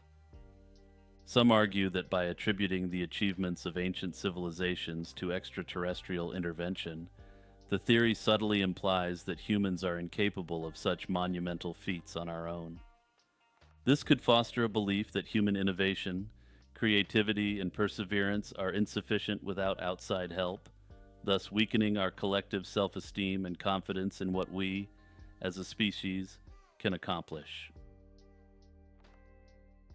The cover-up of the true nature of biblically accurate angels. The portrayal of angels in the Bible contrasts sharply with the popularized images that dominate modern culture.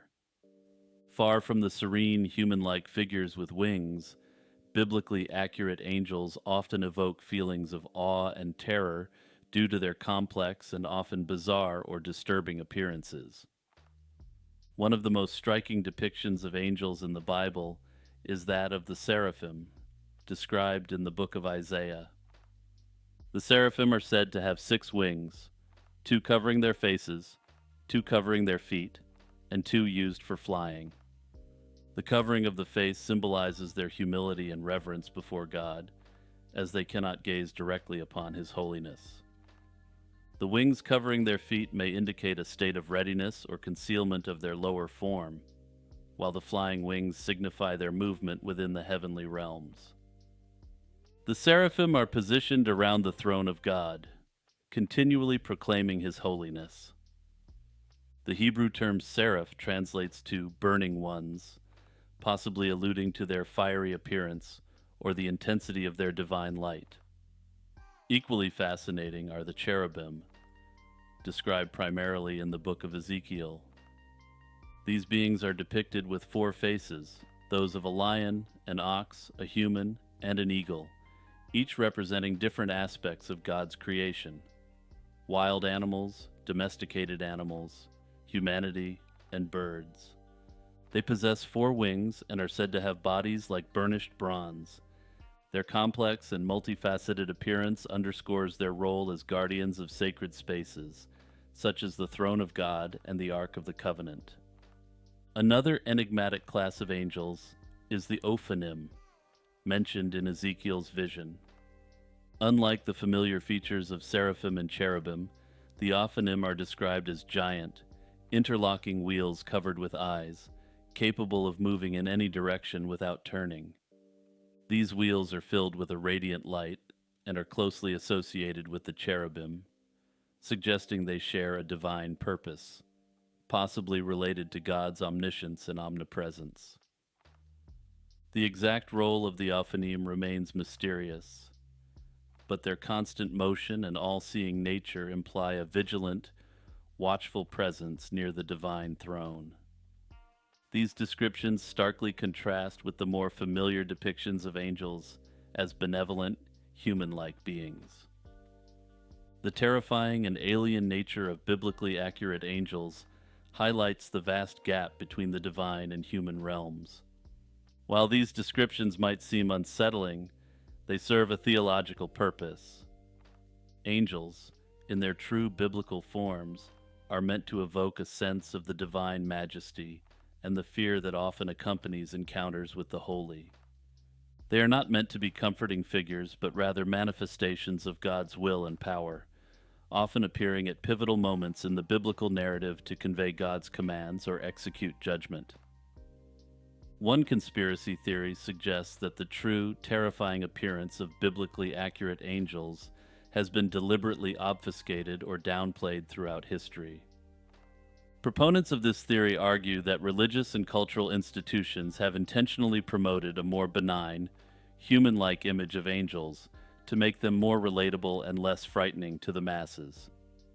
Additionally, the approachable imagery of angels serves to reinforce their role as protectors and messengers of God, making them more palatable to believers and easier to incorporate into religious art and doctrine. Some believe that the traditionally beautiful and serene images of angels are actually demonic entities under the control of Lucifer.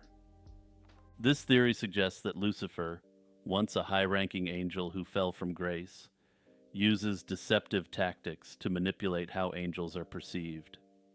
By presenting demons as radiant, gentle beings, Lucifer is thought to disguise their true nature and lure people away from the true teachings of God and incite terror upon real angelic encounters. The Roman ruins of Guanabara Bay. In the 1980s, marine archaeologist Robert Marks made a startling discovery in Guanabara Bay, Rio de Janeiro. Diving into the bay's depths, Marks uncovered a collection of Roman amphorae, large clay jars typically used by Romans to transport goods like wine and olive oil.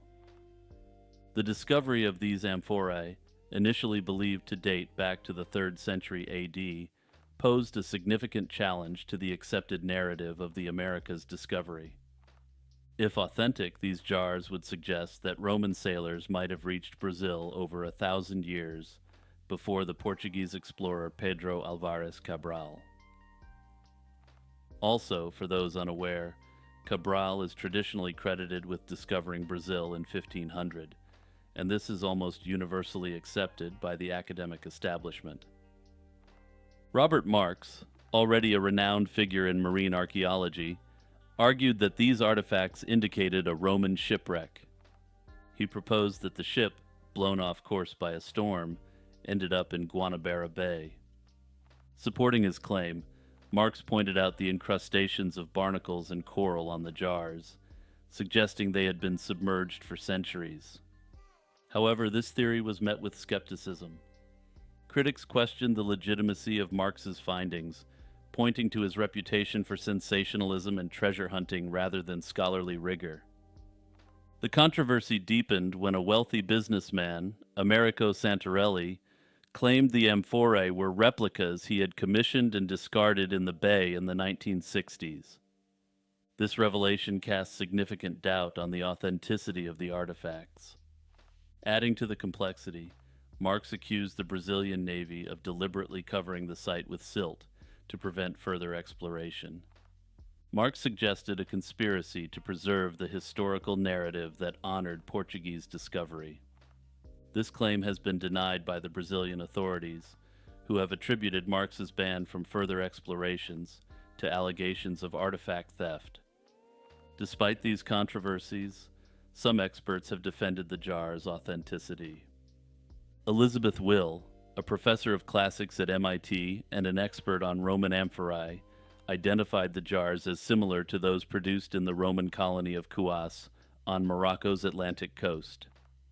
This analysis provided some academic backing to Marx's assertions, although it is important to note that the professor did not endorse Marx's specific claims.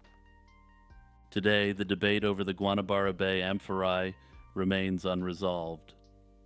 No comprehensive, peer-reviewed archaeological survey has been conducted to definitively determine the origins of these jars.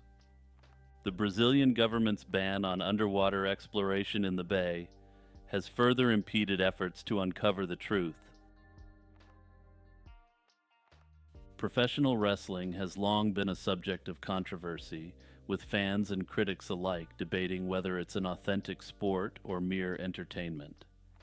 Yet, a fascinating conspiracy theory persists, suggesting that professional wrestling is not only a legitimate sport, but that this truth is known only to a select few. The roots of this theory lie in the level of secrecy that has always surrounded professional wrestling. The sport's origins date back to the carnival days, where matches were predetermined to ensure audience satisfaction and revenue, while limiting risk to the performers. Audiences were blissfully unaware that the spectacles they saw, which involved great athleticism and legitimate injury, were not competitive sports events.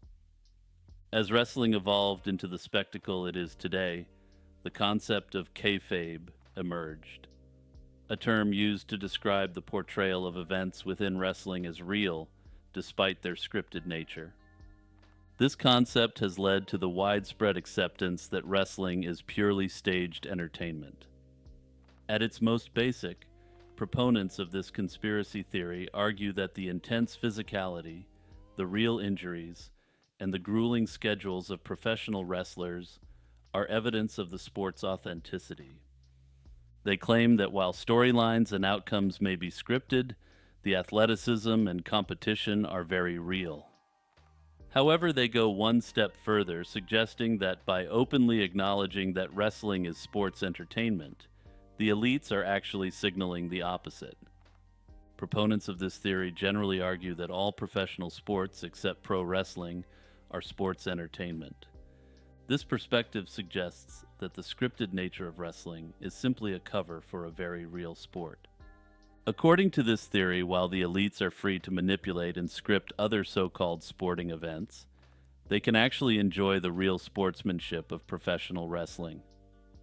This theory suggests that the elite enjoy watching professional wrestling largely because of the persistent belief amongst the masses that the outcomes are fixed. Proponents of this conspiracy theory argue that wrestling is also used for predictive programming, or as a subtle gesture to the elites who are watching and know the truth of the sport. One of the most popular wrestling factions in the 1990s was even named the New World Order.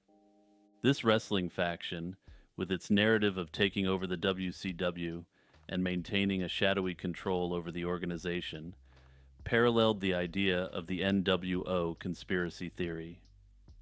It played into predictive programming by normalizing the concept of a seemingly unstoppable group seeking power. Meriwether Lewis, famed for co-leading the Lewis and Clark expedition, met an untimely end on October 10, 1809, at Grinder's Stand, a remote inn along the Natchez Trace in Tennessee. At the time of his demise, Lewis was on a journey from St. Louis to Washington, D.C., where he intended to address financial issues related to his role as the governor of the Louisiana Territory. The Natchez Trace, known as the Devil's Backbone, was a perilous route infamous for its bandits and rough conditions. On the night in question, Lewis reportedly behaved erratically, asking for alcohol but consuming little and pacing nervously. Later, sounds of gunshots were heard, followed by Lewis's voice calling out for water. The innkeeper, Mrs. Grinder, claimed she was too frightened to assist him and found him severely injured the next morning. The official explanation given by those close to Lewis, including Thomas Jefferson and William Clark, was that he had chosen to end himself. They cited his well-documented bouts of depression and earlier attempts at this act. Jefferson himself mentioned Lewis's sensible depressions of mind, and noted that Lewis had arranged his affairs in a way that suggested he anticipated his own passing. However, this explanation has been challenged over the years. Some believe that Lewis might have been a victim of foul play, with theories ranging from a robbery gone wrong to more elaborate plots involving political adversaries. One of the most notable figures implicated in these theories is General Wilkinson, the former governor of the Louisiana Territory, who was later revealed to be an agent working for Spain. Wilkinson's involvement in numerous conspiracies, including a notorious plot with Aaron Burr, has led some to speculate that he might have orchestrated Lewis's demise. Further fueling the debate, when Lewis's grave was inspected in 1847, the commission responsible for erecting his monument suggested that his end was more likely due to foul play. However, they provided little evidence to support this claim.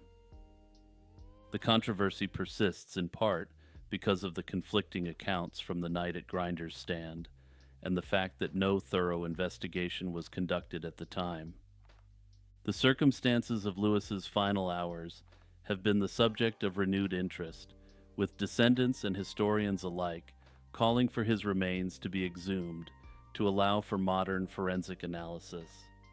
Despite advances in technology that could potentially shed light on the mystery, the National Park Service has denied these requests, citing concerns over the integrity of the grave site. The theory that U.S. governmental agencies, such as the FBI and CIA, exert control over organized crime is a conspiracy theory that has gained significant popularity in the last decades. This perspective is fueled by well-documented historical instances of collaboration between the government and organized crime, particularly during the mid-20th century. One of the most cited examples is the collaboration between the CIA and the Mafia during the early Cold War period. This partnership is most famously exemplified in efforts to prevent communist influence in Italy's 1948 elections. The CIA, fearing a communist takeover in a key Mediterranean country, reportedly collaborated with American and Italian mafia figures to influence the election results. Mafia operatives were instrumental in manipulating labor unions and providing logistical support to anti-communist candidates, utilizing funds funneled through CIA channels. Similarly, during World War II, the U.S. government forged a controversial relationship with organized crime figures like Lucky Luciano.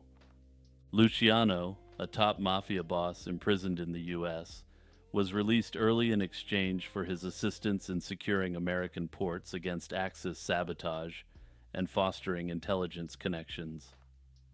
Cooperation with organized crime figures hasn't just been limited to Italian and Italian-American mafia organizations. For instance, in post-war Japan, the U.S. occupation government freed members of the Yakuza from prison and gave them access to large quantities of illicit drugs to sell. These freed Yakuza members were given free rein over their traditional domains. However, the occupation government wanted them to play a role in suppressing left-wing movements in Japan. During the occupation, there was a significant fear by the occupation government and many in Japan that the country was on the verge of falling under communist influence. The FBI's history is also fraught with controversies that have fueled conspiracy theories about its involvement with organized crime. Under the long tenure of J. Edgar Hoover, the FBI was accused of both shielding certain organized crime figures and using others to further its own agenda. Hoover, who led the FBI for nearly half a century, was notorious for his secretive and often extra-legal methods. Despite the public stance of fighting crime, it's argued that Hoover selectively ignored the mafia's activities in exchange for their quote-unquote support when needed. Critics of these conspiracy theories argue that they often oversimplify complex historical events and downplay the documented efforts of these agencies to combat organized crime. For instance, the FBI's extensive use of the RICO Act has led to significant prosecutions of mafia figures since the 1970s. This legal tool has been instrumental in dismantling organized crime networks, raising questions about why a government agency would cripple entities it supposedly controls. However, conspiracy theorists argue that the RICO Act is applied selectively only to those who have fallen from grace or who will no longer play ball. Spring-heeled Jack is a figure from Victorian folklore known for his terrifying appearance and extraordinary physical abilities.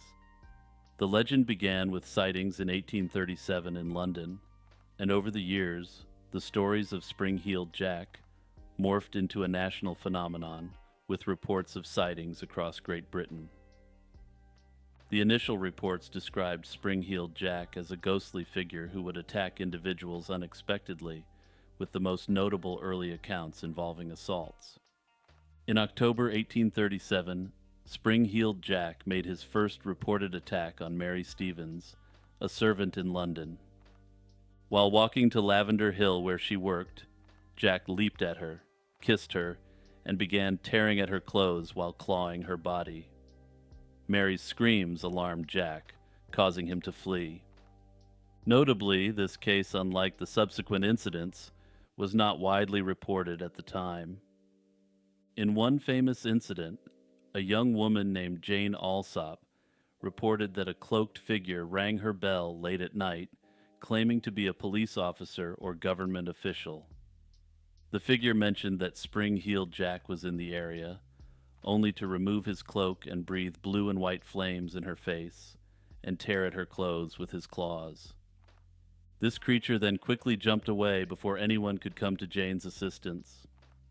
On February 28, 1838, shortly after the Alsop incident, 18-year-old Lucy Scales and her sister were on their way home from visiting their brother.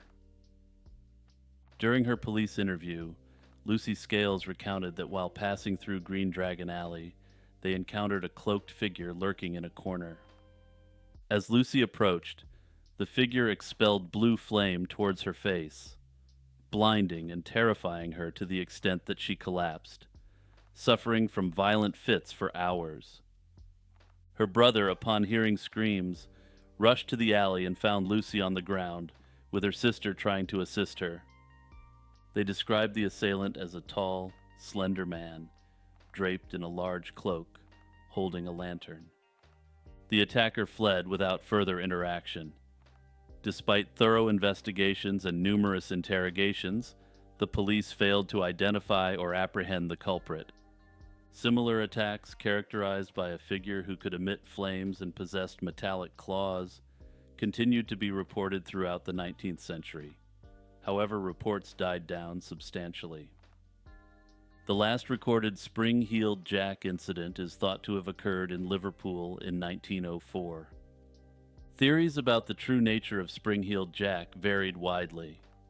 Some believed he was a man or a group of men using the guise to terrify others, possibly as a form of social rebellion, or simply a macabre prank. This was supported by the suggestion that the Marquis of Waterford, known for his wild antics, might have been one of the people behind the early appearances. However, other explanations leaned towards the supernatural, with suggestions that he could be a malevolent spirit or minion of the devil. Modern theories propose that he could be an extraterrestrial being due to his unnatural abilities and characteristics, though this theory was completely unknown contemporaneously. Another modern science-based theory is that spring-heeled jack was a form of mass hysteria. This occurred during a period marked by profound social change, including mass urbanization and industrialization, and individuals were on edge. Many people had left behind the comfort of rural life, where individuals had dwelled together with the same families for centuries. They left behind lives where everyone knew everyone, for lives where virtually everyone was a complete and total stranger. As such, according to the mass hysteria theory, reports of the initial assaults were likely to fuel this collective unease and lead to mass panic. Further, spring-heeled Jack's extraordinary abilities, like leaping great heights and breathing fire, bear the hallmarks of urban legend rather than genuine phenomena. As sightings spread, they were amplified by sensationalist media of the time, which thrived on the public's fear of the unknown and the unexplained. While the true nature of this creature will never be known, it's no surprise that the legend of spring-heeled Jack has persisted long after his sightings have stopped. He became a staple character in Victorian folklore and has seen a great resurgence in interest all around the world in the early 21st century. The Vela Incident. On September 22, 1979, a U.S. Vela satellite detected a mysterious double flash of light in the South Atlantic near the Prince Edward Islands. The Vela satellites were designed to detect atmospheric nuclear explosions, and the double flash was characteristic of such detonations. However, subsequent investigations have failed to conclusively determine the cause of the flash, leading to various theories and speculations about what really happened. Initial interpretations of the Vela incident leaned heavily towards it being a nuclear test. The Vela satellites had previously detected nuclear tests by countries such as France and China, with the characteristic double flash pattern. However, this particular incident stood out because there was no corroborative evidence such as radioactive fallout or seismic data typically associated with nuclear explosions. One of the prominent theories is that the flash was a nuclear test, conducted jointly by Israel and South Africa. At the time, South Africa was developing its own nuclear capabilities, and Israel was known to possess nuclear technology, although it maintains a policy of ambiguity. While this was the most common theory at the time, other common suggestions included potential tests by Pakistan, India, the Soviet Union, or France. Some declassified documents and intelligence reports suggested that the two countries might have collaborated on a clandestine nuclear test. Despite these suspicions, the U.S. government was reluctant to officially confirm the nuclear test hypothesis. A panel of scientists, known as the Runa Panel, was convened to examine the data. They concluded that the flash was unlikely to be a nuclear explosion. They suggested instead that it could have been a signal caused by a micrometeoroid hitting the satellite itself or some other non-nuclear phenomenon. This conclusion, however, has been met with skepticism by some experts who believe the panel's findings were influenced by outside considerations. Adding to the mystery, there were several pieces of evidence that hinted at a nuclear origin. For example, the Arecibo Observatory in Puerto Rico detected a peculiar ionospheric disturbance at the same time as the Vela flash. Additionally, some reports indicated that sheep in southeastern Australia showed traces of iodine-131, a product of nuclear fission, shortly after the incident. The Babushka Lady is one of the most mysterious figures associated with the assassination of President John F. Kennedy on November 22, 1963. This woman, whose true identity remains unknown, earned her nickname because of the scarf she wore, tied in the manner often associated with Russian grandmas, or babushkas. Her presence at Dealey Plaza and her apparent filming of the motorcade during the assassination has made her a central figure in the many conspiracy theories that surround the event.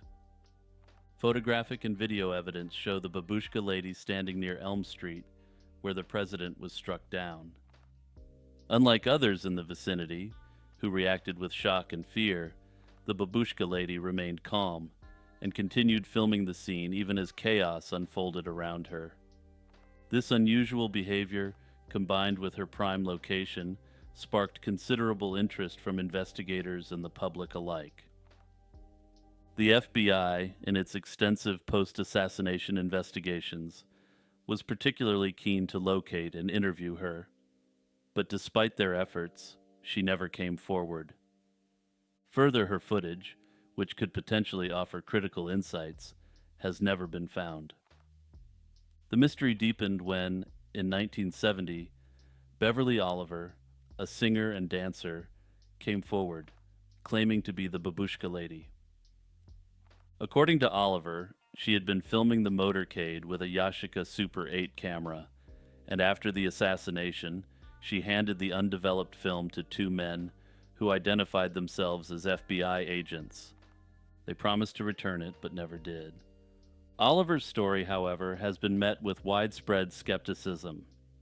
For one, the camera she claimed to have used was not available until years after the assassination. Further, Oliver, who was 17 at the time, did not match the physical description of the Babushka Lady, who appeared older and more substantial in the images.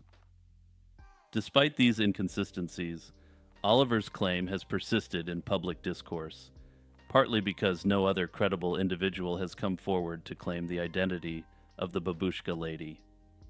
The idea that this woman could hold a piece of undiscovered evidence has kept the speculation alive, and her story has been a staple in the various conspiracy theories surrounding JFK. Some theories even suggest that the Babushka Lady's camera might have been something more sinister, like a weapon disguised as a camera. One theory that has gained traction in certain circles is the idea that the Babushka Lady was a Russian agent, and potentially the handler of Lee Harvey Oswald after his return to the United States. This theory posits that her presence at Dealey Plaza was no coincidence, but rather part of a larger intelligence operation. Oswald, who had spent time in the Soviet Union and married a Russian woman, was known to have significant Soviet connections. The suggestion here is that the babushka lady was sent by Soviet intelligence to oversee the final stages of an operation to eliminate President John F. Kennedy. Supporters of this theory often point to her calm demeanor and continued filming during the chaotic moments, which suggests she knew in advance what would happen. Her attire, particularly the babushka headscarf, is also seen as a potential nod to her Soviet affiliation, though this could be coincidental. One of the more fantastical theories about her claims that she was a time traveler who had come to observe the event. Proponents of this idea argue that her calm demeanor during the shooting suggests that she was not surprised by the events, because she already knew what would happen. This could explain why she continued filming while others fled or ducked for cover. As a time traveler, her mission might have been to document this pivotal moment in history without interfering, adhering to the commonly held belief in time travel lore that one must not alter the past. The idea also ties into the mystery surrounding her identity and the disappearance of the footage she supposedly captured. Additionally, her ability to leave the scene unnoticed and remain unidentified aligns with the notion of a time traveler who could blend in and escape without a trace. While this theory is highly speculative compared to other theories, it remains thought-provoking. Hey, it's your boy Jimmy here, taking another second to promote my channel. Remember to like and subscribe, and also share this video with any of your friends. Also remember to hit the notification bell, since I'm constantly producing new content. Also, just a heads up, I have a very active Discord community with almost 150 members at this point, so come join and chill out with us. The link to the Discord community is in the description. Kurt Cobain, the iconic frontman of Nirvana, passed away in early April 1994. His early departure left an indelible mark on the music industry and sparked numerous theories and speculations about the circumstances surrounding it. Cobain, born in 1967 in Aberdeen, Washington, rose to fame with Nirvana's groundbreaking album Nevermind, which included hits like Smells Like Teen Spirit. He was known for his erratic behavior and frequent substance use, which compounded his health problems and personal struggles. In March 1994, Cobain's behavior became increasingly alarming. He was found unresponsive in Rome after an overdose, which some claim was an attempt, though others dispute this, suggesting it was an accidental overdose. Following this incident, Cobain entered a rehabilitation facility in Los Angeles, but left abruptly, returning to Seattle. On April 2nd, he purchased shotgun shells, allegedly for protection against burglars, and disappeared shortly after. On April 8, 1994, an electrician discovered Cobain's body in the greenhouse of his Seattle home. The scene included a shotgun, a box of shells, and a note addressed to Cobain's imaginary childhood friend. The note expressed Cobain's lack of enthusiasm for music and life, ending with a message to his wife, Courtney Love, and their daughter, Frances. The official ruling was that Cobain had taken his own life. However, this conclusion has been questioned by fans, friends, and private investigators. Tom Grant, a private investigator hired by Love, has been one of the most vocal critics of the official ruling. Grant argues that Cobain could not have pulled the trigger, given the substances found in his system on the toxicology report. He also points to alleged inconsistencies in the note and suspicious behavior by Love as reasons for his doubts. Additionally, various individuals close to Cobain, including his grandfather and some fans, have expressed their belief that the circumstances of his passing are suspicious. Despite these theories, official reviews of the case, including a re-examination by the Seattle Police in 2014, have upheld the original findings. The police have stated that the evidence supports the conclusion that Cobain acted of his own accord. Hyperborea, a concept steeped in ancient Greek mythology, has fascinated scholars for millennia. This mythical land, believed to lie far to the north of Greece, was described as a paradise beyond the domain of Boreas, the god of cold northern winds and winter. In Hyperborea, the sun is said to shine 24 hours a day, and the inhabitants live in unparalleled bliss for extremely long periods of time. Some authors have speculated that Hyperborea might be located within the Arctic Circle due to the description of the sun's unique behavior there, mirroring the real-life behavior of the sun in summer. Further, the Greeks depicted Hyperboreans as a race of giants who possessed superior physical and mental capabilities. The first detailed account of Hyperborea comes from Hesiod, an ancient Greek poet who painted a picture of a utopian society. Hesiod's account is ancient even by Greek standards, coming from the 8th century BC. Hyperborea was often associated with Apollo, the Greek god of the sun, music, and poetry. The Hyperboreans were described as devout worshippers of Apollo, sending him gifts, and in return, they enjoyed a peaceful existence free from the hardships of war and disease. The connection between Apollo and Hyperborea was deeply ingrained in Greek mythology, with legends stating that Apollo himself would visit Hyperborea during the winter months. The geographical location of Hyperborea was a subject of much speculation among ancient authors. Some identified it with Britain, suggesting that the mysterious land lay beyond the land of the Celts in the ocean and was characterized by its fertile land and temperate climate. Notably, Britain has a climate that is remarkably well suited to agricultural society, though the island is famously not incredibly sunny. Other writers proposed different locations, with the suggestion that Hyperborea lay beyond the Ural Mountains.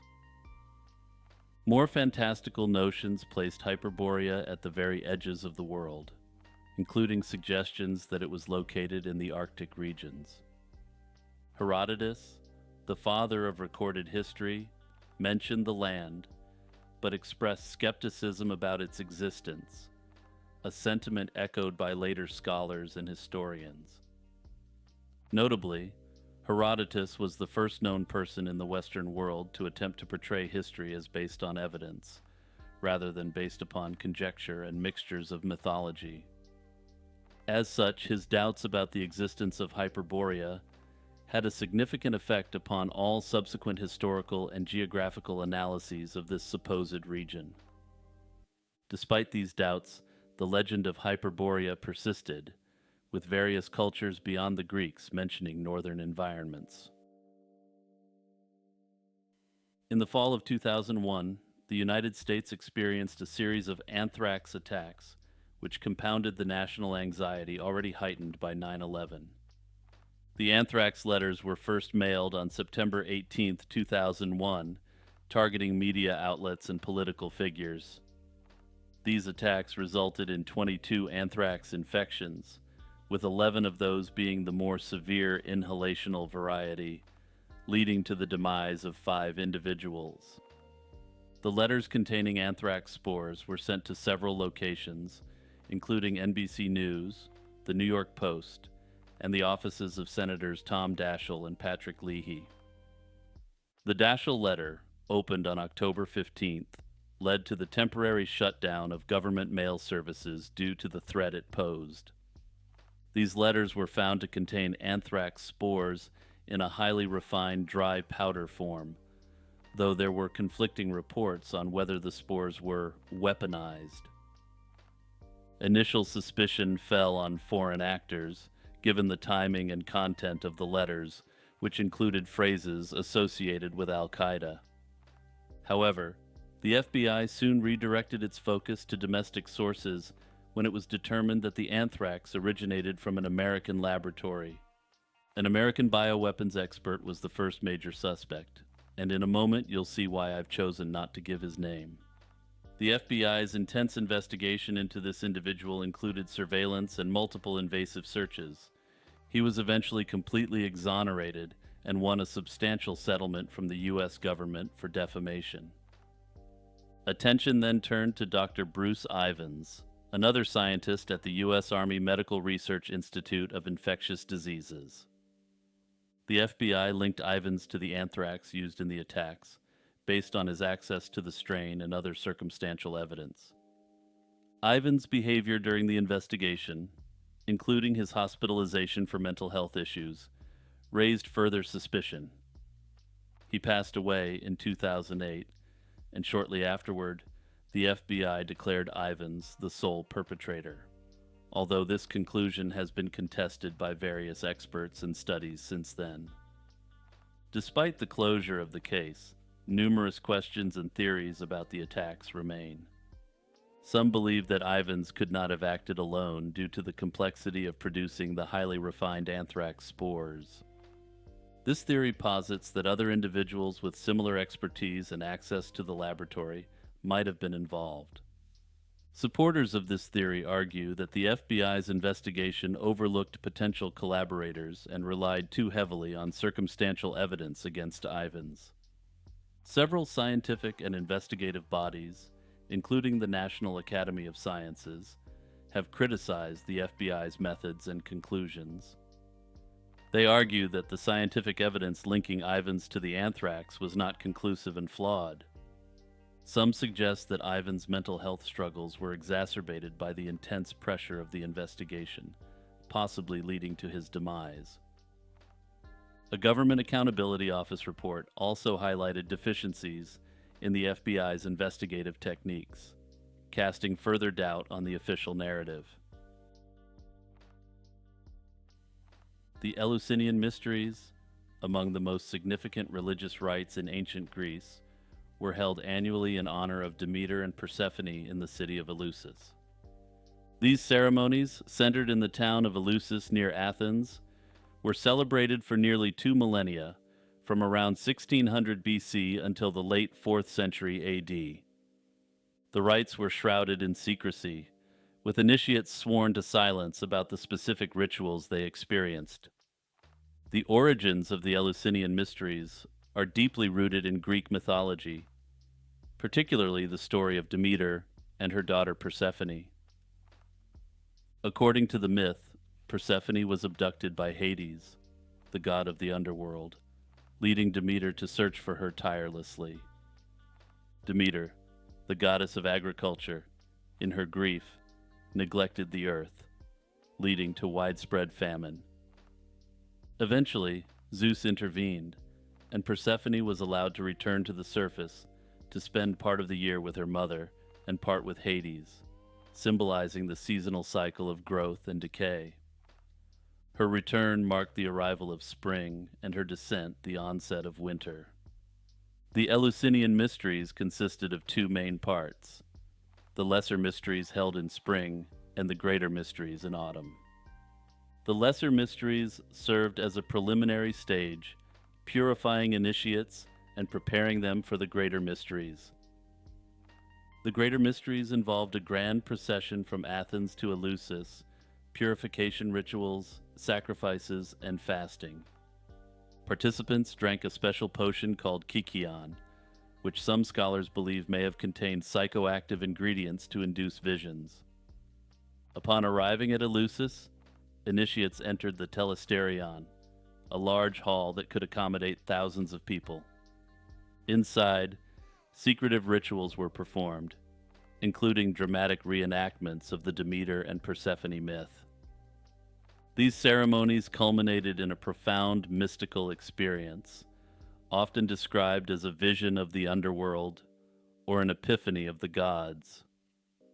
Despite extensive historical records, the exact nature of the Eleusinian Mysteries remains largely unknown due to the strict vow of secrecy taken by all participants. However, several theories have been proposed about the activities within the telesterion. The rites likely provided a form of psychological transformation, offering comfort and a sense of eternal life to the initiates. Ancient testimonials, including those of Cicero and later philosophers, indicate that the mysteries helped participants overcome their fear of death. The mysteries continued to evolve over centuries, integrating influences from other cultures, such as Egyptian religious beliefs about the afterlife.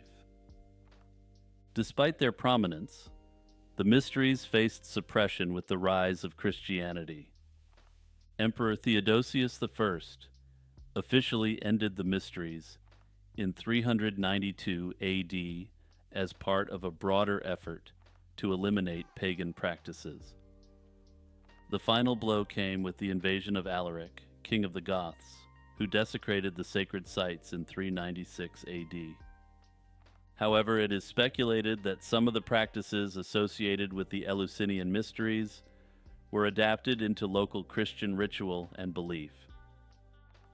Further, according to some theories, these beliefs and practices of the Eleusinian mysteries were subsequently adopted by secret societies such as the Illuminati. The theory that Reddit, one of the largest social media platforms, is a psyop orchestrated to disseminate doomer content, is rapidly gaining traction. According to proponents of this theory, Reddit is not merely a platform where people share ideas and memes. Rather, it's a tool used by unseen actors to push narratives of despair and hopelessness, particularly among younger generations. Within this framework, the theory that Reddit could serve as a psyop hinges on the platform's ability to influence user behavior and thoughts covertly.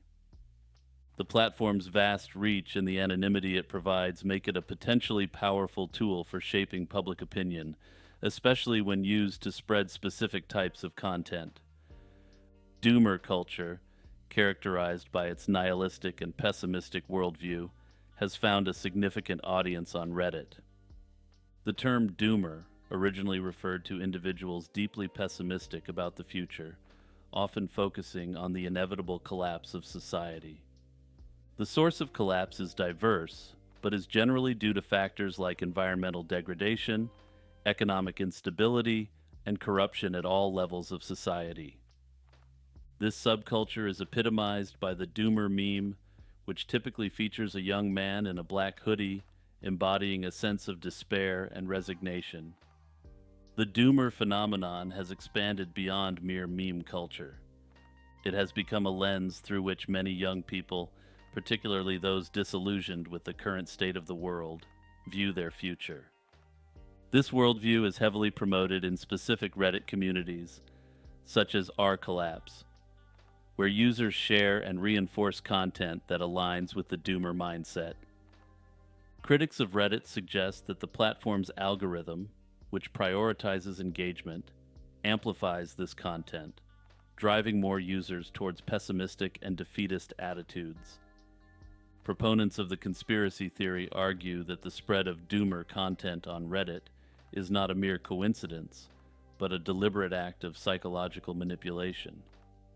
They suggest that the platform is used by governmental or corporate entities to spread despair, thereby pacifying the population and preventing potential uprisings or resistance. The logic follows that if people are made to feel hopeless about their future, they are less likely to take action against systemic issues like economic inequality. Further conspiracy theorists argue that posting and engaging on doomer subreddits gives the sense of actually accomplishing something when nothing is being done. This theory ties into broader discussions about the role of psychological operations in the online space. With the rise of social media, psyops have, conspiracy theorists argue, evolved from traditional propaganda to more sophisticated forms of subtle influence. The anonymous and viral nature of Reddit content makes it difficult to trace the origins of specific narratives, allowing for the seamless integration of psyop tactics throughout the site. The Aurora incident of 1897 is an event in early modern UFO lore, marked by an alleged airship crash in the small town of Aurora, Texas. On the morning of April 17, 1897, Residents were startled by what appeared to be a cigar-shaped airship that crashed into Judge Proctor's windmill. This caused a significant explosion that destroyed the windmill and the judge's flower garden. The local newspaper, the Dallas Morning News, published a detailed account 2 days later, describing the wreckage and an alleged extraterrestrial pilot who was reportedly found among the debris. This pilot was said to have been buried in the local cemetery following a small funeral, presumably in accordance with local tradition rather than the traditions of the extraterrestrial itself. According to reports, the wreckage was examined by townspeople and a purported expert on astronomy named T.J. Weems, who speculated that the pilot might have been from Mars. This detail catered to the late 19th century fascination with Mars and extraterrestrial life, influenced by contemporary astronomical theories and the widespread Mars fever of the era. The materials found at the crash site were described as being made of a metal resembling aluminum and silver, and there were claims of mysterious hieroglyphic papers found with the pilot. Over the years, the incident has attracted significant attention and skepticism, leading many to speculate about the authenticity of the event. Investigations throughout the 20th century, including efforts by the Mutual UFO Network, better known as MUFON, and various historians and journalists, have resulted in mixed conclusions. For instance, in a 1979 report, a journalist interviewed a local resident who claimed that the story was fabricated by the newspaper. The reasoning for this being a means to draw attention to the struggling town, which had been bypassed by the railroad and was economically declining. Despite ongoing skepticism and numerous investigations, no conclusive evidence has been found to fully confirm or refute the claims made in the original 1897 article. The pilot's grave remains unexcavated to this day, with modern technology such as ground-penetrating radar being employed to explore the site without disturbing it. Yet, local authorities have consistently denied permission for exhumation. The concept of the third eye is a widely recognized symbol across various spiritual traditions, representing an inner vision, heightened awareness, and a gateway to higher consciousness. This esoteric concept is most commonly associated with the chakras in Hinduism and the pineal gland in modern interpretations. The third eye is traditionally seen as a mystical and esoteric concept in various spiritual traditions, particularly in Hinduism and Buddhism. In Hinduism, the third eye is associated with the Ajna chakra, located between the eyebrows, which is considered the center of intuition, intellect, and spiritual insight. This chakra is believed to connect individuals to their inner selves and the universe, enabling them to perceive realities beyond the physical world. It is often symbolized by a bindi, a mark on the forehead representing the divine vision of inner reality. Buddhism similarly associates the third eye with mindfulness and awakening, a state where one transcends ordinary perception to achieve spiritual enlightenment. The third eye is seen as the path to realizing the true nature of existence, free from the illusions of the material world. In other cultures, the third eye has also been recognized in different forms. For instance, in Egyptian mythology, it is often compared to the Eye of Horus, a symbol of protection, royal authority, and good health. In Celtic traditions, there's evidence Druids believed in a metaphorical eye that granted insight into the unseen and the true reality of the world. In more contemporary interpretations, particularly in the West, the third eye is often linked to the pineal gland, a small endocrine gland in the brain. The pineal gland has been a subject of fascination due to its connection with light, sleep regulation, and the production of melatonin. Some holistic practitioners and spiritual teachers believe that the pineal gland, when activated, can lead to the awakening of the third eye. thereby enhancing intuition and spiritual insight.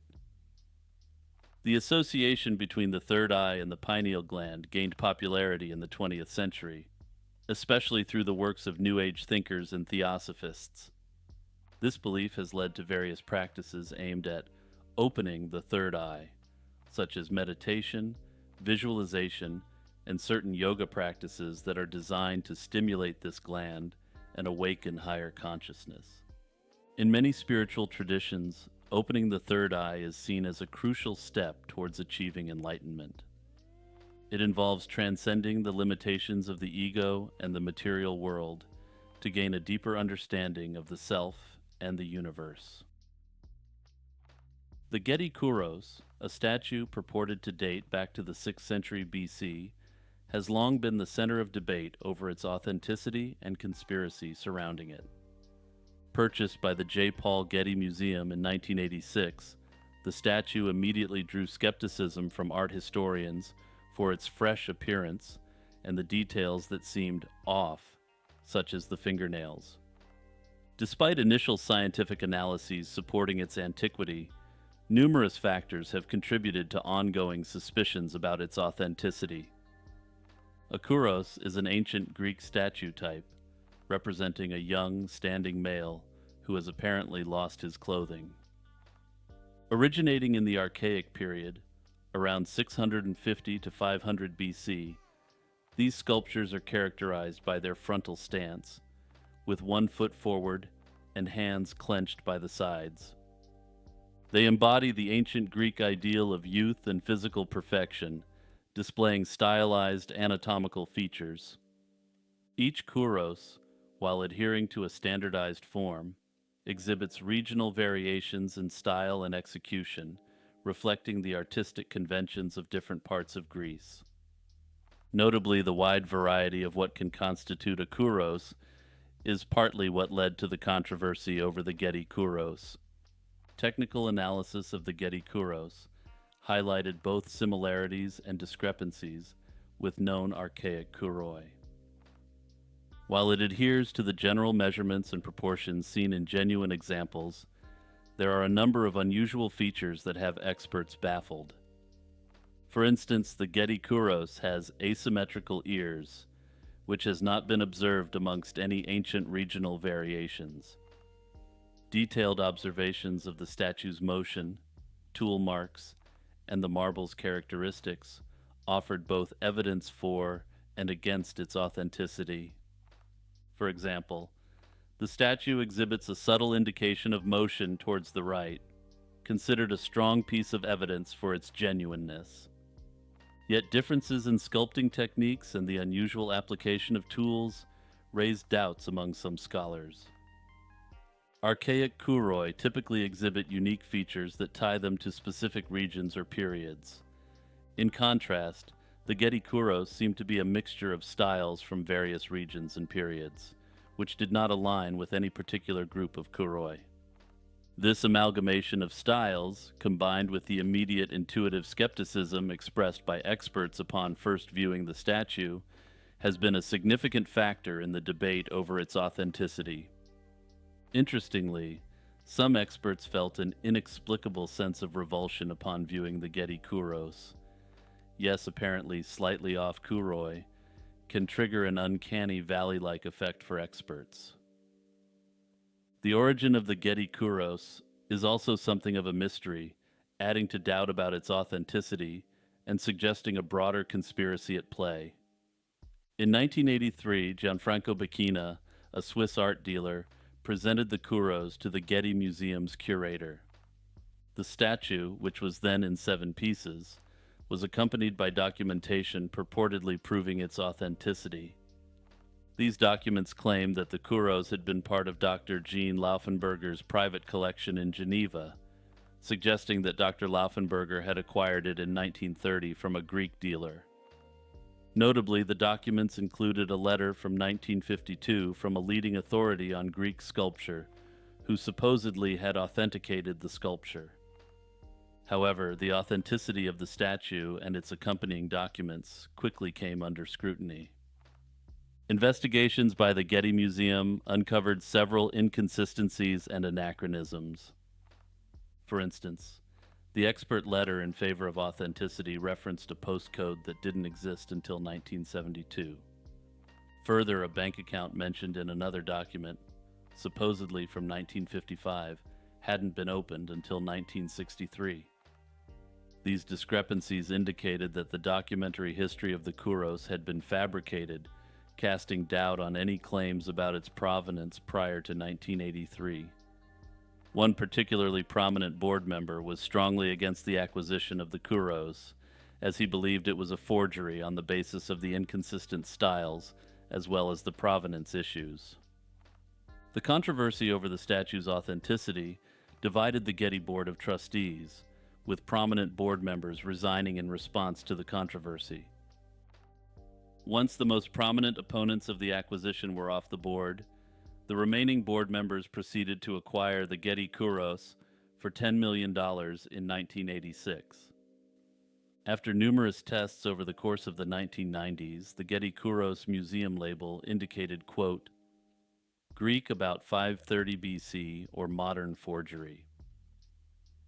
In 2018, in response to the overwhelming evidence that the Getty Kuros is indeed a forgery, it was removed from public display. The Global Consciousness Project is a long-standing experiment initiated in 1998. This experiment is designed to explore the potential influence of collective human consciousness on random physical processes. Spearheaded by Roger Nelson, who was previously associated with the Princeton Engineering Anomalies Research Lab, the project utilizes a global network of random number generators. These random number generations, often referred to as eggs, detect subtle deviations from expected randomness during significant global events. The underlying hypothesis is that during moments of global focus or emotional intensity, human consciousness may collectively influence these RNGs, leading to detectable patterns that diverge from statistical randomness. The GCP network operates continuously, collecting data from RNGs situated in over 70 locations worldwide. These devices generate random sequences of numbers that, under normal conditions, should not show any discernible patterns. The project examines specific events that capture widespread attention, such as natural disasters, major cultural or religious celebrations, and large-scale human-caused catastrophes. The purpose of this is to see if these events are associated with statistically significant deviations in these random sequences. Over the years, the GCP has documented hundreds of such events, with the data suggesting varying degrees of correlation between the events and the anomalies detected in RNG outputs. For example, the project has analyzed data surrounding global celebrations like New Year's Eve and international efforts like synchronized global meditations. Some of these events have shown strong correlations with deviations from randomness, while others have shown none. Despite these mixed results, the overall analysis suggests that there may be a subtle yet persistent influence of collective consciousness on random physical systems. The GCP argues that these findings point to the existence of a global consciousness. They define this as a shared, non-localized mind space that can exert influence on the physical world when large groups are mentally synchronized. The concept of global consciousness aligns with various philosophical and cultural ideas that posit an interconnectedness of all human beings at a fundamental level. Critics of the GCP argue that the methodology is flawed, and that the observed deviations could be the result of statistical anomalies or selection bias rather than a genuine effect of global consciousness. Furthermore, some skeptics point out that not all significant global events produce the expected deviations in RNG outputs.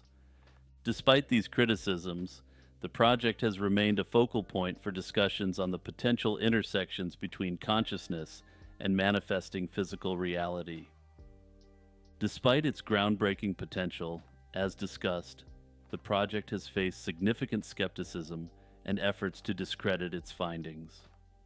Some argue that these efforts at, quote, debunking are not purely based on scientific critique, but are motivated by the elite's desire to keep such information from gaining widespread acceptance. The notion that human consciousness could influence the physical world challenges the traditional scientific paradigms and threatens established power structures. If proven true, the GCP's findings could empower individuals by demonstrating the interconnectedness of human thought and its potential to affect change on a global scale. This realization could undermine the control that elites have over the narratives that are used to manufacture consent. Additionally, media coverage of the GCP is minimal, and when it is mentioned, it is often framed within a skeptical or dismissive context, or with the note that it has been debunked. This lack of serious engagement by mainstream media further suggests that there may be an intentional effort to keep the project out of public discourse. And just as a quick editorial note, I decided to put this entry first because I'm curious how many viewers had even heard about the project before watching this video. Nikola Tesla was born on July 10, 1856, in what was then the Austrian Empire. He is perhaps best known to the general public for developing the alternating current electrical system, which revolutionized the way electricity is delivered to homes and businesses. While for most people this would perhaps be the most interesting thing about them, this may actually be one of the least interesting things about Nikola Tesla. Tesla was, to put it bluntly, not a normal individual and behaved in ways completely alien to those around him. For instance, he was obsessed with the numbers 3, 6, and 9. Tesla held to the belief that these numbers held the key to understanding the universe. He incorporated these numbers into his daily life and work routines, often performing tasks in multiples of 3. Tesla's fascination with wireless power transmission led him to build the Wardenclyffe Tower. This was an ambitious project intended to demonstrate the transmission of electrical power without wires.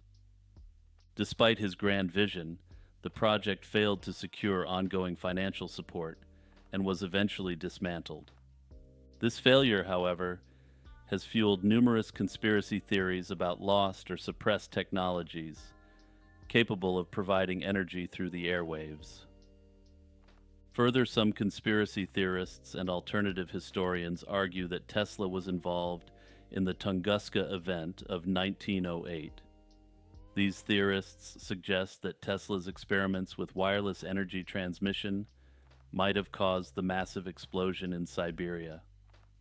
Tesla himself had claimed that his technology could transmit energy over vast distances, potentially with destructive force.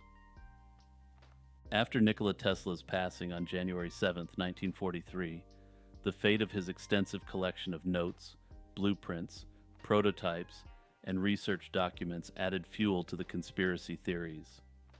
His collection is believed to contain many of his scientific ideas and unfinished projects, many of which were highly advanced for his time. Suspiciously, upon his death, Tesla's belongings were seized by the Office of Alien Property Custodian, a U.S. government office responsible for handling the property of foreign nationals.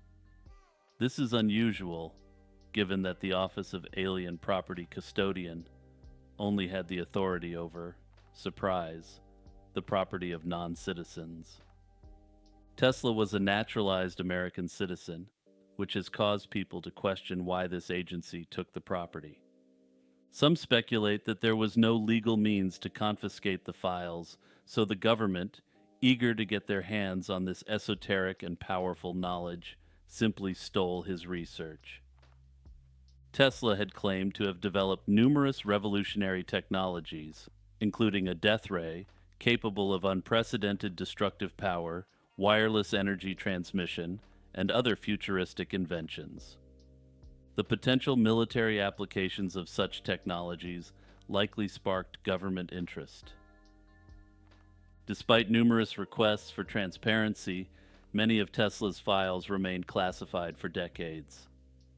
Some documents were released, but the most intriguing and potentially game-changing papers were either lost, heavily redacted, or never declassified. This lack of transparency has fueled numerous conspiracy theories. Some suggest that the U.S. government retained the most sensitive information for military research, or that these files contain technology that could disrupt existing energy markets. Adding to the mystery, John G. Trump, a noted electrical engineer and the uncle of former President Donald Trump, was one of the scientists called upon to review Tesla's papers. In his report, Trump claimed that Tesla's notes did not contain any new or practical breakthroughs, and the evidence was not of any value. If this was accurate, one may question why the research has not yet been fully released over 80 years after Tesla's passing. So there's an interesting theory floating around out there about the timing of the theft of Tesla's life's work and the rise of UFO sightings. At the time of Tesla's death, the U.S. was in the midst of World War II, and there was intense interest in technologies that could provide a strategic advantage. This period also coincided with the beginning of the modern UFO era. In 1947, just 4 years after Tesla's death, the famous Roswell incident occurred, sparking a surge of UFO sightings across the United States. Some conspiracy theorists argue that these sightings were linked to secret government projects based on Tesla's technology. The missing papers, they suggest, contained groundbreaking discoveries that the U.S. government either replicated or reverse engineered to create advanced aircraft or weapons systems. These objects were then mistaken for UFOs either unintentionally or as part of a psyop covering up the true nature of this advanced weapons system. If the government did indeed harness Tesla's secret ideas, it's possible they could have developed aircraft with capabilities so advanced that they seemed otherworldly. While there is no definitive proof linking Tesla's confiscated papers directly to the rise in UFO sightings, the timing and circumstances have fueled speculation. Further, the lack of connection made between the confiscation of Tesla's life's work and the rise of the UFO phenomenon in mainstream conspiracy sources naturally raises further questions. Big Soy. In the last number of years, conspiracy theorists have become increasingly wary over the soy industry's influence over society. But first, it's necessary to do a brief background on just how significant the soy industry actually is, and it may shock you. The soy industry in the United States is a major agricultural sector, with the country being one of the largest producers and exporters of soybeans globally. Last year, the U.S. produced almost 5 billion bushels of soybeans, with an estimated value of around $44 billion. This makes soybeans one of the most significant cash crops in the country, only second to corn in terms of acreage and production value. The industry is supported by large agribusiness companies which play a vital role in both production and distribution. The Big Soy conspiracy theory alleges that the soy industry, with backing from powerful corporate interests, is manipulating public opinion and health policy to promote soy consumption despite its purported dangers. Proponents of this theory claim that soy, widely marketed as a health food, is actually detrimental to human health, contributing to a range of issues from hormonal imbalances to worse. Detractors of soy point to its phytoestrogen content, which they claim can disrupt endocrine function. Phytoestrogens are plant-derived compounds that can mimic estrogen in the body.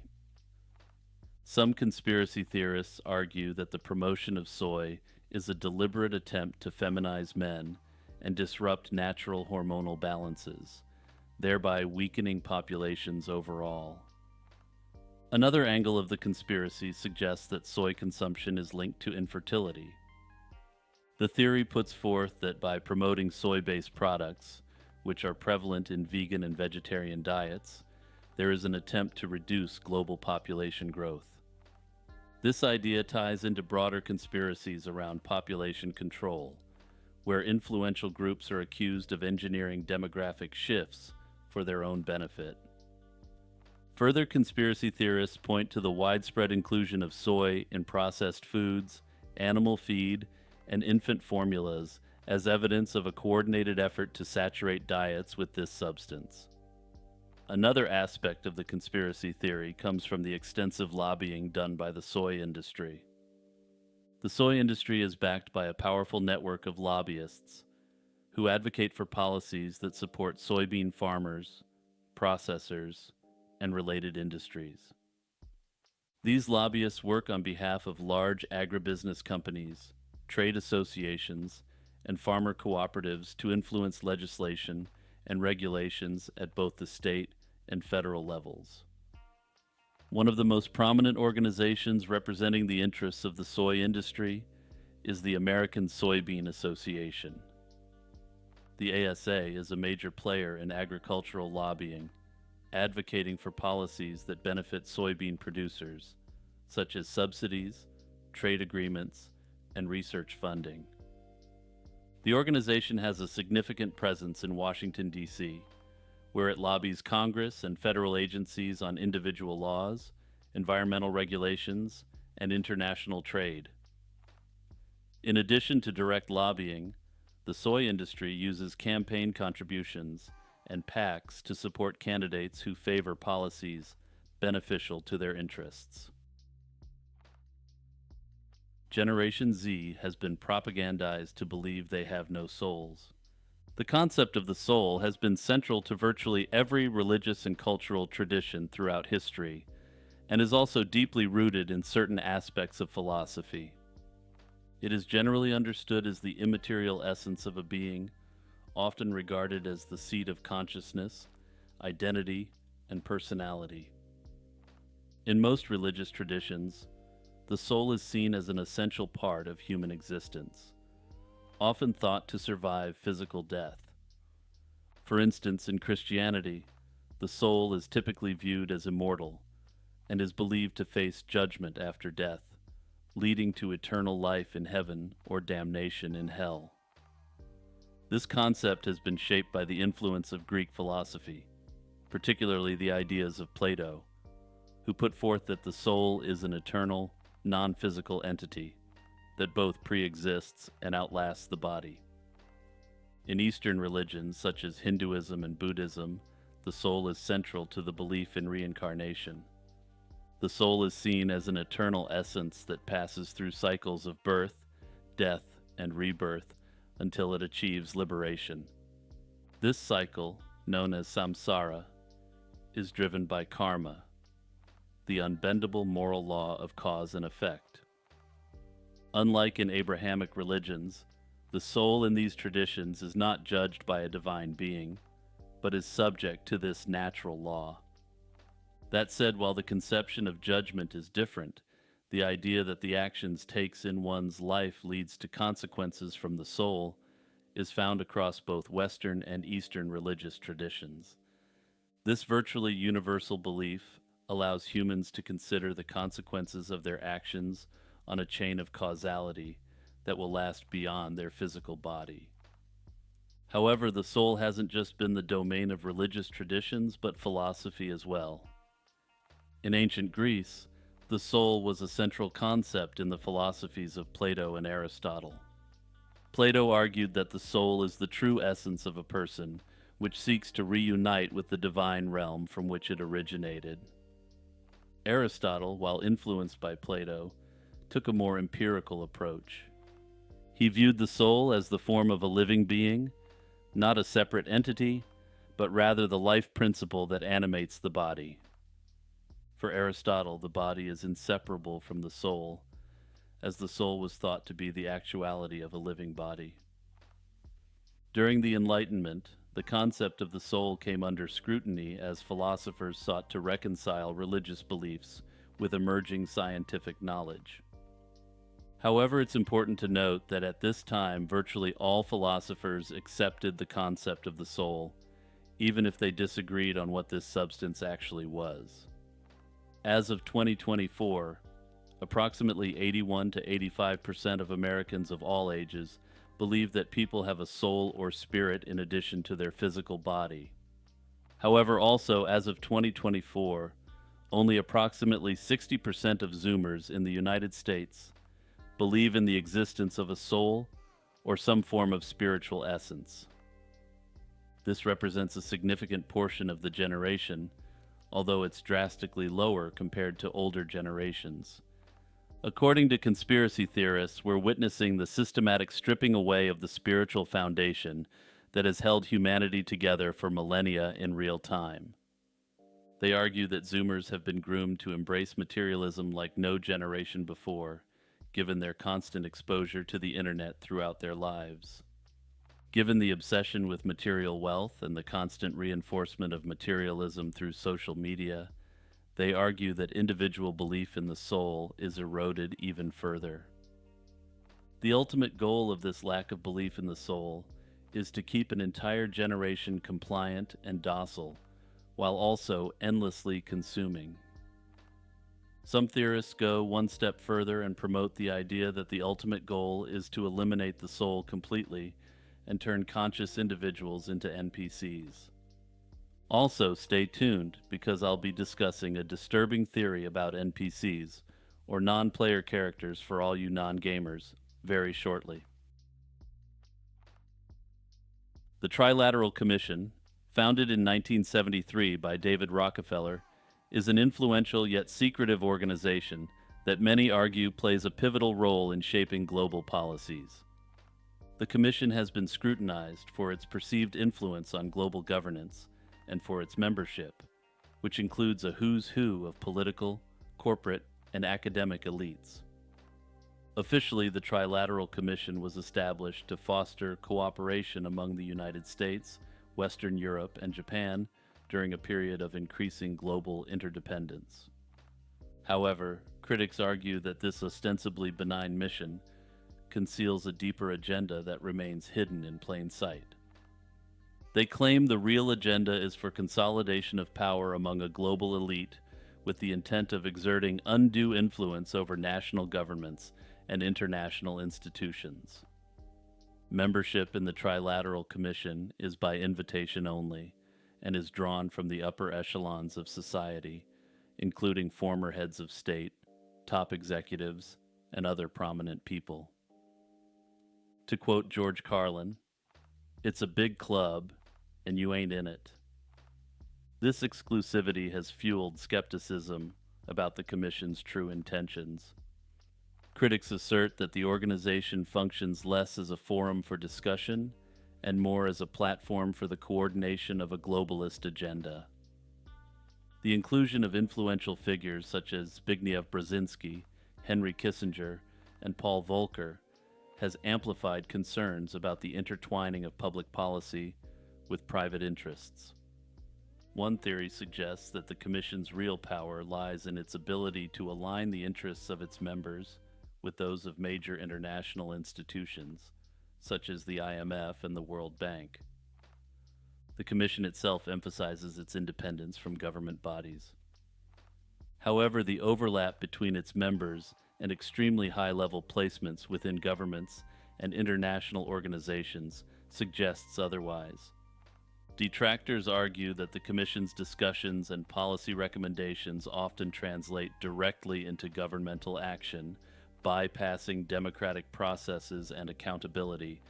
For instance, the Commission has been linked to the promotion of neoliberal economic policies that prioritize free markets and deregulation over all else. These policies have been criticized for exacerbating income inequality and undermining national sovereignty in favor of corporations which members of the Commission have an interest in.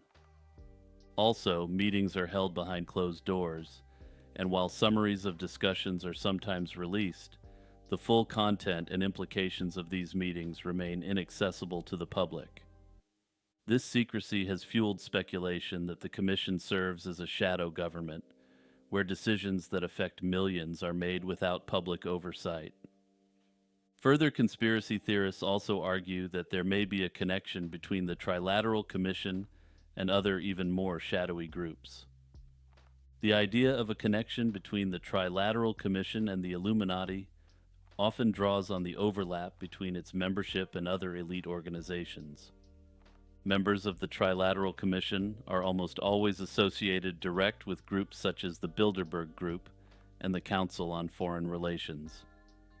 However, there's also a conspiracy theory associated with the conspiracy theories surrounding the Trilateral Commission.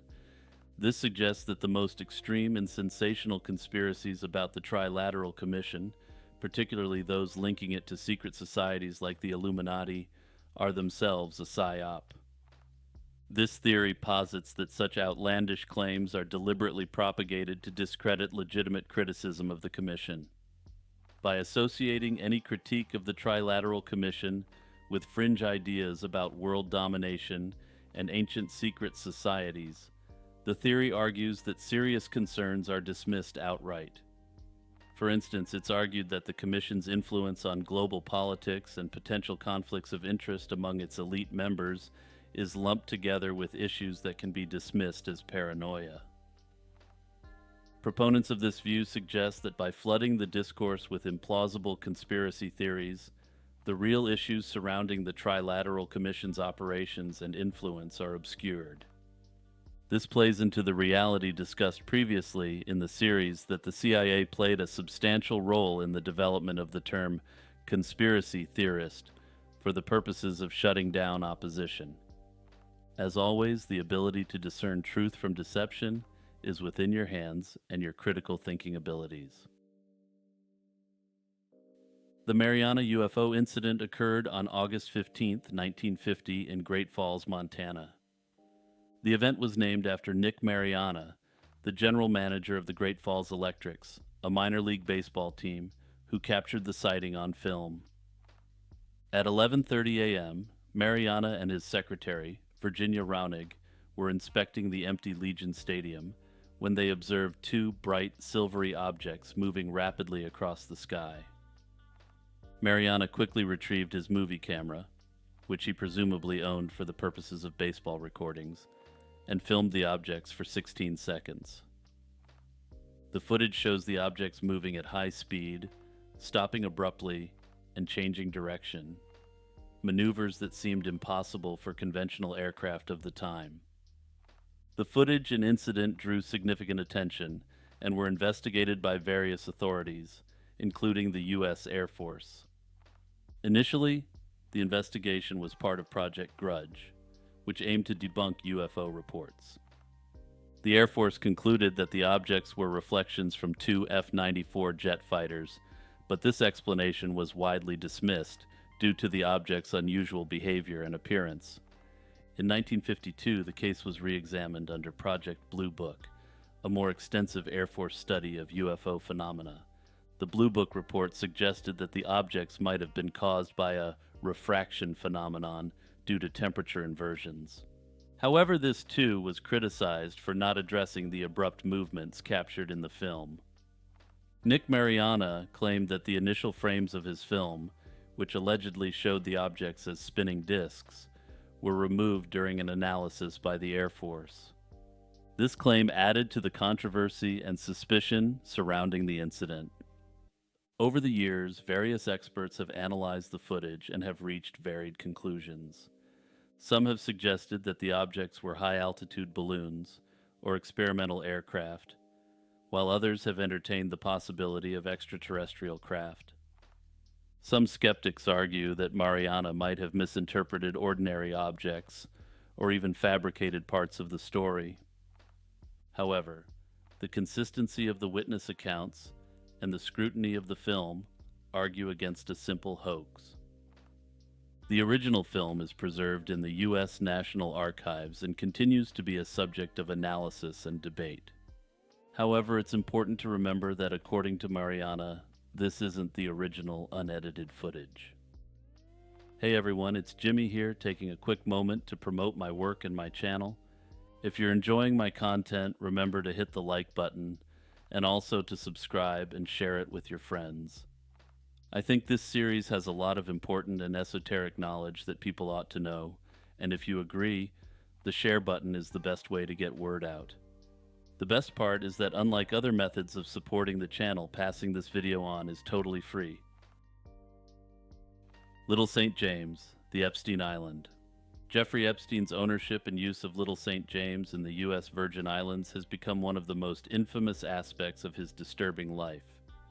Purchased in 1998 for approximately $8 million, the island served as Epstein's private retreat, where he hosted a wide variety of influential guests. Epstein, who claimed to be a financier and claimed to have amassed a considerable fortune in a conventional way, used the island as an exclusive getaway for the elite. The 70-acre island featured opulent accommodations, including a sprawling mansion, guest houses, and recreational facilities. The island was not just a place of leisure, but also a site where Epstein conducted much of his quote-unquote business. Given the secluded nature of Little St. James, it offered Epstein a level of privacy he needed to conduct his nefarious deeds. Over the years, Epstein's connections to powerful and influential figures came into sharper focus, particularly following his 2008 conviction for a disgusting offense.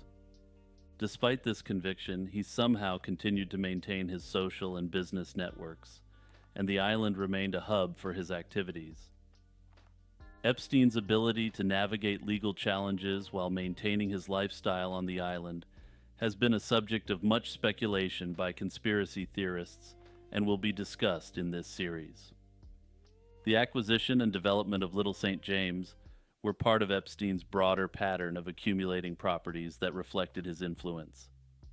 Besides Little St. James, Epstein owned numerous properties in New York, Florida, and New Mexico, each reflecting his penchant for luxury and, perhaps more importantly, privacy.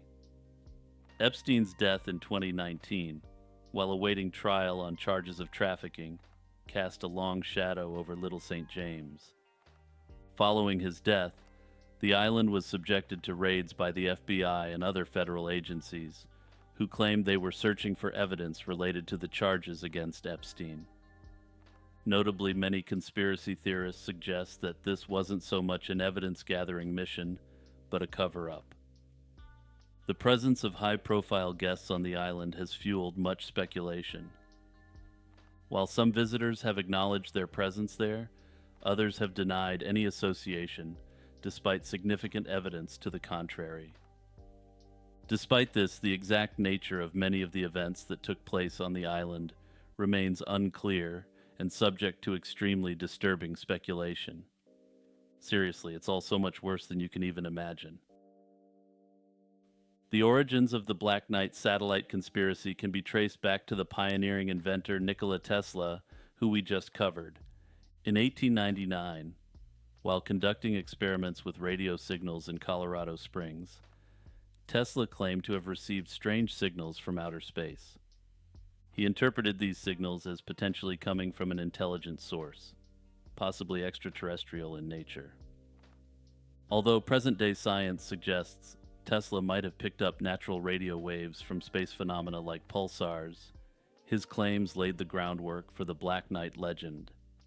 In 1927, Norwegian engineer Jürgen Hals reported receiving unexplained radio echoes that were delayed by several seconds.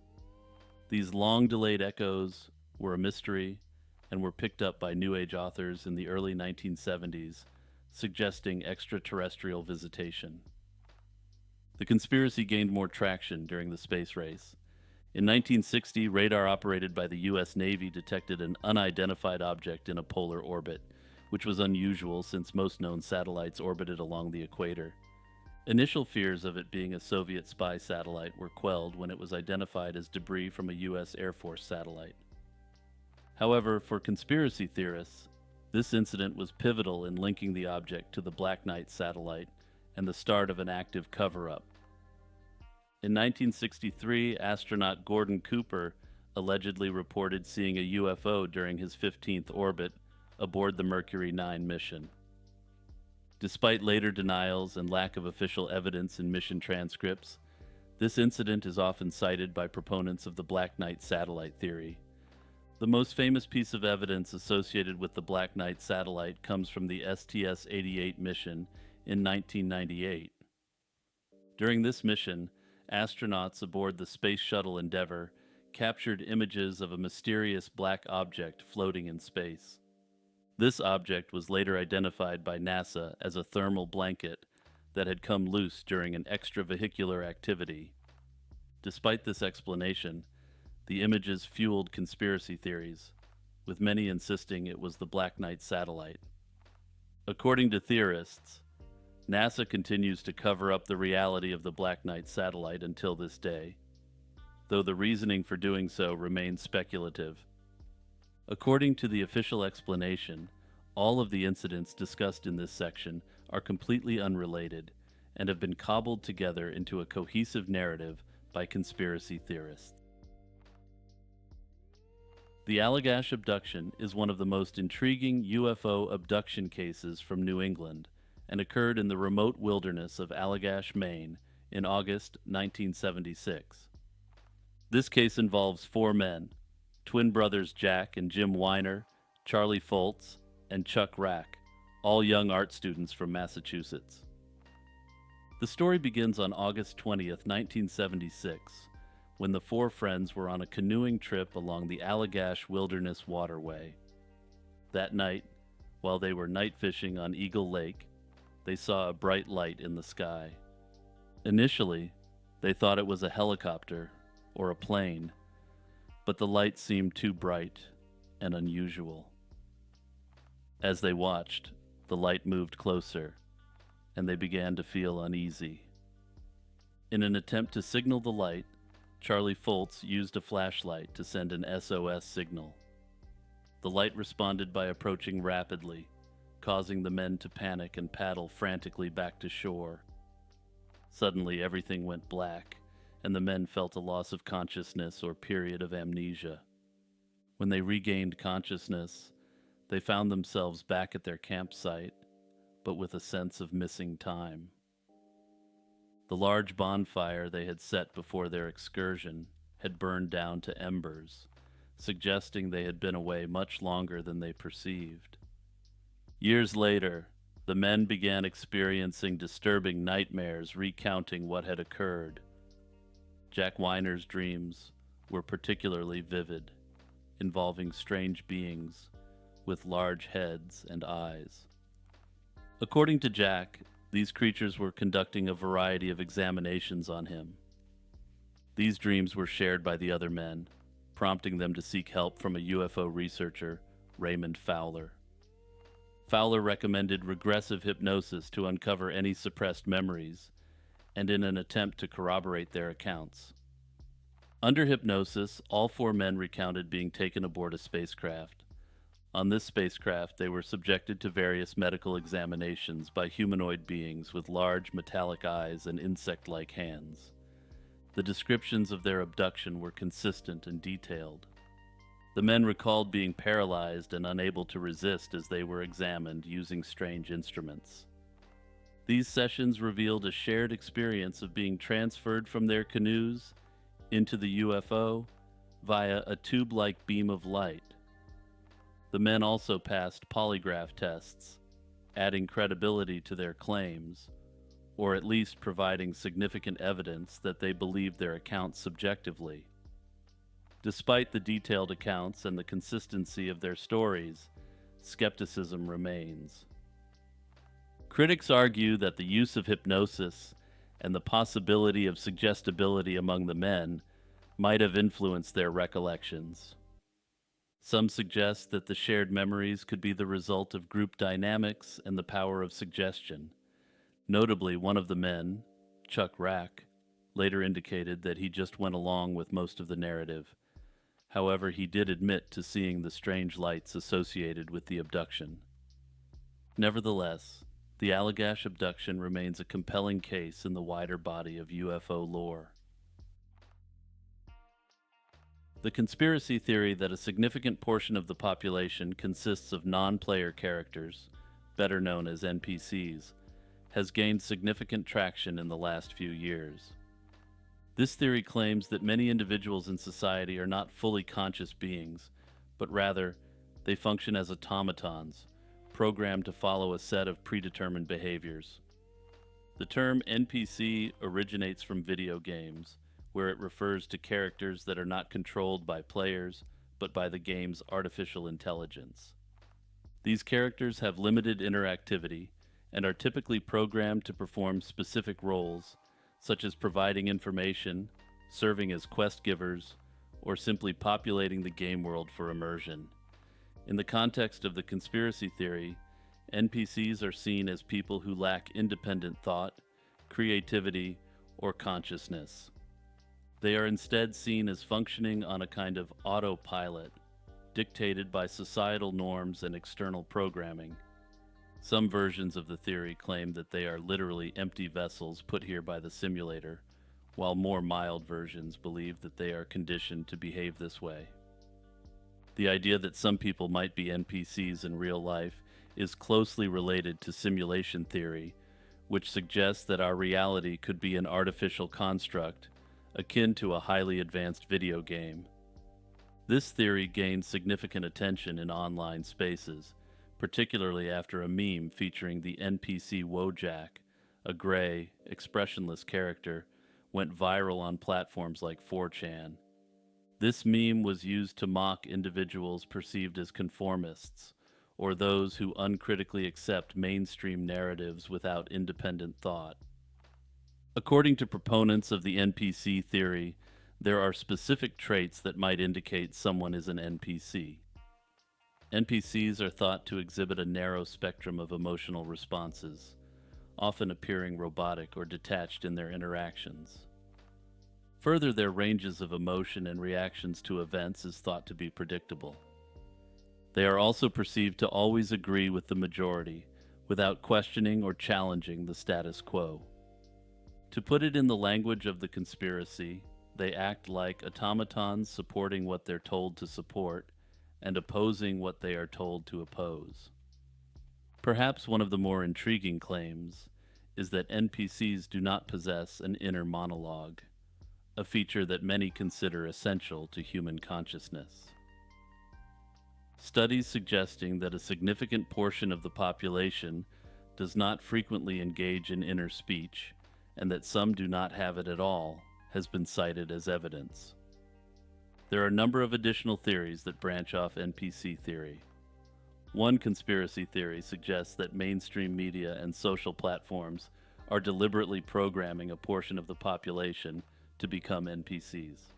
The theory argues that repetitive and highly curated content across news outlets, social media, and entertainment industries conditions certain individuals to adopt predictable behaviors.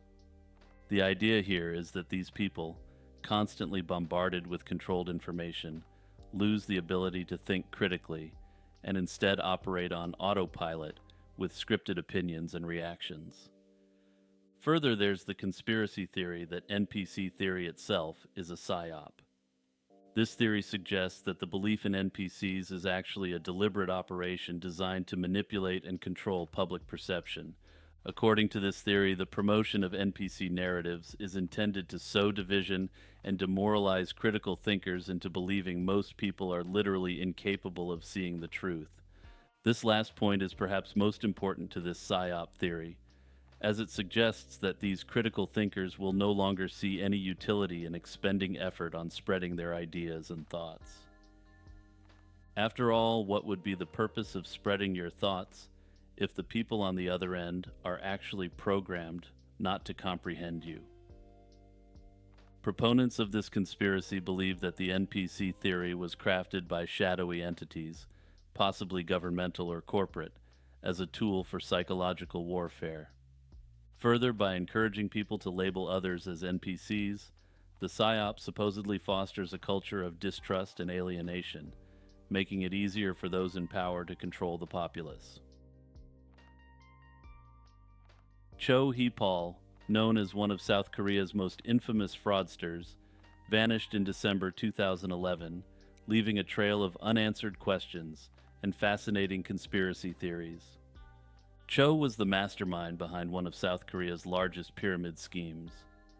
From 2004 to 2008, he defrauded over 40,000 people out of the equivalent of $3.5 billion American, promising high returns on investments in bogus ventures. His operation was vast and well orchestrated, attracting investments from unsuspecting individuals across the country. In 2008, when the scheme collapsed, Cho became a wanted man. Facing mounting legal pressure and an impending arrest, he fled, sparking a nationwide manhunt. His ability to evade capture, despite widespread media coverage and law enforcement efforts, only added to the mystique of his case.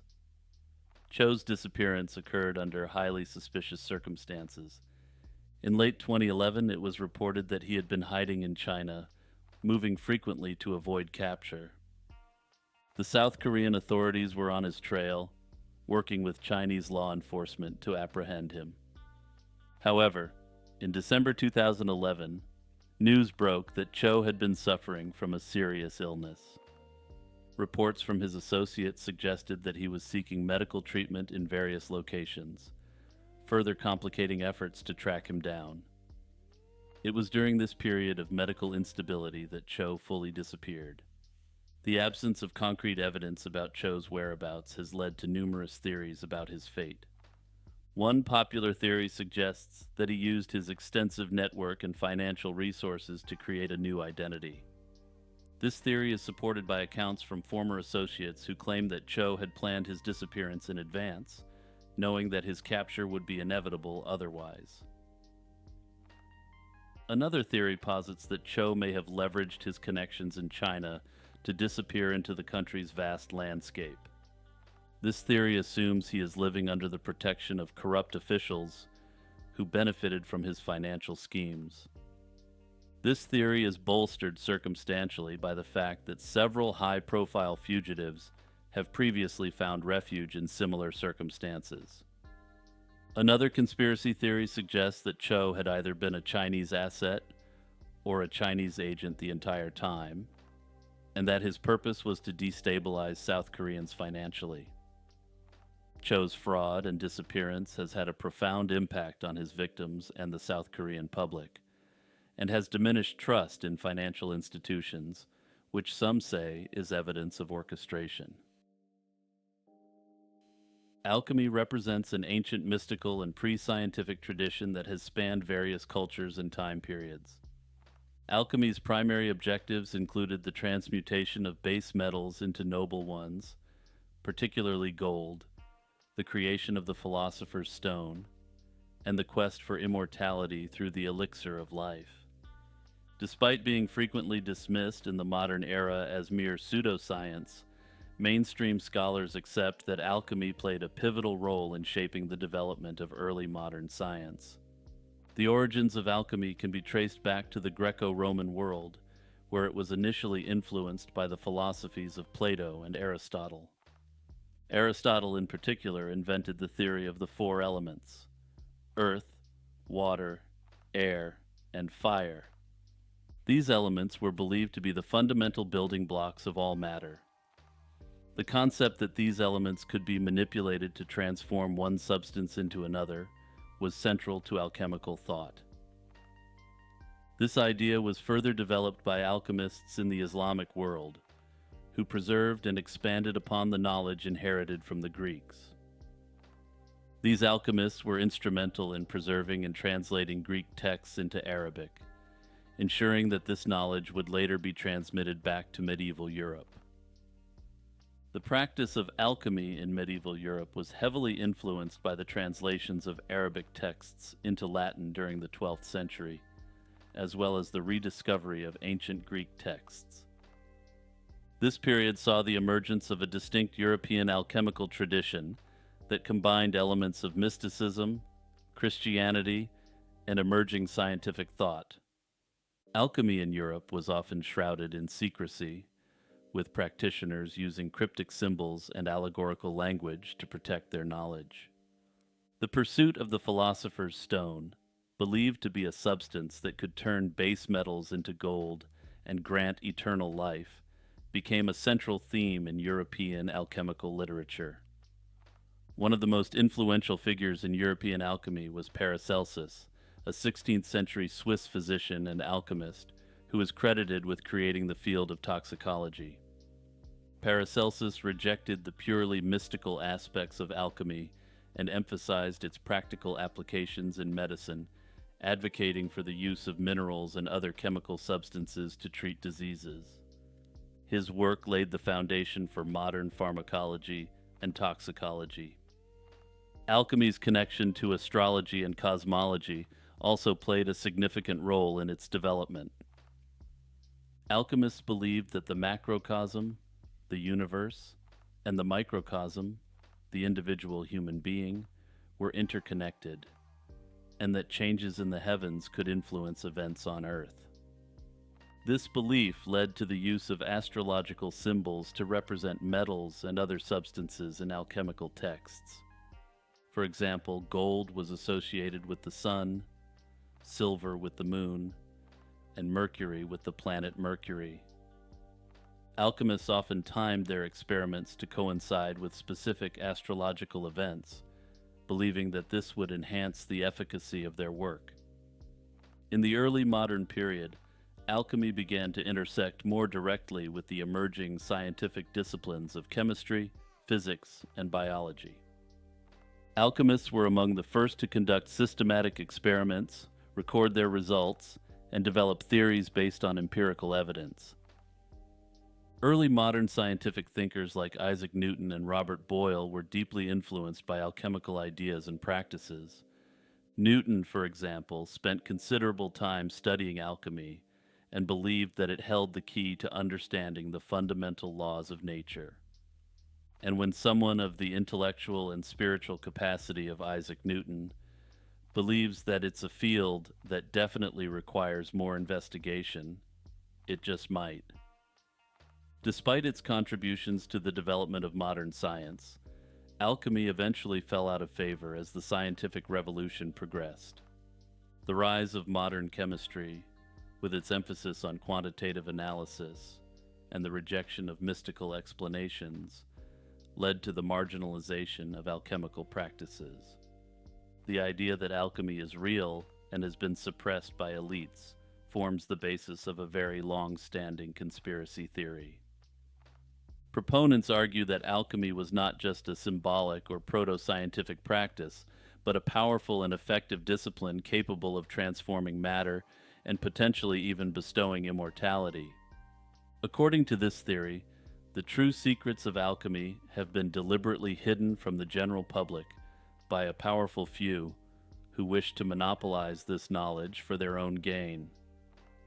One of the central tenets of this conspiracy theory is the belief that the elites, including secret societies like the Freemasons or the Rosicrucians, possess ancient alchemical knowledge. This knowledge is thought to allow them to manipulate matter and extend their lives. If they are indeed able to extend their lives, according to this theory, they are able to continue to accrue influence for hundreds, or perhaps even thousands of years. Given the compounding power of time, and minus the ravages of age that come with the passage of time, it is theorized that these groups have accrued functionally infinite power. In the early hours of March 18, 1990, an audacious art heist unfolded at the Isabella Stewart Gardner Museum in Boston.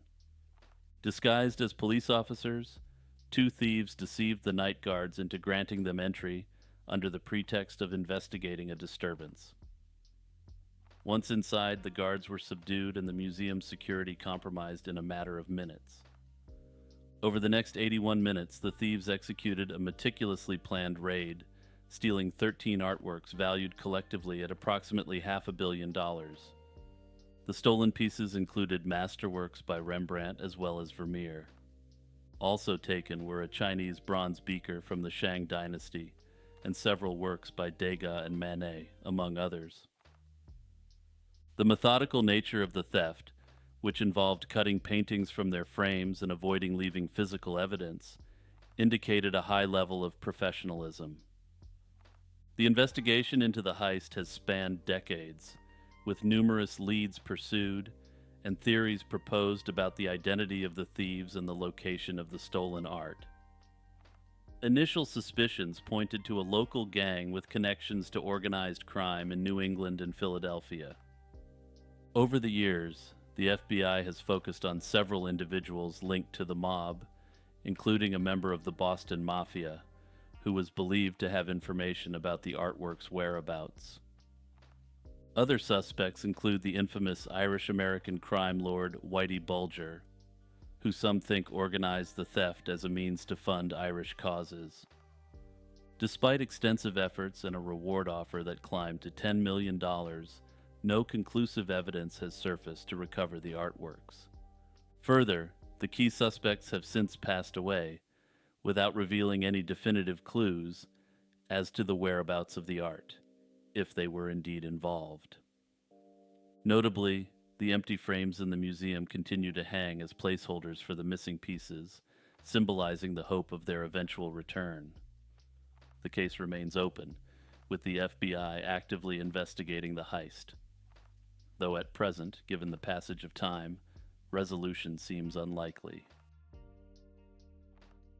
The concept of the white pill is a term in many online subcultures that has gained traction as a symbol of optimism and resilience. Unlike other pill analogies, such as the red pill or black pill, which represent various forms of awakening to harsh truths or descending into despair, the white pill is fundamentally different. The white pill is rooted in the broader pill meme, which itself originates from the 1999 film The Matrix. In the film, taking the red pill allows the protagonist to awaken to the harsh reality of the world, whereas the blue pill would allow him to remain in blissful ignorance. Over time, this metaphor has been extended and adapted in various online communities to describe different philosophical stances. The white pill, in particular, emerged as a response to the nihilism of the black pill. The white pill is characterized by an acceptance of reality, combined with an optimistic attitude toward life.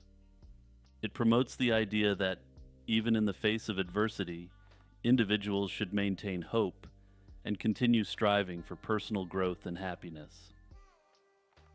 This worldview contrasts sharply with the black pill, which often leads to feelings of hopelessness and despair.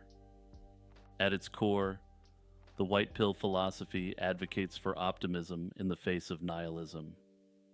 This concept suggests that while life may not have inherent meaning, individuals have the power to create their own meaning and find contentment in their circumstances. This approach encourages a stoic acceptance of reality, coupled with the pursuit of personal happiness and self-improvement. Rather than being overwhelmed by difficulties, adherents are encouraged to adopt a can-do attitude, focusing on overcoming obstacles and achieving their goals. This mindset is not about blind positivity, but is instead rooted in a realistic assessment of one's situation and a deliberate choice to approach life with optimism. One conspiracy theory that has gained traction in certain online communities claims that global elites actively suppress the concept of the white pill because it represents a gateway to understanding.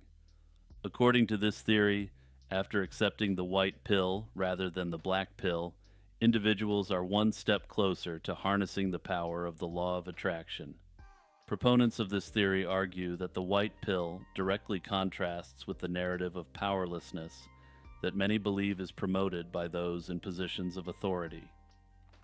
Supporters of this conspiracy theory suggest that the elites have a vested interest in maintaining a population that is disempowered and dependent. By suppressing the white pill, they supposedly prevent the masses from discovering the power of positive thinking and the law of attraction. This suppression is believed to keep people in a state of fear, negativity, and helplessness, making them easier to control. The connection between the white pill and the law of attraction is central to this conspiracy theory. By encouraging people to adopt a positive, proactive approach to life, the white pill is seen as a stepping stone to mastering the law of attraction. Once people realize that their thoughts can shape their reality, they may begin to challenge the existing power structures that rely on fear and control. Thus, the theory argues, elites suppress the white pill to prevent a widespread awakening to this power, especially amongst an online audience susceptible to doomerism. The Sahama Lines, located in the vast highlands of western Bolivia, are a captivating network of thousands of straight paths carved into the earth, covering an area of nearly 10,000 square miles. These ancient lines, visible only from the air, have been the subject of intrigue and speculation due to their size and precision. Historically, the origins of the Sajama lines remain a mystery. While they are believed to have been created by indigenous peoples living near the Sahama volcano over 3,000 years ago, the exact purpose of these geoglyphs is still not fully understood. Unlike the Nazca lines in Peru, which include depictions of animals and other figures, the Sajama lines primarily consist of straightforward paths and geometric shapes. This has led to various interpretations of their use and significance. One theory suggests that the lines served astronomical purposes.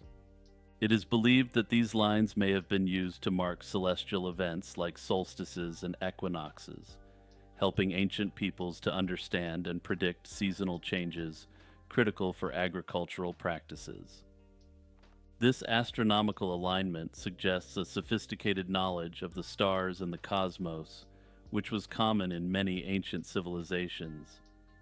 Another prevailing theory is that the lines had a spiritual or ritualistic function. This is supported by the presence of shrines and burial towers along the routes, indicating their use in religious ceremonies or pilgrimages. These sacred journeys might have connected various cultural sites across the harsh landscape, creating a network of paths that held both symbolic and practical significance. Moreover, some scholars propose that the lines might have simply been practical in nature, possibly serving as guides for navigation across the high plateau.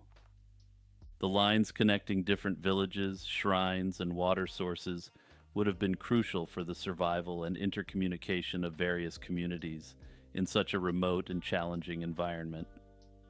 Recent efforts to preserve the Sahama lines include detailed mapping and analysis using geographic information systems. Others have speculated that these lines were either made as a means to communicate with extraterrestrial beings or made by these beings themselves. Despite these efforts, much about the Sahama lines remains a puzzle, mirroring the broader challenges of understanding prehistoric human practices and their interaction with the environment. The 1976 Tehran UFO incident. On the night of September 19, 1976, residents in the Tehran metro area reported seeing a bright object in the sky. The object was described as a glowing, pulsating light, which was initially mistaken for a star or aircraft. However, the behavior of this object soon led to more serious concern. It moved erratically and emitted a light so intense that it temporarily blinded those who looked directly at it. The Imperial Iranian Air Force scrambled two F-4 Phantom II jets to intercept the unidentified object. The first jet experienced complete instrumentation failure as it approached the object, forcing it to return to base. The second jet, piloted by Lieutenant Parviz Jafari, also encountered similar issues. As Jafari neared the object, his weapons and communication systems failed, only to return to normal when he distanced himself from the object. Eyewitness accounts from both military and civilian observers were largely consistent. They described the object as metallic and capable of maneuvers far beyond the capabilities of known aircraft at the time. Ground radar operators corroborated these visual sightings, confirming the presence of an unidentified object that exhibited extraordinary speed and maneuverability. Notably, during the encounter, another smaller object reportedly emerged from the primary UFO. This smaller object headed towards the ground, hovered, and then rejoined the main craft before both disappeared at high speed. The ground team that investigated the area the next day found no physical evidence to explain these observations. The incident was extensively investigated by both Iranian authorities and the U.S. authorities. The American report highlighted the credibility of the witnesses and the advanced nature of the UFO, concluding that it was a significant event that could not be easily dismissed. Several theories have been proposed to explain the Tehran UFO incident. The extraterrestrial hypothesis is the most popular theory among UFO enthusiasts. The extraordinary flight capabilities and technological interference suggest that the object may have been an advanced alien craft. Another theory claims that the UFO might have been a secret military project, possibly by a foreign power like the United States. Some skeptics argue that the sightings could be attributed to natural phenomena such as meteors or atmospheric anomalies. However, this theory does not adequately explain the radar data and equipment malfunctions experienced by the jets.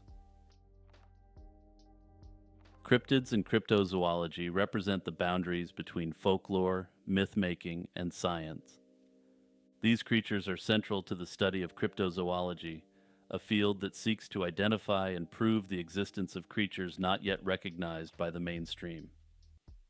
The term cryptid was coined in 1983 by cryptozoologist J. E. Wall in an effort to replace terms like monster with something more neutral and scientific.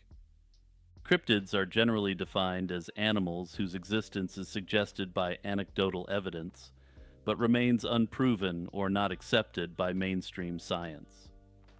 This definition encompasses a wide range of beings, from the plausible but unverified to the completely fantastical.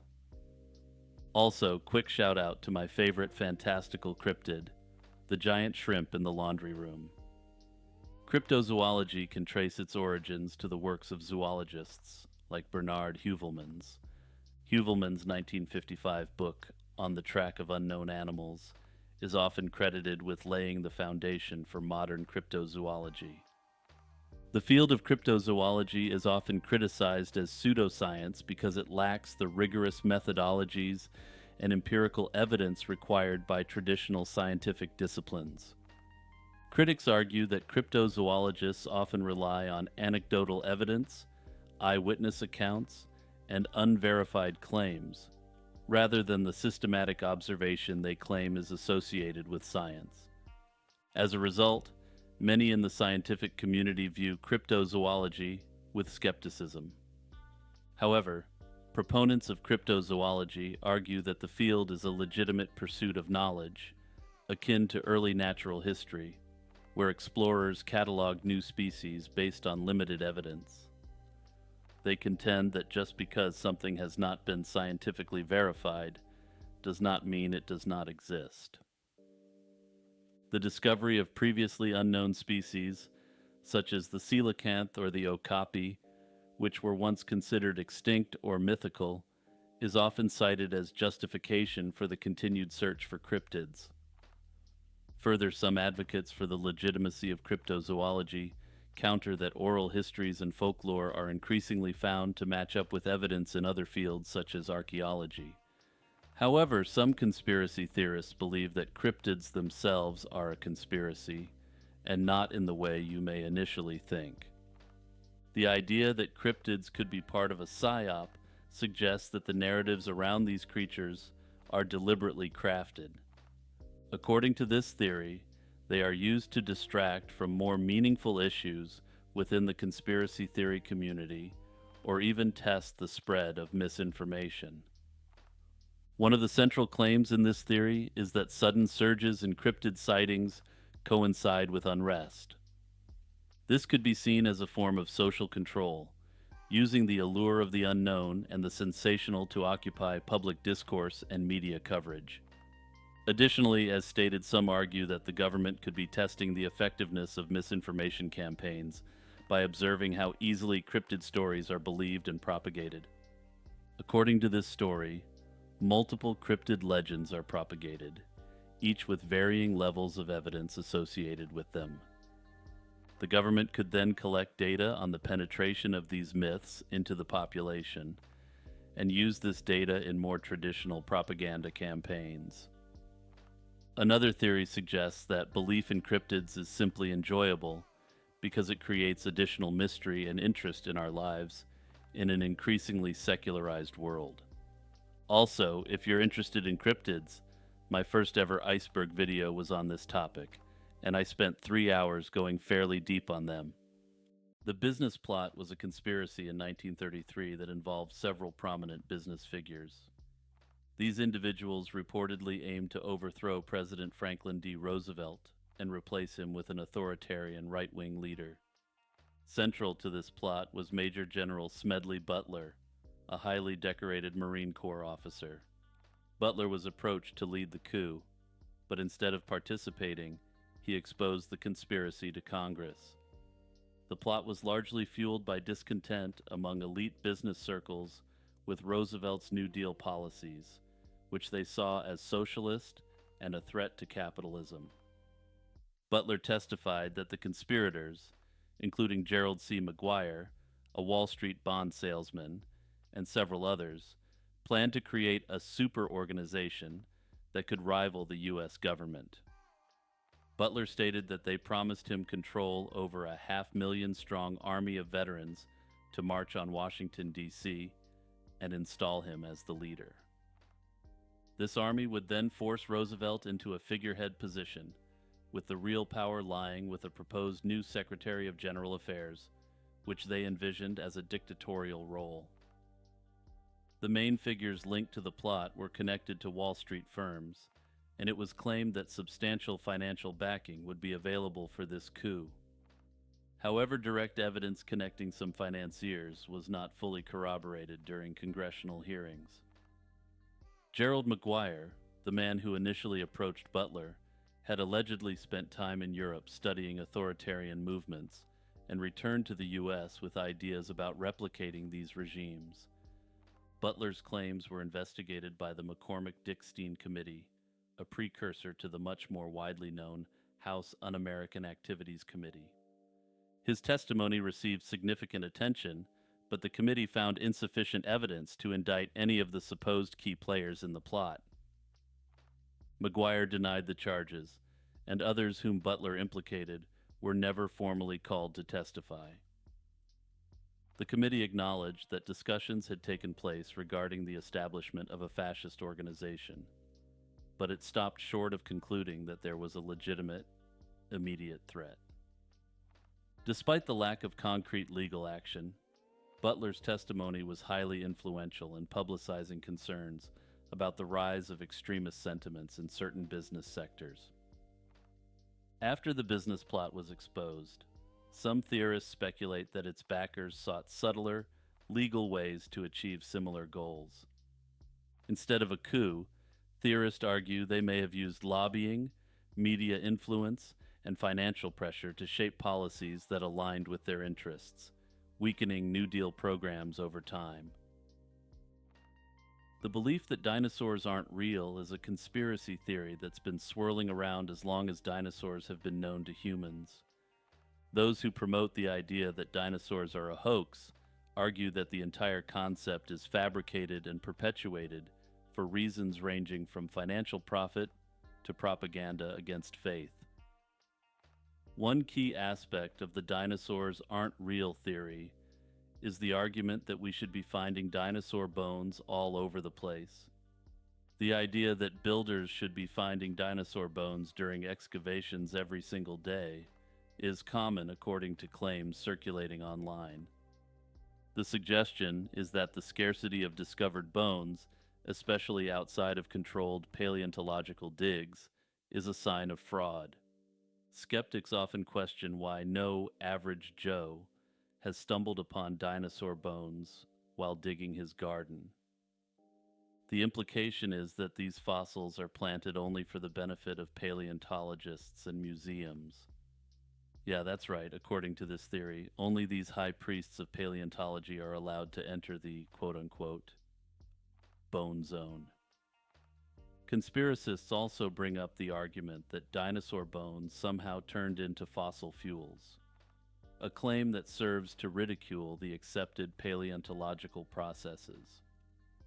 Also, I'll be discussing this conspiracy theory about fossil fuels shortly, so stay tuned. The idea of dinosaurs as mythical creatures akin to dragons also plays into the conspiratorial narrative. Skeptics often compare dinosaurs to other mythological animals, questioning whether they are simply a creation of collective imagination or misunderstandings of historical artifacts. Some point out that there were no mentions of dinosaurs prior to the 1800s, which they argue makes the entire narrative suspicious. The term dinosaur itself was coined by Richard Owen in 1842, and the first significant fossils were discovered around that time. Some conspiracy theorists see this as evidence that dinosaurs were invented to support emerging scientific theories like evolution. Others support the idea that dinosaur bones are real, but that they, the scientific community, has misrepresented what they actually are: bones of recently deceased dragons. The conspiracy was further fueled by legitimate incidents involving fraudulent fossils, such as the Archaeoraptor. This particular fossil was promoted in a 1999 issue of National Geographic as a link between dinosaurs and birds, but was later found to be a composite. This fossil was actually just bones from different species that had been glued together, ultimately revealing that the specimen was a fake. The hoax led to intense scrutiny from the scientific community, and critics of mainstream paleontology have pointed to this case as evidence that the field cannot be trusted. Many of the arguments against the existence of dinosaurs also involve misunderstandings about fossilization. Conspiracists frequently question how bones could last millions of years without decaying entirely. This misunderstanding overlooks the fossilization process, where bones are replaced by minerals over time, essentially turning them into rocks rather than organic remains. The Bimini Road is a mysterious underwater rock formation near North Bimini Island in the Bahamas. Discovered in 1968 by three men, this site consists of a series of rectangular limestone blocks, extending for about half a mile. The discovery of the Bimini Road sparked significant interest and debate among archaeologists, geologists, and enthusiasts. Initial speculations centered around whether the formation was a natural geological phenomenon or evidence of an ancient civilization linked to the legendary lost city of Atlantis. The Bimini Road is composed of large, flat limestone blocks that appear to be carefully aligned. These blocks vary in size, with some measuring up to 13 feet long. Geological studies suggest that the formation could date back to around 10,000 years ago, a period that coincides with the last ice age when sea levels were significantly lower. Despite extensive research, there is no consensus on whether the Bimini Road is entirely natural or a man-made structure. Some researchers propose that it could be a natural beach rock formation, fractured and shaped by erosion and geological processes. Proponents of the Atlantis theory argue that the formation is the remains of an ancient harbor or road built by a technologically advanced civilization that predated recorded history. They point to the precise alignment and rectangular shape of the blocks as evidence of human engineering. Conversely, skeptics argue that the Bimini Road is a natural formation. Studies have shown that similar formations exist in other parts of the world, where natural geological processes create structures that can be mistaken for human-made features. Carbon dating and other scientific analyses have often supported the natural formation theory, but the debate continues due to the enigmatic nature of the site.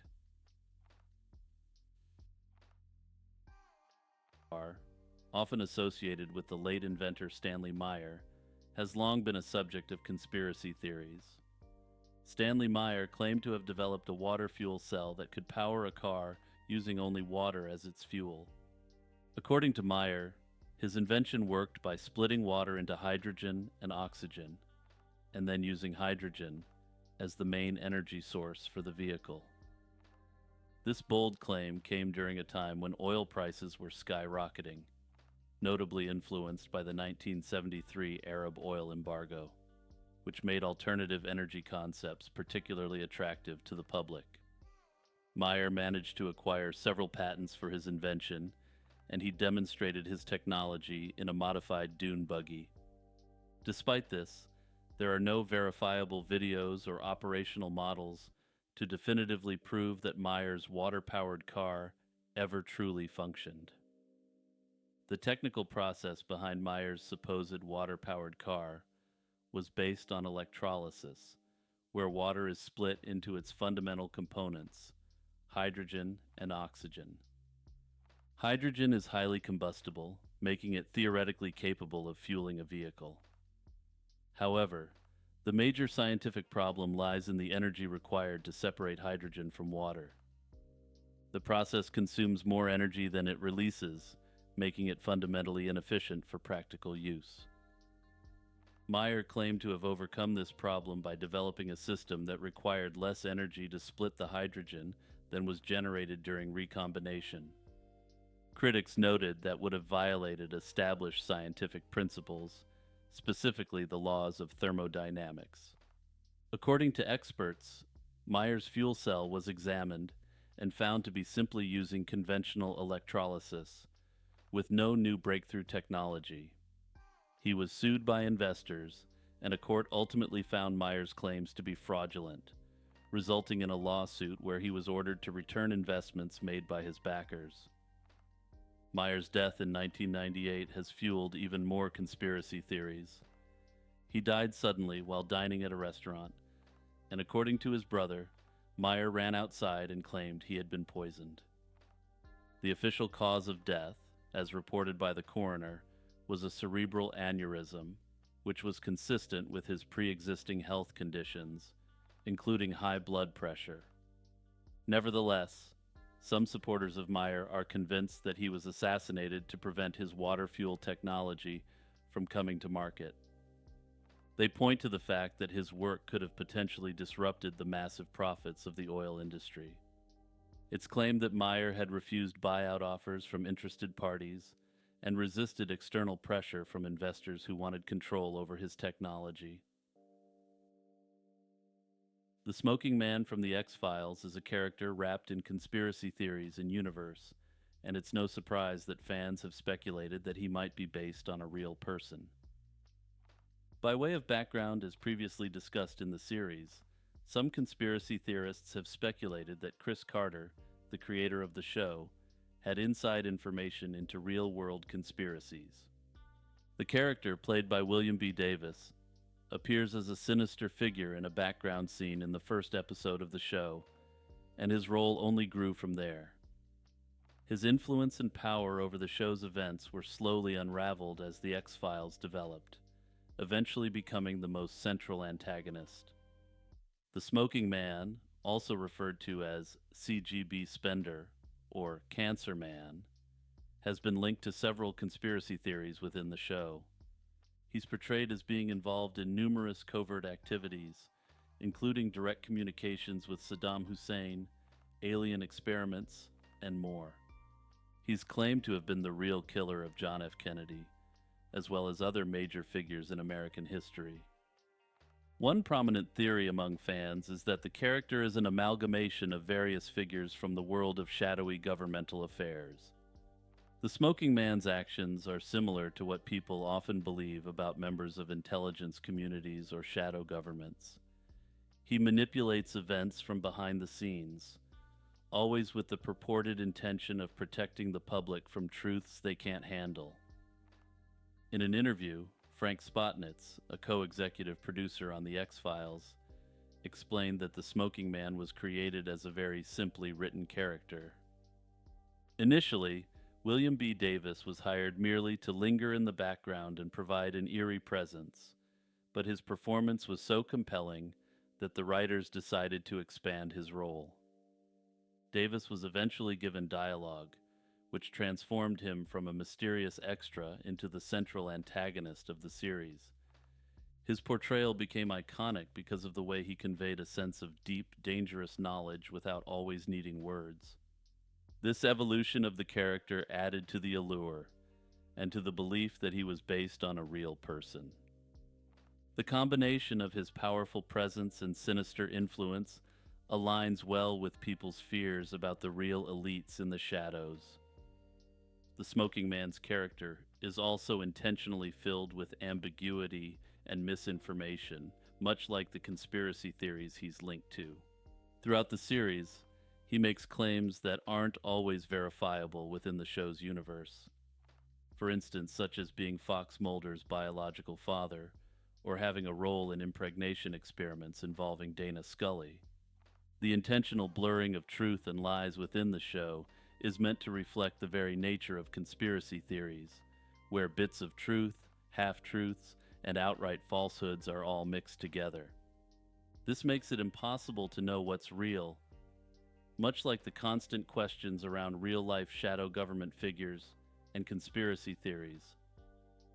Ultimately, what you believe this character represents, from an interesting fictional portrayal of a ruler amongst the elite to an amalgam of real shadowy figures, is up to you.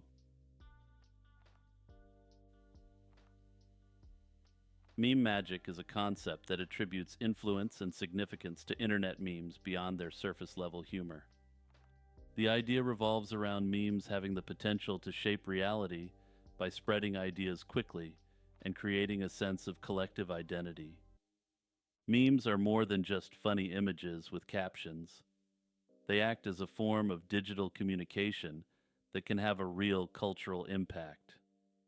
This concept gained traction in online communities, where memes are treated almost like digital charms that can influence events through widespread sharing and collective belief.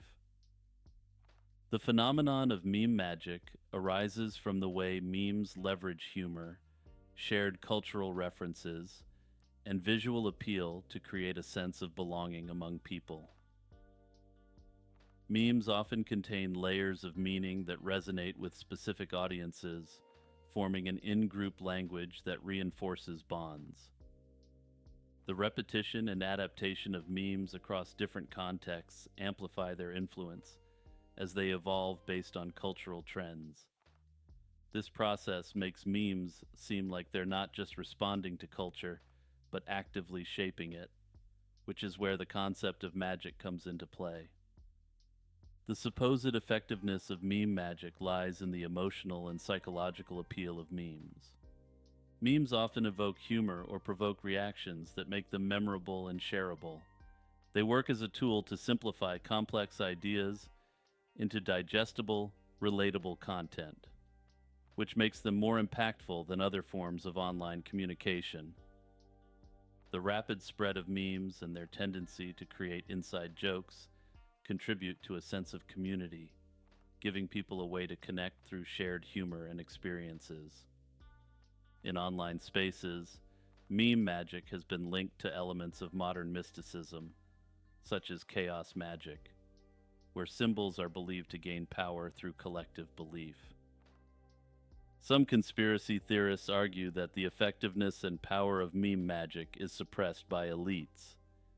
They argue that powerful entities, such as governments or corporate interests, fear the influence memes have on public opinion and social movements. By controlling online platforms, the elites allegedly limit the spread of memes that could threaten their power. Shadow banning, algorithm manipulation, and censorship are thought to be used to suppress meme magic.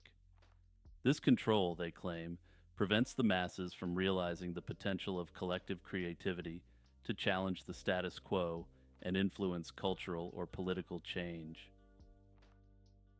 Hey everyone, it's Jimmy here, just reminding you to like and subscribe and to hit the notification bell. Also, if you're enjoying the video so far, don't forget to hit the share button and send my video to your friends and family. And if you want to take it to the next level, check out the Patreon or the YouTube membership and support the channel for as little as $1 a month.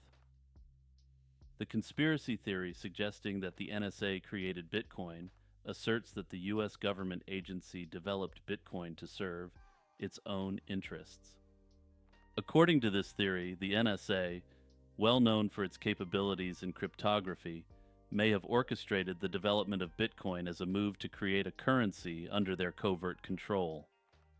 At the heart of this theory is the National Security Agency's involvement in creating the cryptographic algorithm that Bitcoin relies on, known as SHA-256.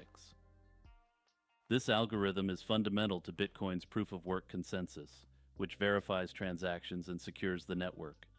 And importantly, SHA-256 was indeed developed by the NSA, making its association with Bitcoin a notable point of discussion for conspiracy theorists.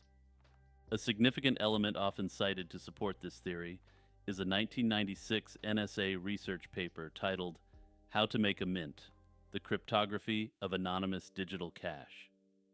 This document discussed cryptographic cash, privacy, and digital signatures, and described a concept that resembles digital cryptocurrencies. The paper, authored by NSA cryptographers Lori Law, Susan Sabet, and Jerry Salinas, explored electronic currency and distributed frameworks for anonymity.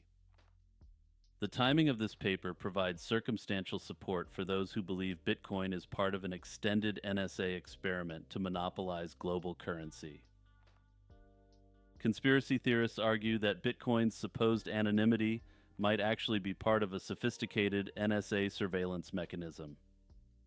Whistleblower Edward Snowden, in his 2013 leaks, revealed extensive NSA surveillance programs, including capabilities to track and monitor individuals' online activities.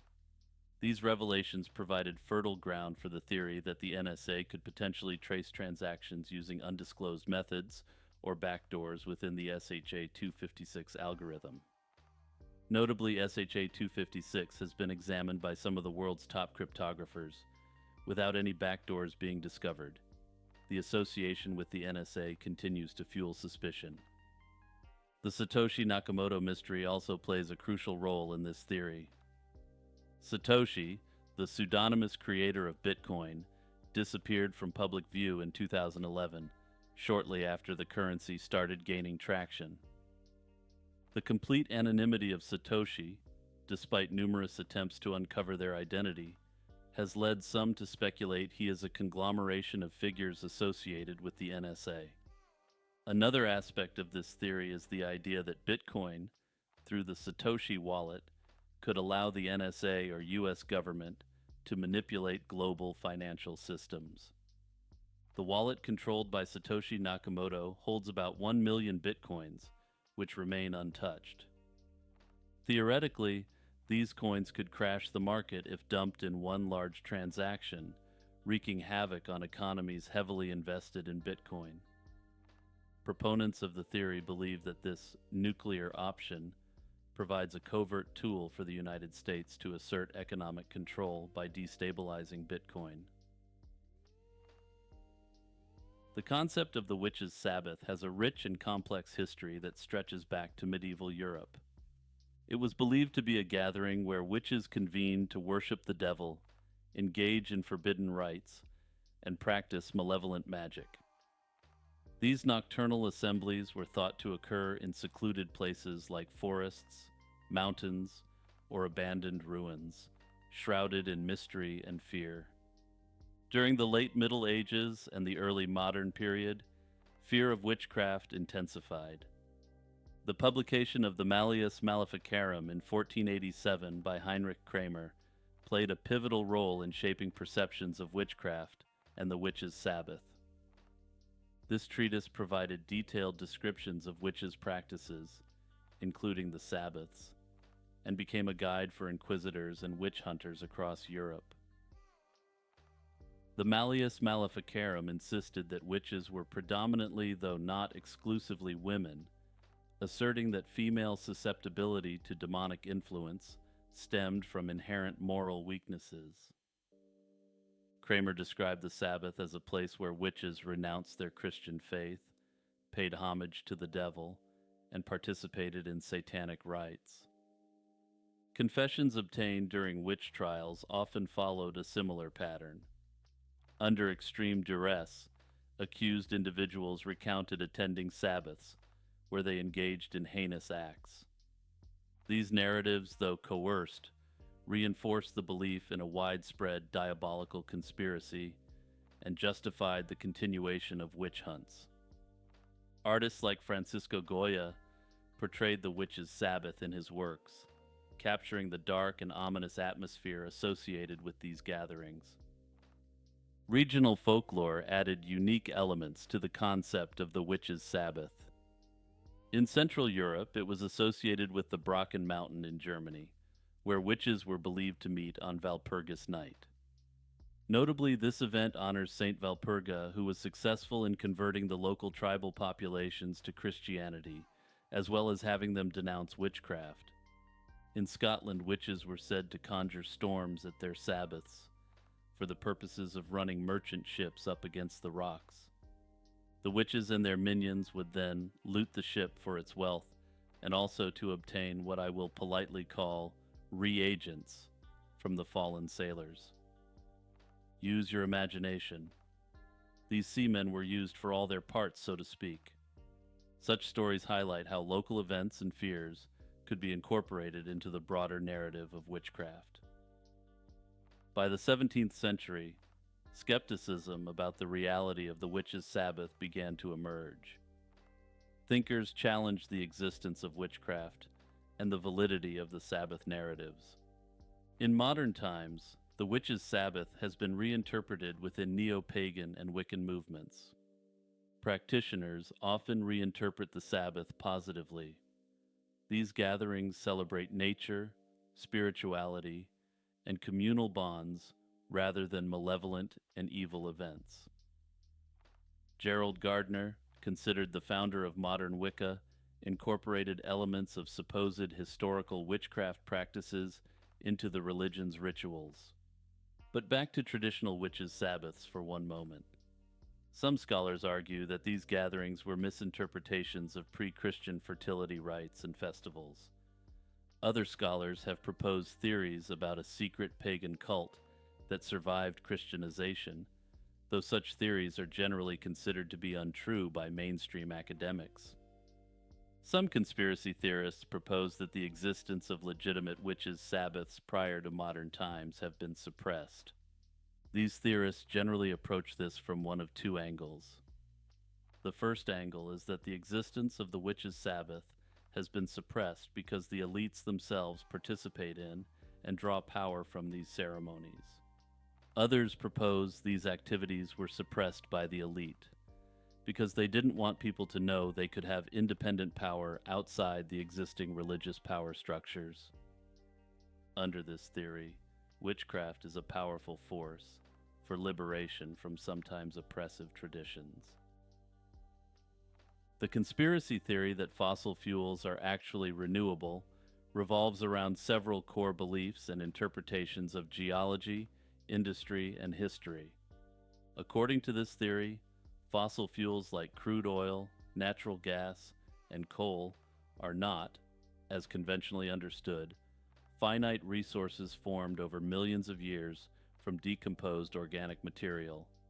Instead, proponents argue that these fuels are constantly replenished through processes occurring deep within the earth, making them effectively renewable. A key aspect of the theory is the idea that the term fossil fuels was coined by powerful figures in the oil industry, such as John D. Rockefeller, to create an artificial sense of scarcity.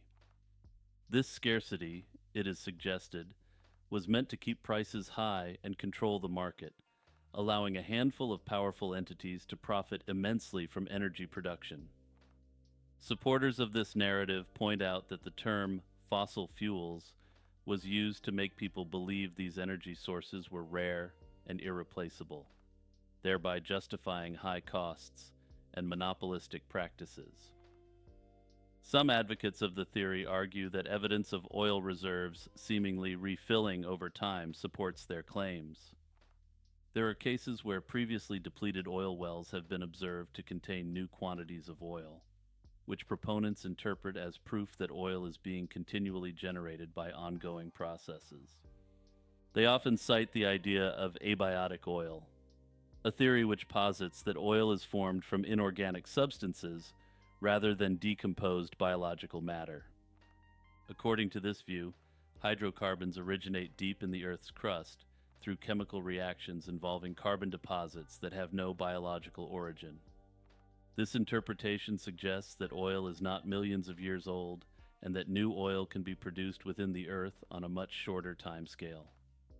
The geological processes that allegedly create oil, according to the conspiracy, involve complex reactions under conditions of high pressure and temperature. Proponents often claim that there is a vast network of interconnected reservoirs deep beneath the Earth's surface that continually replenish the deposits we extract. The theory implies that current technology and exploration practices have only scratched the surface of what is available, and that much of the Earth's oil reserves remain untapped or deliberately undisclosed. Supporters of this conspiracy also claim that the idea of oil scarcity is used to control global geopolitics. Since the major players in the oil industry are often closely linked to governments and international institutions, the scarcity narrative is seen as a tool to influence foreign policy and economic stability. Further conspiracy theorists argue that this even gives justification for certain military actions, like the 2003 Iraq War.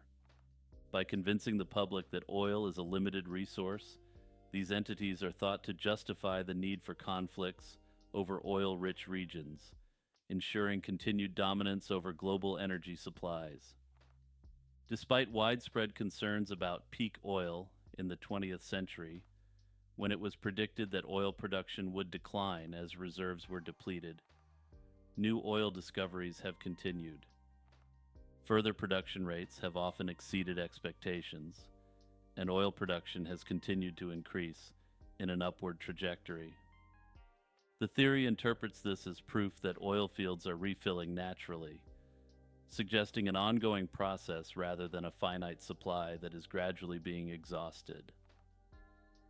Debunkers argue that the conspiracy that fossil fuels are renewable hinges on an overly simplistic view of how these fuels form. According to them, it ignores the distinct requirements of time, pressure, and specific geological conditions necessary for the transformation of organic material into hydrocarbons. The amount of time required, millions of years, is crucial. Current consumption rates are such that we are depleting reservoirs without any meaningful possibility of natural replenishment. They emphasize that the underlying science of how fossil fuels are made contradicts any narrative suggesting they are renewable on a timescale relevant to human society. Jack Parsons was a paradoxical figure who seemed to straddle the realms of science and the occult with an ease that bewildered many of his contemporaries, to put it mildly. Born Marvel Whiteside Parsons in 1914, he grew up in Pasadena, California, and quickly developed an interest in explosives and science fiction.